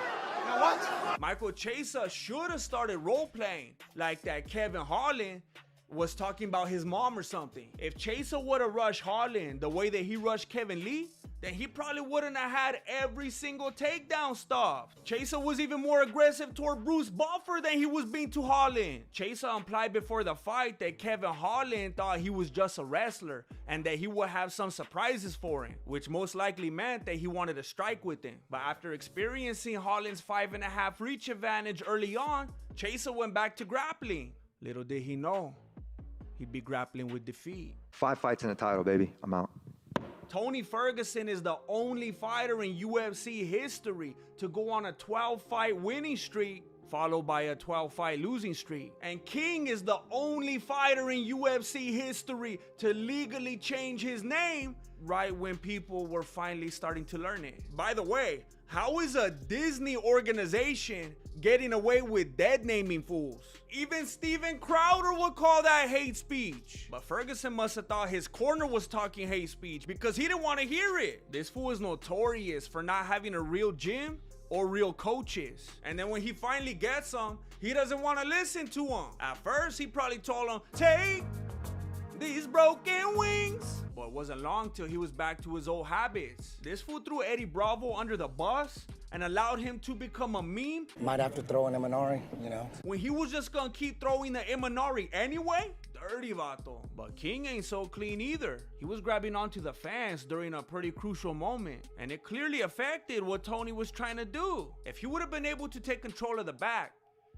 the whole fight could have been different. And even more so if he was able to see correctly. But neither of those things had anything to do with the fact that Ferguson was at least one step behind the whole time. King is fast to begin with, but watching him repeatedly counter half-speed Ferguson for 3 rounds is simply unsettling. Bobby Green went full Bobby Brown. If Disney could do it, I could do it. King did get caught a couple times, but the fight was never competitive. The most damage Tony did in the entire fight was when he kicked down Bergliotta in the dome, which is probably why Bergliotta got mad and hit him with the early stoppage. But in the end, Ferguson got the last laugh because it looks like he had a staph infection. And he probably gave it to both of those fools. And as far as I'm confirmed, that's a victory. And that might be his last chance to go out on a victory. He dipped out with the quickness afterward, but he should have stuck around and told Joe Rogan, hold on, I'm retiring, brother. Get in my belly! When you're trying to relax and watch the fights, you don't want to think about cooking, peeling, chopping, having to get all of the pans out of the stove. But with Factor 75, it's like I got my own personal chef. That's what I used to call my lady. And that's also why she stopped cooking. And with the pay-per-view prices constantly going up, like if it was a bag of rice, I can't afford to be eating out all the time. Plus gas money, long lines, fools always wanting tips. Hey, I got a tip for you, homie.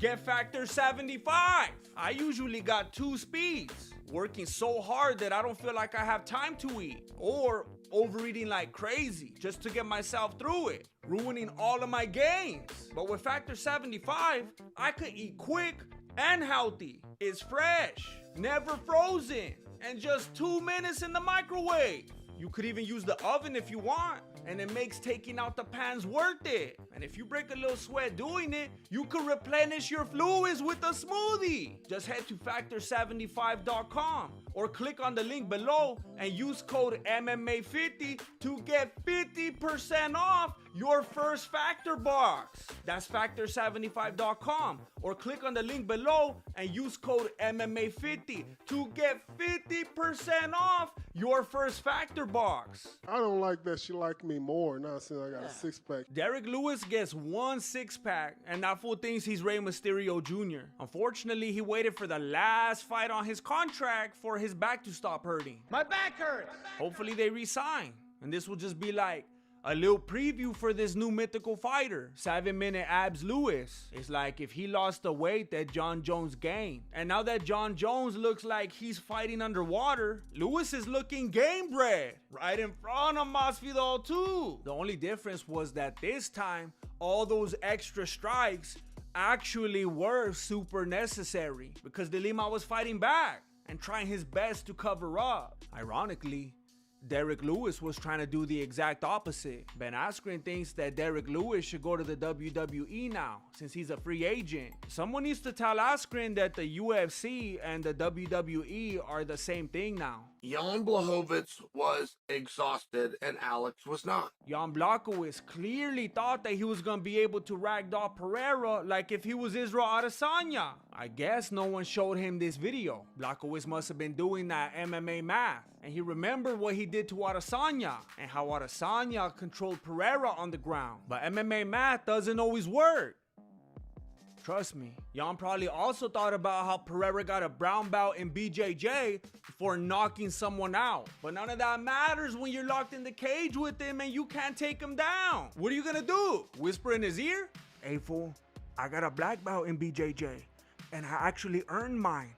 Now please comply with my technique. That's on you to make it work. And when it didn't work, the fight was over. Jan thought he was gonna EBI that fool and go home early. That was the only game plan. Besides when he thought he was gonna bust out the Adesanya game plan and rope-a-dope that fool. But that didn't work either. And it became like one of those back and forth type of battles that people like to call a high-level chess match because they don't want to say that it was boring. But Blachowicz had a little more back and Pereira had a little more forth. Pereira didn't look like a scary, dominating, killing machine in this fight. He looked like something even more dangerous.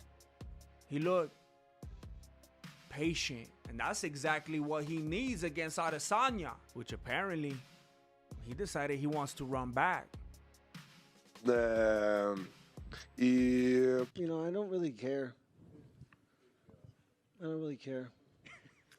Why do you feel that way?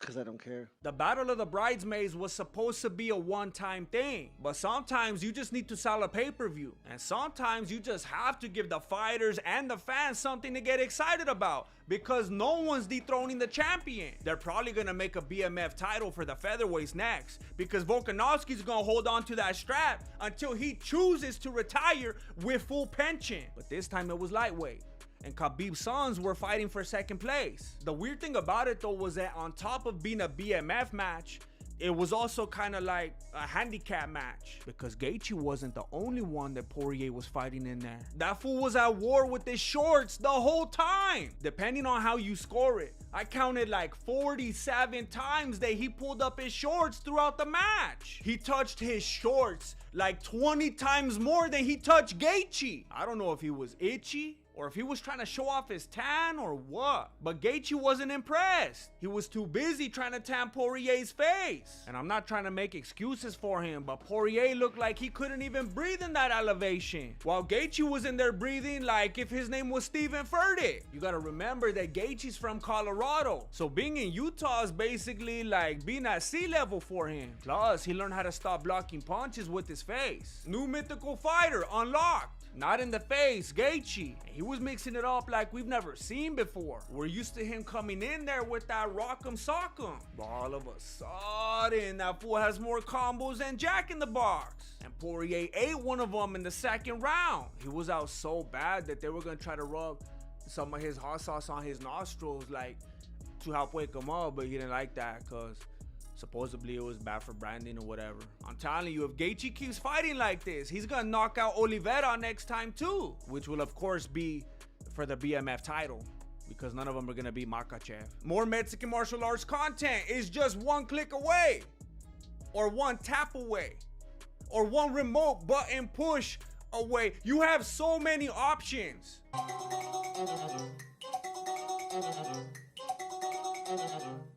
There's got to be a morning after. This reminds me of when I predicted that Khabib would smash McGregor, but better. That one was like a way bigger fight and everything, but this one's like right here, right now, you know, and I'm on that instant gratification. For those of you that don't know, I called it. Mystic Jesse called it. Scope the last video. I made a video 7 months ago saying that Jake Paul was going to be the biggest fighter of 2021, and I was making those comparisons between him and Woodley before it was on anybody's radar. Jake Paul is on that Tyrone Woodley template. Fighter, media personality, rapper, actor, activist, and he's argumentatively better in every category. Let me clarify, I'm not a Jake Paul fan. I say it all the time, but I am a MMA truther. In this case, boxing truther as well. It translates. I don't care if he's a YouTuber or a noisy neighbor. I take all the facts into consideration, and that fool's been putting in work. Yes, if he fought a good striker, he would lose. You see, I'm not biased and blinded by hatred like some of you are. I made it clear that I was not a fan of Jake Paul, but I knew that he was gonna beat Ben Askren. And you have to acknowledge that it's easy to laugh about it today and say, of course Jake Paul beat Ben Askren. Back then, people weren't saying that. People were rooting for Ben Askren, that he was gonna save the MMA community. Don't even lie. But I was one of the only people saying, Charlie, I don't care how you feel about him. He's clearly gonna win. And then I predicted the same thing leading up to this fight. I know that some of you are getting a little bit skeptical of my kind of predictions because the way I talk about it sounds like I'm a fan. Let me put it like this.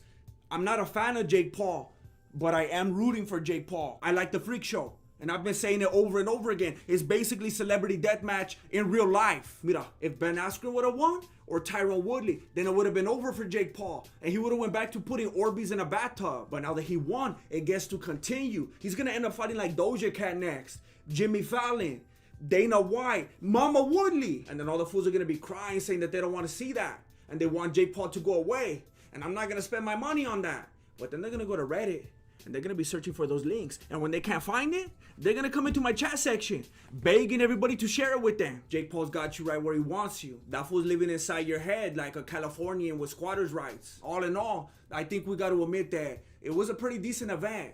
It was very non-thriller-like. Before I get to the main event, just let me recap the first fights real quick. Tommy Fury made Anthony Taylor look like how Tyson Fury made Deontay Wilder look. Also, Tommy Fury, get smaller shoulders. You're making a lot of fools upset. Montana Love was treating Baranche like if he was Nate Diaz, and he made him quit on the stool after the 7th, like I predicted, by the way. Daniel Dubois did to Joe Cusimano what everybody thought Tyrone Woodley was gonna do to Jake Paul. He knocked him down 3 times in the first round, and by the end of it, Joe Cusimano actually thought that he was Jake Paul. Amanda Serrano got the decision over Mercado, and I learned that women's boxing only has 2-minute rounds. I know there's a lot of you out there right now feeling very emotional. Lots of dudes needing to get those tears wiped away. if you know what I mean. Now that you feel a little bit better, you could go back to my video where you were leaving comments saying, I'll be back after the fight, homie. Where you at now? I can't see you. Look, this is like one of those classic Tyron Woodley didn't get beat by his opponent. You know, that fool beat himself. And as far as I'm confirmed, it all started with the walkout song. Woodley came out to his new single, Let's Go Big. Did you know that Donda finally came out? No?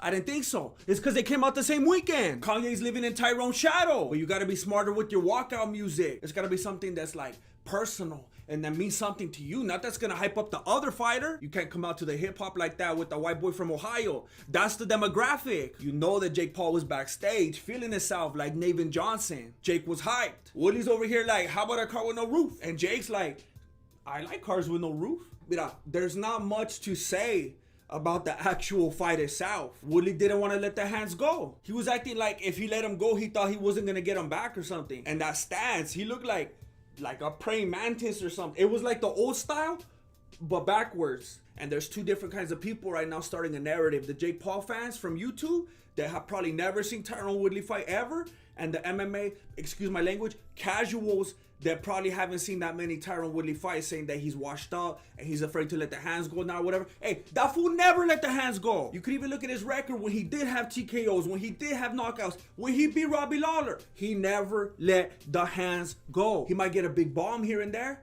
but that's all that he would do. He might set it up with a little feint. That's the biggest combo you're gonna get from Woodley. A little flick, and then there's the bomb. That's it. And he did the same thing against Jake Paul. The little flick here and there, try to land the bomb. It didn't work that great, but it's the same strategy. He hasn't changed. I know he lost his last 4 fights and everything. That's a regular right now. But what I'm saying is that Tyron Woodley, his style, it works in the cage because he could throw the bomb, he could throw kicks, he could go for the takedown, he could do groundwork, he could put you on the cage. He can't do that in the boxing ring though. So everybody was acting like we're seeing a way different Tyron Woodley right now. He's an old man now. He's sluggish. He's afraid. No, that's just Tyron Woodley only allowed to box. That's what he looks like. You're not gonna get far in boxing if the only thing that you could do is land bombs. Eventually it's gonna catch up to you. It is disgusting, and frankly it's offensive that anybody would claim that Tyron Woodley won that fight. I think he won round 4 and 8, but in case you forgot, there were 8 rounds, so that's a lot for Jake Paul. All Woodley was doing was stalking and trying to look scary.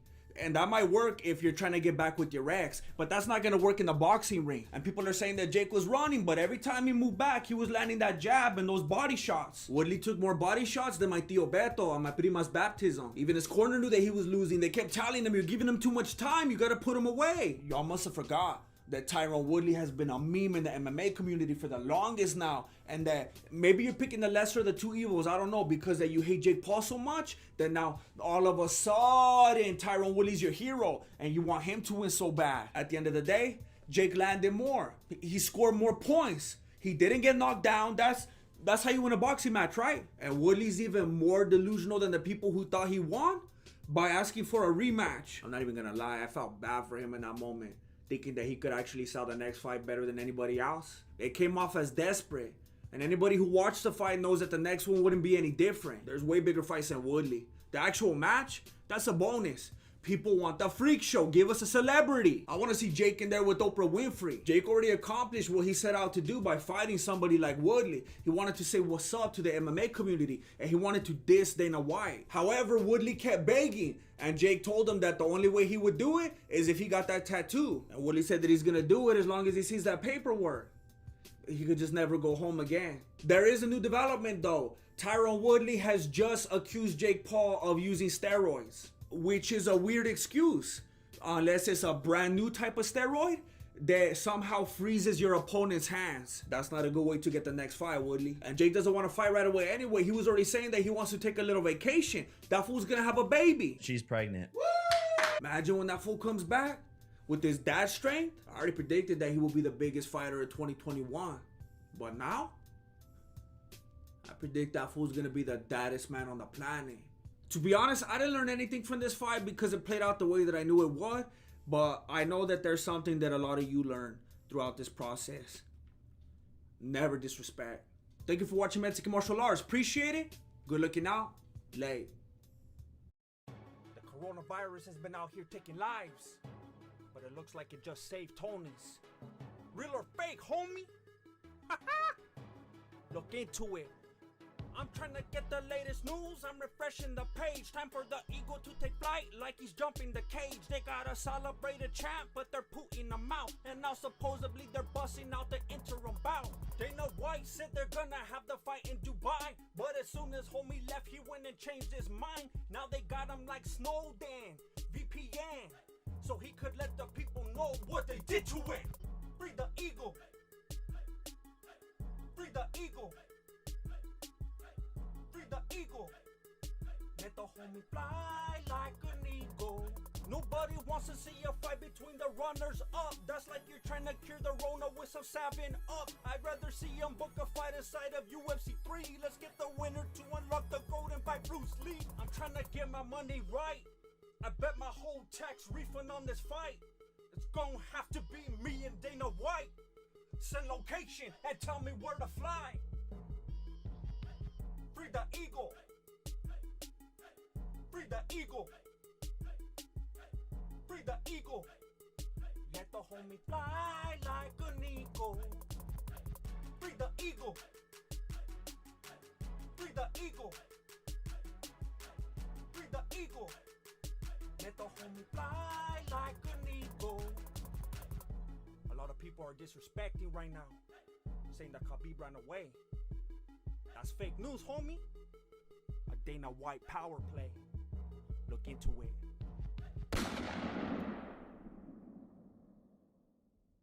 When I'm gonna be in UFC, always Tony gonna be interim champion, and always Conor gonna be number 2.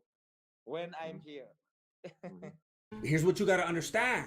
I'm not a hype man. I'm a MMA truther. Did I put up a poll knowing that Khamzat will win? Yes. But that's not because I'm on the hype train. I don't ride hype trains. I get motion sickness. If I rode hype trains, I'd be a Adesanya fan, a McGregor fan, a Pimblett fan. But I don't get down like that. I actually like to root for the underdog. I knew that Khamzat will win, but I kept finding myself rooting for Burns throughout the fight, especially after I saw Khamzat doing that Krav Maga. He was embarrassed because Burns stuffed his takedown and he overreacted. It happens. And then he realized that he probably didn't want to take Burns down anyway, because when he finally did take him down, Burns hit him with that old school medley, and then he said, roll out. Roll out. And then he hit him with that butterfly in the sky. And Khamzat couldn't wait to get up. He got up like if it was Christmas morning. He said, let's not wrestle, let's not wrestle. We're constantly hearing about this fool's wrestling, but he was scared to be on the ground with Burns the whole fight. And then they're gonna give him a purple belt? You might as well give Justin Gaethje a purple belt. The only thing I could think of is that they gave him the purple belt so that he could choke Burns with it, because he had no other options. Even on the feet, Khamzat was having a tough time. He's used to sparring with yes men who are afraid of him and even have romantic feelings toward him. But Burns wasn't holding back. And no, this wasn't a knockdown, but it wasn't a slip either. Burns was using some karate right here and leg checked that fool. As far as I'm concerned, that's a knockdown. But nobody's talking about that, because right after that was this more obvious knockdown from the hype train, which was a little confidence booster for Chimaev. A lesser referee probably would have stopped this. And after Khamzat realized it was gonna keep going, he knew that he better get up. Apparently, this is how you earn a purple belt in BJJ. Khamzat walking around with that belt is like Masvidal walking around with the BMF belt. The only thing that Chimaev grappled with was insecurity. He didn't want to wrestle, but he couldn't find his rhythm on the feet either. And then he didn't finish in the first round. That's already kind of a loss for Chimaev, and it affected him mentally. That's why he got beat up in the second round. He snapped and didn't want to let go at the bow. Then he swung after the bow and hit the ref. He was a mess. And I'm not the only one that noticed.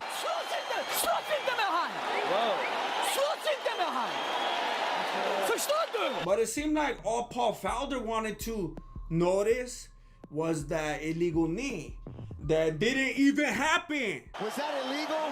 The knee?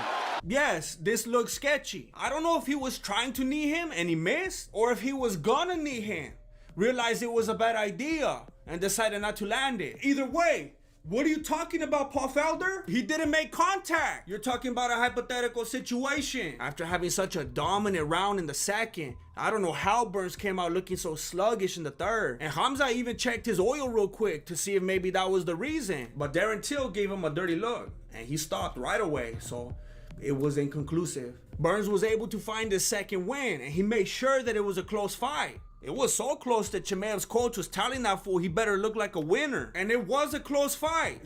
Listen, don't be annoying.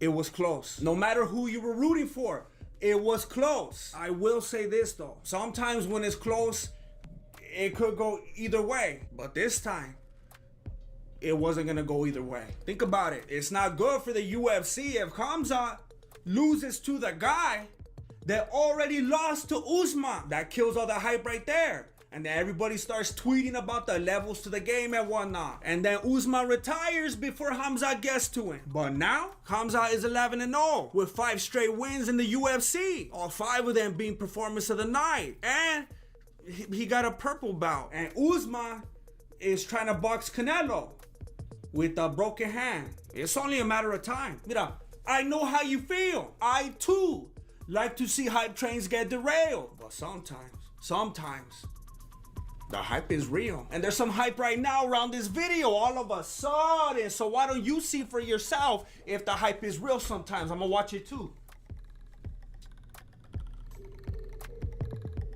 I was just wondering why UFC fighters always seem to be all messed up in the head like Disney stars. And then I remembered, they are Disney stars. That's why Walt Disney wanted to have his dome frozen and stored under King Arthur's carousel so that he can manipulate some of the world's most famous people with that mind control. Another theory is that Conor McGregor is still on that cocaine. But 2 things could be true at once.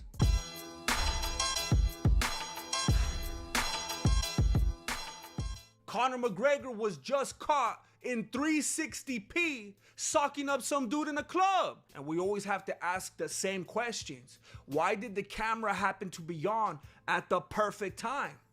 And why was the phone from 2001? And why was the phone at the perfect distance to both capture the action just enough to be compelling, yet also far enough that so much is left up to interpretation? I'll tell you my theory. Because the UFC needed a good promo. Believe it or not, this was a sanctioned fight. Sanctioned by Endeavor. Y'all must have forgot. Endeavor owns the UFC and WWE, which are both entertainment companies. And entertainment companies are supposed to be entertaining. Let's not forget that just this past weekend, one of the UFC's up-and-coming stars on a 6-fight winning streak was obliterated by an old man with no knees. And just a week before that, one of the UFC's most marketable fighters, if not the most marketable, no matter how pathetic that may be, was humiliated by a dude that couldn't sell a pay-per-view if he was fighting Jake Paul. The UFC has a flyweight division that nobody cares about. The most exciting thing about the flyweight division is when Brandon Moreno plays with Legos. They have a bantamweight division that refuses to let Dana's boy get back to the title. A featherweight division whose champion was disgraced by stepping out of his division and now only has the title because the dude that knocked him out vacated. A lightweight division with no champion, leaving a bunch of bridesmaids to fight for it. A welterweight division with the fight night champion. A middleweight division whose most popular fighters look like terrorists and chesters. A light heavyweight division whose champion's most memorable quality is that he looks like Abraham Lincoln. A heavyweight division with a champion that doesn't want a champion anymore. And the female divisions, well, you know, the UFC needs a bump.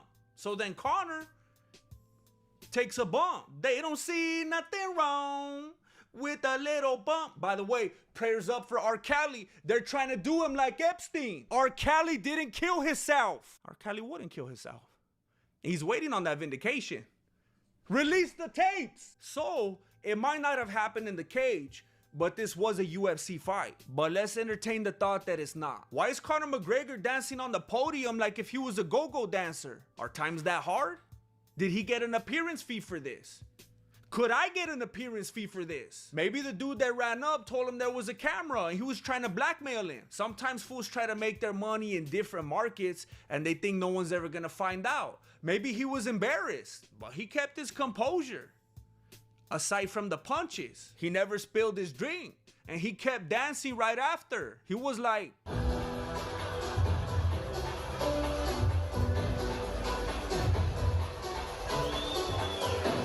some people are saying that the man he punched was the son of the old man from the pub, the one that he punched back in the day, and that he was there to avenge his father, which makes sense because remember, the old dude took it like a non-vacating champion.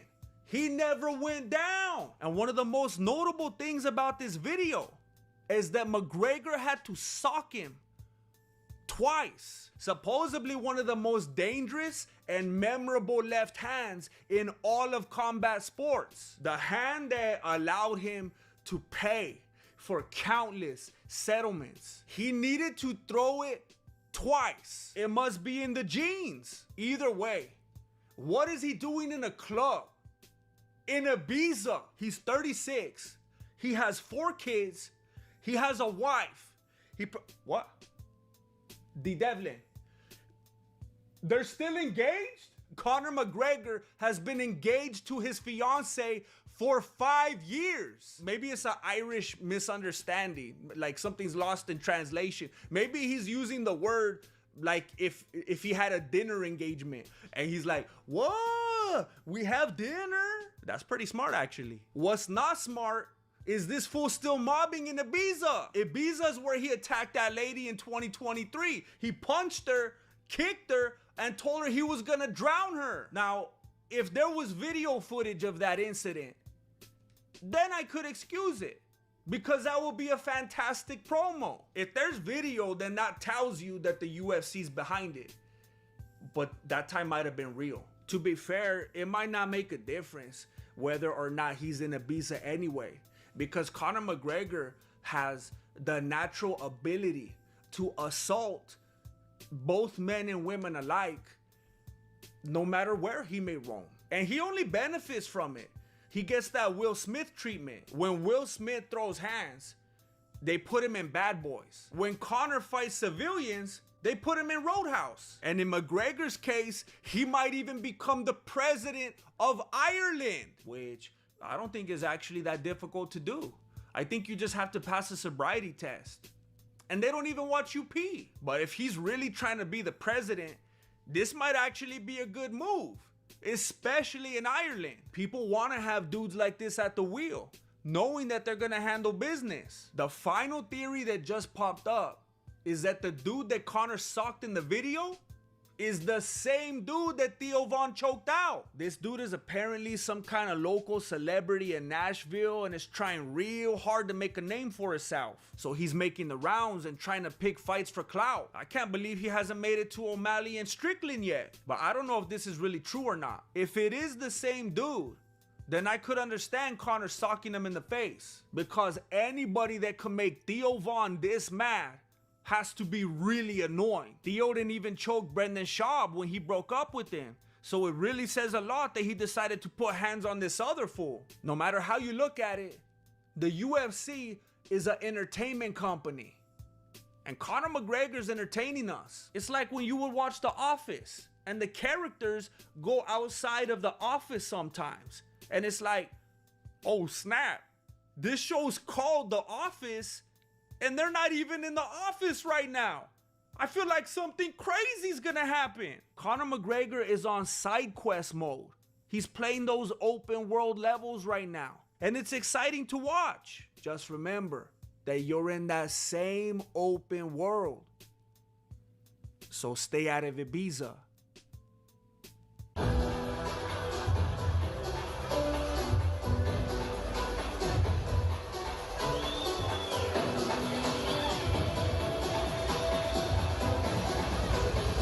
Imagine waking up and see your roommates in the corner eating doodle. That's not right. Hey, what's up everybody? My name is Jesse and I'm the founder and grandmaster of MMA, Mexican martial arts. It's not uncommon to find cuddly creatures on YouTube doing things like playing the piano or twerking. But sometimes when you've watched a little too long and you've clicked a little too much, you're gonna run into some fighting. Gorillas could be just as socially awkward as us. He's like, don't mind me, I'm just gonna post up right here on the wall. All right, I'm out of here. This was a bad idea. And then you got the cool kids over here, comfortable enough with their masculinity and everything to show affection. Oh, snap.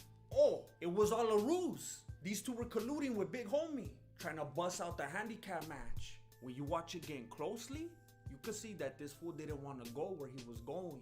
It was like that one scene from The Godfather where they had to take Tessio for a ride. This fool was trying to control him with the seatbelt, but he didn't think about that wrist control. So the homie pulled out that spinning stuff on both of them. But then the big one comes back and he's trying to sink in that Kimura submission. But the homie's turtle game is strong, so he yanks him up. But now one of the other gorillas comes to his defense. All of a sudden. And then the other gorilla socks that fool in the back and runs away. This is pure mayhem. These fools are staring each other down. Are they enemies? Did they just become best friends? I don't know. They appear to have short attention spans because now the big one's attacking everybody. And I could get down with the consensual fight, but this is just messed up. This homie clearly didn't want none. You could even see him shaking his head. I'm feeling bad at this moment. But what happened next made me look at things a little bit differently. That gorilla that was getting punked over here decided to post up on this table and do a little caca in his hand. I know what you're thinking. You're thinking that's what's up. He's gonna throw it at that big fool. Nah, he's gonna eat it. And then everything starts to make sense to me. I saw that big gorilla run across to the other side because he was grossed out. You got this cochino over here eating what his body had already said no to in the first place. And then in all that garbage too. And now the other two are flocking to him like if they're into it. Homie's just over there wishing that he could have some decent roommates. I can't blame him for throwing down. Imagine waking up and seeing your roommates in the corner eating doo-doo. That's not right. If you learn just one thing from this video, be a good roommate, all right? And don't forget to subscribe. Thank you for watching Mexican Martial Arts. Appreciate it. Good looking out. Late.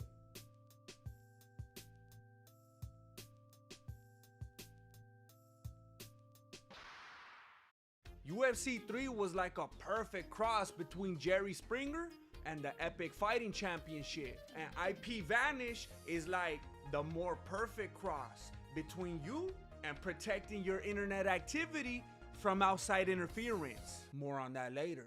Emmanuel Yarborough was the only fighter in UFC history whose height was exactly the same as his width. When measuring his wingspan, he didn't even have to put his arms out. They would literally measure the wings in front of him, the chicken wings. And that's not fat shaming or racism. It was just part of his training because he was a sumo wrestler. That fool wanted to get big and he was still eating in the cage. He was so big that he made Big John McCartney look like regular sized John McCartney. And this size is what allowed him to bust that door down with the help of Keith Hackney's body. But that same size is also what allowed him to tip over so easily. And then Hackney was able to land more shots to the back of the head than if he was Serial Game. If this was a sumo match, Yarborough would have won. If you ignore the fact that it looks like his homie opened the door on purpose. Look at it closely. Look at it closely. But in a full-blown MMA match, Yarborough was similar to someone like Derek Lewis, better suited for the power slap. Personally, I would enjoy today's MMA a lot more if there was no time limits, or at least longer rounds. But Ken Shamrock versus Christoph Leninger had me watching at 5x speed. Ken Shamrock is actually one of my favorite fighters, but I've noticed that most of his UFC fights are boring. You're better than that. When he was fighting like The Rock, Big Van Vader, or Steve, Person of Color, he was way more exciting. But when he fought in the UFC, he looked like he was trying to win his fights by way of osmosis. Conspiracists say that it wasn't even a real fight and that this was just some hardcore advertising for Leninger's judo school, which doesn't make any sense because he lost. But other conspiracists say that it was an ad by the Gracies in order to make the judoka look bad, because that supposedly Gracie Jiu-Jitsu was just a ripoff of the Judo Newaza that came long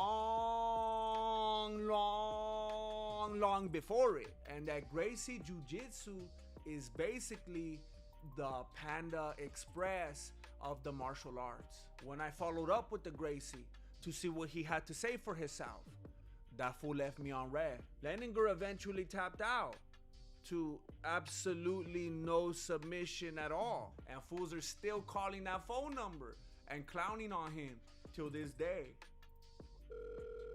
Roland Payne's training consisted of him hitting non-moving pads and also hitting himself. And Harold Howard came into the fight with a wife beater, and he said, "You are what you wear, homie." And that's exactly how we fought him, like an angry individual with broken dreams and no impulse control. But that was all he needed, because even though Payne had shins full of steel, he had a chin full of sand, which ironically made Howard's training look pretty accurate and strategic. After the fact, of course, Payne simply had no response for the reach and the brute strength of Howard, and he took more shots than Israel Adesanya does before driving. And Roland Payne rolled in pain before being saved by regular sized John McCartney. The third UFC, and trying to locate it without the assistance of UFC Fight Pass had me thinking a lot about third-party interference. But IP Vanish helps keep your passwords, financial information, file transfers, and browsing activity safe from third-party interception by changing your IP address, protecting you and your activity from website trackers. By masking your location with IP Vanish, you won't be limited by any wrongfully imposed internet censorship restrictions. That's right. That means when you're on your office computer, you could get on Facebook and you could watch my YouTube videos. You don't have to hide with your phone in the bathroom like Benjamin Vega, although I do appreciate it. With IP Vanish, all of a sudden, it is safe for work. And it was born in the USA, man, it was born in the USA. Which is a big deal because I already know what you're thinking. A lot of VPN sites kind of seem like they're gonna steal your information. All these things are false. So you are a scammer, not... Oh, so I'm a scammer. But the All-American IP Vanish owns and operates its own VPN servers. Other VPN companies try to protect you from third parties by using third-party servers. Take advantage of this 30-day money-back guarantee with the largest and most trusted VPN in the US by going to ipvanish.com/Mexican martial arts. Your unstolen identity will thank you. Kimo Leopoldo claimed that he was a warrior in the service of the Lord, like Samson. So Royce Gracie went full Delilah, and he went after the source of his strength. This was after a few failed attempts at taking the fight to the ground. You see, the Gracies had big fat mouths because they wanted to get big fat wallets. So they kept teaching people their BJJ system. So Kimo came into the fight as a Gracie BJJ student, and he had no problem carrying Gracie's weight because he was so used to carrying that cross, which was a lot more significant in both weight and blasphemy. Even after a headbutt and a groin shot, he still couldn't take Kimo down. It wasn't until a reversal from Kimo that they ended up on the canvas, and he was able to hold his own against Gracie, often taking control, until Royce wove a little scalp gi together and started tugging on Kimo's hair. He was giving him that chemotherapy as follicle after follicle was ripped from his dome. Kimo's strength began to fade. Like Samson, Kimo prayed that God would give him strength just one more time so that he could get revenge. And that's when he realized that he was no Samson and that he was delusional. And he gave us one of the most reluctant and disappointed taps of all time. But his trainer slash best friend Bobby Lee said, "Chale, you still got more hair left." And he dragged Kimo back to the center of the cage while talking papas to the Gracies. And Helio actually loped up on him. But because regular-sized John McCartney went full Dan Hardy on us, we'll never get to know who was the better grappler, Helio Gracie or Bobby Lee. I was a wrestling team too. I was on the wrestling team. And if you look at my That's true. It's Instagram, if actually you go true. down there, you can see wrestling photos. So I don't like your laugh, friend. Keith Hackney was supposed to be facing Ken Shamrock in the semifinals, but supposedly Hackney got hurt. And Keith Hackney, although he defeated Emmanuel Yarborough, and you're seeing a shot of the crowd, he got hurt. Which doesn't make any sense to me, because after watching the fight again, there was no moment where Hackney appeared to be injured. There's only two options I could think of. One, Hackney injured his palm after that slap, or B, he was wearing shades backstage and tripped over a cable. I don't think it's very funny anymore. And neither do you guys. I don't think you guys should think that's very funny. But that's neither here either. Felix Mitchell ended up replacing him and fighting Ken Shamrock. The most exciting thing about this fight was when the announcer mentioned that Ken Shamrock was drafted by the San Diego Chargers but chose to fight instead. A close second would be when Mitchell tried to bite Shamrock. However, it was a failed attempt. It was still funny though, but then the announcer said that it wasn't even illegal during this event, but that you would just be fined $1,000. There's no biting, there's no eye gouges, but if they're done, you're not disqualified. You're fined $1,000, and that goes to the man you did That's it right. to. Per incident, $1,000 per incident. Shamrock eventually got the submission, but in the end, both fighters were fined $1,000 for such a boring fight. Or at least I would like to assume so. Royce Gracie came all the way out to the cage and went through the announcements before he realized that he was not able to fight. I don't know if it was seeing Howard in that wife beater or knowing that even if he won, he'd have to go on to face Ken Shamrock. That's two opponents in a row with no gis. And that's after he already had to go no gi with chemo. He wasn't about to try to pull on this wife beater because wife beaters are delicate and easily destroyed, just like wife beaters. The other kind. Gracie started acting like if he had a fever on a school morning, and Howard got hyped up for the finals. But no one got more hyped up than Chemo and Bobby Lee. Chemo was taking his credit for being the one to injure Royce Gracie and taking him out of the championship. And Bobby Lee was telling Royce Gracie, "You are not the father." And it was at this moment that they showed celebrities in the crowd for the first time ever. They had Gary Busey, Don the Dragon Wilson, and I'm pretty sure that's Bret the Hitman Hart. Keith Hackney had to pull out of a fight. Royce Gracie had to pull out of a fight. And now Ken Shamrock had to pull out of a fight, which is very typical in the modern era. But back in the day, it felt sketchy. Pride only hurts. It never helps. Some fools think that it was in order to allow alternate fighter / police officer Steve Jenna the opportunity to take on that wife beater. And just like I said before, the wife beater was delicate and easy to destroy.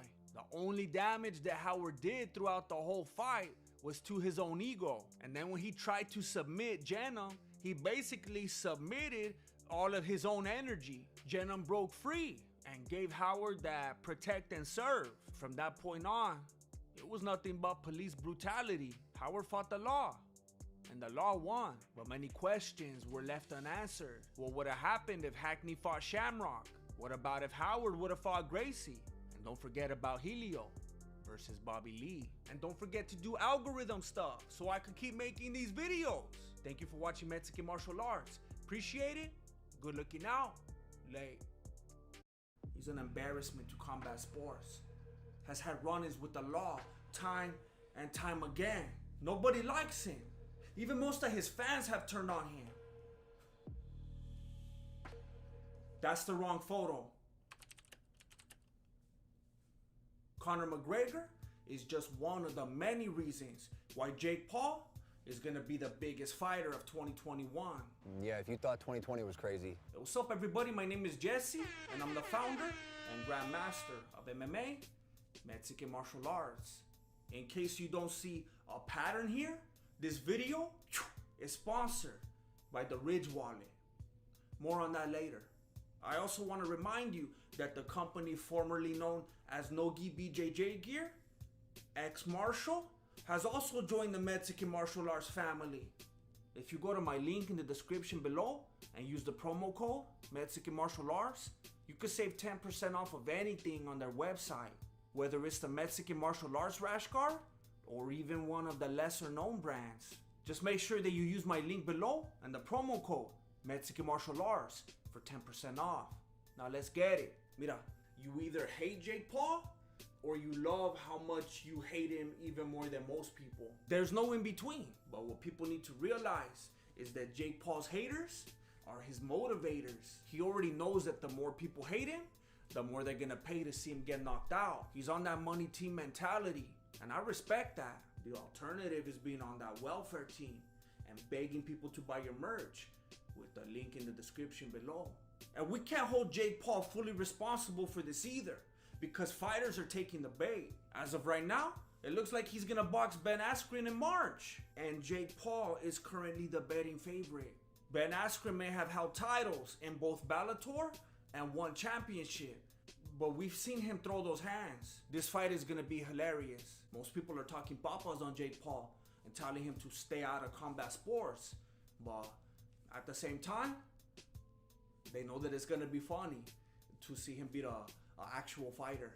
Ben Askren may technically be considered a world-class athlete, but so was Nate Robinson. May he rest in peace. And I don't think Anthony Pettis' boxing is gonna help him either. Anthony Pettis' boxing didn't even help Anthony Pettis. And just the same, Conor's boxing, or lack thereof, isn't gonna help Dylan Dennis. And as much as he might want to, Brendan Schaub can't help Dylan Dennis either. There's a lot of dudes in that truck. I gotta dust off the old skill set.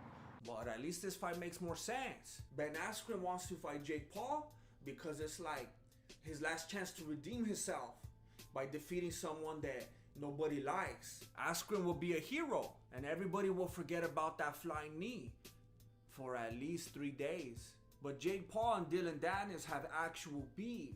They've been talking papas back and forth for a couple of years already. And supposedly Jake Paul had a little rendezvous with Dylan Dennis' lady. This is like Biggie and Tupac all over again. But like, not at all. You would think that Dennis would see right through this and figure out that he's just a pawn. But Dennis didn't even realize that Brendan Schaub was using him when he set up that drive-by. Schaub is tight with the Paul brothers, and he doesn't even really like Dylan Dennis. Nah, you told me that John Jones beat me in a jiu-jitsu match. You said that on the Rogan thing. I said on Rogan? Yeah. Jake Paul already knows that if he gets in the ring with Dennis and smacks him up, then Conor's gonna take that fight. Look at what he did when his other friend got slapped up. Conor McGregor doesn't fight for legacy. This is called prize fighting. His legacy has already been set in stone. He fights for that generational wealth. And he already knows that there's no bigger money fight than facing Jake Paul, especially because there's an additional 50 million thrown in. So I'm backed by commercial billionaires, bro. Come on. His matches have been sideshow acts for a couple years already anyway. It's not above him to take this fight. And in my opinion, I don't think that fight fans should discourage it. McGregor runs his mouth way more than Jake Paul, has had far more trouble with the law, flaunts his money more, has allegedly been less than a gentleman to numerous women, repeatedly disrespects the mother of his children, has launched attacks against cultures, religions, and family, beats up old men. But everybody's like, yeah, but he's brought so much money and popularity to the sport. It's very good for the sport. Jake Paul hasn't even fought an actual fighter yet, and he's already the most talked about person in combat sports. Jake Paul is the second coming of Conor McGregor. If you're a Conor fan, then by default, you're a Jake Paul fan. No! Hey, I didn't invent the rules. Now that you bring up inventions, I just found out that back in the 1800s, some fool named D.D. Palmer invented what we know today as the wallet. Prior to this, fools had sacks tied to their belts to hold their money, but this new invention was marketed for the back pocket. You want to take a guess who the founder of chiropractic treatment is? I could wait. D.D. Palmer. You don't have to look any of this up. I already did the research for you. It's clearly a racket. If you still got a wallet in your back pocket, you're destroying your back. I heard that that's what happened to Shawn Michaels. And if you keep a fat leather wallet in your front pocket, you're living on borrowed time, homie. What were you doing with your pants there when you were heading towards the door? Don't be going out into the world looking like this. You don't need to be walking around looking like a storage unit. The Ridge wallet holds up to 12 cards and your cash. If that's not enough for you, then you don't need a wallet. You need a backpack. The Ridge wallet goes in your front pocket. It has many designs and even more 5-star reviews. I use it. Zach Hughes is using it. And you should too. Go to ridge.com/Voto and use the promo code VOTO for 10% off. So Dana White threw himself into the mix and actually offered Jake Paul a fight. Dana White wanted to make Jake Paul versus Amanda Nunes happen. Now that Khabib is gone, Conor has a chance to win some fights again. And Dana doesn't want him getting distracted. And the way that Dana sees it, Nunes has the biggest credentials anyway, being the double champ. But Jake Paul sees right through that. Why does Dana White say, oh, I don't want Jake to fight Conor because Conor's one of the greatest fighters of all time, but so is Amanda Nunes? So is he saying like women are inferior maybe? Hey, but is he wrong? And Jake doesn't want just any fight. He wants a fight that's gonna put him on the map and take him one step closer to Conor. Why would he want to jeopardize that by fighting someone who always gets to win, even when they lose? Jake Paul doesn't want to get Valentina. He'd rather fight his own brother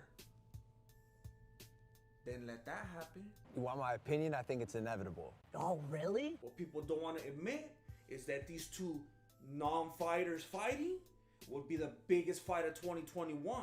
Think about it. When Vine died, these brothers embarked on their YouTube journeys, and within a few months became the most popular people on YouTube. Other YouTubers were doing sketches, pranks, music, news, podcasts, cool tricks, teaching you how to bake, fitness tutorials, gaming, eating chicken, etc. And these fools were chilling at their pads, just talking about their day, and they took over YouTube. Most people think this is the best that the combat sports world has to offer, and you don't think these brothers are gonna take that over too? But you don't want them to, because they're not purists, because they got side hustles. The UFC heavyweight champion of the world is a firefighter. Are you mad at him too? So this is where we're at. If you don't want Jake Paul fighting, then you also got to get rid of Conor McGregor and Stipe Muchacho. And also Tyron Woodley, which I don't think anybody will mind at this point. Jake Paul is on that Tyron Woodley template. Fighter, media personality, rapper, actor, activist.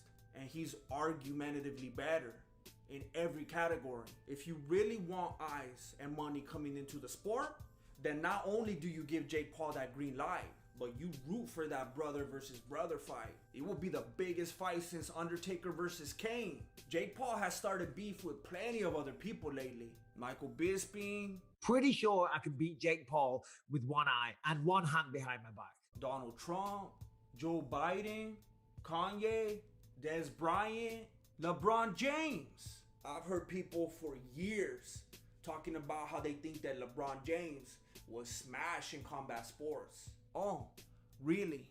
Well, you finally got someone calling him out. Let's make it happen. But that's irregular. It doesn't change the fact that Logan Paul will be his biggest opponent, literally. Logan Paul is fighting Floyd Mayweather in February. If you apply MMA math to boxing, this tells us that if Logan Paul beats Floyd Mayweather, then Logan Paul is the greatest boxer of all time. Jake Paul could be facing the greatest boxer of all time in 2021. Take my money. Take my money. And if Logan Paul loses, well, everyone still wants to see the brothers kill each other, so it's exciting to watch people fight to begin with. But then you add the fact that they're brothers. It's like Jerry Springer. I know you don't like Jake Paul. I don't either. But you need to realize that he's gonna be the biggest fighter of 2021.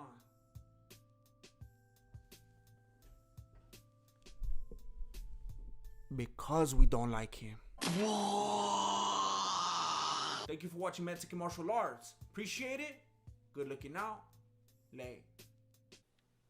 I know I look more like Gilbert than Stone Cold Steve Austin, but I dare you to say that to my face. Please don't forget to like, comment, and subscribe. And that's the bottom line, cause Stone Cold says so. Hey, what's up everybody? My name is Jesse, and I'm the founder and grandmaster of MMA, Mexican martial arts. And today, I'm gonna be talking with Steven Seagal.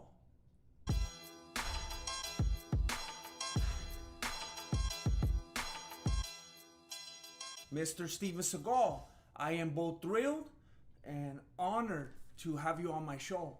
And I'm going to say a lot of things that are maybe politically incorrect, but I just... No. That's encouraged here.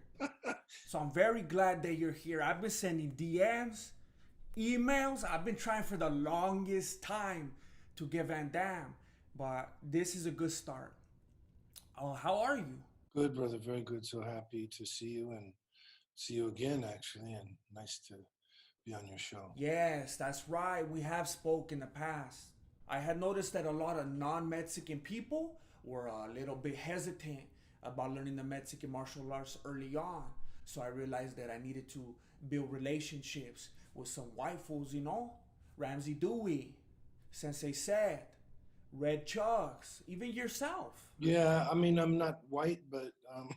Hey, fool, I'm not judging. You're darker than me. I just mean like the culture, you know? Yeah, my mother was an American Indian and my father's a Russian Mongol, so I'm Asian. Oh, Asian. So are you Chinese or Japanese? Am I allowed to cuss on this show, or? I would rather that you didn't. I'm currently in talks with Nickelodeon, developing a game show. So. Okay. So, is there any way you would teach me karate? I could teach you Mexican karate, but you're gonna have to stand up.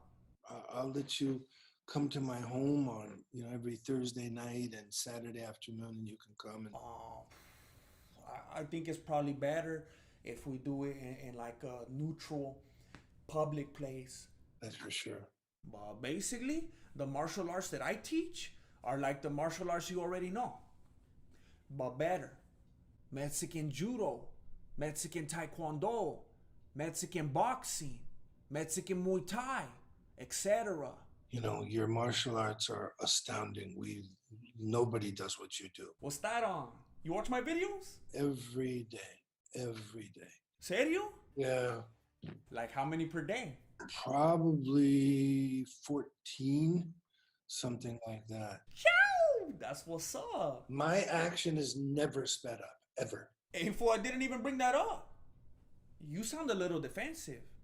It's always my speed. In fact, sometimes I'll go a little bit slower than my fast speed or top speed, just so it's easier for the eye to see. Hey, I do the same thing. I gotta make sure the stuntmen keep up with me so they don't get hit. That would hurt bad. Neta. One time I flipped over my primo too quick, and because of the force, he had a wardrobe malfunction. Yeah, he's off the chain, this guy. Oh, you like Flaco? You're one of those. I don't get to see those anymore. Yeah, we haven't been able to make a new one lately because of logistical complications, but we will again someday. I hope someday I can make a great Western. Exactly. We all have our own goals, you know? So tell me a little about your early years. I didn't really graduate from high school, but I took a test to graduate early. Hey, same here. I didn't pass the test, but still. My father was a football coach, and at the halftime of a football game, do you even know what that is, a halftime? Probably not, because you're... Oh, because I'm Mexican? Nah, I never heard of football. I must be a soccer fan.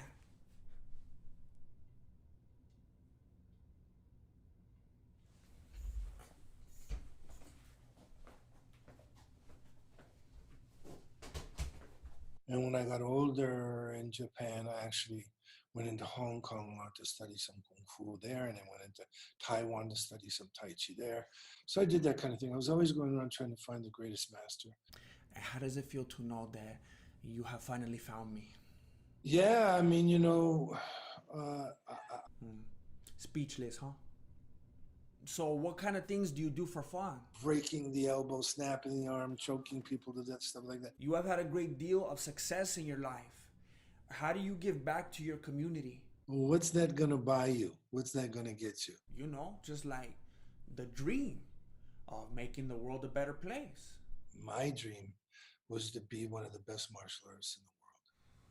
So is it true that you invented the front kick? It's a front kick, but it was different. And who did you teach this kick to? Jackie Chan, Donnie Yen, Jet Li, I mean, all those guys. So you were training actors and fighters. You know, I got together with these guys and started working with Leodo and Anderson primarily, and I filmed it. Yeah, I've seen that. It's hilarious. But that's not sped up. None of that. Oh, I believe you. Listen, I know you have to go. If you could leave your fans with just one thing, what would it be?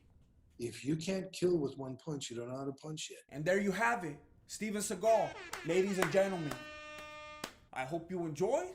And don't forget to let me know who you would like me to interview next. Please subscribe to my channel and please check out these other videos right here. Those two things, magnificent. Thank you, Steven. Thank you for watching Mexican Martial Arts. Appreciate it. Good looking out. Late. What's up, everybody? My name is Jesse, and I'm the founder and grandmaster of MMA, Mexican Martial Arts. Back in 2019, I interviewed Conor McGregor, and that fool exposed himself on camera as a dirty vato. Today I'll be chatting with him again as he aims to redeem himself. You could like this video while we get connected. Conor McGregor, are you there? Yeah. Hey, fool, you can't be drinking right now. Plus, it's like 8:30 in the morning. We're grown men now, you know? Speaking of grown men, do you feel like grown men should be spending $4 million on X-rated watches? We're starting off 2021 in a big way, the same way we started off 2020. Well, 2020 was actually the worst year that a lot of people, if not most people, have ever experienced in their entire life. So, you know, 2020 was a good year for me. You know, highest pay-per-view, highest gate, fastest main event KO. I came back with a bang, 40 seconds. You know. Do you think that it's a little bit selfish to be bragging about those types of things when people are losing their jobs and whatnot? I want to focus on the positives. There's so much negative around, you know. Yeah. There's a lot of negative. You're over here bragging about Donald Cerrone taking a dive. We're about to have a civil war. I would love a war. I would love, you know, to be in the mix with it. And I am certainly ready for that. So let's see. All right. Well, you're saying a lot of really stupid stuff right now. So let me try to change the subject for you. Have you gotten over being humiliated and goat handled by Khabib? It's been tough, you know. I think all of us all over the globe have been forced to go within themselves and, you know, find comfort. Actually, I think most people feel like you got what was coming to you. I don't think anybody took it as hard as you're thinking. But I'm talking more like you and your team.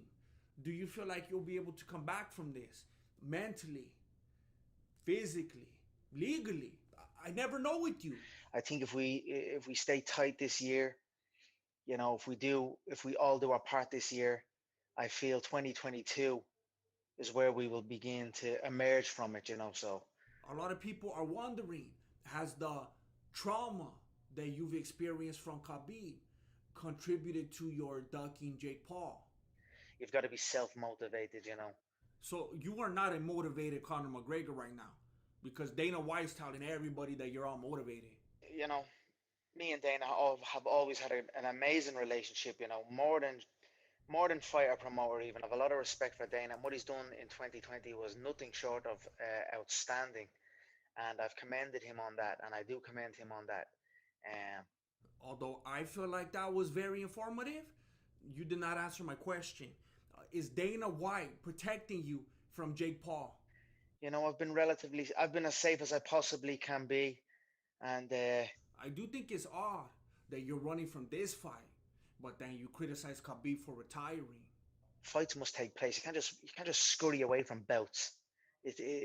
Oh, okay, so it's different when it involves bouts, because if I remember correctly, you're notorious for holding up divisions and never defending bouts, ever. I have done this flawlessly, you know, alongside my team. Your team has watched you make terrible decisions over the years. Do you think that this has been difficult for them? You know, difficult things are not so difficult when you commit yourself fully. And in actuality, they become easy. So you pay them more. I've been blessed in this position that I am in. So how do you like it over in Dubai? I've been blown away by Dubai. The place is beautiful. The people are amazing. And Hey, why are you acting like you're reading off a teleprompter? I have bags of energy. Is that what they call it? Well, I heard that USADA isn't tripping off that Herb Dean Green anymore, but you better chill with your bags of energy. It's when I do all of my best work. Well, I don't really want to enable you, so let's move on to the point. The big day is almost here. You versus Poirier. What's your prediction? I didn't just come here to get here, you know. Okay. Conor McGregor, I feel that I have given you enough of my time. Do you have any final words? All is good. You know, we hashed it out. We said our piece, and you know, we're in a great spot now, and I'm very excited to come back. All right. Yeah. That's good. We don't need your whole life story. So there you have it. Conor McGregor, notorious as ever. Thank you for watching Mexican Martial Arts. Appreciate it. Good looking out. Late. When you hear the phrase, never lost a round, we all think of the same person, Khabib Nurmagomedov. But you might also think of Sean O'Malley, if you're Sean O'Malley. But if your name is Aljamain Sterling Silver, I don't care if he keeps winning, it's a funny name. If your name is Aljamain Sterling Silver, then you probably remember that Sean O'Malley has an Achilles leg, and that you just so happen to love leg kicks. But they call him the Funk Master for a reason, because he fights funky, but that only works out for him on the ground. This is bad funky, and you can't be this bad against a sharpshooter like O'Malley. And I know he looks like a assault rifle type of dude, but he's a sniper, and don't be acting like it's because of his reach. He only has a 1-inch reach advantage, but that's irregular because it's not the reach that matters. It's how you use it, and he uses it to control the distance, and that's gonna make for an interesting matchup. Because Sterling fights like if he has separation anxiety. He has a style very similar to Royce Gracie, where he's just throwing limbs out there till he could get the takedown. But no one told Sterling that the UFC is evolving. To be fair, no one told Royce Gracie either. Royce came out in articles and said, my brother Hickson is 10 times better than me. Always said that. And he wasn't lying. Yeah. And these changes are why Alex Pereira got the win over Jan Blachowicz. Jan's takedowns and almost 8 minutes of control time didn't matter. The UFC wants excitement. They want that sugar rush. They don't want this. This looks more like a sugar crash. Sterling's whole game plan is to take down and choke out someone that's never been on the bad end of a ground hug. Sean O'Malley grapples for funsies. It's like if Sterling doesn't even have Fight Pass. And I know that Sterling's trying to pretend that he wants to knock out O'Malley, but the last time he cosplayed as a striker, it didn't work out. The only reason it was successful in the last fight is because Cejudo has that T-Rex reach like Benavidez. And rumor has it that he must have taken a vow of peace or something before the fight. That fool was fighting like if he was on probation. O'Malley's not gonna have that problem. Does this look like someone with impulse control? If he sees an opening, he's gonna take it. And he's gonna put Sterling to sleep. And it doesn't even have to be with his hands. He might give him that footwork. It's that leg reach difference that really matters. That supposedly O'Malley has even longer legs than Stipe Muchacho. These guys are so long in their lower halves, Joe. We do measure leg reach right now, and both of these guys from hip to foot have a longer leg reach than Stipe Miocic, the heavyweight champion. What? How's that possible? A lot of torso, I guess. That's ridiculous. Look at their legs. I know, but still. Unfortunately for Sterling, he can't grow longer legs unless he pays for them, like this dude. But he does grow to Paddy Pimblett type of proportions between fights. So shout out to Sean O'Malley for being an actual bantamweight. When he ran into Sterling a while back, That fool was basically a welterweight. O'Malley never even has to cut weight. He just takes his bong out of his pocket and he's right at 135. And that's why the UFC doesn't even want Sterling as the champion, because he's gonna dip out to featherweight either way. Dana wants fools that are gonna stay put. O'Malley's a skinny dude. He can't go down to flyweight without losing cartilage, and he can't go up to featherweight without losing his life. Plus, the UFC sees O'Malley as way more popular and marketable because of his podcast and his YouTube pranks. So they have no incentive to try to pull any funny stuff. But O'Malley's gonna leave him out of the equation because Sterling's gonna try to come out wild, guns blazing, and O'Malley is gonna snipe him early. Some days I feel like everyone hates me. Israel Adesanya and Robert Whittaker faced off on February 12th at the Honda Center. Well, some people say that the real main event took place in the metaverse. Like Hall always say, Max, like, it is what it is. My man.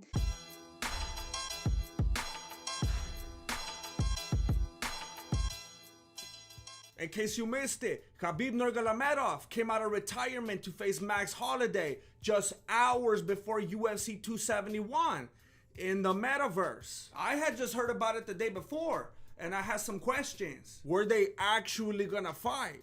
And we could observe it, like if we were really there. Or were they gonna be wearing their own headsets and basically playing a game? If they weren't actually gonna fight, and it was just a stimulation, can't we already see that on YouTube? Would it matter that Khabib is a heavyweight right now? Does Khabib's mom know about this? What about Max's fake injury? If I'm wearing a headset and Khabib and Max are wearing headsets, can they see me too? Would this affect their fight records? Once I found the right page, I could tell that none of that mattered. This would not be a fight. It was a VR boxing match. This is not the fight that was supposed to take place in 2018. No one ever cared about seeing them box, and they thought that dubbing it the first metaverse fight in the history of the earth will make it exciting enough for people to give it a pass. Well, even the fighters couldn't stop laughing at how ridiculous the whole thing was. Like a gamer, you know, it's like, I don't play too much game. DC wasn't even one of the ones boxing, and for some reason they made him cut like 50 pounds. And he started feeling cute and mouthing off at Khabib. Hey brother, can I ask you one question? Khabib, can I ask you one question? Okay. You think because you say it's only my opinion, you can say anything? Because sometimes you say kind of ridiculous thing and then you say, but it's only my opinion. And that's one of the dangerous things about VR and about being online in general. You think that you could start running your mouth off at someone like Khabib, and that there's not gonna be any precautions. You're gonna end up like this fool with no arms. The only thing that kept it from escalating is all the times that these fools' mics and Wi-Fi kept cutting out. Can you hear me? Yeah. Hello, hello. Yes, yes. Can you hear me? Yes. Yeah, we can hear you. Okay. Oh, I think we lost you again. No, we can't. I don't know what happened there. Hey, DC, can you hear us? Do you hear me, guys? And then when it came back, it was like if they forgot what they were talking about. You gonna buy pay-per-view? Our friend invite us, of course. And it was never for us. It was never for the viewer. Their entire conversation was like if we were overhearing a private phone call or something. There was like no itinerary or information for the viewers or nothing like that. It was like if they didn't even know that we were watching. And when the host tried redirecting the conversation, nobody wanted to listen to him. There are some people are really I think, enjoying you know why? your Because new blood, very young, hungry. You know? Yes. The host didn't even need to be there. He was about as worthless as Thanos. Matter of fact, I think they're all about the same level of worthless. Is there anyone who would rather see this than just see the actual fools talking? I have to admit, it is hilarious that their facial expressions don't even reflect what's going on. Well, please don't talk about this, brother. But you could only remain in the hallucination for so long. My stomach was starting to hurt at this point. And then I realized that the only reason it was being drug out so long was so that they could sell NFTs. You had to buy at least $4,000 worth of NFTs in order to be able to attend the event. But I was able to attend by simply looking at the screen. So technically, I don't think my attendance was fungible, but I still watched it. Just like all the NFTs that I don't own, but I still have them in my Finder because I know how to screenshot. Eventually, they either sold enough of them or they just gave up because it was time for the fight. And the host was trying to transition to it as passively aggressively as he possibly could. I love how, like, you get the AKA crew together and you guys just, like, reminisce about the most amazing stuff. This is wonderful. After one last attempt at trying to sell me something that I'm already watching for free, it's time for the fight to begin. And that's when it happened. That's when we all realized that we have been bamboozled, and it became very clear that this will not be a fight. It was like when your older cousins are playing video games and you just have to sit there and watch till your tia makes them give you a turn. We were straight up watching them play Creed Rise to Glory. Some fools paid $4,000 to see this. I thought at least they would look like themselves in the game, but I was watching Rocky versus Creed. I could watch the same thing just by playing the game myself, which I wouldn't even do because the thrill of the fight is a much better game. The only difference was that DC was commentating, and most people turn off his commentary anyway. And then on the right side, I saw Max Holiday and Islam Makhachev, and I got heated. I didn't show up to this $4,000 event just for them to pull a fast one on me. And I may not have paid the $4,000 myself, but I was feeling $4,000 worth of frustration in that moment. Little edit right here. Some people were telling me after the fact that you could get like a temporary subscription for even as low as $1 or something like that. I don't fully understand it, but after seeing the event, even that's too much. But then I remembered that earlier in the broadcast, Khabib had mentioned that Islam had actually already beaten him and Max when they were playing earlier. And I think I have to fight with DC.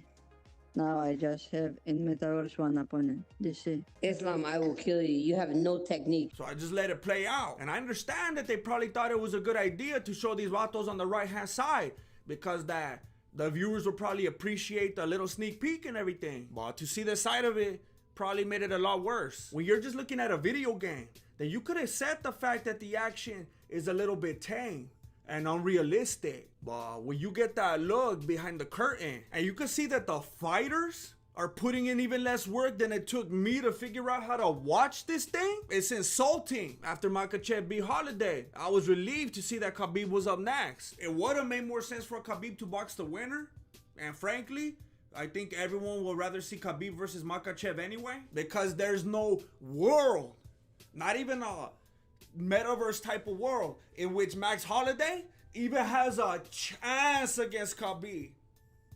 And neither does Makhachev.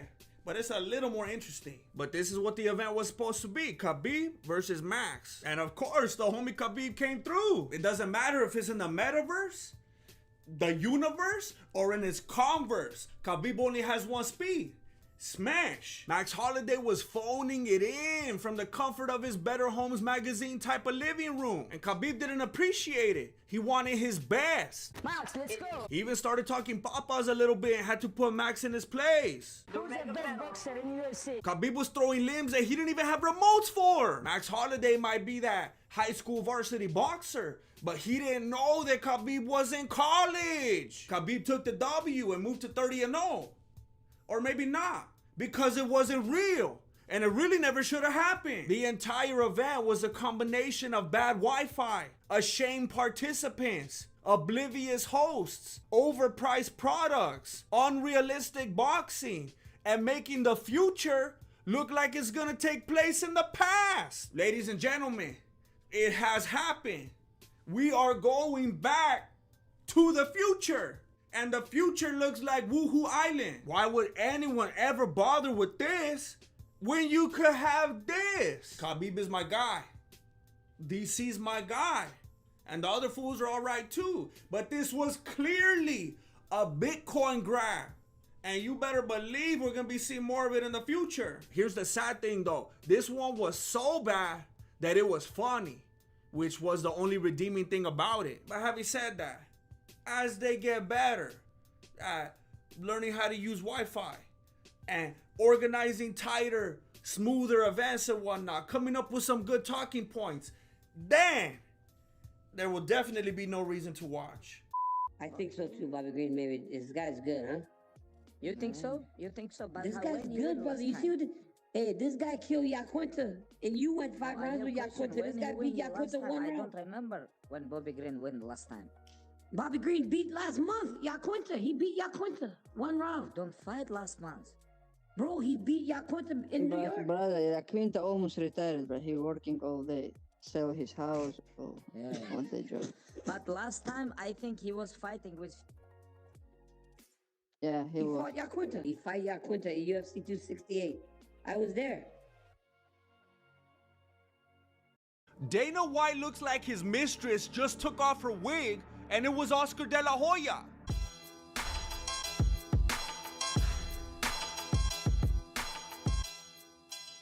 New mythical fighter unlocked. Dricus fights like Dudu Plessis.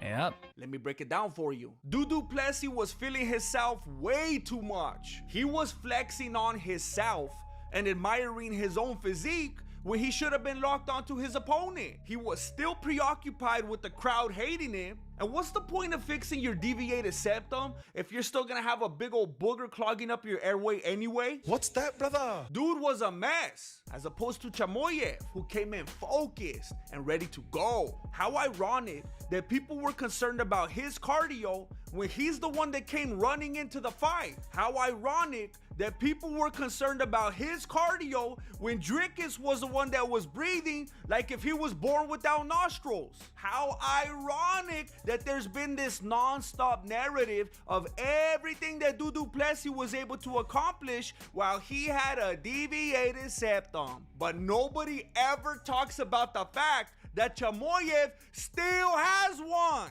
That's right. You didn't know that, did you? It's not a big talking point for Ariel Hawini. Khamzat Chamoyev has a deviated septum. He had a deviated septum, and he still has one. He even delivered it like a Mitch Hedberg joke that one time. I used to have deviated septum. I still do, but I used to too. And he was still able to do what he did. And he did it to a dude with able-bodied nostrils. By the way, a lot of people believe that Chamoyev was born with a left palate, but that's not the case. He busted his face open when he was 2 years old. He had a really bad fall, which ripped his mouth open, knocked some teeth out, and left him with a deviated septum. Imagine just colonizing South Africa with only 50% breathing capabilities.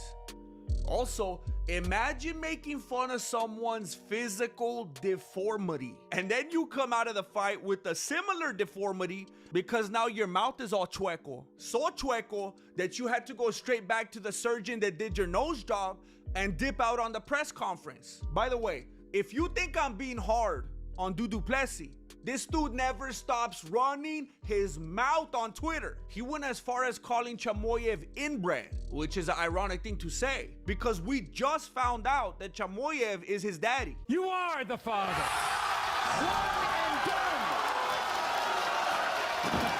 You gotta be kidding. Oh, we also just found out that Chamoyev has 0 problems with his cardio, just like I tried to tell you. There's already a narrative that Chamoyev doesn't have stamina, and now Dillashaw's talking about, hey, he's good, he's gonna win this fight because he's working on his stamina, and now everyone's talking about his stamina, and it's a diversion.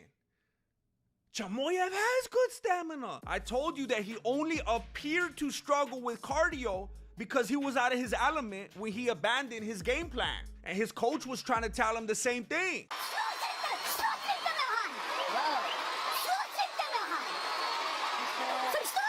I told you that he'd be fine as long as he stuck to the game plan. He's good with stamina as long as he doesn't deviate from the game plan. And now people are saying that he's boring. First, he didn't have the cardio to go a 5-round fight. And now that 5-round fight is boring. You know what I think is boring? 2 5-round fights against a social media destroyer. How come no one talks about that one? Now, I don't want to call them casuals, but only because I feel like it's an overused word in the MMA community and like it's lost a lot of its power. So they're definitely still casuals by definition. I just don't feel like saying it. So I'll let someone who almost everybody in the community has a great deal of respect for say it for me. Anyone that says it's a boring fight is a casual, okay? No offense. I actually like how Brendan Shaw put it. And if I'm willing to quote Brendan Schaub in my video, you know I'm unbiased. He said that what Chamoyev did was like pitching a no-hitter. It may not be the most exciting thing to watch, but in and out itself is extremely impressive. To call this fight boring is to be ignorant. It means not truly understanding what you're observing, and therefore not having the capacity to appreciate it. Let's say you're a huge fan of Du Plessis. You think he's entertaining to watch, has a great skill set, great heart, great cardio, great power, etc. How is it not entertaining to watch all of that be completely dismantled and shut down? And not by a flash knockout or a fluke submission, but by someone calmly and methodically imposing his will for 25 minutes. By someone just saying, no, no, no. That's straight up artwork. Imagine if Chamoyev was in there with the gorilla, or Thanos, or Ramzan Kadyrov, and he was doing to them what he did to Du Plessis. Not beating them into a pulp and finishing them, simply imposing his will onto them and rendering them helpless. You would be losing your minds because of skill and technique. The only reason that you would call this boring is if you're a hater and a Du Plessis fanboy. I like this comment that someone left on one of my videos. They make a great point about the onus being on Dricus to do something about it. It's not Chamoyev's fault that he was helpless and not well-rounded enough. At the other end of the spectrum, someone else in my comment section was complaining about love taps and hugging. And I believe that my response to this both summarizes the entire fight and the fallout afterward. Imagine being a world-class fighter, a champion, and not be able to break out of a hug. People are criticizing a lack of significant strikes and what they like to call hugging. But why aren't they criticizing a dude that has no answers for it? That's embarrassing. Some people are saying that maybe he's not opposed to a long hug. This is what's being referred to as the Dricus DDP theory. But I'll leave that one to Jesse on Fire in case there's any confusion whatsoever regarding the narrative of this event. Take a look at these faces right after the fight. This is what Mackenzie Dern looked like when she found out she had to pay alimony to her ex-husband. Did you see Dana's face? This is what John Jones looked like when he found out they weren't gonna let a black man fight at the White House. Dana White looks like his mistress just took off her wig and it was Oscar De La Hoya. I'm a lady. Oops. No, I'm not. Whoa, there it is. Okay. Woo. Could these people be more obvious? I know the ref couldn't be more obvious. Mark thinks he's Goddard. Let Du Plessis get away with 60 seconds of control time. And I'm talking about the way Du Plessis' toes were controlling that cage. Maybe Goddard's not a foot guy. I don't know. But I also know that he allowed it to go on for 60 seconds. So maybe he is a foot guy. There were 3 different instances in which he had his toesies through the cage in rounds 1 and 4. And they totaled 60 seconds. I know this because I watched it over and over and I timed it. I watched this so much that my lady started tripping when she walked by because she thought I was on OnlyFans. Dricus was pushing his toes so far through the cage that he almost poked out his coach's eye, which again may have been intentional. See Jesse on Fire. 60 seconds is absolutely insane and unacceptable. And I wonder if it had anything to do with that plot armor. Because be honest with me, how do you beat comes up to my man? I've got plot armor. Mark trying to play Goddard needs to answer for this. He was too preoccupied with trying to make Chamoyev deviate from his game plan. He was foaming at the mouth for any opportunity to stand him up. I can't believe he didn't try to stand him up during a crucifix. If Jason Herzog was in there, he would have stopped the fight in round 3. Maybe you don't believe it was enough for a stoppage, but you better believe that if it was the other way around and Du Plessis had Chamoyev in the exact same situation, Goddard would have stopped it. He was landing just enough significant strikes here. Drew first blood. And Dricus was not intelligently defending himself.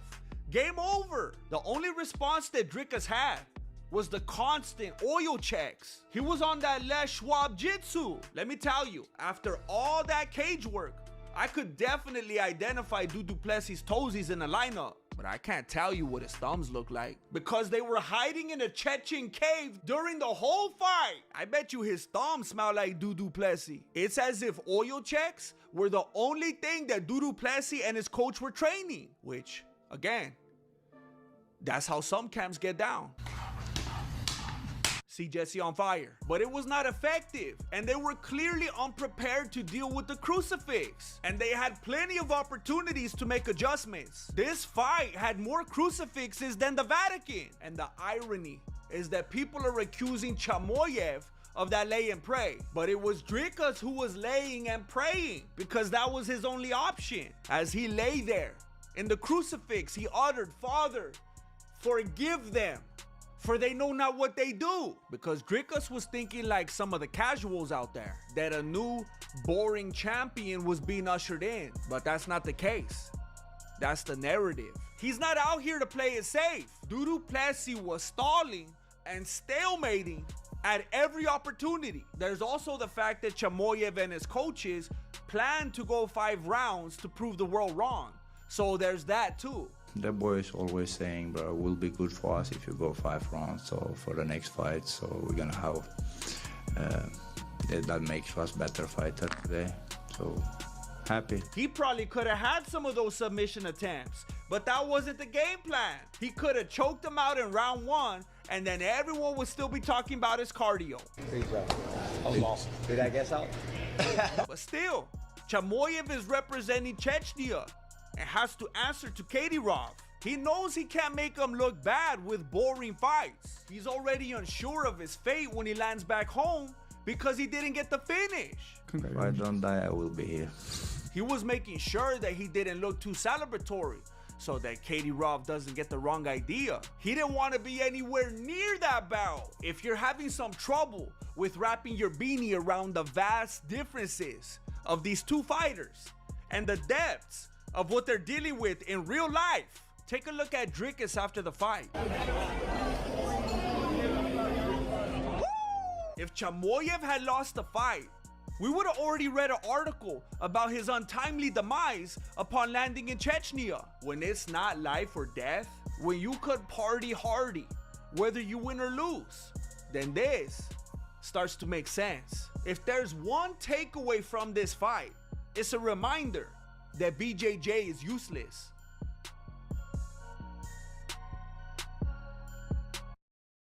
As I almost completed my editing of this video, Du Plessis has finally released a statement. It looks like he's gonna go to Dagestan for 2-3 years and forget.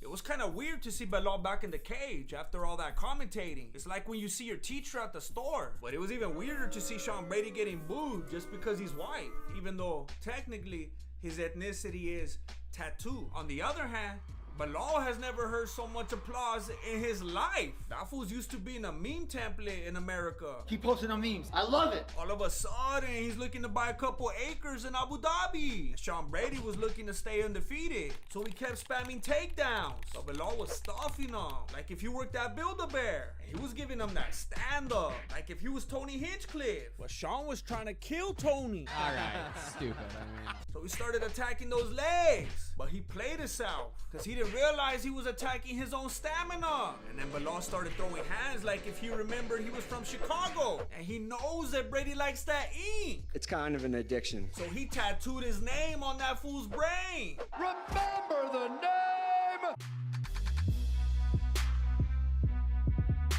Benil Dariush, aka the Middle Eastern McDreamy, reminded us of why they call him the Iranian pretzel. I couldn't tell where his body ends and his homies begins. That's how Gamrot ended up every time he tried to engage. He wanted to grapple, but Dariush was on that counter grappling game plan. And he was tying that fool up like a Boy Scout. He was giving him that tourniquet knot. Every time Gamrot would struggle, it would just get tighter. That's why they called Dariush the Iranian John Wayne Gacy. But Gamrot stuck to the game plan. And usually that's a good thing, but it was not in this case. And Dariush was on that that fool like the casing on a Polish sausage, because that fool's Polish. But Gamrot was mistaken if he thought he only had to watch out for that grappling, because Dariushka's hands. That's why they call him the Iranian handyman. Also, he's actually an Iranian handyman because Dana doesn't pay his fighters. You already know that Steven Seagal is responsible for that UFC front kick, but his recent victories teaching Sean O'Malley how to win a fight that he lost. Even Sean knew he lost. Even his coach knew he lost. And I respect the fact that he was honest about it after the fight. What I don't respect is all that cage grabbing. He was grabbing the cage like if it was Bradley Martin's co-host. You would think he had a big enough advantage. When the fight started, I thought Jan was Hasbullah. His legs looked like O'Malley's arms. And O'Malley still tried to take his eye out. O'Malley's out there trying to collect eyeballs like Charles Albright. But he was still landing shots too. And he opened Jan up. Knee to the face. That fool's head was almost as red as O'Malley's. And they were trading evenly. But Jan took him down 6 times. And he had that control time. Jan was going at him with that Mexican style. I still don't believe that fool's Russian. He looks like my Tío Chicharo. And O'Malley looked like when my dog pees on my chanclas. Dillashaw fought for a long time with the advantage. Now he has to fight with the disadvantage. I don't believe in karma, but I do believe that you reap what you sow, and they're gonna have to sew that fool's arm back together. Dillashaw hurt his shoulder at the beginning of the fight. He spent the rest of the time fighting like Adesanya, just trying to survive. It's ironic that he came into the fight with that proverbial monkey on his back, but then it became a reality. Stop it. Sterling was hanging on to that fool like the backpack he used to carry his power candy in, but he still couldn't submit him. Aljamain was fighting like Sterling Silver because he couldn't even tap a one-armed man. Dillashaw was in there like a hand-me-down Mr. Potato Head. And I'm not just talking papas. Even when they put the arm in, it just fell back out. And it only got stopped because he didn't have the extra hand to defend himself. Hey Sterling, you better watch out if they give you O'Malley. That fool has 2 arms and the ability to win. Even when he loses. Even when I lose, I win. The champ has a name! Unfortunately for some fools, that name is Makhachev. They spent over $1 million on his training camp, while Oliveira spent $1 million at the Gucci store. And it's time people stop disrespecting Makhachev's stand-up. Oliveira was getting hit so hard that he knew there was a champ, but he couldn't remember his name. He's always trying to be the Brazilian zombie, taking way too much damage. But you can't do that against a scary individual like Makhachev, all soft-spoken and whatnot, like a serial killer. What were your fantasies about? Always same. I want to take him down, hold him, make him tired there. That fool talks like he's in the library, but fights like he's in the cafeteria. And he did the same thing when they went to the ground. He was beating the bleach out of Oliveira's hair. You can't blame Oliveira. It happens to everybody. Imagine fighting a Khabib that's being coached by another Khabib. It's like Dagestani Inception. Oliveira had a good run, but he fell in love with the money and the height. He needs to get back to his roots. And by that, I mean his hair. Sugar!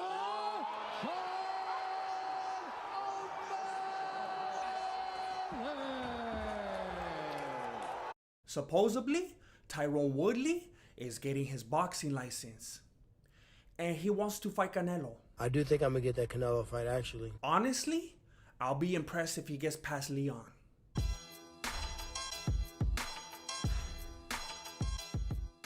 Hey, what's up everybody? My name is Jesse, and I'm the founder and grandmaster of MMA, Mexican martial arts. And you're watching the Mexican martial arts minute. But longer, with Antonio Brown making waves and the upcoming release of Tekashi 6ix9ine, there's no more room in the cringe hip-hop category for Tyrone Woodley. I'm the best out, tell a friend. But if you ask me, the timing is pretty iconic because he's gonna be fighting Leon Edwards, the other most boring fighter in the division. Rumor has it that Dana is currently designing a new belt for the winner. They're calling it the MBF title for the most boring fighter. Supposedly, it's a one-time thing, but I heard that GSP also really wants a crack at it.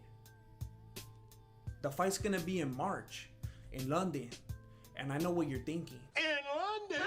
I said the same thing. Tyrone refused to fight in London, but then his management convinced them otherwise because Tyrone's a deadpan fighter and London loves deadpan. 'Tis but a scratch. Google's dictionary defines deadpan as deliberately impassive or expressionless, which also defines Tyrone's fighting style. And I know what you're thinking. What about the highlight reel that Tyrone put on his Instagram? There was some really good stuff in there. It's like when you watch a movie and you realize that all the best parts were in the trailer.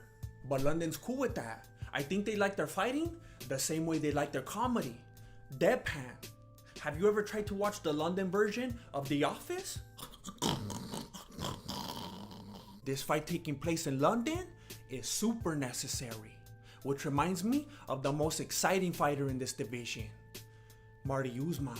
Does he flop more than Roddy Divac or LeBron James for you millennials? Maybe, but he's not nearly as boring as I thought. I just think that Tyron Woodley has a special talent of making everyone that he fights look boring, including himself. So Woodley versus Edwards is probably gonna be very boring. But when that winner faces Usman, that's probably gonna be very boring too. But when Marty faces the next fool, I'm gonna tune in. And one more thing, Tyrone, you need to keep Khabib out your chops, homie. We already know that you're scared of him. Stay your psycho down there at 55. I'm not trying to see no Khabib right now. But then you try to act all hard in your story because you think that no one's gonna record it. I'll fight Khabib. UFC ain't gonna let it happen though. I've had a lot of homies get caught up because they thought that they'd be safe in the stories, including myself. Marilena, lo siento. If you would like to support the Mexican martial arts, then you could do so by following on social media, joining the Patreon, or getting some merch. Links down below. And if this video gets 1 million likes, then me and Flaco will bring you the Mexican 10 Planet Jiu-Jitsu.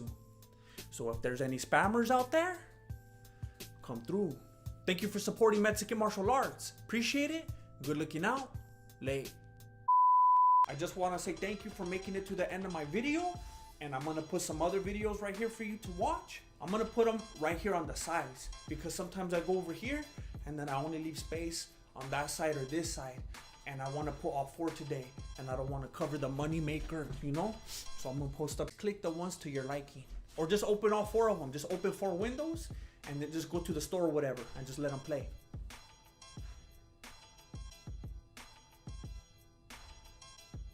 Michael Scott versus Dwight Schrute. It's not as straightforward as you might think. Now I know it's already the accepted narrative that Michael won that fight. You talking to me? And I'm not hating. Michael Scott is like my favorite television character of all time, besides Curly. You see that? But you don't come here for me to be a fanboy. You're here for the truth about what really happened. Let me break it down for you.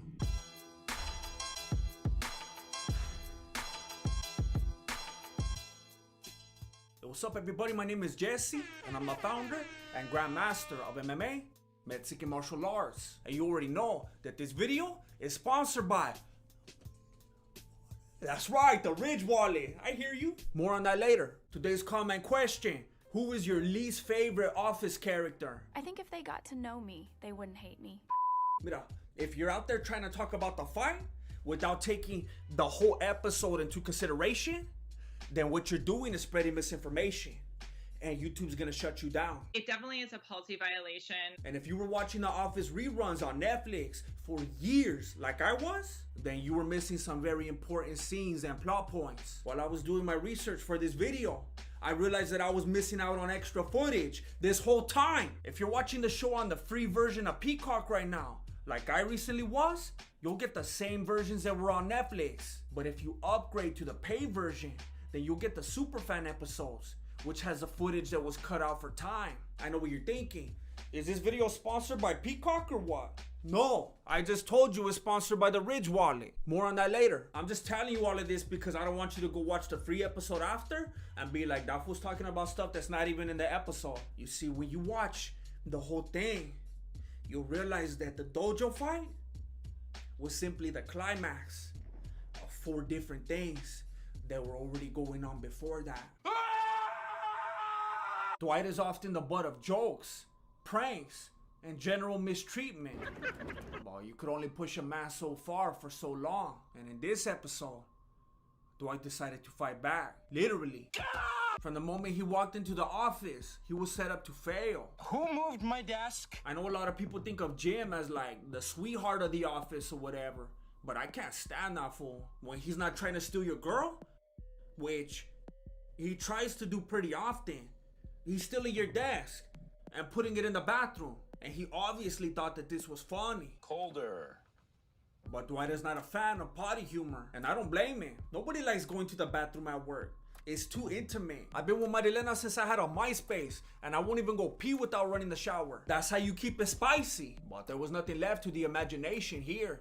Dwight was elbow to elbow with the urinals. He probably could have won without even leaving his chair. But the disrespect doesn't end with Jim's shenanigans. His emotionally unavailable sensei only adds to his frustration. Dwight called him, probably for some advice about the bathroom situation, which you should be able to do with your sensei. But he didn't even recognize Dwight's voice. Hello, it's Senpai. Dwight. Which is like a double insult, because Dwight even learned how to talk in Chinese for that fool. Arigato gozaimashita. I learned how to count to 10 when I went undercover to study judo, but I didn't learn pleasantries. However, there was nothing pleasant about this conversation. His sensei cut him off with the quickness, setting Jim up to start clowning on him again. Is that your mom? Dwight was angry, and although he's usually very good at repressing it, someone kept nudging at him to let it out. Bite, bite, bite, bite. You don't need to watch very many episodes to see that Jim Halpert pulls more pranks than David Dobrik. And now that you mentioned David Dobrik, separated at birth or what? Jim is like one of those jocks that peaked in high school. I'm surprised he didn't show up to work with a Letterman jacket. Nah, he doesn't do that. But he'll do this. It's better. You see, he finds what he considers to be an easy target, and he puts their stuff in vending machines, ruins their exercise. He even turns Asian just to freak them out. Not that Asians freak people out. Watch the whole episode. Jim would never try that stuff on Roy or Daryl. What's ironic is when one of them tried something on him, guess who came to his rescue? Pam, please call security. But Jim is a bitter individual, and he resents his life. He thought he was gonna be making that paper, doing something in sports, but he's selling paper. And guess who does it better than he does? Yes! Woo! Woo! Jim is unconsciously jealous of Dwight for being far superior at something that Jim doesn't even want to do. So not only does Jim pick on Dwight and fuel his anger, he then goes on to misdirect it and piss him against another unassuming individual. I want people to be afraid of how much they love me. Michael Scott is endearing, lovable, and a great ice skater, but that fool's insecure, and insecure people constantly feel like they have to let everybody know how tough they are. So Jim got Dwight to talk about his fighting prowess, knowing that Michael was within earshot. Michael, could you beat up Michael? Yeah. And Michael took the bait. Yeah, I don't think that would happen. Michael's his boss, and he knows how much Dwight looks up to him. He should have just let it go. But Michael was having a bad day himself. He had a lot of work to do that day, and he was trying to procrastinate. So he started flexing his own fighting capabilities. I beat up black belts. So Dwight clapped back. My motto, never say die. You just said it. You just No, said it. That's not how I meant it. You said it. Shut up, Dwight. Dwight was already angry, and Michael was already insecure. And you know Jim's trying to instigate. I call it the perfect storm. It wasn't enough that Michael disrespected Dwight's rank. Dwight's a purple belt, so. So? He followed up with a rear fully clothed choke when Dwight was trying to work. You gotta be real insecure to choke someone that's not even posing a threat. There's a lot of violence in me, for sure. But Jim's all for it. You already know he don't want that smoke. Just got a manicure, so. He's trying to blow it Dwight's way. Just have Dwight punch you. But Michael's insecurity makes him want to go after that big tuna. He doesn't feel like Dwight's gonna do anything for his street cred. But Dwight's his only option. Jim ain't gonna step up. Dwight throws the 1-2. And Michael almost throws up. This is not good for his insecurity. And neither is this. Take this pen and stab me with it. And it's all Jim's fault. He bullied Dwight into a rage and then fed him to an insecure Michael. What Jim should do now is apologize. Maybe that's what he's talking to Pam about. He has to be stopped. Oh, No, he's bribing her to help him with some more pranks. I'll buy you bacon chips. And Pam caves. French onion. Like always. And she blatantly feeds into Michael's insecurities. Could you ask Dwight to stay late too so he can walk me to my car? It's quite disgusting, really. He goes full Michael Scarn. He doesn't really have a plan. He just wants to confront him. So, catch 22. But Jim has a plan. Ooh, what about Dwight's dojo? And then he's gonna act like it's Michael's idea. Michael, he decided to extend our lunch by an hour so that we could all go down to the dojo and watch him fight Dwight. I'm always scratching my beanie over the fools out there, still rooting for Conor McGregor. I can't even imagine anyone rooting for this vato. He simply took it too far this time, literally. Hey, put me down. Hey. Why don't you have a seat right over here for me? But having said all this, it still couldn't have happened without one last person. Bow to your sensei! Most people watched that one episode of Seinfeld and said, that's funny, but not Sensei Ira. He thought that might actually be a good business model. I know what you're thinking. How is adding one adult to the class a good business model? I'll let Dwight answer that for you. Turns out, Sensei Ira was a bit of a shyster.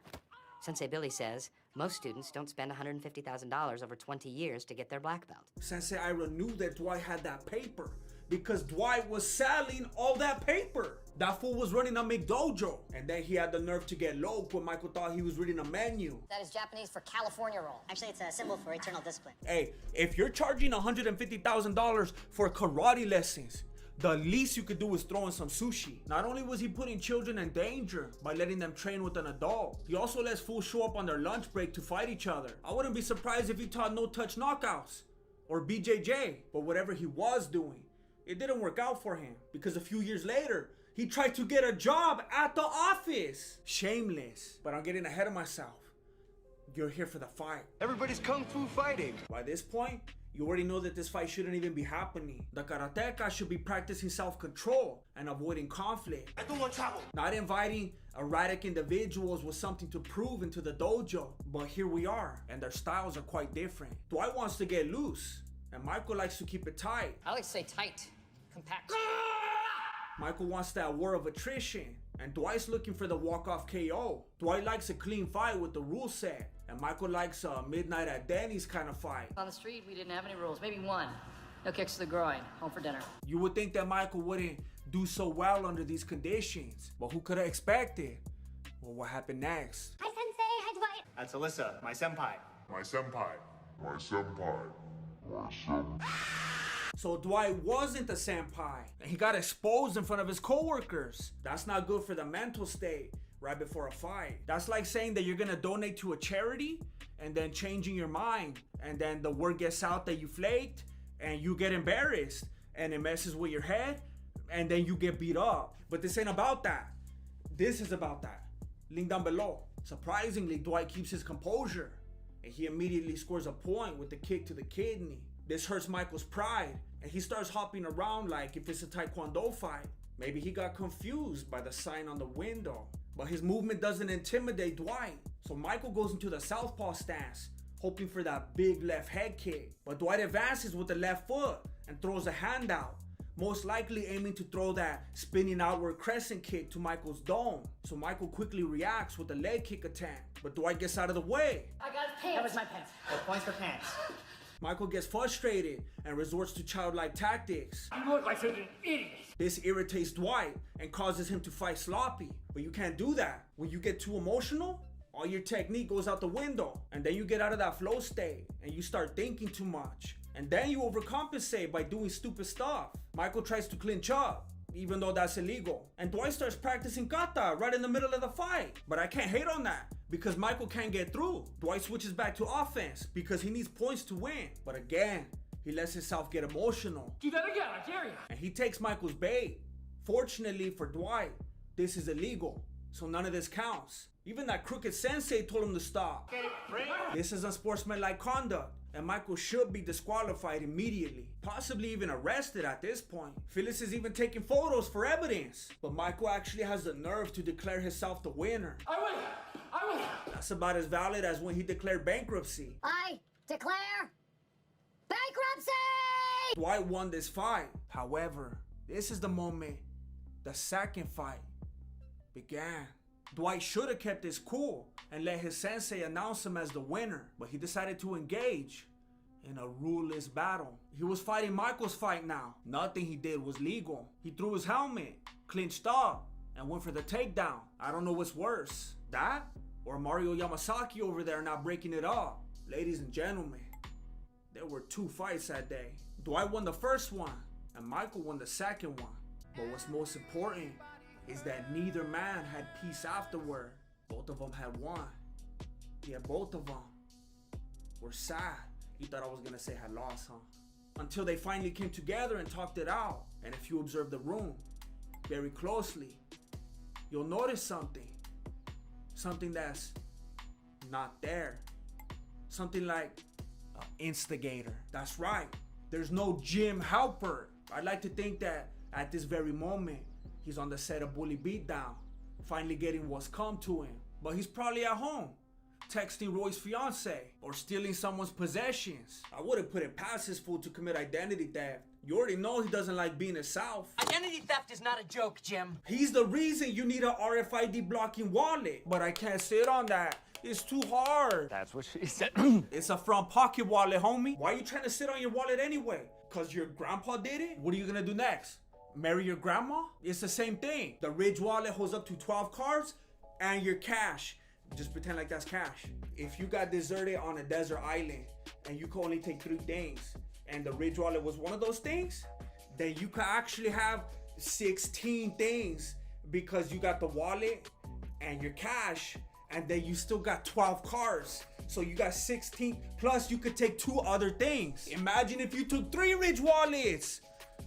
You will probably die, but you will have the most stuff. But now that I think about it, it's so durable, you could probably break a coconut with it. That's what she said. No. I don't wanna work, I just wanna bang on the Ridge all day. You can order one of these today by going to ridge.com/Voto and putting in the promo code VOTO for 10% off.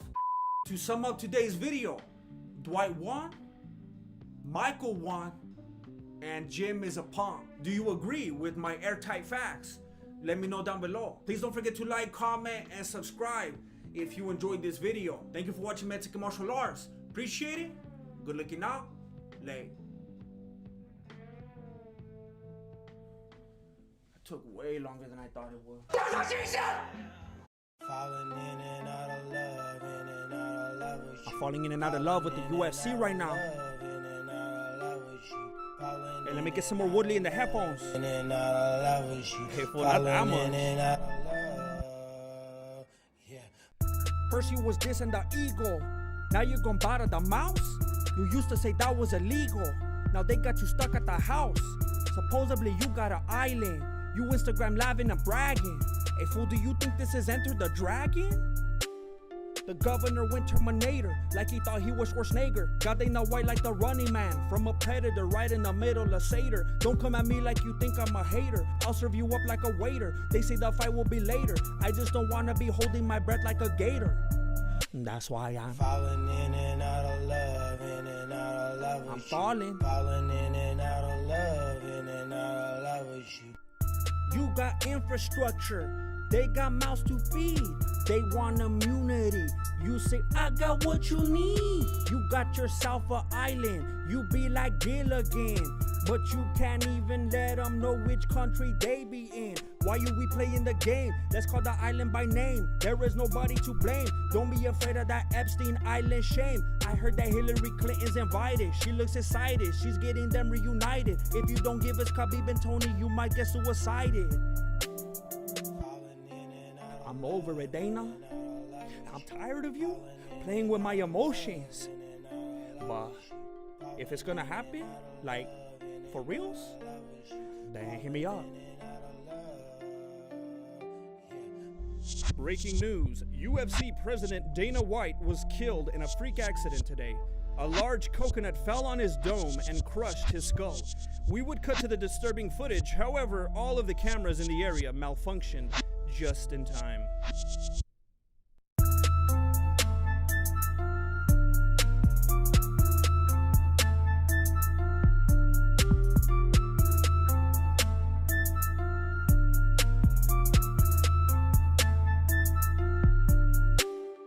Cobra Kai first hit the scene in 1984 in the Karate Kid movie.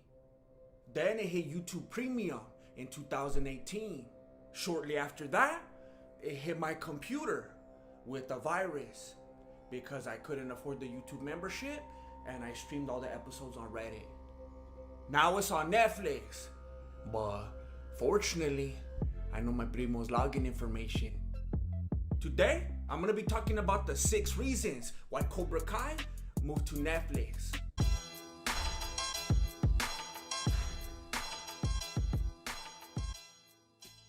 Hey, what's up everybody? My name is Jesse, and I'm the founder and grandmaster of MMA, Mexican martial arts.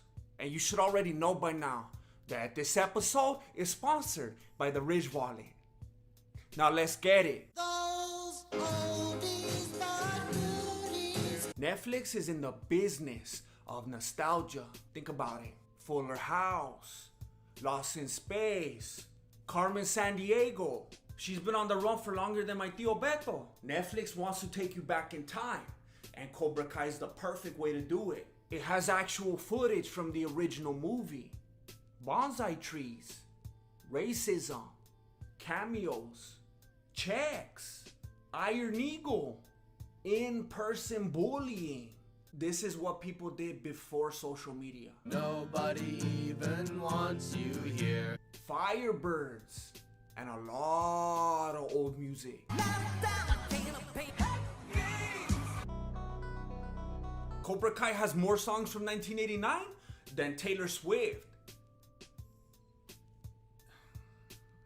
And they were smart enough to bring back the original cast. I think that seeing these fools get old makes other people feel better about themselves. But the secret sauce is Jonathan Taylor Thomas. Home Improvement, The Lion King, Man of the House. That kid is ratings gold. And that fool still got it. He looks so young that even Chris D'Elia's texting him. Let's get it, dude. This country, you gotta make the money first. It's no secret that you can't make money on YouTube. Well, you can, but you can't. Even the biggest YouTubers have to put out videos like every day in order to make money. It's like a hamster wheel. But on Netflix, 10 episodes a year, and you get those fat checks. Before that, all the cast members and everybody involved with the show was just splitting up that AdSense money. But the AdSense money doesn't always line up with the view count. Mira, my second most popular video with almost 900,000 views makes nothing because it got demonetized. This happens with a lot of my videos. And if you watch Cobra Kai, it doesn't take long to discover the many reasons why those videos were demonetized as well. If Cobra Kai wanted to make any kind of money, then it would have to go to Netflix, where all types of raunchy content are welcome. I know what you're thinking. Grandmaster, why would YouTube produce a show and then demonetize it? Because YouTube doesn't follow their own guidelines. What I do care about is YouTube's uneven application of their own rules. I experienced this myself recently when YouTube age restricted one of my videos and then took it back and then age restricted it again and then basically told me that it was because of the coronavirus and that they were unable to assist me. I'll try again in November. But y'all don't say that. It's gonna be consequences and repercussions. YouTube is basically a platform for commercials. And in order for YouTube to make money from those commercials, they have to put some videos in between them. Mira, there's 2 types of PC, both of which are garbage, but the executives at YouTube, who most likely work off of PCs, have bent the knee to PC culture. Because of this, you have to be very careful of everything that you say and do in your videos, or else it could be demonetized or even blocked altogether. There's no way that a show like Cobra Kai could ever exist on YouTube without facing harsh restrictions. You don't have to watch very many episodes to experience the racism, underage drinking, drunk driving, excessive profanity, sexism, dangerous acts, bullying. That's a Netflix promo. I know what you're thinking. Where did the Grandmaster go? Mira, I'm gonna put my beanie on so that you can see me. Look, I'm right here. I'm doing this as an illustration to show you what it's like when you use the Ridge wallet. It's like it's not even there. The Ridge wallet is, hold up, I can't see. The Ridge wallet is slim. It's covert. It's the first ninja-like wallet. This is a front pocket wallet. If it's up to 12 cards, if it's your cash will go right here. If you have cash, I currently don't have any. It comes in a bunch of different styles and colors, different prices depending on the material that you want. They're not all the same. Why are you gonna want a wallet that looks like this when you can have one that looks like this? It's common sense. Go to ridge.com/Voto and put in the promo code VOTO for 10% off. That's ridge.com/Voto. Put in the promo code VOTO for 10% off. I'm gonna do some effects so they can just see the wallet floating around. And so that it looks like it's flying. Just like edit it out.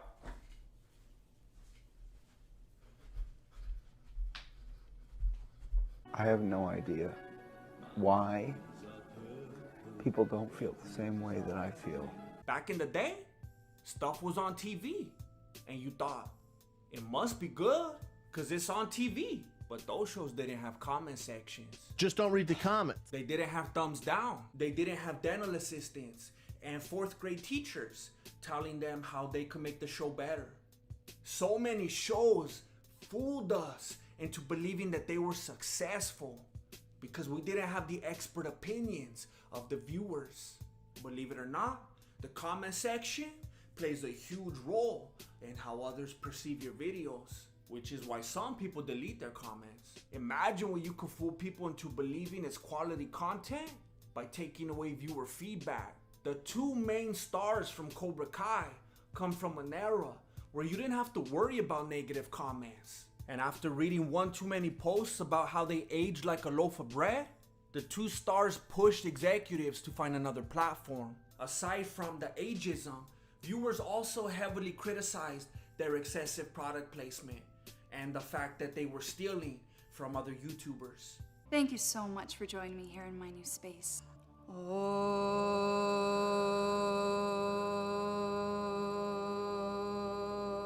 If you want a picture of the future, imagine a boot stamping on a human face forever. There's a lot of people out of work right now, and they're watching more Netflix than ever.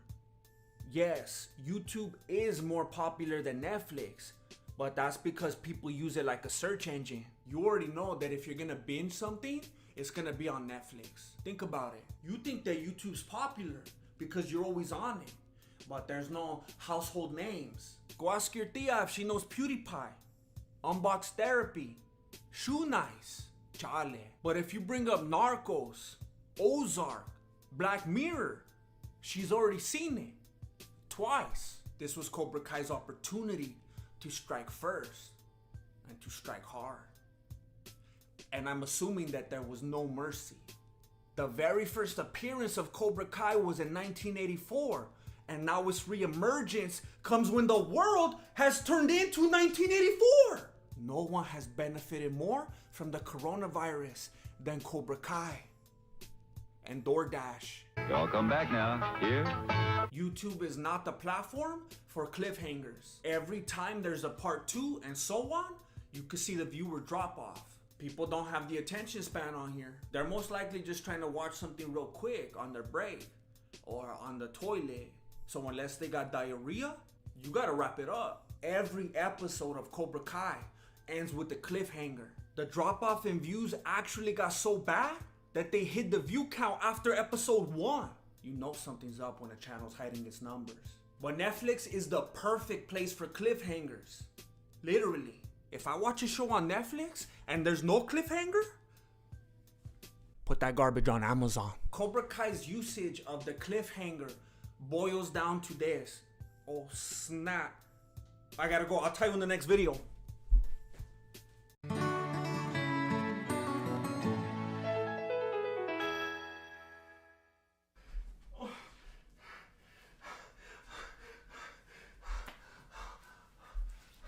Oh no.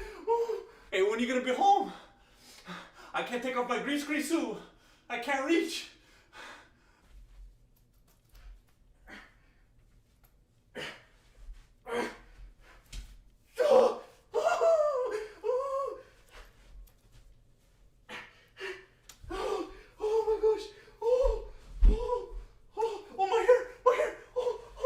I'm gonna be breaking down every UFC fight ever, starting with UFC 1, the beginning. In the beginning.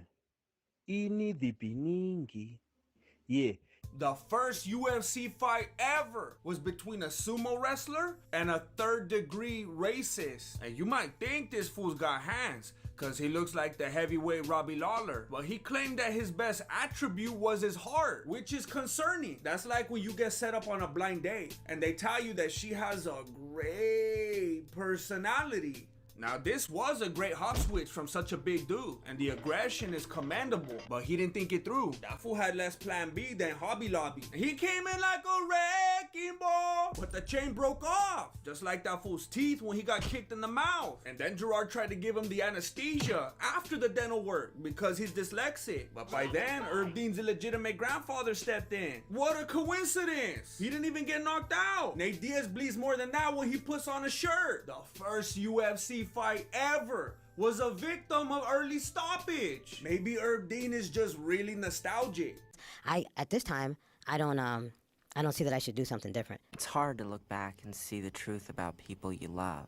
I know what you're thinking. Is this an underground Mormon fight club? Actually, it's the second ever UFC fight. And I know it's hard to tell because of the girdle, but these fools are bigger than cereal and Nogano. And that's why they almost broke the cage. A lot of people don't know this, but the original octagon was made out of pool noodles and magnets. Today, everything is top of the line and state of the art. Of course, the fighters have to work side jobs to make it all possible, but that's a sacrifice that Dana White is willing to make. But the cage was nothing compared to the fighting. This fool was pulling hair like if it was a World Star fight. And it was probably because this fool kept socking him in the back of the head. But neither of those things were illegal back then. The only rule was that you couldn't expose the Gracie family scam. This fool even ended the fight by auditioning for American History X. Now say goodnight.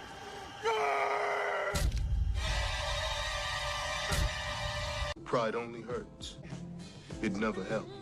Royce Gracie's first UFC fight was weird. And I'm not even talking about the glove. I'm talking about the commentary. These fools were saying what he was gonna do before he even did it. And when they weren't doing that, they were talking about the Gracies like if it was an infomercial. The weirdest thing is, the one dude that was doing all the talking didn't even start commentating until this fight. He was nowhere to be found during the first two fights. He was probably waiting for the script to print so that he would know what to say. I caught up with Rob Machado so that I could ask him about this. What was it like to spread Gracie propaganda? It's a lot of work. But I can't blame him. With the Gracie family's deep roots within the Illuminati, it's no telling how far they'll go. This Golden Gloves champion didn't throw a single punch. And he tapped out when there wasn't even a submission. Do you smell it? People will do some strange things when they're feeling that pressure. Oh, so you thought Conor McGregor invented red panty night? Break out the red panties. Ken Shamrock was looking like a thick Robert De Niro at a Baywatch audition way back at UFC 1. But it's like they say, don't mistake red panties for weakness. Shamrock was so aggressive that he did the first ever intense stare down in UFC history. I'm standing here. You make the move. The other fighters were just listening to the referee, but this fool was listening to the voices in his head, and they told him to go for the takedown. Patrick Smith had just seen Royce Gracie fight, so he thought he could just hug that fool and everything would be alright. But he didn't realize that Royce Gracie had that plot armor because his family controlled the event. And he also didn't realize that Ken Shamrock knew how to choke feet. Smith tried to do it back, but he didn't know how. He looked like when my lady wants a massage and I act like I don't know how to do it, so she won't ask me anymore. But he wasn't convincing enough, and he paid the price for it. Rookie. Soldiers, in the name of democracy, let us all unite! Gerard Gordeau, aka American History Smash, went into the 5th ever UFC fight with a broken hand, but he's fighting a broken man, so it doesn't matter. Kevin Rozier had an awkward fighting style. He looked like a baby learning how to walk, but nobody child-proofed the cage. And Gordeau doesn't like kids unless they're purebred, and he starts giving them that tough love in the form of leg kicks. Conor McGregor popularized the leg kick in the modern era, but people don't realize that fools were crying for Dr. Stoppage from the get. On top of that, they were in Denver, Colorado, and it's hard to breathe over there. It's almost as bad as Fresno. And Rozier had just lost 45 pounds, and he was still fighting gravity. Wants to bring me down. Rozier was a respectable champion outside the UFC, but it just didn't convert. That happens sometimes. And Gordeau was what Brendan Schaub would affectionately refer to as the Great White Hope. Nipsu Cow! My back is killing me. UFC 1 was way back in 1993, and some of you fools are still using the same wallet that you used to buy the pay-per-view. Rocking a wallet like this today is like trying to be a UFC champion because you own a gi. That's a thing of the past. The Ridge wallet is for the modern era, and it helps you to discard what is useless with its slim design while still holding up to 12 cards and your cash. Do not adjust your screen. This is what it looks like when you're sitting on a fat wallet. A bunch of you fools are giving up your backs as we speak. You don't want to do it when you're rolling with the homies. Well, you'll do it on a daily basis for that leather squatter in your back pocket. And why do you want to be a cochino anyway? Your wallet probably smells like pedos. The Ridge wallet goes in your front pocket. That way you can keep an eye on fools with bad intentions. My wallet's gone! And if they try to scan you from a distance, it's RFID blocking. And it's 10% off when you go to ridge.com/Voto and put in the promo code VOTO. The Ridge wallet might have a lifetime warranty, but your back doesn't. You know, it is better without this big wallet. Camera 1, camera 2. Today's BJJ is filled with guard pulling and butt scoop boogie, but Royce Gracie was a lot more aggressive. He went at Ken Shamrock like he was gonna bust a Jorge Masvidal, and by that I don't mean a sucker punch and a bad gimmick. I'm talking about that flying knee. He faked it for the takedown, and Shamrock wasn't expecting that. He actually wore his chonies as a deterrent. It was the early 90s. He figured fools would be trying to stay at least a full salute away from him, but if anyone's comfortable with chonies, it's Brazilians. Shamrock tested the wrong ethnicity, and he underestimated Royce's attributes. Ken was the shoot fighter, and he didn't expect the BJJ practitioner to shoot on him. Shamrock thought that BJJ stood for barely Jiu-Jitsu, because it was like a watered down version of Jiu-Jitsu, where everybody just wants to lay down. So he thought he was gonna get the easy leg lock like earlier that night, but Royce choked him out with his gi instead, and that fool already hated clothes. That would be like a vegan getting choked out by a hot dog. I didn't feel him tapping. You didn't?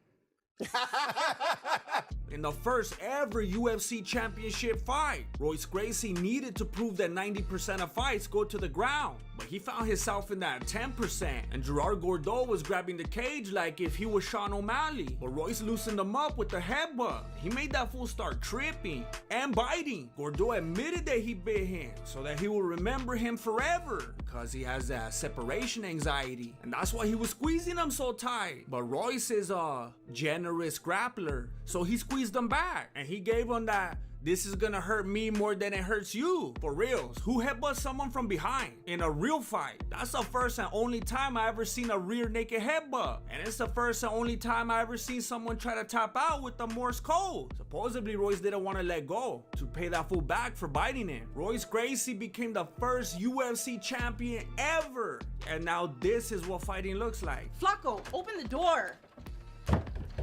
It seems like we may have all been lied to. I thought this was the first UFC fight ever, but I was wrong. This was the first UFC fight, and a lot of people don't know about it because it wasn't on the VHS. Because the Gracies didn't want you to know that a non-Gracie executed the first ever rear naked choke in the UFC, and he did it in 52 seconds. That's faster than Royce Gracie ever did it. And the ironic thing is, he learned it from the Gracies because of that Gracie terrorism.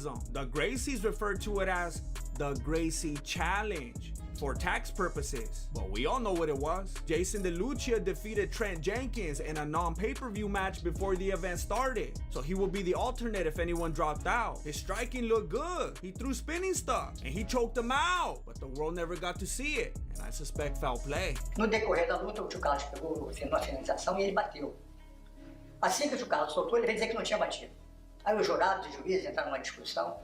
Al Pacino's dad taught him to keep his friends close, but his enemies closer. However, I don't think either one of them saw this coming. These fools are trying to sock each other in the face while holding hands. It's like a metaphor for my relationship. The Godfather walked so that the Russians could run, and they're running all the way to the bank. Who wants to watch two fools playing Twister when you could watch COVID fighting? That's what I'm calling it. It's called COVID fighting. You know these fools were in lockdown when they came up with this idea. All you need is some chains, a table, some tape, and the inability to do anything better with your life. Supposedly they call it arm boxing, but that doesn't make any sense because all boxing is arm boxing. This is more like if they were conjoined twins that didn't like each other, and no matter how much they fight, there's still gonna be that special connection. And although these fools could just cut off the tape when it's all said and done, they'll forever be connected by partaking in such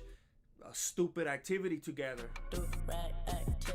But we also have to respect the fact that they're just doing what we really all want deep down inside. They're not running away from each other, hugging each other, emoting when they should be capitalizing. They're fighting like if they were in a phone booth. Matter of fact, some fools are actually doing that right now. And this isn't a kind of situation where there's a dispute over hugging the phone or anything like that. You know, we're living in a society. There's not even a phone in the booth. They're strictly doing it to fulfill the metaphor. No phones, no weight classes, no self-awareness. And you're not gonna find anybody laughing because it's not a prank. This is what it looks like when fools actually wanna fight. And this is what it looks like when the fans get what they want. They're on their feet. They're locked in. When it's a UFC fight, everyone's on their phones. Or they have to get all pedo just to have a good time. Some drunken buffoons in the crowd who've been drinking since 4 p.m. And that's because of the boring fighting style that the UFC perpetuates. These fools may be fighting in the phone booth, but these are the fools that like to fight long distance at UFC. Please hang up and try again. You're spinning your wheels out here with all the shenanigans. But these wheels ain't moving. These fools are out here going knee to knee. And they got more head movement than Stevie Wonder. We're paying $75 to watch events where fools have to pull out of fights because they went back for seconds. Or because their leg hurts. And these fools are rolling up, literally, with the affliction that you can't buy in stores. Wheelchair boxing is sweeping the street beefs. It's become so popular that even Mike Tyson's gonna do it. Conor McGregor was gonna do it too because he can't grapple and he can't take leg kicks. But then something really important came up and he had to cancel. But we don't even need to hold our breath for these fools because the homies are already putting in work. And they're not point fighting. They're sitting their ground. And even if they change their minds and they wanted to roll away, these fools ain't gonna let them. But maybe this is too much aggression for you. Maybe you like a different kind of fighting. Maybe you want to see the wheels move when these fools are fighting. Apparently they do that too. They got these gyms on rims where the fools get in the ring and roll all over the place. So there's something for everybody. However, I think they need to make the rules more across the board for everyone. Wheelchair boxing is a pretty new thing, so the rules aren't really set in stone yet. For example, it should probably be a rule that both fools are in a wheelchair. The wheelchair should be the same so that you don't get fools cheating with the lowriders. And I think it's fair to say that both of them should actually need to be in a wheelchair. If we've learned anything from wheelchair boxing, it's that fools should quit being lazy and stay out of the handicap spots if you don't really need them. Trucha. It's like I said that one time on Twitter. If you park in the handicap spot because you're gonna be real quick, then someone should make you handicap real quick. I will find you.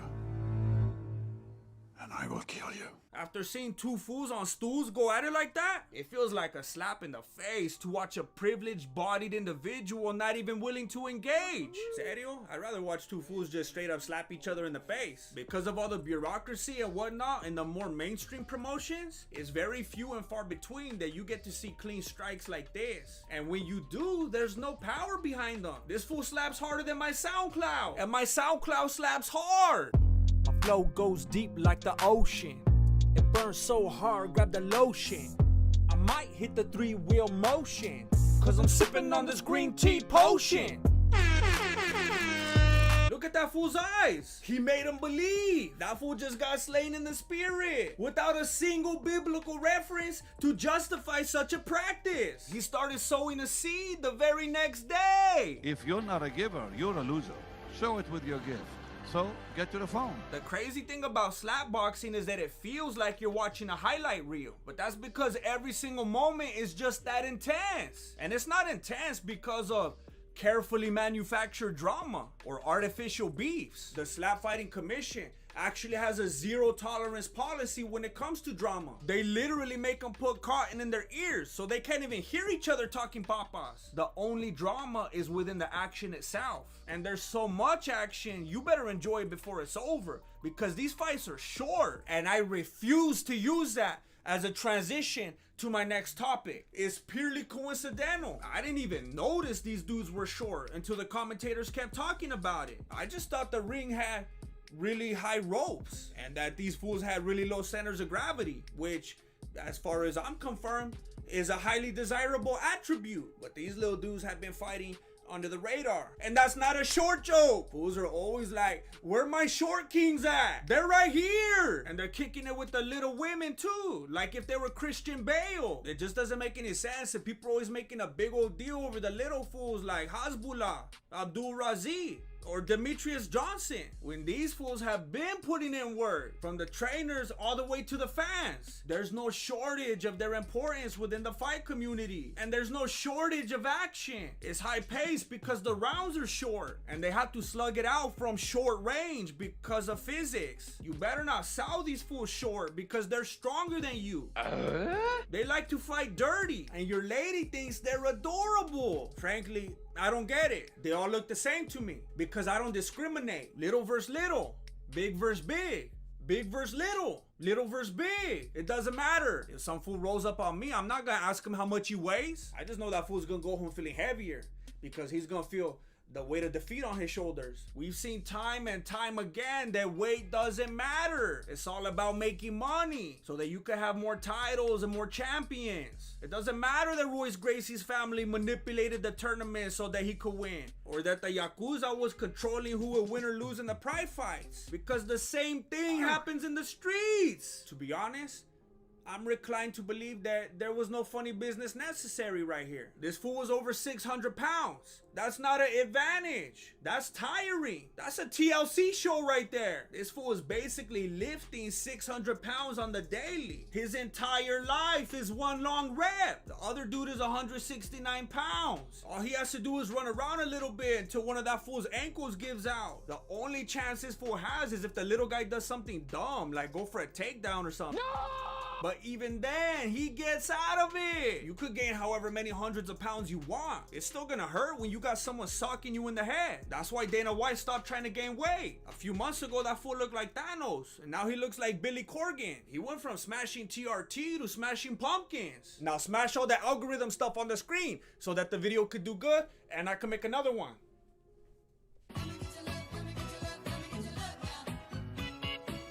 The UFC has some of the dumbest nicknames. Doug Nasty, Cheesecake, Dana White, when that fool's clearly Dana Red. But every once in a while, they make sense.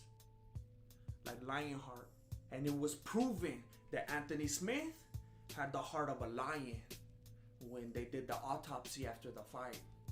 Anthony Smith was so brutalized that he literally handed his tooth to the referee so that he could be identified by his dental records. Mira, I'm not clowning on him. That was messed up. On Saturday, Tony Ferguson was drunk in boxing, and Keith Peterson He was just drunk. Smelling like he had been out all night the night before. But only 4 days later, no one even remembers that. On Saturday, fools were laughing about the Imanari roll. And then on Wednesday, we're looking at this. My teeth are falling out. Yeah, breathe. Hey, listen, breathe. Hey, I like a good fight as much as the next fool. Probably more. But this wasn't a fight. This was an abuse of power. Dana White power. With everything shut down, Dana's trying to capitalize on those ratings. Slipping Mickeys to the refs. Telling Anthony Smith's corner, if he dies, he dies. And now we got Overeem versus Harris coming up on May 16th. I can't even imagine what that fool's planning. Dana White has to be stopped. But until then, please join me on May 16th for the Mexican Fight Companion.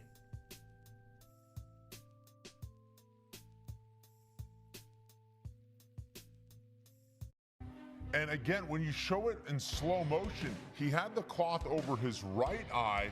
It's the left eye that got the knuckle-deep index finger of Cyril gone. I've got no immediate concerns about the globe. There is no external features of trauma here. But we didn't find anything dangerous. He doesn't have detached retina. There's no damage to the eye.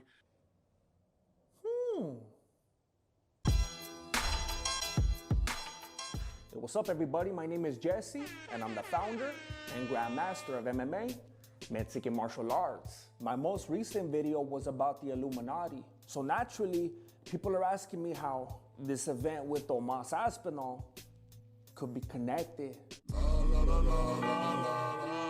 It seems as though I'm not the only one that noticed what was going on here. Humiliation rituals have recently become more mainstream than gender reveal parties. However, YouTube doesn't like Illuminati videos. YouTube doesn't like Mexican martial arts videos either. And as you can see, the combination is disastrous. However, it's not easy to avoid the symbolism, especially when you couple it with what Aspinall's dad is saying. So it's about money? That supposedly there's even more money to be made with the eye poke followed by a rematch than just with a regularly scheduled fight. Maybe as far as Dana's confirmed, Aspinall had to actually earn it this time around, instead of being gifted with a hand-me-down. Some people are saying that that's why Cyril Gain didn't even bring a cup to the fight, because he knew he wasn't gonna need it. Either that, or he's just kinda dumb. Bottom line, the evidence is even more glaring than Poirier's teeth. So I uploaded my How Tom Aspinall was poked into the Illuminati video to Rumble. On this platform, I'm gonna be talking about how Cyril Gain is a big fat cheater and how Tom Aspinall is a big fat quitter. No way. It's a total fabrication. It's false. This one was invented by a writer.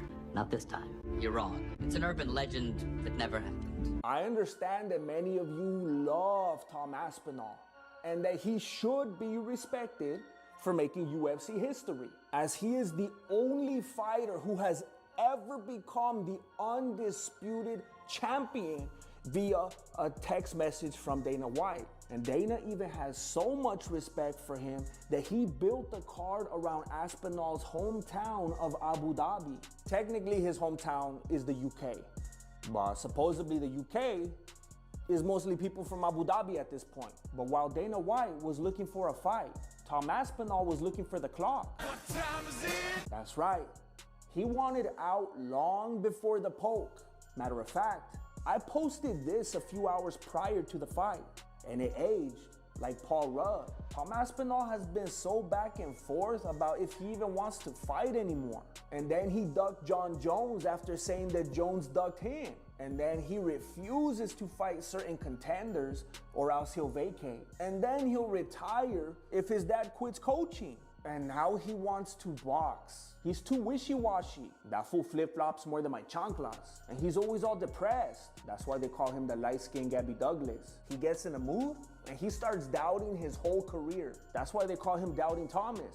Then he starts eating all his feelings.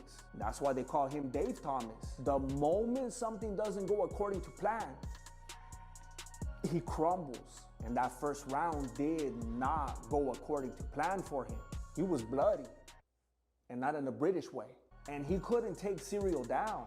And some people thought that would be his best shot at winning. The story of this fight going in, according to all the people that thought they knew, was that Tom was going to take him down and be able to keep him there. He wasn't close. No, he wasn't even close. Wasn't even close. Right. And then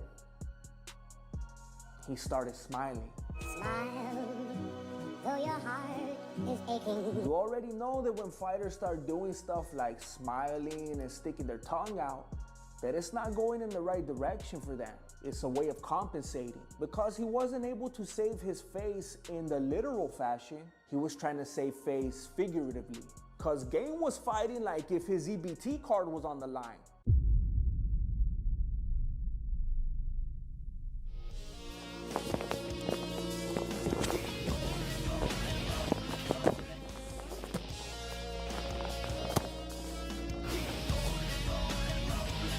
Hey, what's up?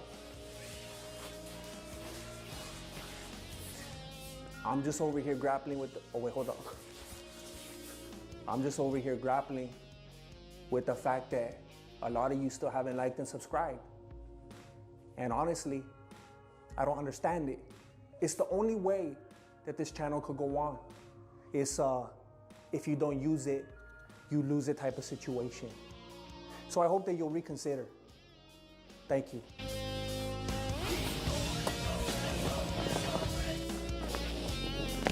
Now, in case you're a hate watcher and you don't respect my opinion, whose opinion do you respect?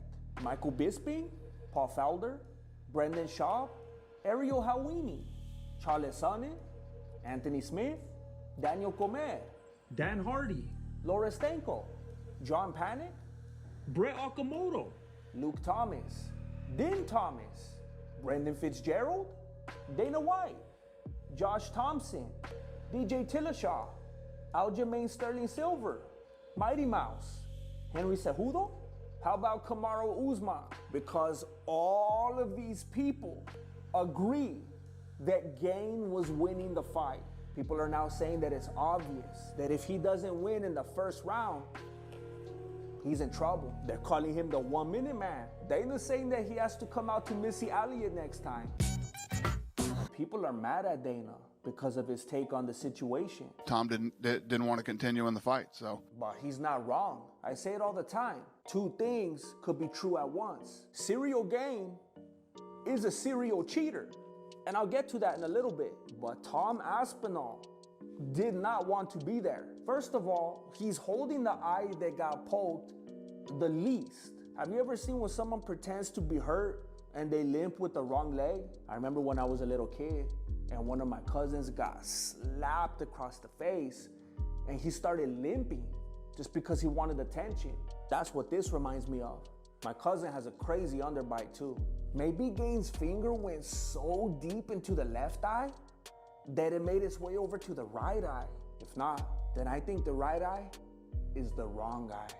And then to make it even worse, he kept pressing it. Of course you're gonna mess up your vision if you push on your eye for 4 minutes. Do you ever push on your eyeballs for fun and it looks like you could see electricity?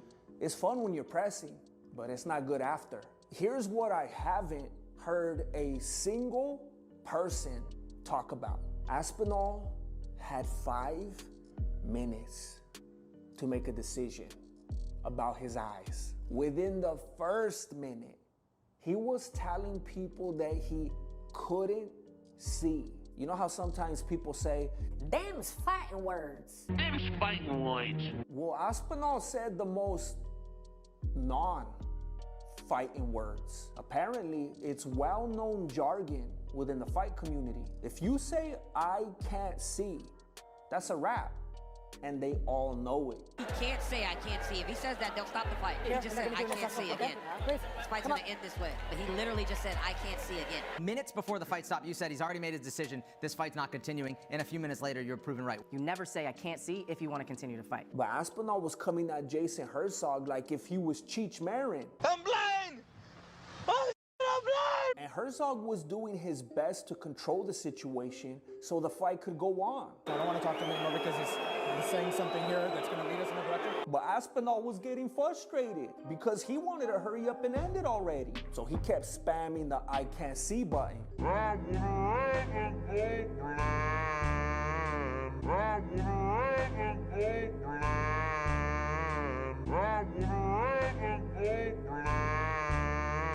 If he would have held on a little longer, He might have been able to pull through like Jean-Claude Van Damme, but he had no desire to give it the full 5 minutes, to give himself every opportunity to feel better. Even if he wouldn't have felt better, he didn't care to find out. He just wanted to run out of there like if he was Kobe Covington. DC had to convince him to stay.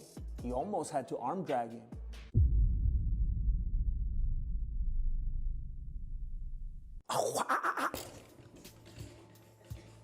Hey, what's up?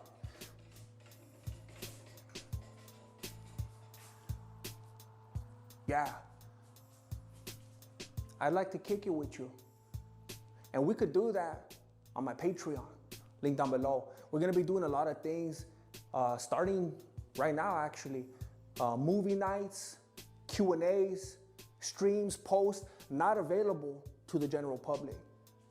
If you wanna come and kick it, you can find the link below. I wanna kick it with you.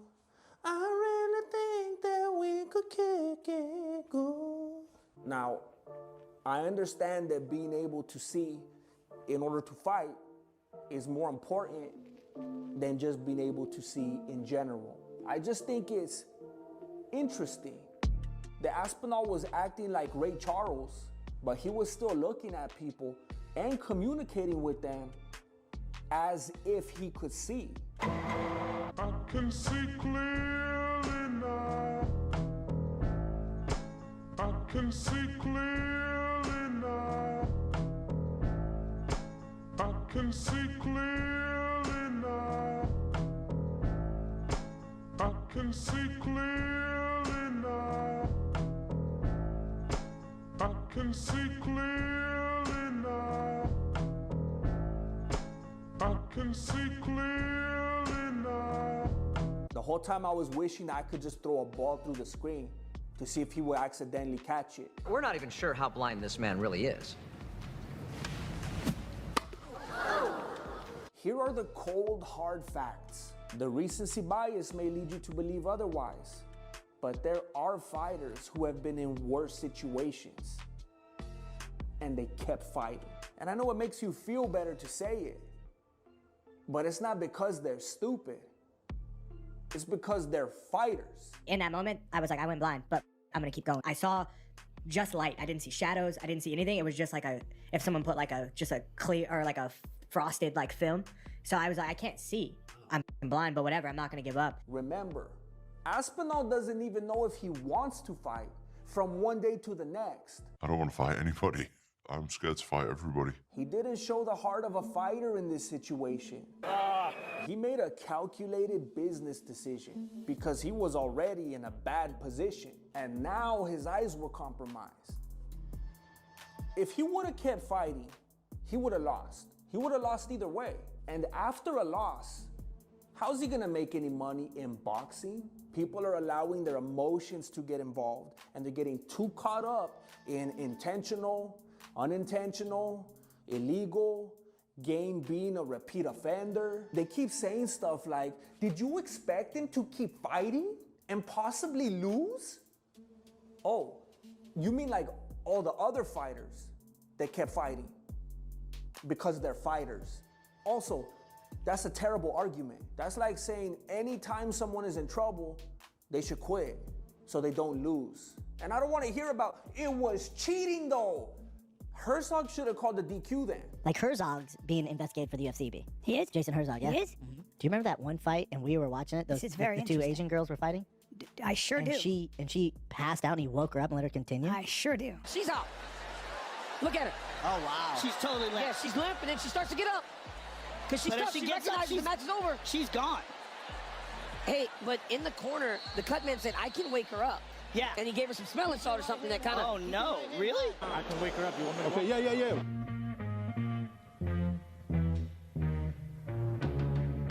Well, also, he stopped the fight early, remember? I realize that everyone else in the community is afraid to speak this way because it seems mean and they probably don't want to ruffle any feathers and threaten any potential interviews they might get down the road.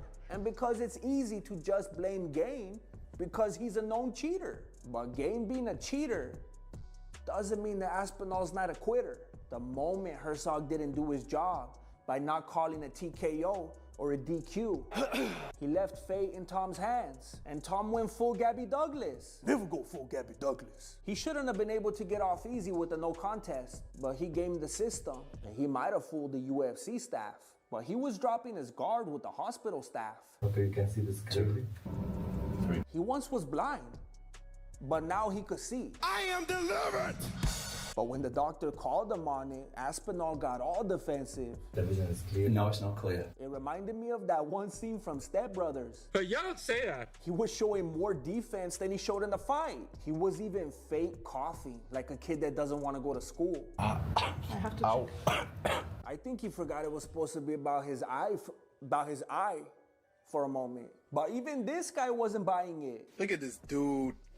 So then the cameraman felt like he had to prompt the doctor to make Tom look better. You're glad he stopped the fight as well. Huh? It's good that he stopped the fight. Yeah. Of course. He was basically feeding him lines. Listen, serial game is a serial offender. We all know this. That footage that they showed Aspinall's dad of game cheating has nothing on me. I made my own compilation a couple years ago showing how much of a cheater that fool is. You can find it within this video, but I'm also gonna play it for you right now. And I'm gonna add to my old edit so that I could show all the cheating that he's done since then. Once a cheater, always a cheater. Roll the clip.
Booyah, and we're live. You may know Joe Rogan from his podcast, UFC commentating, or introducing your loved one to narcotics. Have you ever done DMT? No.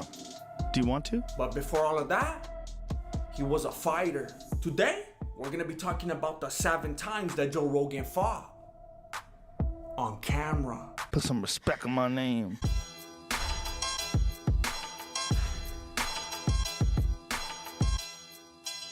Hey, what's up everybody? My name is Jesse, and I'm the founder and grandmaster of MMA, Mexican martial arts. This video was sponsored by the Ridge Wallet. More on that later. It was like the happiest moment of my life. If you're a Train by Day, Joe Rogan Podcast by Night fanboy, then you've seen this clip 1,000 times. But have you really? Most likely you were distracted by the walk-off KO or the bowl cut. You look like Bo from Three Stooges. But if you look at it closely, you'll see that his opponent looks a little bit familiar. Personally, I will recognize that movement anywhere. That's a young Brian Callen. And as graceful as he might be, he always had a little bit of trouble with his technique, which Joe Rogan has been trying to help him improve to this day. Fortunately, this match led to a lifelong friendship, and it taught Brian Callen what Taekwondo truly is all about: breaking boards. Strike! Hiya! Ah! That fateful day, Joe Rogan convinced Brian Callen that competing just wasn't for him. But he does that for all his friends. I don't see you beating Cain Velasquez. This is a bad example. But it's not a bad one. You can find plenty of footage of Joe Rogan rolling, but this time was different. Joe Rogan had been challenged by some fool on MySpace, aka a keyboard warrior. The fact that Joe Rogan accepted the challenge says a lot about that fool's insecurities, but That's for another video. However, since we're talking about insecurities, what's up with the headgear, Joe? Who you trying to keep your ears pretty for? You're waiting for that news radio reunion or what? Even Steve-O's out here trying to get those Randy Coutures. And you're playing touch butt with the headgear? So Rogan locks him up with the guillotine. And he carries that fool like if he was Brendan Schaub. You could see him go limp, but Rogan pulls guard anyway. Savage. That fool wakes up just in time to tap. And then Rogan taps him 2 more times. And Eddie Bravo's all happy because that fool thinks he's gonna be on World Star. The moral of the story? Don't be talking papas online if you can't back it up. Or this fool's a genius because he got to roll with Joe Rogan. This stuff is so unbelievably fascinating. So Joe doesn't like people touching him. I want to kiss you. My God. So Joe doesn't like just anybody touching him. Joe had already been talking to this fool, and he could tell that he wasn't all there. He's a little crazy. Fucking a little crazy. A lot of crazy. But he still allowed himself to get all worked up. Apparently they were disagreeing about politics, which never ends well. That's why I stay away from it. The last person that I voted for was Kelly Clarkson. The more that I look into Joe Rogan's real life alterations, the more I see that fool's always eager to throw down. He has a lot of anger. This fool touched him, but he clearly didn't pose a threat. And Joe even touched him back. So they're even, right? Well, that's not good enough for Joe. He basically triple dog dares him to do it again. Touch me again and I'm gonna choke you out on camera. So Joe Rogan's been kicking fools in gymnasiums and cafeterias. He's been rolling on his homies' mats. But he wants to be able to tell fools that he fights in the streets. You know, like those fools that always want to tell you about how they used to be a bouncer? And look at how it goes down. Joe doesn't intercept him. He pursues him. That fool's already retracting. And then Joe lunges at him. He knew he was on camera. He was just trying to build up his rep. And then he starts asking that fool about his cuete. Where's your gun, dude? No gun, man. He's looking for trouble. But this fool's not even taking it too hard. He's just having a good time. Dude, take your son, man. You're still blasting it up, man. That was awesome.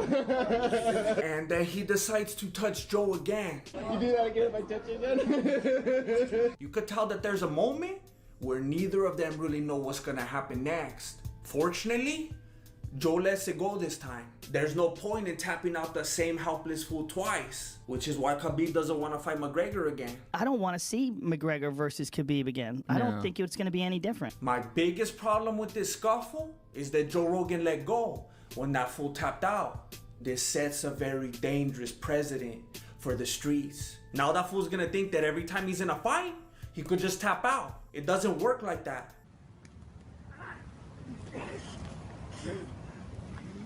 You chilled me out.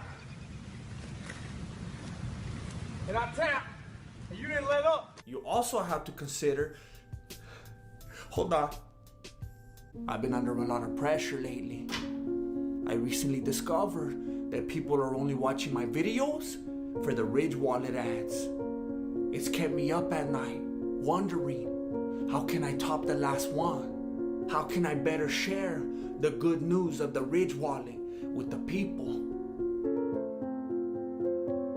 I thought about it long and hard, and I realized that I couldn't. But then I thought about it for a little longer, and I realized that I could. Not only does the Ridge Wallet want to provide you with something that's light, sleek, and industrial, it wants to give you something for free. Most of your wallets are even fatter than this box, but the Ridge Wallet fits into your front pocket. Hey, do you still use a flip phone with the antenna? Nah? Then you shouldn't use this either. It holds up to 12 cards and your cash. And if you got more than 12 cards, you have a problem. Cut it up right now and close the account. There's over 30 styles and colors to choose from, including carbon fiber and burnt titanium. And it has over 30,000 5-star reviews. Last time I checked, that's a lot. you know it has a lifetime warranty. And I don't even want to tell you about the 45 days that you have to send it back if you don't like it, because it's not necessary. Get 10% off today with free worldwide shipping and returns by going to ridge.com/Voto.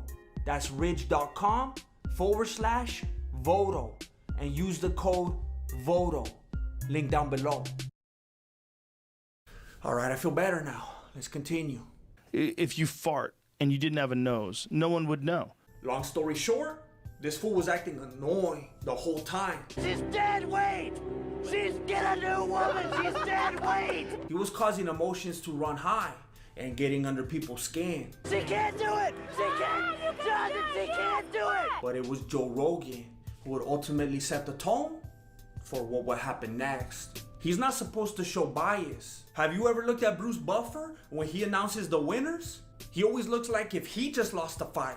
Joe Rogan was way too happy right here. Way to go.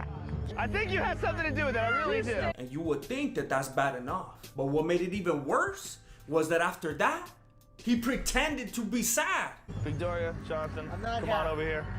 That's deceitful. If I'm being honest, I think he was a little pedo too. He was calling that girl Victoria. Victoria. But she didn't even notice because it was on site for Owen Wilson. Hey! And we already know that Joe likes to watch a good fight. But he wasn't down with this one. What are you doing? You can't assault people. He was even getting a little sassy about it. And then he offered up Victoria's husband as an alternate. Look, if you and your husband hit each other, that's one thing. And then the no hey ensued. You don't run up and hit other contestants. No hey. No hey. For some reason, the editor thought that it would be a good idea to cut out everything before the moment that we see Joe with the head control. Network television. It's obvious that Joe was in complete control, but that fool almost ripped his blouse. It's likely that Joe's next step would have been to pull guard, which would have no doubt led to him getting stomped out. So he was very fortunate that WWE superstar, The Miz, intervened. I know that WWE isn't real fighting, but neither is BJJ. So it used to be easy to fat shame. Now people are super upset about it. Lydia Lunch is a singer, podcaster, and public speaker. She really hates men, even though she's made her entire living off of talking about them, like Taylor Swift. But the highlight of her career was coming face to face with Joe Rogan. Apparently she didn't like some of the stuff that he was saying, so she decided to roll up on him after his show. Mira, if you're a heckler, Joe will just clown on you a little bit. Why are you yelling out like that? Did no one hug you when you were little? But if you step to it, he's gonna let the hands go. Let's go to the beginning. So Joe Rogan was saying some things during and after a comedy show that Lydia didn't like. You know, the way that you talk about women, I talk about men. To make it even worse, Lydia had just watched American Me. Look at me when you talk to me, alright? And she thought she was all hard. Look in my eyes when you're talking to me. But Joe Rogan had just watched Seinfeld, so he became a close talker. Oh yes, I do. Stop the dumb intimidation stuff. I was thinking. I'm allowed to think. And then Lydia threatened to put out her cigarette in Joe's nose. I'm not gonna put my cigarette out up his nose, but that's okay. Gotta do it. Straight up dopey dum-dum talk. It's a dopey dum-dum talk. But if you ask me, Joe's response was just as dopey dum-dum. You're an out-of-shape older woman. In my experience, you could call a woman out of shape or even old, but not both. She immediately placed her hand on the shoulder and anchored the elbow. Clearly a judo practitioner. She was hoping that he will resist and pull his shoulder back, at which point she will most likely execute an ouchigari. But he didn't bite, so she grabbed his ear so that she could throw off his equilibrium. Now a lot of people don't know this, but Joe Rogan has very sensitive ears, which is why he's always telling people to get closer to the mic. Can you pull that microphone right up to your face? Just get it about a fist away from your face. You don't have to move. Okay. The microphone will move for you. Okay. So he smacked that hand off with the quickness. Don't touch me. And he even had his guard up in case she threw the left hook. But by this point, she was no longer a threat. However, he did continue to clown on her. I'm gonna burn you, and then you touch my face. You're insecure and you're used to people paying attention to you. I know people like you. You're dark and mysterious. I forgot, because you're unhappy. This is dopey talk. Well, you can't be good at everything. Yeah. That's a fact. It's not possible. Joe Rogan is used to being the alpha in the room. Unfortunately for Joe, so is Mark Coleman.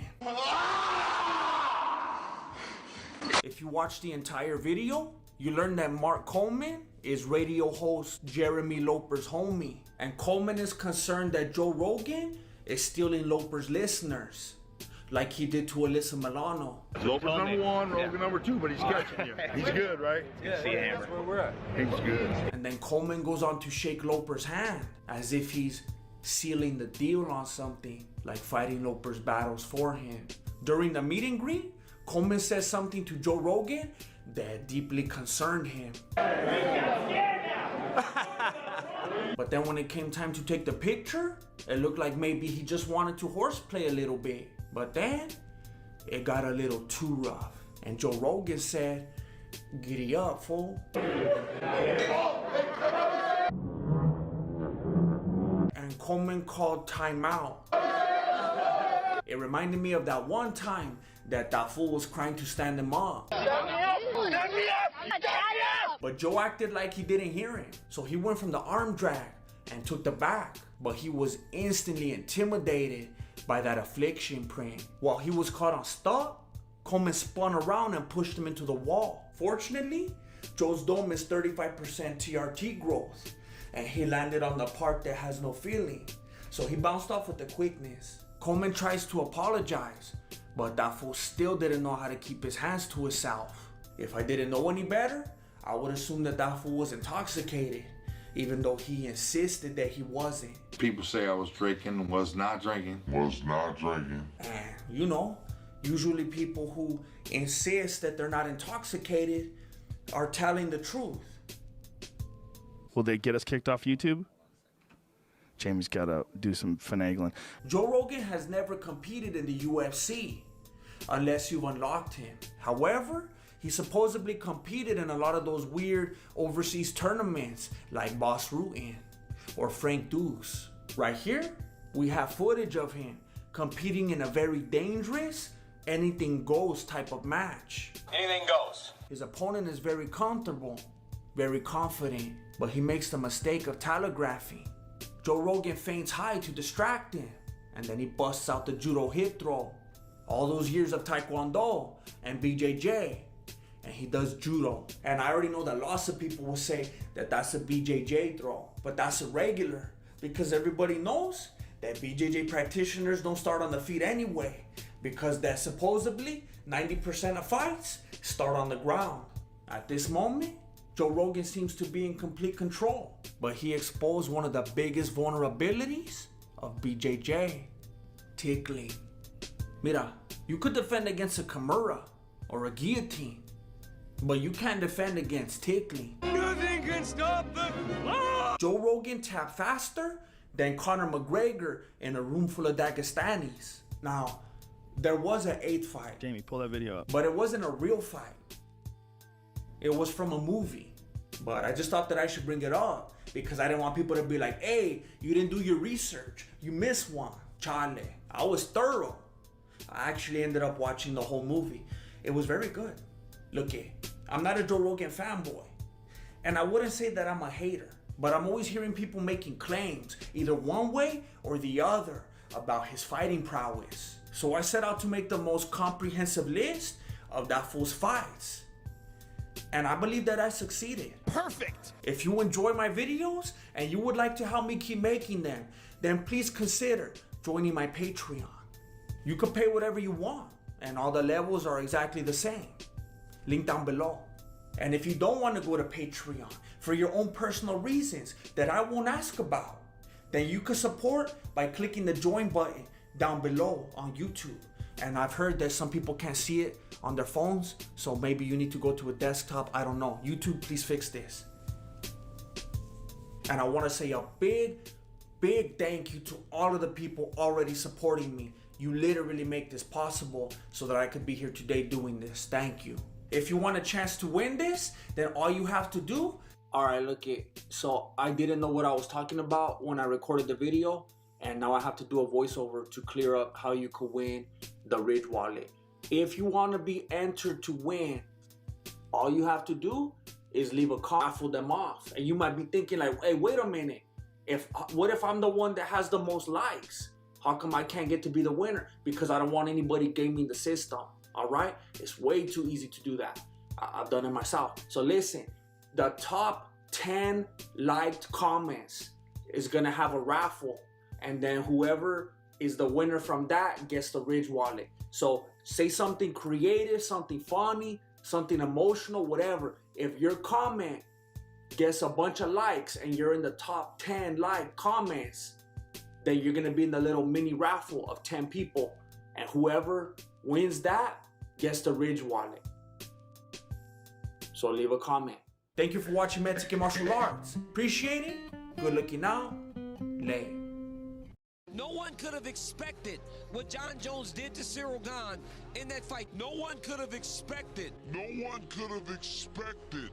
Well, that's just not true, DC. Not only did Henry Cejudo know exactly what was gonna happen, I made a full breakdown talking about how Gane had absolutely no chance on the feet or on the ground. I even predicted the groin shot. I even predicted that Alexa Grasso would win. Valentina tap! Valentina tap! What I did not predict was that Michael Chaser was gonna give his lady that elbow sopa.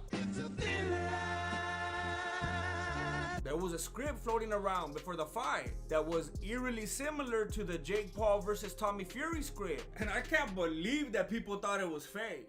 It's right here. However, it's not even close to what happened. Let me break it down for you.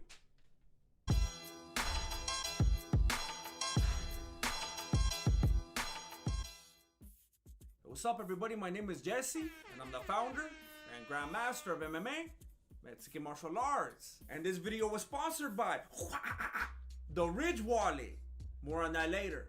Let me remind you that I am not a John Jones fanboy, but I am a MMA truther and a staunch supporter of MMA math. It's my strongest subject. And if you watch my prediction video, then you already know that I was busting out that MMA long division. And John Jones was the quotient. That's all it was. Not bias, not favoritism, not a general aversion to the French. I'm not a serial Gane hater. I think he's a likable dude, and he doesn't deserve all the negativity that he's getting right now. Professional record, 11 wins. But he also didn't deserve to be in the octagon with John Jones. He's just not on the same level. That would be like Shamrock trying to be up there with Hulk Hogan. That's not how I organize them though. It's just they're not. Like Stone Cold is one of the GOATs right here. It's not. I've never thought about it that way, and now it's bothering me because then Stone Cold should be right there. It's just because they're different sizes. But like speaking metaphorical, if I did do it like that, Jones will be there, and then Gane will be right here. But that's nothing bad to Sid Vicious. Forget about the piano. Gane's just not on the same level. Jones was ready to hop in the cage without even getting lubed up. He wasn't afraid of Gane or ashiness, but he was afraid of hurting his big toe. He knows that Gane's a dirty fighter. He probably thought that he was gonna try to do some foot stuff. Ironically, he did some groin stuff with his foot. I tried to tell you that Gane's a dirty fighter in my prediction video, but a lot of fools didn't want to listen. Well, I got some news for you. You don't have to listen. You could watch. Roll the footage.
kick on the groin 7 seconds in. It's good that Jones made it obvious. Game's been getting away with it too much. And it's enabling to fools like low blow nickel. But a low blow is no match for a high level fight IQ.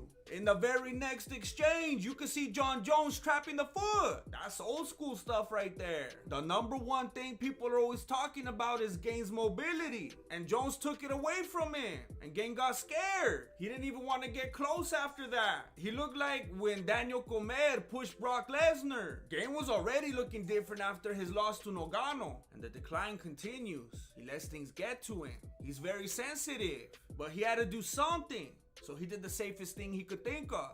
He threw a leg kick, but it wasn't as safe as he thought because he forgot that Jones has that 84.5-inch reach. Gane's usually able to go in and out with his attacks, but Jones's reach is so long that he was able to catch Gane before he could back up all the way. However, Gane's a professional, and it was obvious that he had to do something different on the next exchange. But not a lot of people know that Gane has OCD.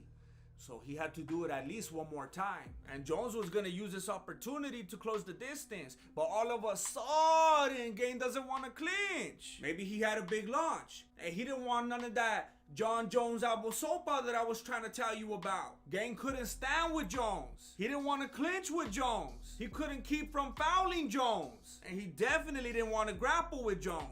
We're almost there. Then Jones threw a horribly telegraphed kick that even Mark thinks he's Goddard saw coming from a mile away. It was so bad that it actually gave Gane the confidence to kick the knee. But that fool still ain't gonna clinch. He throws a half-hearted jab that doesn't land. And Jones starts to pressure him. Gane decides to stay at kicking range. So Jones lands a calf kick. It kind of looks like it didn't land, but you could hear it. And this is where we see classic Jones. Highlight reel Jones. Pre-USADA Jones. He does a no-look kick to the knee. And then some spinning stuff. And he catches a little jab on the way, but he's unfazed. You gotta learn how to celebrate your wins. And then Gane landed a right hand to Jones' stomach, which was a big mistake. He drew attention to Jones' biggest insecurity. They already been calling him the Albuquerque Doughboy. That supposedly he got diagnosed with type 2 body positivity. And then this fool's gonna highlight his stomach on live national pay-per-view. Jones was watching the Grosso fight backstage, so he already knew what to do. He slipped the next strike and took the back. That was the last place Gane wanted to be. Jon Jones on your back is almost as bad as a fat leather wallet on your back. Some of you fools are out there not even realizing that you're giving up your back on the daily. The Ridge wallet is a slim, RFID blocking front pocket wallet that holds up to 12 cards and your cash. If you think you need anything more than that, then you don't need a wallet. You need a suitcase. Matter of fact, you don't need a suitcase. You need a backpack. You could throw all your stuff in there. Your pen, your hat, your watch, your ring when you get mad at your lady, and even spare Ridge wallets. I love my Ridge wallet. And if it was right here, I would show it to you. Wait, hold up. I forgot it was in my pocket. It's so sleek, I couldn't feel it. If you want a wallet that doesn't cause back pain and isn't so cumbersome that every time you sit down, you gotta take it out and put it on the table, then go to ridge.com/Voto and put in the promo code VOTO for 10% off. That's a great deal.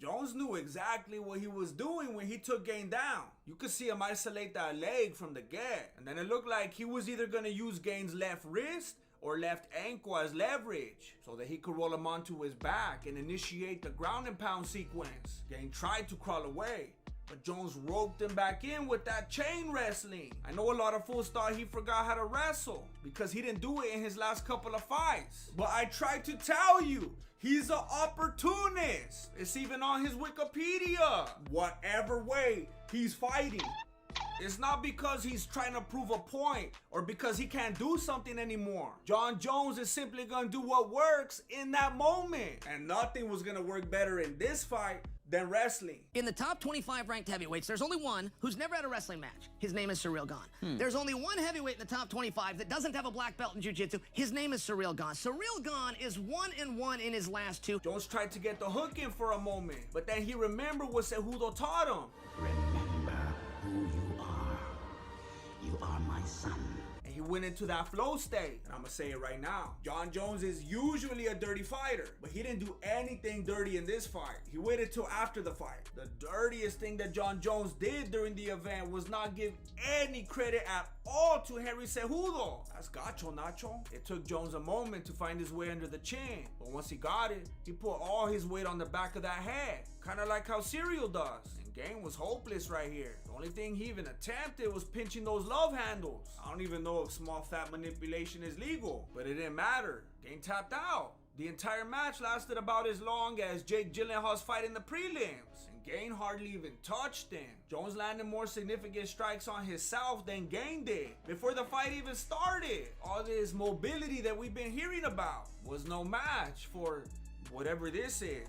And Gane could do nothing but admire Gane and this dude right here. He left fools all over the world saying, I wish that someone would look at me the way that Gane looks at Jon Jones. Even Dana White was getting in on it, but this one was a little creepy. It was like when Michael Scott was peeping on Jim and Pam.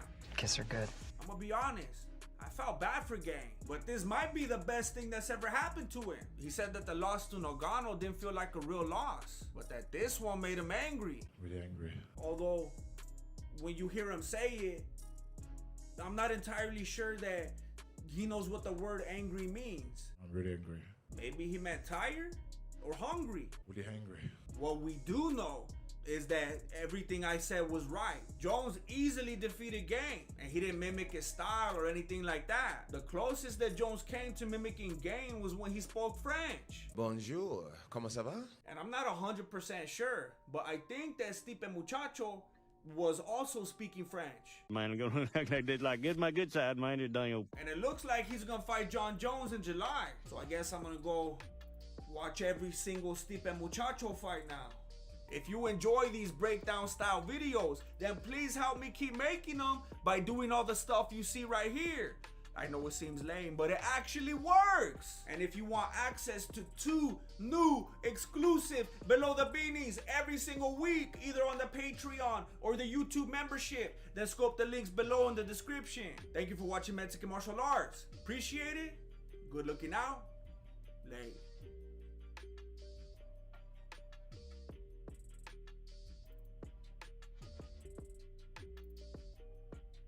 Hey, UFC! What happened to you? No forget, Adesanya was running the whole fight. It's hard to do an accent within another accent.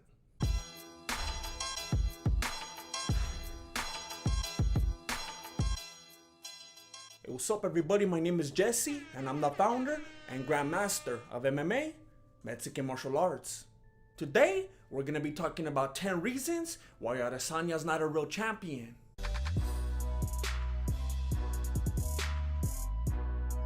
It's important to remember that this fight almost didn't happen because of Adesanya's staph infection, which explains why he was so sluggish. It has been rumored that Adesanya was actually afraid to engage because it's a felony to knowingly expose your disease to other vatos. And Adesanya's not even trying to get locked up. You know, I'm the hot chicken at the bar. However, a lot of people doubt that the staph infection ever existed. I've never had staph in my life. Even though you could see it on his arm. And he's scratching his itchy neck. And he still has it on the day of the fight. As well as on his shoulder. If you ask me, those bumps on Mero's leg are not from kicks. I think after that left-handed round 1, Adesanya decided to have a little staff meeting, and Mero's leg was invited. But that's not enough for the fanboys, and I know that. So let's move on.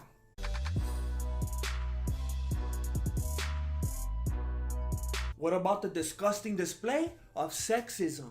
Mero came out quickly, quietly, all business, ready to put on a show for the hard-working fans. Adesanya, he took his sweet time, objectifying women and enjoying every moment of it, treating them like servants, throwing flowers at his funny-looking feet. All of this within the modern culture of the Me Too movement. And I can't even watch Louis anymore. Everybody took it down. And I know what you're thinking. You're thinking, but Grandmaster, weren't you rooting for Tyson Fury? And didn't he do the same thing? Chale. Tyson Fury empowered women. He didn't have them throwing flowers at his feet. He had them carry him, displaying their power and strength. But maybe the fanboys don't care about things that happen outside the fight. All right. Let's move on.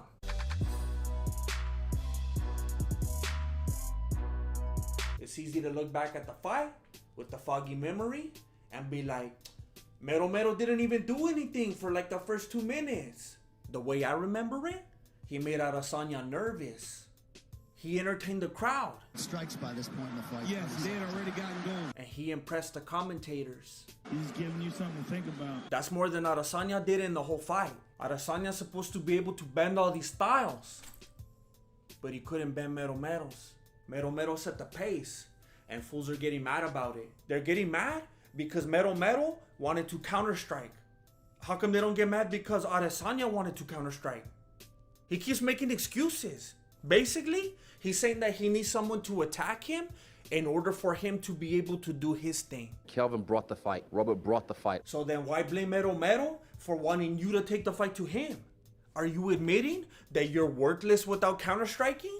Why don't you attack him? I feel like a true style bender would. I'm not going to chase you. You're going to chase me. You know, I'm the hot chick at the bar. Counter-striking is only acceptable when it fits the narrative. The challenger is not allowed to counter-strike. But wait a minute. I thought Adesanya was the challenger. Isn't he such a savage for challenging Mero? For calling him out when no one else wants to fight him? Nobody wants to fight, Romero. Oh, you must have realized that that's not true. You must know by now that Adesanya really wanted to fight Jon Jones. Another stick and move runner. Come see me at 185. I'll let him jump the queue. And that means you must also know that he was trying to fight Paulo Costa after that failed, but he was hurt. I mean, I was trying to fight Paula. Mero was the only name. Who else is he gonna call out? Darren Till? That fool showed weakness. I don't want to ever fight him. He's a beast. It's over for him. And Adesanya likes money. I love the money, don't get me wrong, and the money love me. He knows that Mero's the people's champ, and that a lot of people were gonna pay to see Mero knock him out. It was all a money move. But let's forget about all that. Let's forget it. We're in the cage now.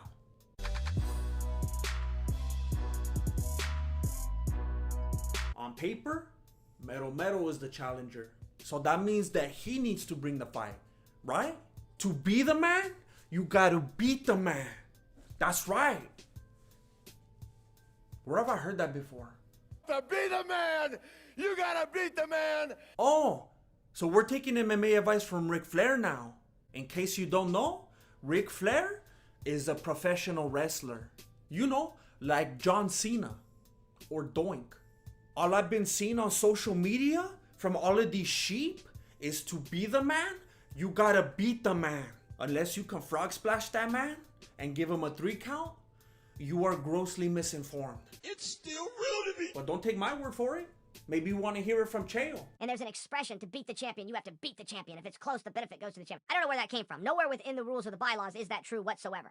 There is no clause that you have to really take it to the... That is absolutely made up, and it came somewhere in the 80s. Somebody dropped that, it got coined, and it's one of those things that just stuck around. Oh, you don't like Chael? Me neither. Maybe you want to hear it from Ariel. To be the champ, you got to beat the champion. When you're scoring a fight, people say, oh, he didn't do enough to take the belt away. No, that's hogwash. I spoke about this at length following the Reyes-Jones fight. Doesn't make any sense. It's not the way it is. All you have to do is win 3 rounds out of 5. That's it. Doesn't matter if it's the first, second, fifth, third, fourth, fifth, first, third, fifth. It doesn't matter. Just win 3 to 5, and you're the champ. That's it. When you judge a fight, you can't think of it that way. You just have to score who won each round. Oh, you don't like Ariel? Maybe you don't like the truth. All right, look. I want to address everybody. All right?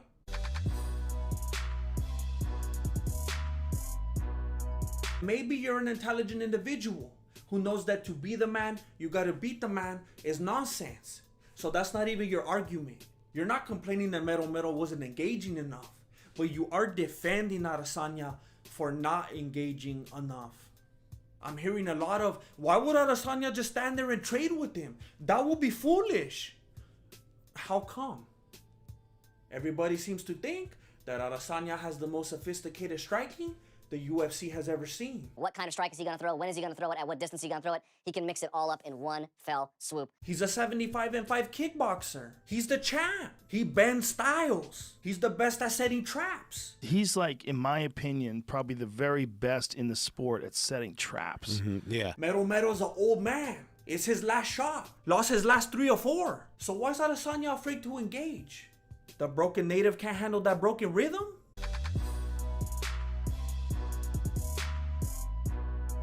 We know he can't handle that power. And he's focusing on Mero's 2 minutes of inactivity and forgetting about all 25 minutes of his own inactivity. The moment Mero connected in the first round, Adesanya stopped worrying about his legacy and started worrying about keeping that bout. I don't get scared. Nothing scares me. Am I supposed to risk my belt and get clipped by him? He was talking papas before, saying that he was gonna stop him and that he even wanted to retire him just so that he could build up his own reputation. I want to be the guy to take him out and really put him away. But that all went out the window when he got sucked in the face. Adesanya kept saying that Mero couldn't see him, but Adesanya was the one that couldn't see. And he wanted to make sure that that wouldn't happen again.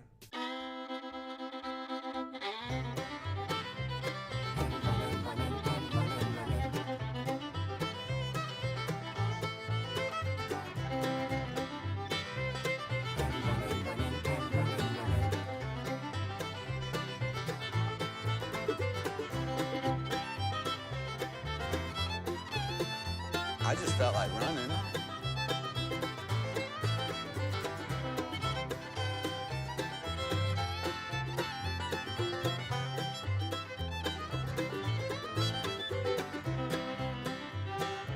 By me running, I am callous in my mind. I'm not training for a race.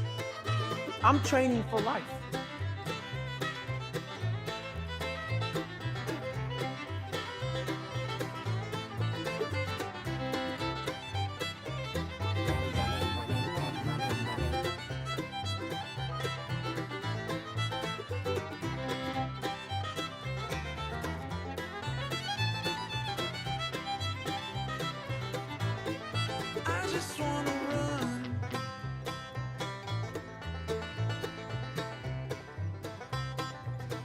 I guess he wasn't prepared to die this time.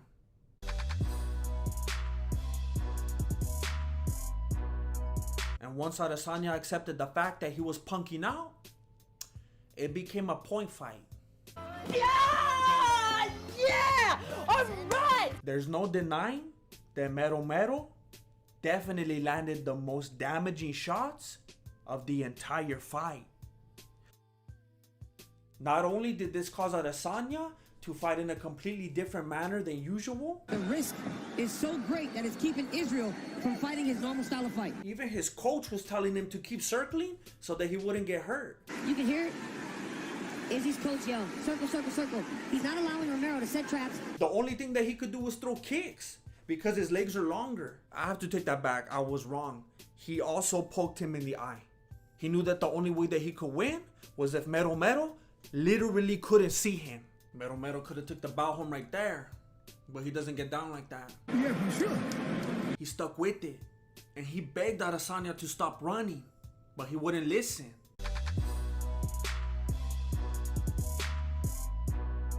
And even though all Adesanya did was kick the meatiest part of Mero's body, which he was willing to take all night because it clearly wouldn't cause him any damage, that was enough for the judges. Because they decided not to count the takedown, which was the same kind of takedown that they counted so that Jon Jones could win his last fight. It doesn't matter how many times you sock him in the face. Control the ring. Make him scared. Make him run. If he taps you on the thigh with his foot, he's a reigning champion. If you ask me, this is ageism at its finest. Why do we as a society hate old people so much? Mero has been robbed at least 3 times now. I say 4, but whatever. All because the UFC wants a fresh, young face to represent the company, even if they make heartless remarks about the Twin Towers. I'll touch him enough times and eventually he'll crumble like the Twin Towers. Too soon? This fool's joking about human lives, but he can't stop crying about his cat. I know it's just a cat for most people, but for me it was different, and I didn't even deal with it this whole camp, so yeah. Oh, no.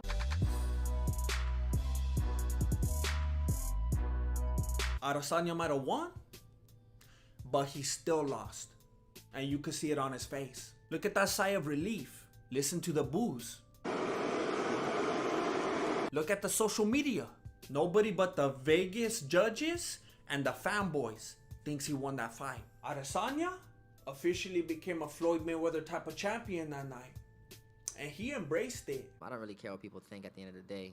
I get paid. But I'm not gonna risk millions of dollars on the line just so I can please some drunken buffoons in the crowd who've been drinking since 4 p.m. But Mero had his victory. This is my victory. And he remained the lineal people's champion. But I want to know what you think. Do you think Mero won?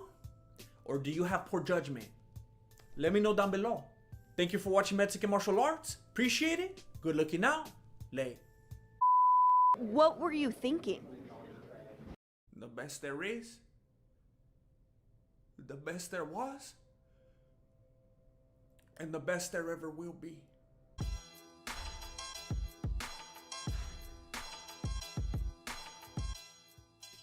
Hey, what's up everybody? My name is Jesse and I'm the founder and grandmaster of MMA, Mexican Martial Arts.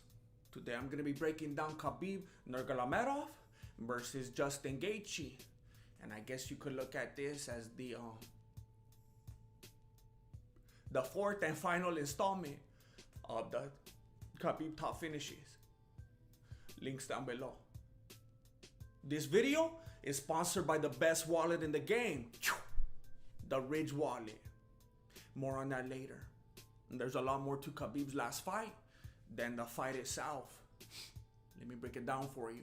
Hold up, I gotta put on my big man face.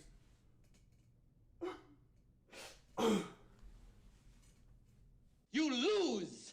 Good day, sir! Mira, before you even start tripping, I like Gaethje. And you hear me say it all the time. That I don't like fighters that talk papas and act all annoying. But Justin went all the way in the other direction. He went full Shirani.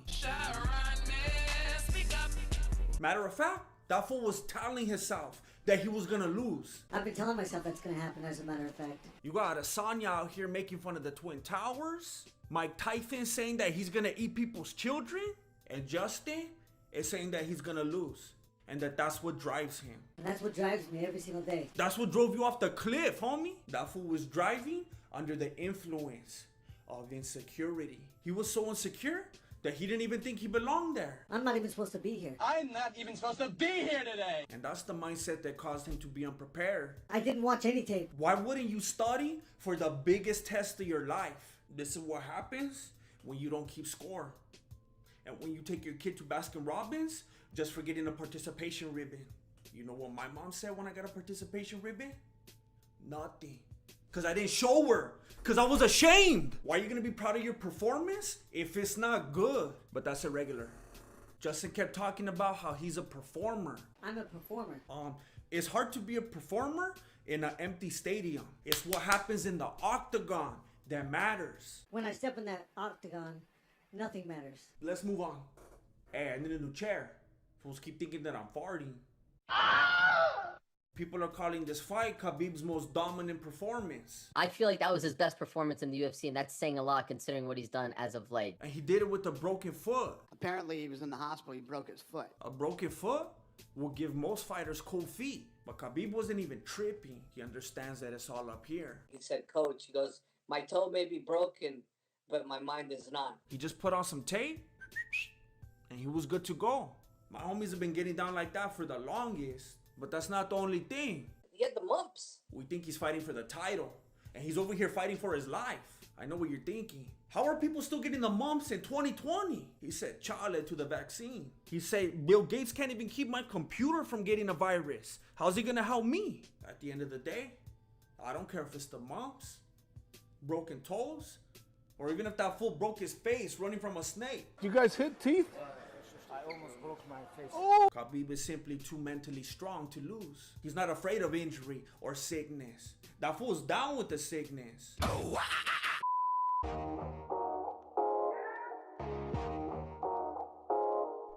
Ridge Wallet, Grandmaster Jesse, collaboration for the nations.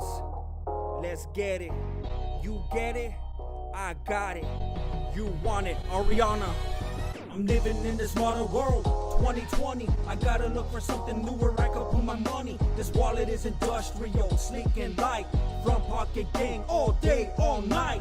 Gift cards, iPods, double mint gum. If you're still rocking this leather, you are really dumb. It holds up to 12 cards and there's room for your bills. So many styles and colors, homie, I'm getting the chills. 30,000 5-star reviews, that's a lot. And RFID blocking so you don't get got. I really use it. It's my only wallet. What you call it? You know, the Ridge Wallet. Go to ridgewallet.com/Voto and use the promo code VOTO for 10% off. There's free worldwide shipping and you have 45 days to return it if you don't like nice things. That's ridgewallet.com/Voto and use the promo code VOTO for 10% off. Please do yourself a favor and get one.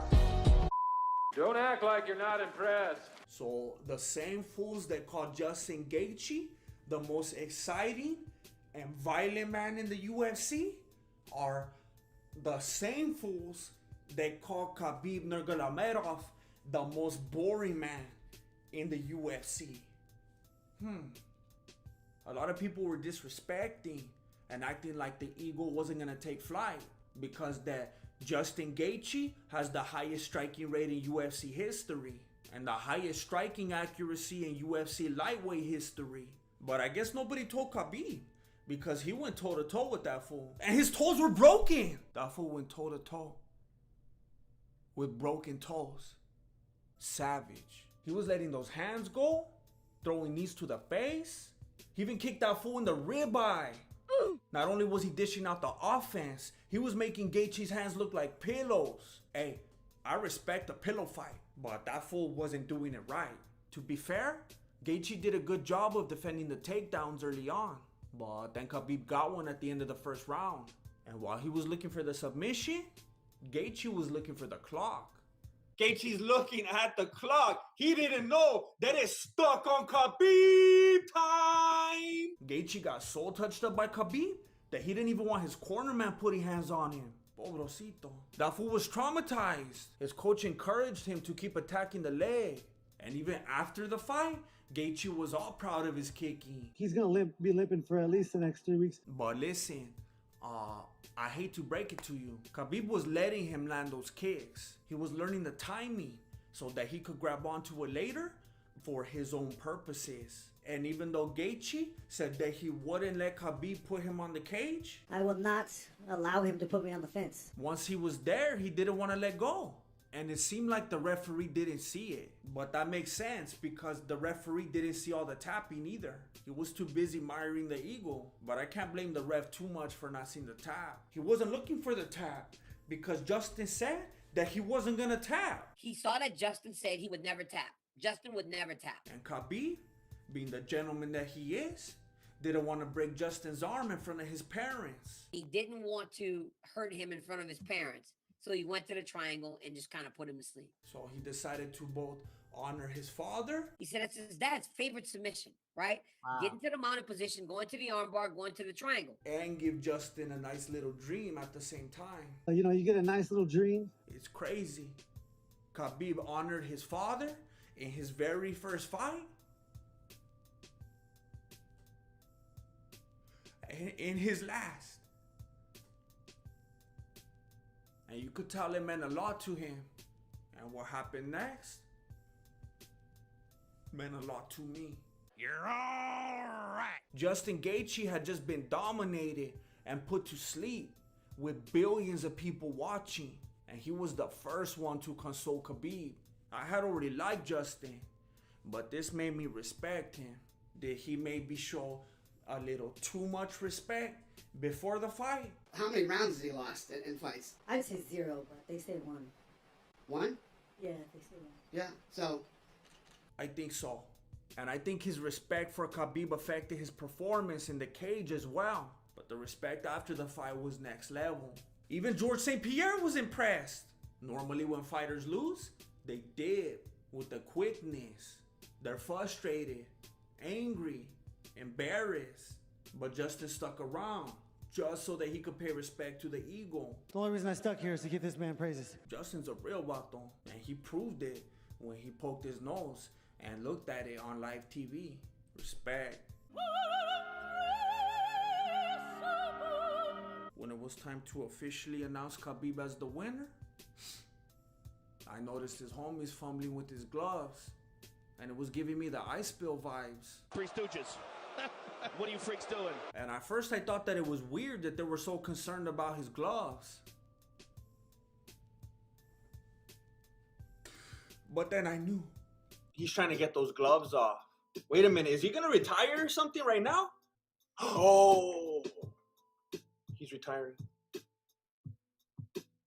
He's retiring.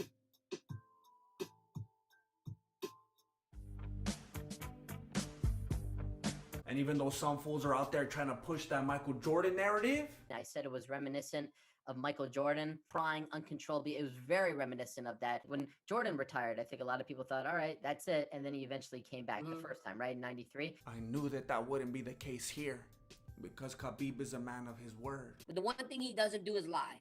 And I don't think he would lie to his mother. The fact that people are not honoring the wishes of Khabib and his family simply because they want him to continue entertaining them is disgusting. 2 years, they present him with some dream fight or something, and he says, okay, let me get to that round number. Even after Khabib makes it clear that he made a promise to his mom to never fight again, Ariel's still out here trying to pick a fight for him. What a fight this would be.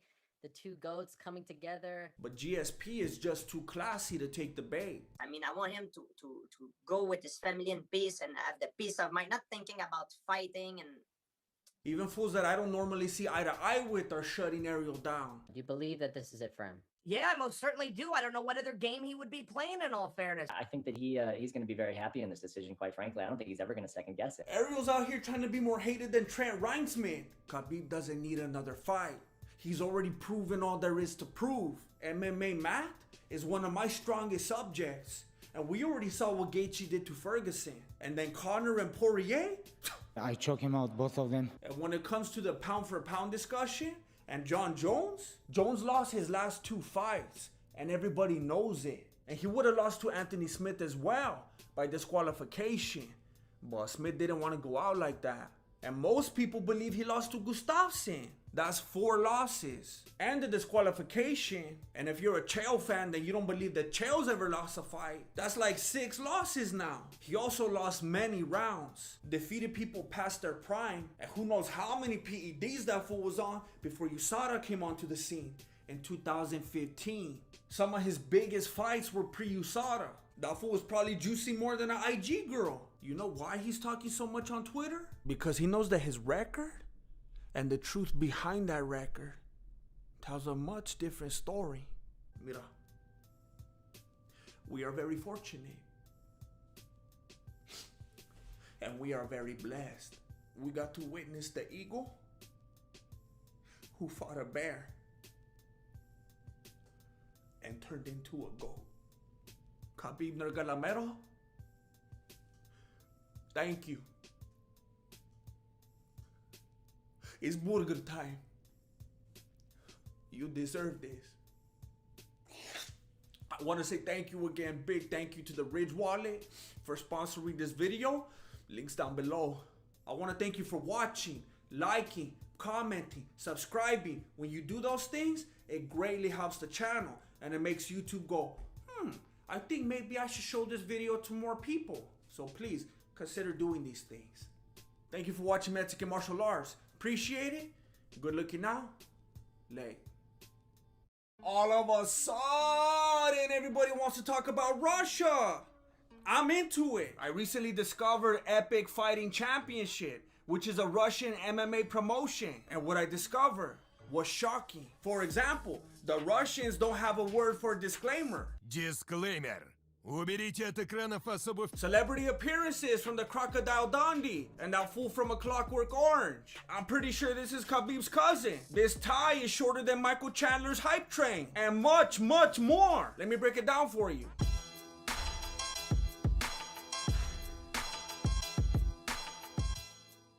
What's up, everybody? My name is Jesse, and I'm the founder and grandmaster of MMA, Mexican martial arts. And I'm very happy to let you know that this video is sponsored by the official wallet of the Mexican martial arts, the Ridge wallet. More on that later. The last video's top comment is brought to you by RJ Davis. And I happen to agree. It was hilarious. And it was probably my favorite part of the whole event. But it also made me a little bit sad, because I've been playing a lot of Thrill of the Fight lately, and it's making me wish that there was also some kind of kickboxing or MMA kind of game so that I could throw those legs, you know? Oculus, you gotta get on that. If you would like to get highlighted in the next video, then get the top comment. It's a new thing. Also, stick around to the end of the video so that you can see the Mexican martial arts meme of the week. It's also a new thing. I first heard about Epic Fighting Championship, which I affectionately refer to as the EFC, when I was searching for UFC news. And after sorting through all the articles about how Dana White doesn't want to pay his fighters, whatever Conor McGregor's doing on Twitter, and the Nauk boys, I finally came across something worth my Wi-Fi. A grandfather and his grandson were fighting a lady. The last time I saw something like that was at Thanksgiving, and I was feeling nostalgic, so I went searching for the full video. I thought I was gonna end up on a Russian Wix page and get a virus, but it turns out that this fight was actually part of a full fight card from Epic Fighting Championship, which, as far as I'm confirmed, is basically the Russian version of the UFC, but better. Hey, yes, dude! Hey, Dana White, Trucha, the Russians are coming! We are, of course, Norwegians. The event kicked off with who I was tempted to call the low-budget 6'9", but upon further inspection, they're probably closer to equal value. And his grandpa, who looks like your average Whole Foods customer, versus a lady who does not shop at Whole Foods. It was a classic handicap match. Can you still say handicap match? You can't say anything, so it doesn't matter. It was a classic handicap match. You might think this fool looks intimidating, because he got more ink than an Office Max. But you gotta consider that his opponents got more mass than the Vatican. And he plays it off by covering up and mobbing in the Cosby sweaters, which does not quite carry the innocence that it used to. And he doesn't even look like he benches, but he does do push-ups on a bench. And he's trying to get into that GOAT conversation by becoming ubiquitous with it and whatnot. But the promotional content doesn't matter once the cage doors close. These fools were fighting like if they were in a movie, like if they had to take turns or something. And the grandson was acting like if he was a witness and was taking notes for the police report. And then when he was in danger, he just ran like if he actually was 6'9". The grandpa realized that he was gonna have to get creative. And to be honest, I can't tell if he was trying to throw feints or if he was trying to cast a spell on her. But whatever he was doing, it didn't work. She got knockdowns, significant strikes, control time, and a Las Vegas type of decision. Far be it from me to imply that the Russians would tamper with the results, but that decision was dirtier than Dana White's search history. Bernadette clearly won that fight, and I was upset. But I quickly forgot about it because of this amazing sponsorship. The EFC even knows how to make sponsorships entertaining. Hey, Olimbe, you better be paying them. And EFC, you better keep that money in your Ridge wallet. Duh. Have you ever seen an action movie? The hackers are always Russians. I've never seen a non-Russian hacker. That would be like a non-Mexican elote man. But it's 2022. They're not trying to hack your Macintosh. They're trying to hack your wallet. But you can't hack a Ridge wallet. It's RFID blocking. And that's why it was so important to Marsalis Wallace. Wait, what is it? Is that what I think it is? Mm-hmm. It's beautiful. You work hard for that money and you need to keep it secure. And you play hard too. That's why you got so many credit cards. But this ain't an intervention. I'm trying to enable you right now. The Ridge wallet holds up to 12 cards. And when you hit that cash back, there's room for that too. I know what you're thinking. What if I only got Bitcoin? Then you could take a screenshot of the Ridge wallet. And you could keep your Bitcoin in that. and then you could spend it later in the metaverse. But if you're still living in the universe, then you're gonna want this slim front pocket wallet that has over 30,000 5-star reviews. There's different styles, colors, even products. Just go to ridge.com/Voto and put in the promo code VOTO for 10% off. That's ridge.com/Voto and put in the promo code VOTO for 10% off. Что такое? The next fight was another handicap match, but this one looked like it might be with actual fighters. I know what you're thinking. This fool doesn't even look like a fighter. Neither did Roy Nelson. And this fool has Don the Dragon Wilson in his corner. The match started with the awkward salutation, which looked a little bit familiar. But once the fight started, it got more awkward. This time the partners attacked at the same time, as they should. But Roy Nelson's homie didn't like that, and he did the reverse Khabib. And the handicap match turned into the Royal Rumble. Everybody freaked out when it happened in the UFC, but this is just a regular day at the office in Russia. If this had happened in America, lawsuits would have been filed, apologies would have went out, and there would have been several hashtags. But they kept going. They actually resumed the match. Imagine if Sterling had fought Peter Yan in Russia. If he dies, he dies. There's no quitting, and the match wouldn't quit being weird. This fool socked his partner in the face. And then this fool was waving at the camera. I don't even know how to articulate this. The light-skinned Herb Dean didn't know what he was doing. It looked like if he had his own corner and he was looking at his referee coach for advice. But I can't blame him. He was dealing with a loose cannon. And I don't imagine that the EFC has very many rules. Well, whatever they are, this fool isn't following that. So now it's a traditional one-on-one fight, and that just ain't gonna fly in Russia. You gotta make things weird or don't do it at all. So Roy Nelson went back to the game plan. Go for the takedown and then do nothing. At least now he doesn't have the other guy there to kick him. Oh wait, I spoke too soon. He came back. My name is Giovanni Giorgio. So there's two words that don't exist in the Russian language: disclaimer and disqualification. They still kept going. Nelson was able to get a slam in, and the other fool was trying to get back in again. It never crossed anyone's mind to maybe take that fool backstage. I think it's probably all like one big warehouse with no rooms or anything. You could see the other fighters chilling right there. That supposedly the EFC Apex is just a really big storage unit. Nelson went for another takedown in round 3, but this time he finally did something with it. He went into a sacrifice roll. It was like a modified Uranage, and this positioned him to sink in the Kimura, and that fool fought it for as long as he could. But then Nelson got a leg up on him. That was clean. However, I can't help but wonder if this whole thing was just to set up a grudge match between these two. Stranger things have happened. Like this 500-pound dude fighting one of the Shevchenko sisters. And that's not even his real weight. During his fight camp, he had to buy a second fridge so that he could dirty bulk with the quickness. And then during his one-a-days, he was drinking soda. This is a photo of him just 2 weeks before the fight. And supposedly he knew the only way he could beat her was if he could eat her. Well, his loved ones didn't support these drastic measures, and they tried to subliminally intervene by hacking his intro music.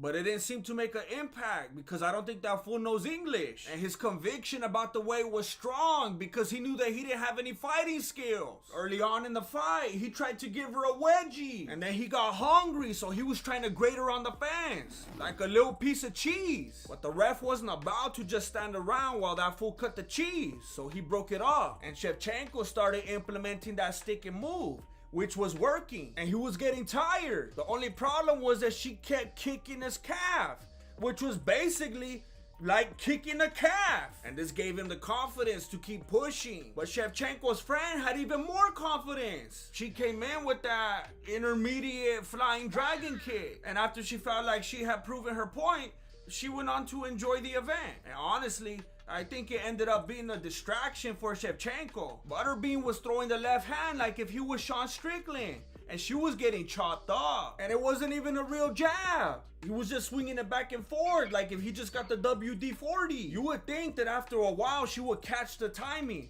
and juke him or something. But the only thing that she would be catching were those hands. Butterbean was declared the winner, and he went on to celebrate.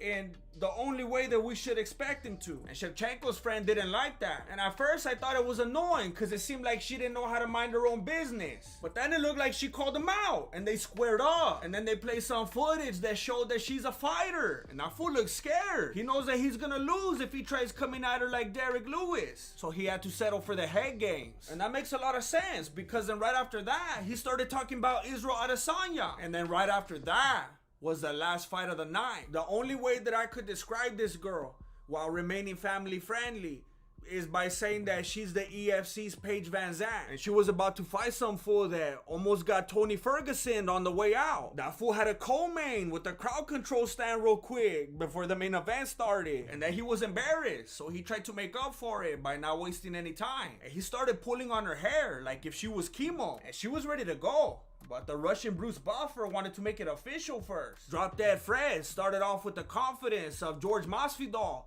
but all he knew how to do was pull hair, and the ref didn't like that. But after taking a couple shots to the face, he immediately went back to the hair jitsu, and her Diaz didn't like that, and they thought that maybe he should know about this. So they went to get it off of their chest, which was ironic, because Paige was now in a similar situation. Dirty vatos. However, this little scheme backfired on him, because as soon as she was exposed, that fool started malfunctioning. He even left his gloves in the ring and retired. He must be saving himself for marriage. And then he freaked out and started sending all the old ladies in there.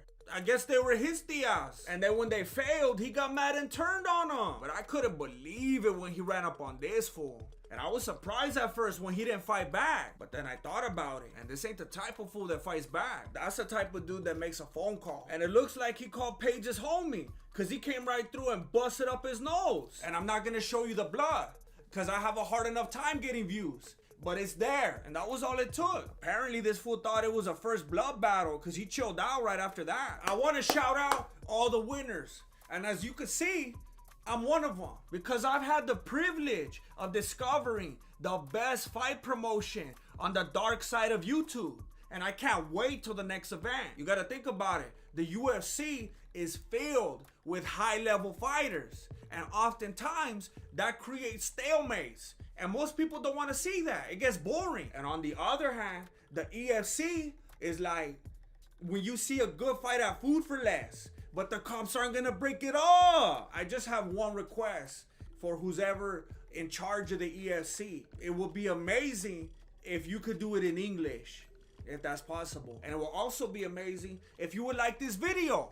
Leave a comment and subscribe so that you can see more videos. Shout out to the Ridge Wallet for sponsoring this video. Thank you for watching Mexican Martial Arts. Appreciate it.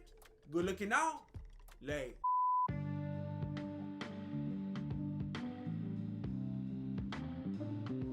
If you like this video, then please consider clicking some of the other ones right here. I specifically chose these ones because these are some of my favorites. So I hope you enjoy them as well.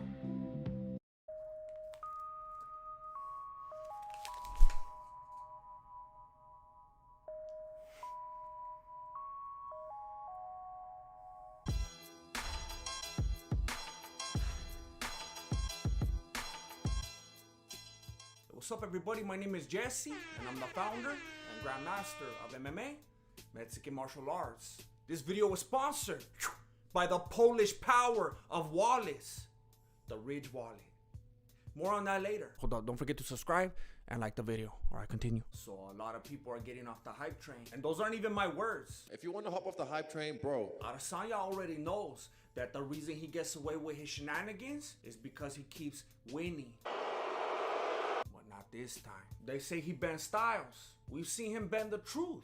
He even bends over his opponents. But you can't bend weight classes, homie. And now you're being a bad influence to Dominic Cruz. I would love to get a charity fight lined up. You couldn't even beat the fool that's 4.5 pounds more than you. And he's calling out Hans Molenkamp. He's got 100 pounds on me. I know what you're thinking. Blanco was probably gained like 20 more pounds after the weigh-in. So Adesanya couldn't get another pizza or what? Everybody gets mad when fighters don't cut enough weight. That supposedly they're unprofessional or whatever. So then how come no one says anything when Adesanya doesn't gain enough weight? The size played a factor in the 5th round. That's on you, fool. So he doesn't want to gain any more weight, but he does want to throw his weight around. He's over here putting bottles down, taking off stickers, clowning on Cruz. Of course he's gonna call out Hans. He had no choice. But you did. You decided that the 185 strap wasn't enough. And you got greedy. DC's out here trying to tell people how hard it is. It shows how difficult it is to be going up in between weight classes trying to become double champion. Does he have inferior motives?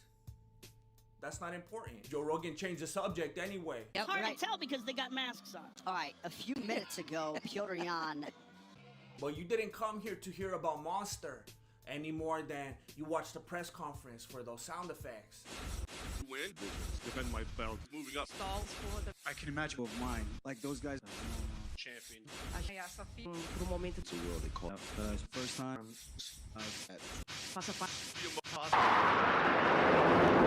Someone needs to get fired. And someone needs to give the cup check guy a raise. He's over here trying to do his job. And Adesanya's acting up. I can't even watch the fighter and the kid anymore. But then he gets away with that. And then he gets away with being homies with the Paul brothers. The fanboys that are rooting for Adesanya are the same fools that are crying about Jake and Logan fighting. But Adesanya's down with them. Logan Paul's over here praising him right there on the screen. And then you got Adesanya saying that he's a fan of Jake Paul. Nah, he's a fan. So you got a new fan in me too as well. How do you feel about that one? If you ever wanted a visual representation of what an Adesanya fan looks like, that's it right there. 9,500.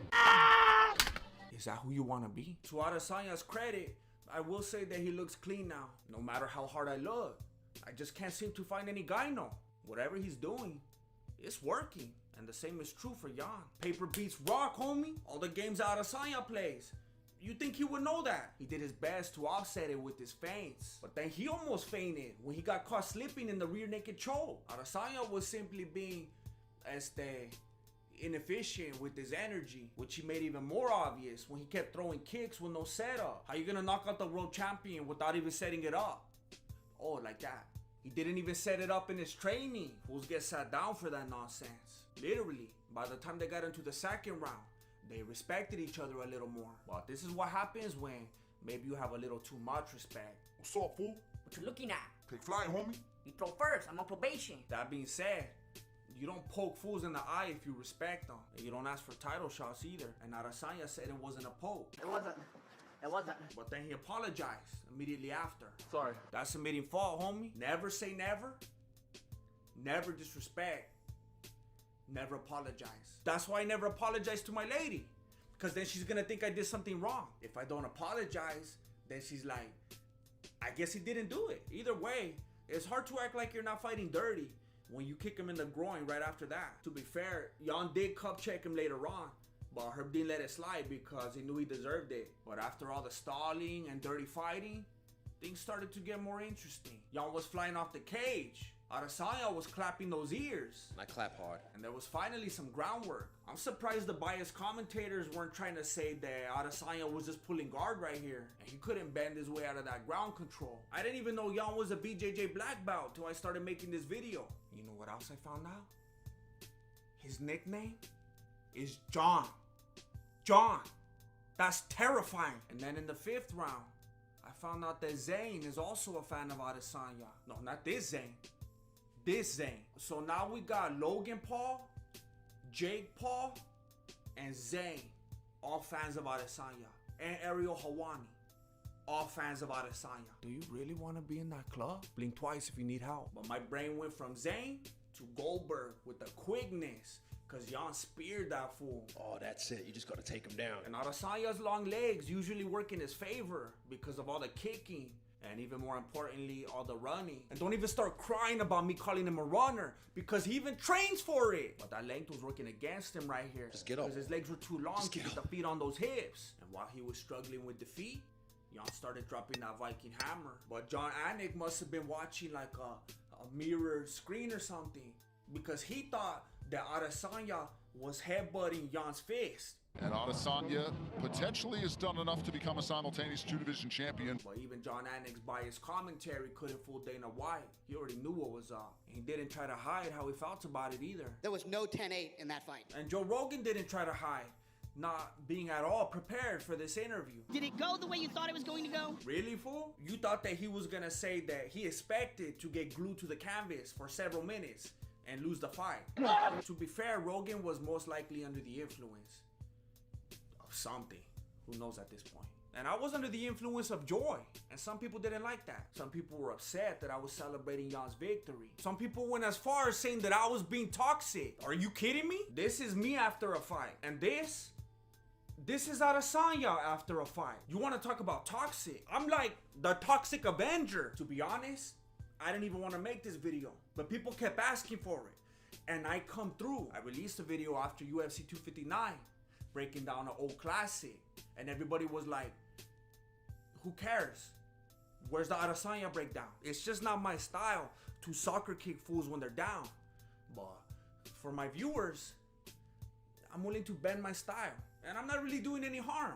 Adesanya's fine right now. He made a lot of money, and he's got people around him that love him, like his roommates. When I go home and I see Toothless and Millie, they're gonna see me and lick me and they'll still love me. It's a little bit ironic that Adesanya was holding that puncher's chance after the fight, because him and the fanboys thought that that was all Blachowicz had. They expected a sure victory, and they were loud about it. They underestimated Jan and thought that Adesanya would destroy him. But now that he lost, it's all about that. At least he tried. Dare to be great. Yeah, like I said, dare to be great. Like I said, dare to be great. Like I said, dare to be great. And all these fools that were predicting a knockout are just going along with it. And they're adding me. To be fair, I did post this first. Adesanya, thinking that he could visualize a TKO into existence, lost a unanimous decision to his lazy training methods. I've been trying to tell fools, you're gonna fight the way you train. And that's exactly what Adesanya did. But if you're an Adesanya fan, first of all, what are you doing here? But if you're an Adesanya fan, you don't need to feel bad about the loss, because I guess he actually won the fight. In another parallel universe, I'm the double champ, and it all went, the way I expected it to. And he still has a perfect record, like Chael Sonnen and Sean O'Malley. I've lost many times, but I remain undefeated. He was in complete control, but simply chose to let this universe play out in a different way. I even had his chin at one point. I thought, should I go for a guillotine? I was like, nah. Slip it. I'll let that one go. Even when he was down on the canvas, we misunderstood what we were looking at. Trust me, I was fresh. He was getting tired. He said way too many stupid things after the fight for me to specifically focus on. So let me just give you a little compilation. Honestly, I could have won this fight. Trust me, I can drop these guys. He was tired. I was fresh. And then I rise up again like the phoenix that I am. When you get touched by this guy, you go to sleep. I'm awake. He was getting tired. He did the whole pitter-patter thing because he was just going to steal the round. In another timeline, I beat this guy. I didn't really get outclassed. Did you see me get trapped? I'll have to give you an honest answer another time, if I'm being honest. Did you see me get, we are family. I like to hit and don't get hit. I'm not worried about getting hit. I just got all don't my like to get homies hit. I with gotta go find me. someone in the woods who's hanging and get their rope or something. I could sell my entrances to some artists because people always offer me I'll give you this much if you walk out to my song. Because I saw him getting tired. He would, trust me, I was fresh. I was just having fun in there. I can handle that Polish thing. But, yeah. Wait, repeat the question? I rambled there for a little bit. I don't even remember. At the end of the day, I think Adesanya got what he wanted. What I've always predicted to do in this game is change the game. I think Dana White is gonna change the policy regarding switching weight classes. It's just not good for business. You got a solid moneymaker that looks dominant with a huge fan base and then gets embarrassed overnight. And it's not the first time either. And I realized that Adesanya felt like he had no other options. Who else am I gonna fight at middleweight? But what's he gonna do now anyway? He's gonna go back and fight at middleweight. But that's not all he's gonna be doing. A lot of people were talking about the body language and chemistry between him and Megan Anderson at the press conference. And apparently she had an influence on him, because now that fool's gonna be twitching. I'm getting into Twitch now. I've got a green screen, got a whole Alienware setup. And I can't even hate on that. He's trying to get paid. And when he starts making that money, he's gonna need a Ridge wallet. Jan Blachowicz already got his. How does it feel, Jan? Amazing feeling. I've had mine for a year now. It's been a year. It's the best wallet I've ever had. It holds up to 12 cards and your cash. I know what you're thinking. I don't even use cash anymore. So then strap in your guitar picks, Q-tips, toilet paper for long trips. The possibilities are endless. How many 5-star ratings do you think it has? That's a good question. It's a great question. Over 30,000. In case you're someone who doesn't like getting robbed, it's RFID blocking, and it comes in several different styles and colors. It comes with free worldwide shipping, and you have 45 days to return it if you have any regrets. No regrets. Just go to ridge.com/Voto and put in the promo code VOTO, for 10% off. Thank you for watching Mexican Martial Arts. Appreciate it. Good looking out. Wait, what? Like, the biggest loser of this fight was Bernie Sanders. He was on top of the meme game for like 2 hours. And then this one took over. Fortunately, we have this little nugget. It's like a Venn diagram. Hey, what's up, everybody? My name is Jesse, and I'm the founder and grandmaster of MMA, Mexican Martial Arts.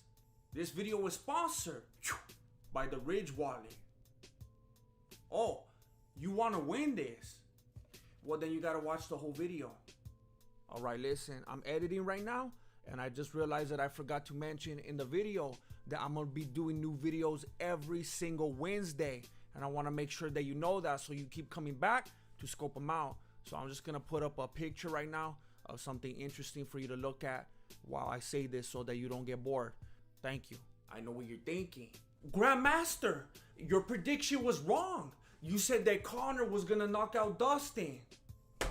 Objection. I said that Conor was going to knock that fool out if he came into emotional, looking for that bloodbath that he kept talking about. If you want to hear my full-length prediction, actually in favor of Poirier, then you got to go check out the episode that I did with the homies from We Out Here MMA. Don't forget to like and subscribe while you're there. Link down below. A lot of people are in denial right now over Conor McGregor's loss, especially ESPN Plus. If you log in right now, this is the photo that you're going to see for the fight.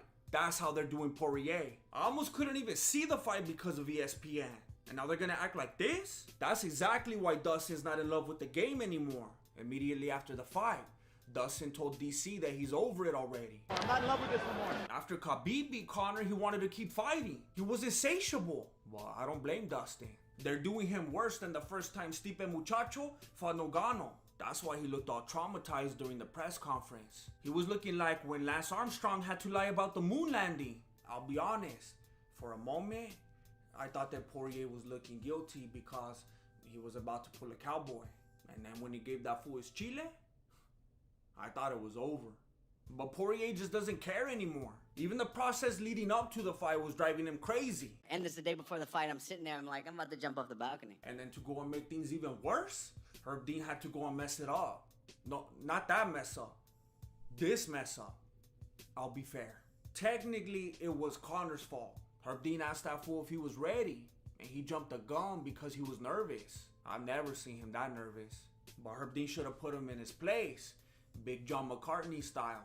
Mira, from the very first exchange, Poirier started with those leg kicks. Very interesting. I have been saying for weeks that Poirier was a more rounded fighter than Conor. I said that his stand-up was solid, but that he should be patient and keep a good distance. And people were saying, but Conor fights his best at a distance. I said that Poirier's ground game is better. And people were saying, but Conor's takedown defense is too good. In the first minute, he landed 4 of the leg kicks, which will be the demise of Conor McGregor and the takedown. You could actually see McGregor having flashbacks of the Khabib fight, but then Poirier got him too, so he let him back up. Then they started exchanging shoulder strikes, which was hilarious. Spent some time fighting for a position on the cage, and then, with a minute and 40 seconds left in the first round, Conor had his first big moment. He landed a clean elbow that left Poirier a little wobbly. Dustin started telegraphing and getting touched up. I became the most concerned when he started with the theatrics. This is what fools usually do when they know they're in trouble. And then Conor landed a beautiful spinning back kick, which landed right on Dustin's glove. But Poirier never stopped with the kicks, and he finished the round strong. But McGregor didn't want it to show, so he was trying to act like Khabib, and he didn't want to sit down.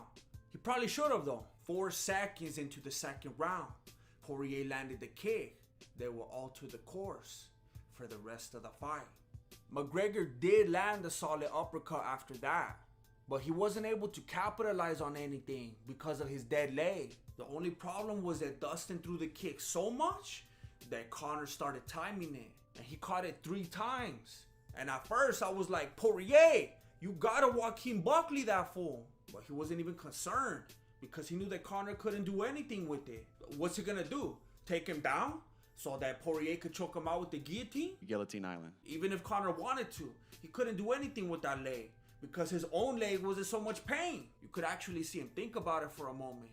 But then he said, Chale, in a moment of frustration, that fool starts swinging like Nogano. And he wants to rope-a-dope, but he's trying to do it against the guy that beat the best boxer in the UFC. Wait, what? McGregor doesn't respect the power in Dustin's hands, and the meme is born.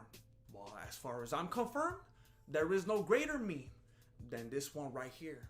Listen, I understand that it holds more stuff. Your library card, your family photos, your shame, but it's not worth the risk, homie. If you're watching this video right now, then there's a good chance that you're a martial artist who does not need back pain in your life. The Ridge wallet is a front pocket wallet that you never have to sit on, unless you want to put that in your fat wallet too. I know what you're thinking, but wallets are supposed to go in your back pocket. Why? Because that's what they told you to believe? Hey, don't be like this fool. There's different styles and colors for you to choose from. Free worldwide shipping and 45 days to return it if you like living with chronic pain. If you go to ridge.com/Voto and put in the promo code VOTO, you could save 10% off and greatly help this channel. But I also have one right here, and I would like it to find a good home. The last winner was Will A, and you could be next. No, not you. You. I'll tell you how in a little bit. This fight has such a big ending that people basically forgot about how they almost missed it. A little bit of tech issues at the start. Do you know what happened there? A little bit of tech issues. That's why that fool always gets the first questions. Fair enough. Of course, Dana's response didn't help. It was mostly on the West Coast. West Coast had some problems, but they got it fixed, and yeah, it was a good night. It was a really good night. And now he's not even sending out refunds because he's too busy trying to convince Khabib to fight. It's not gonna happen, Dana! To be honest, even McGregor himself showed more class after the fight than Dana. Even with the football in his leg, he made no excuses. And then he almost cried when My Smash started reading him poetry. He who fears being conquered is sure of defeat. I think it's time for the fanboys to admit that the McGregor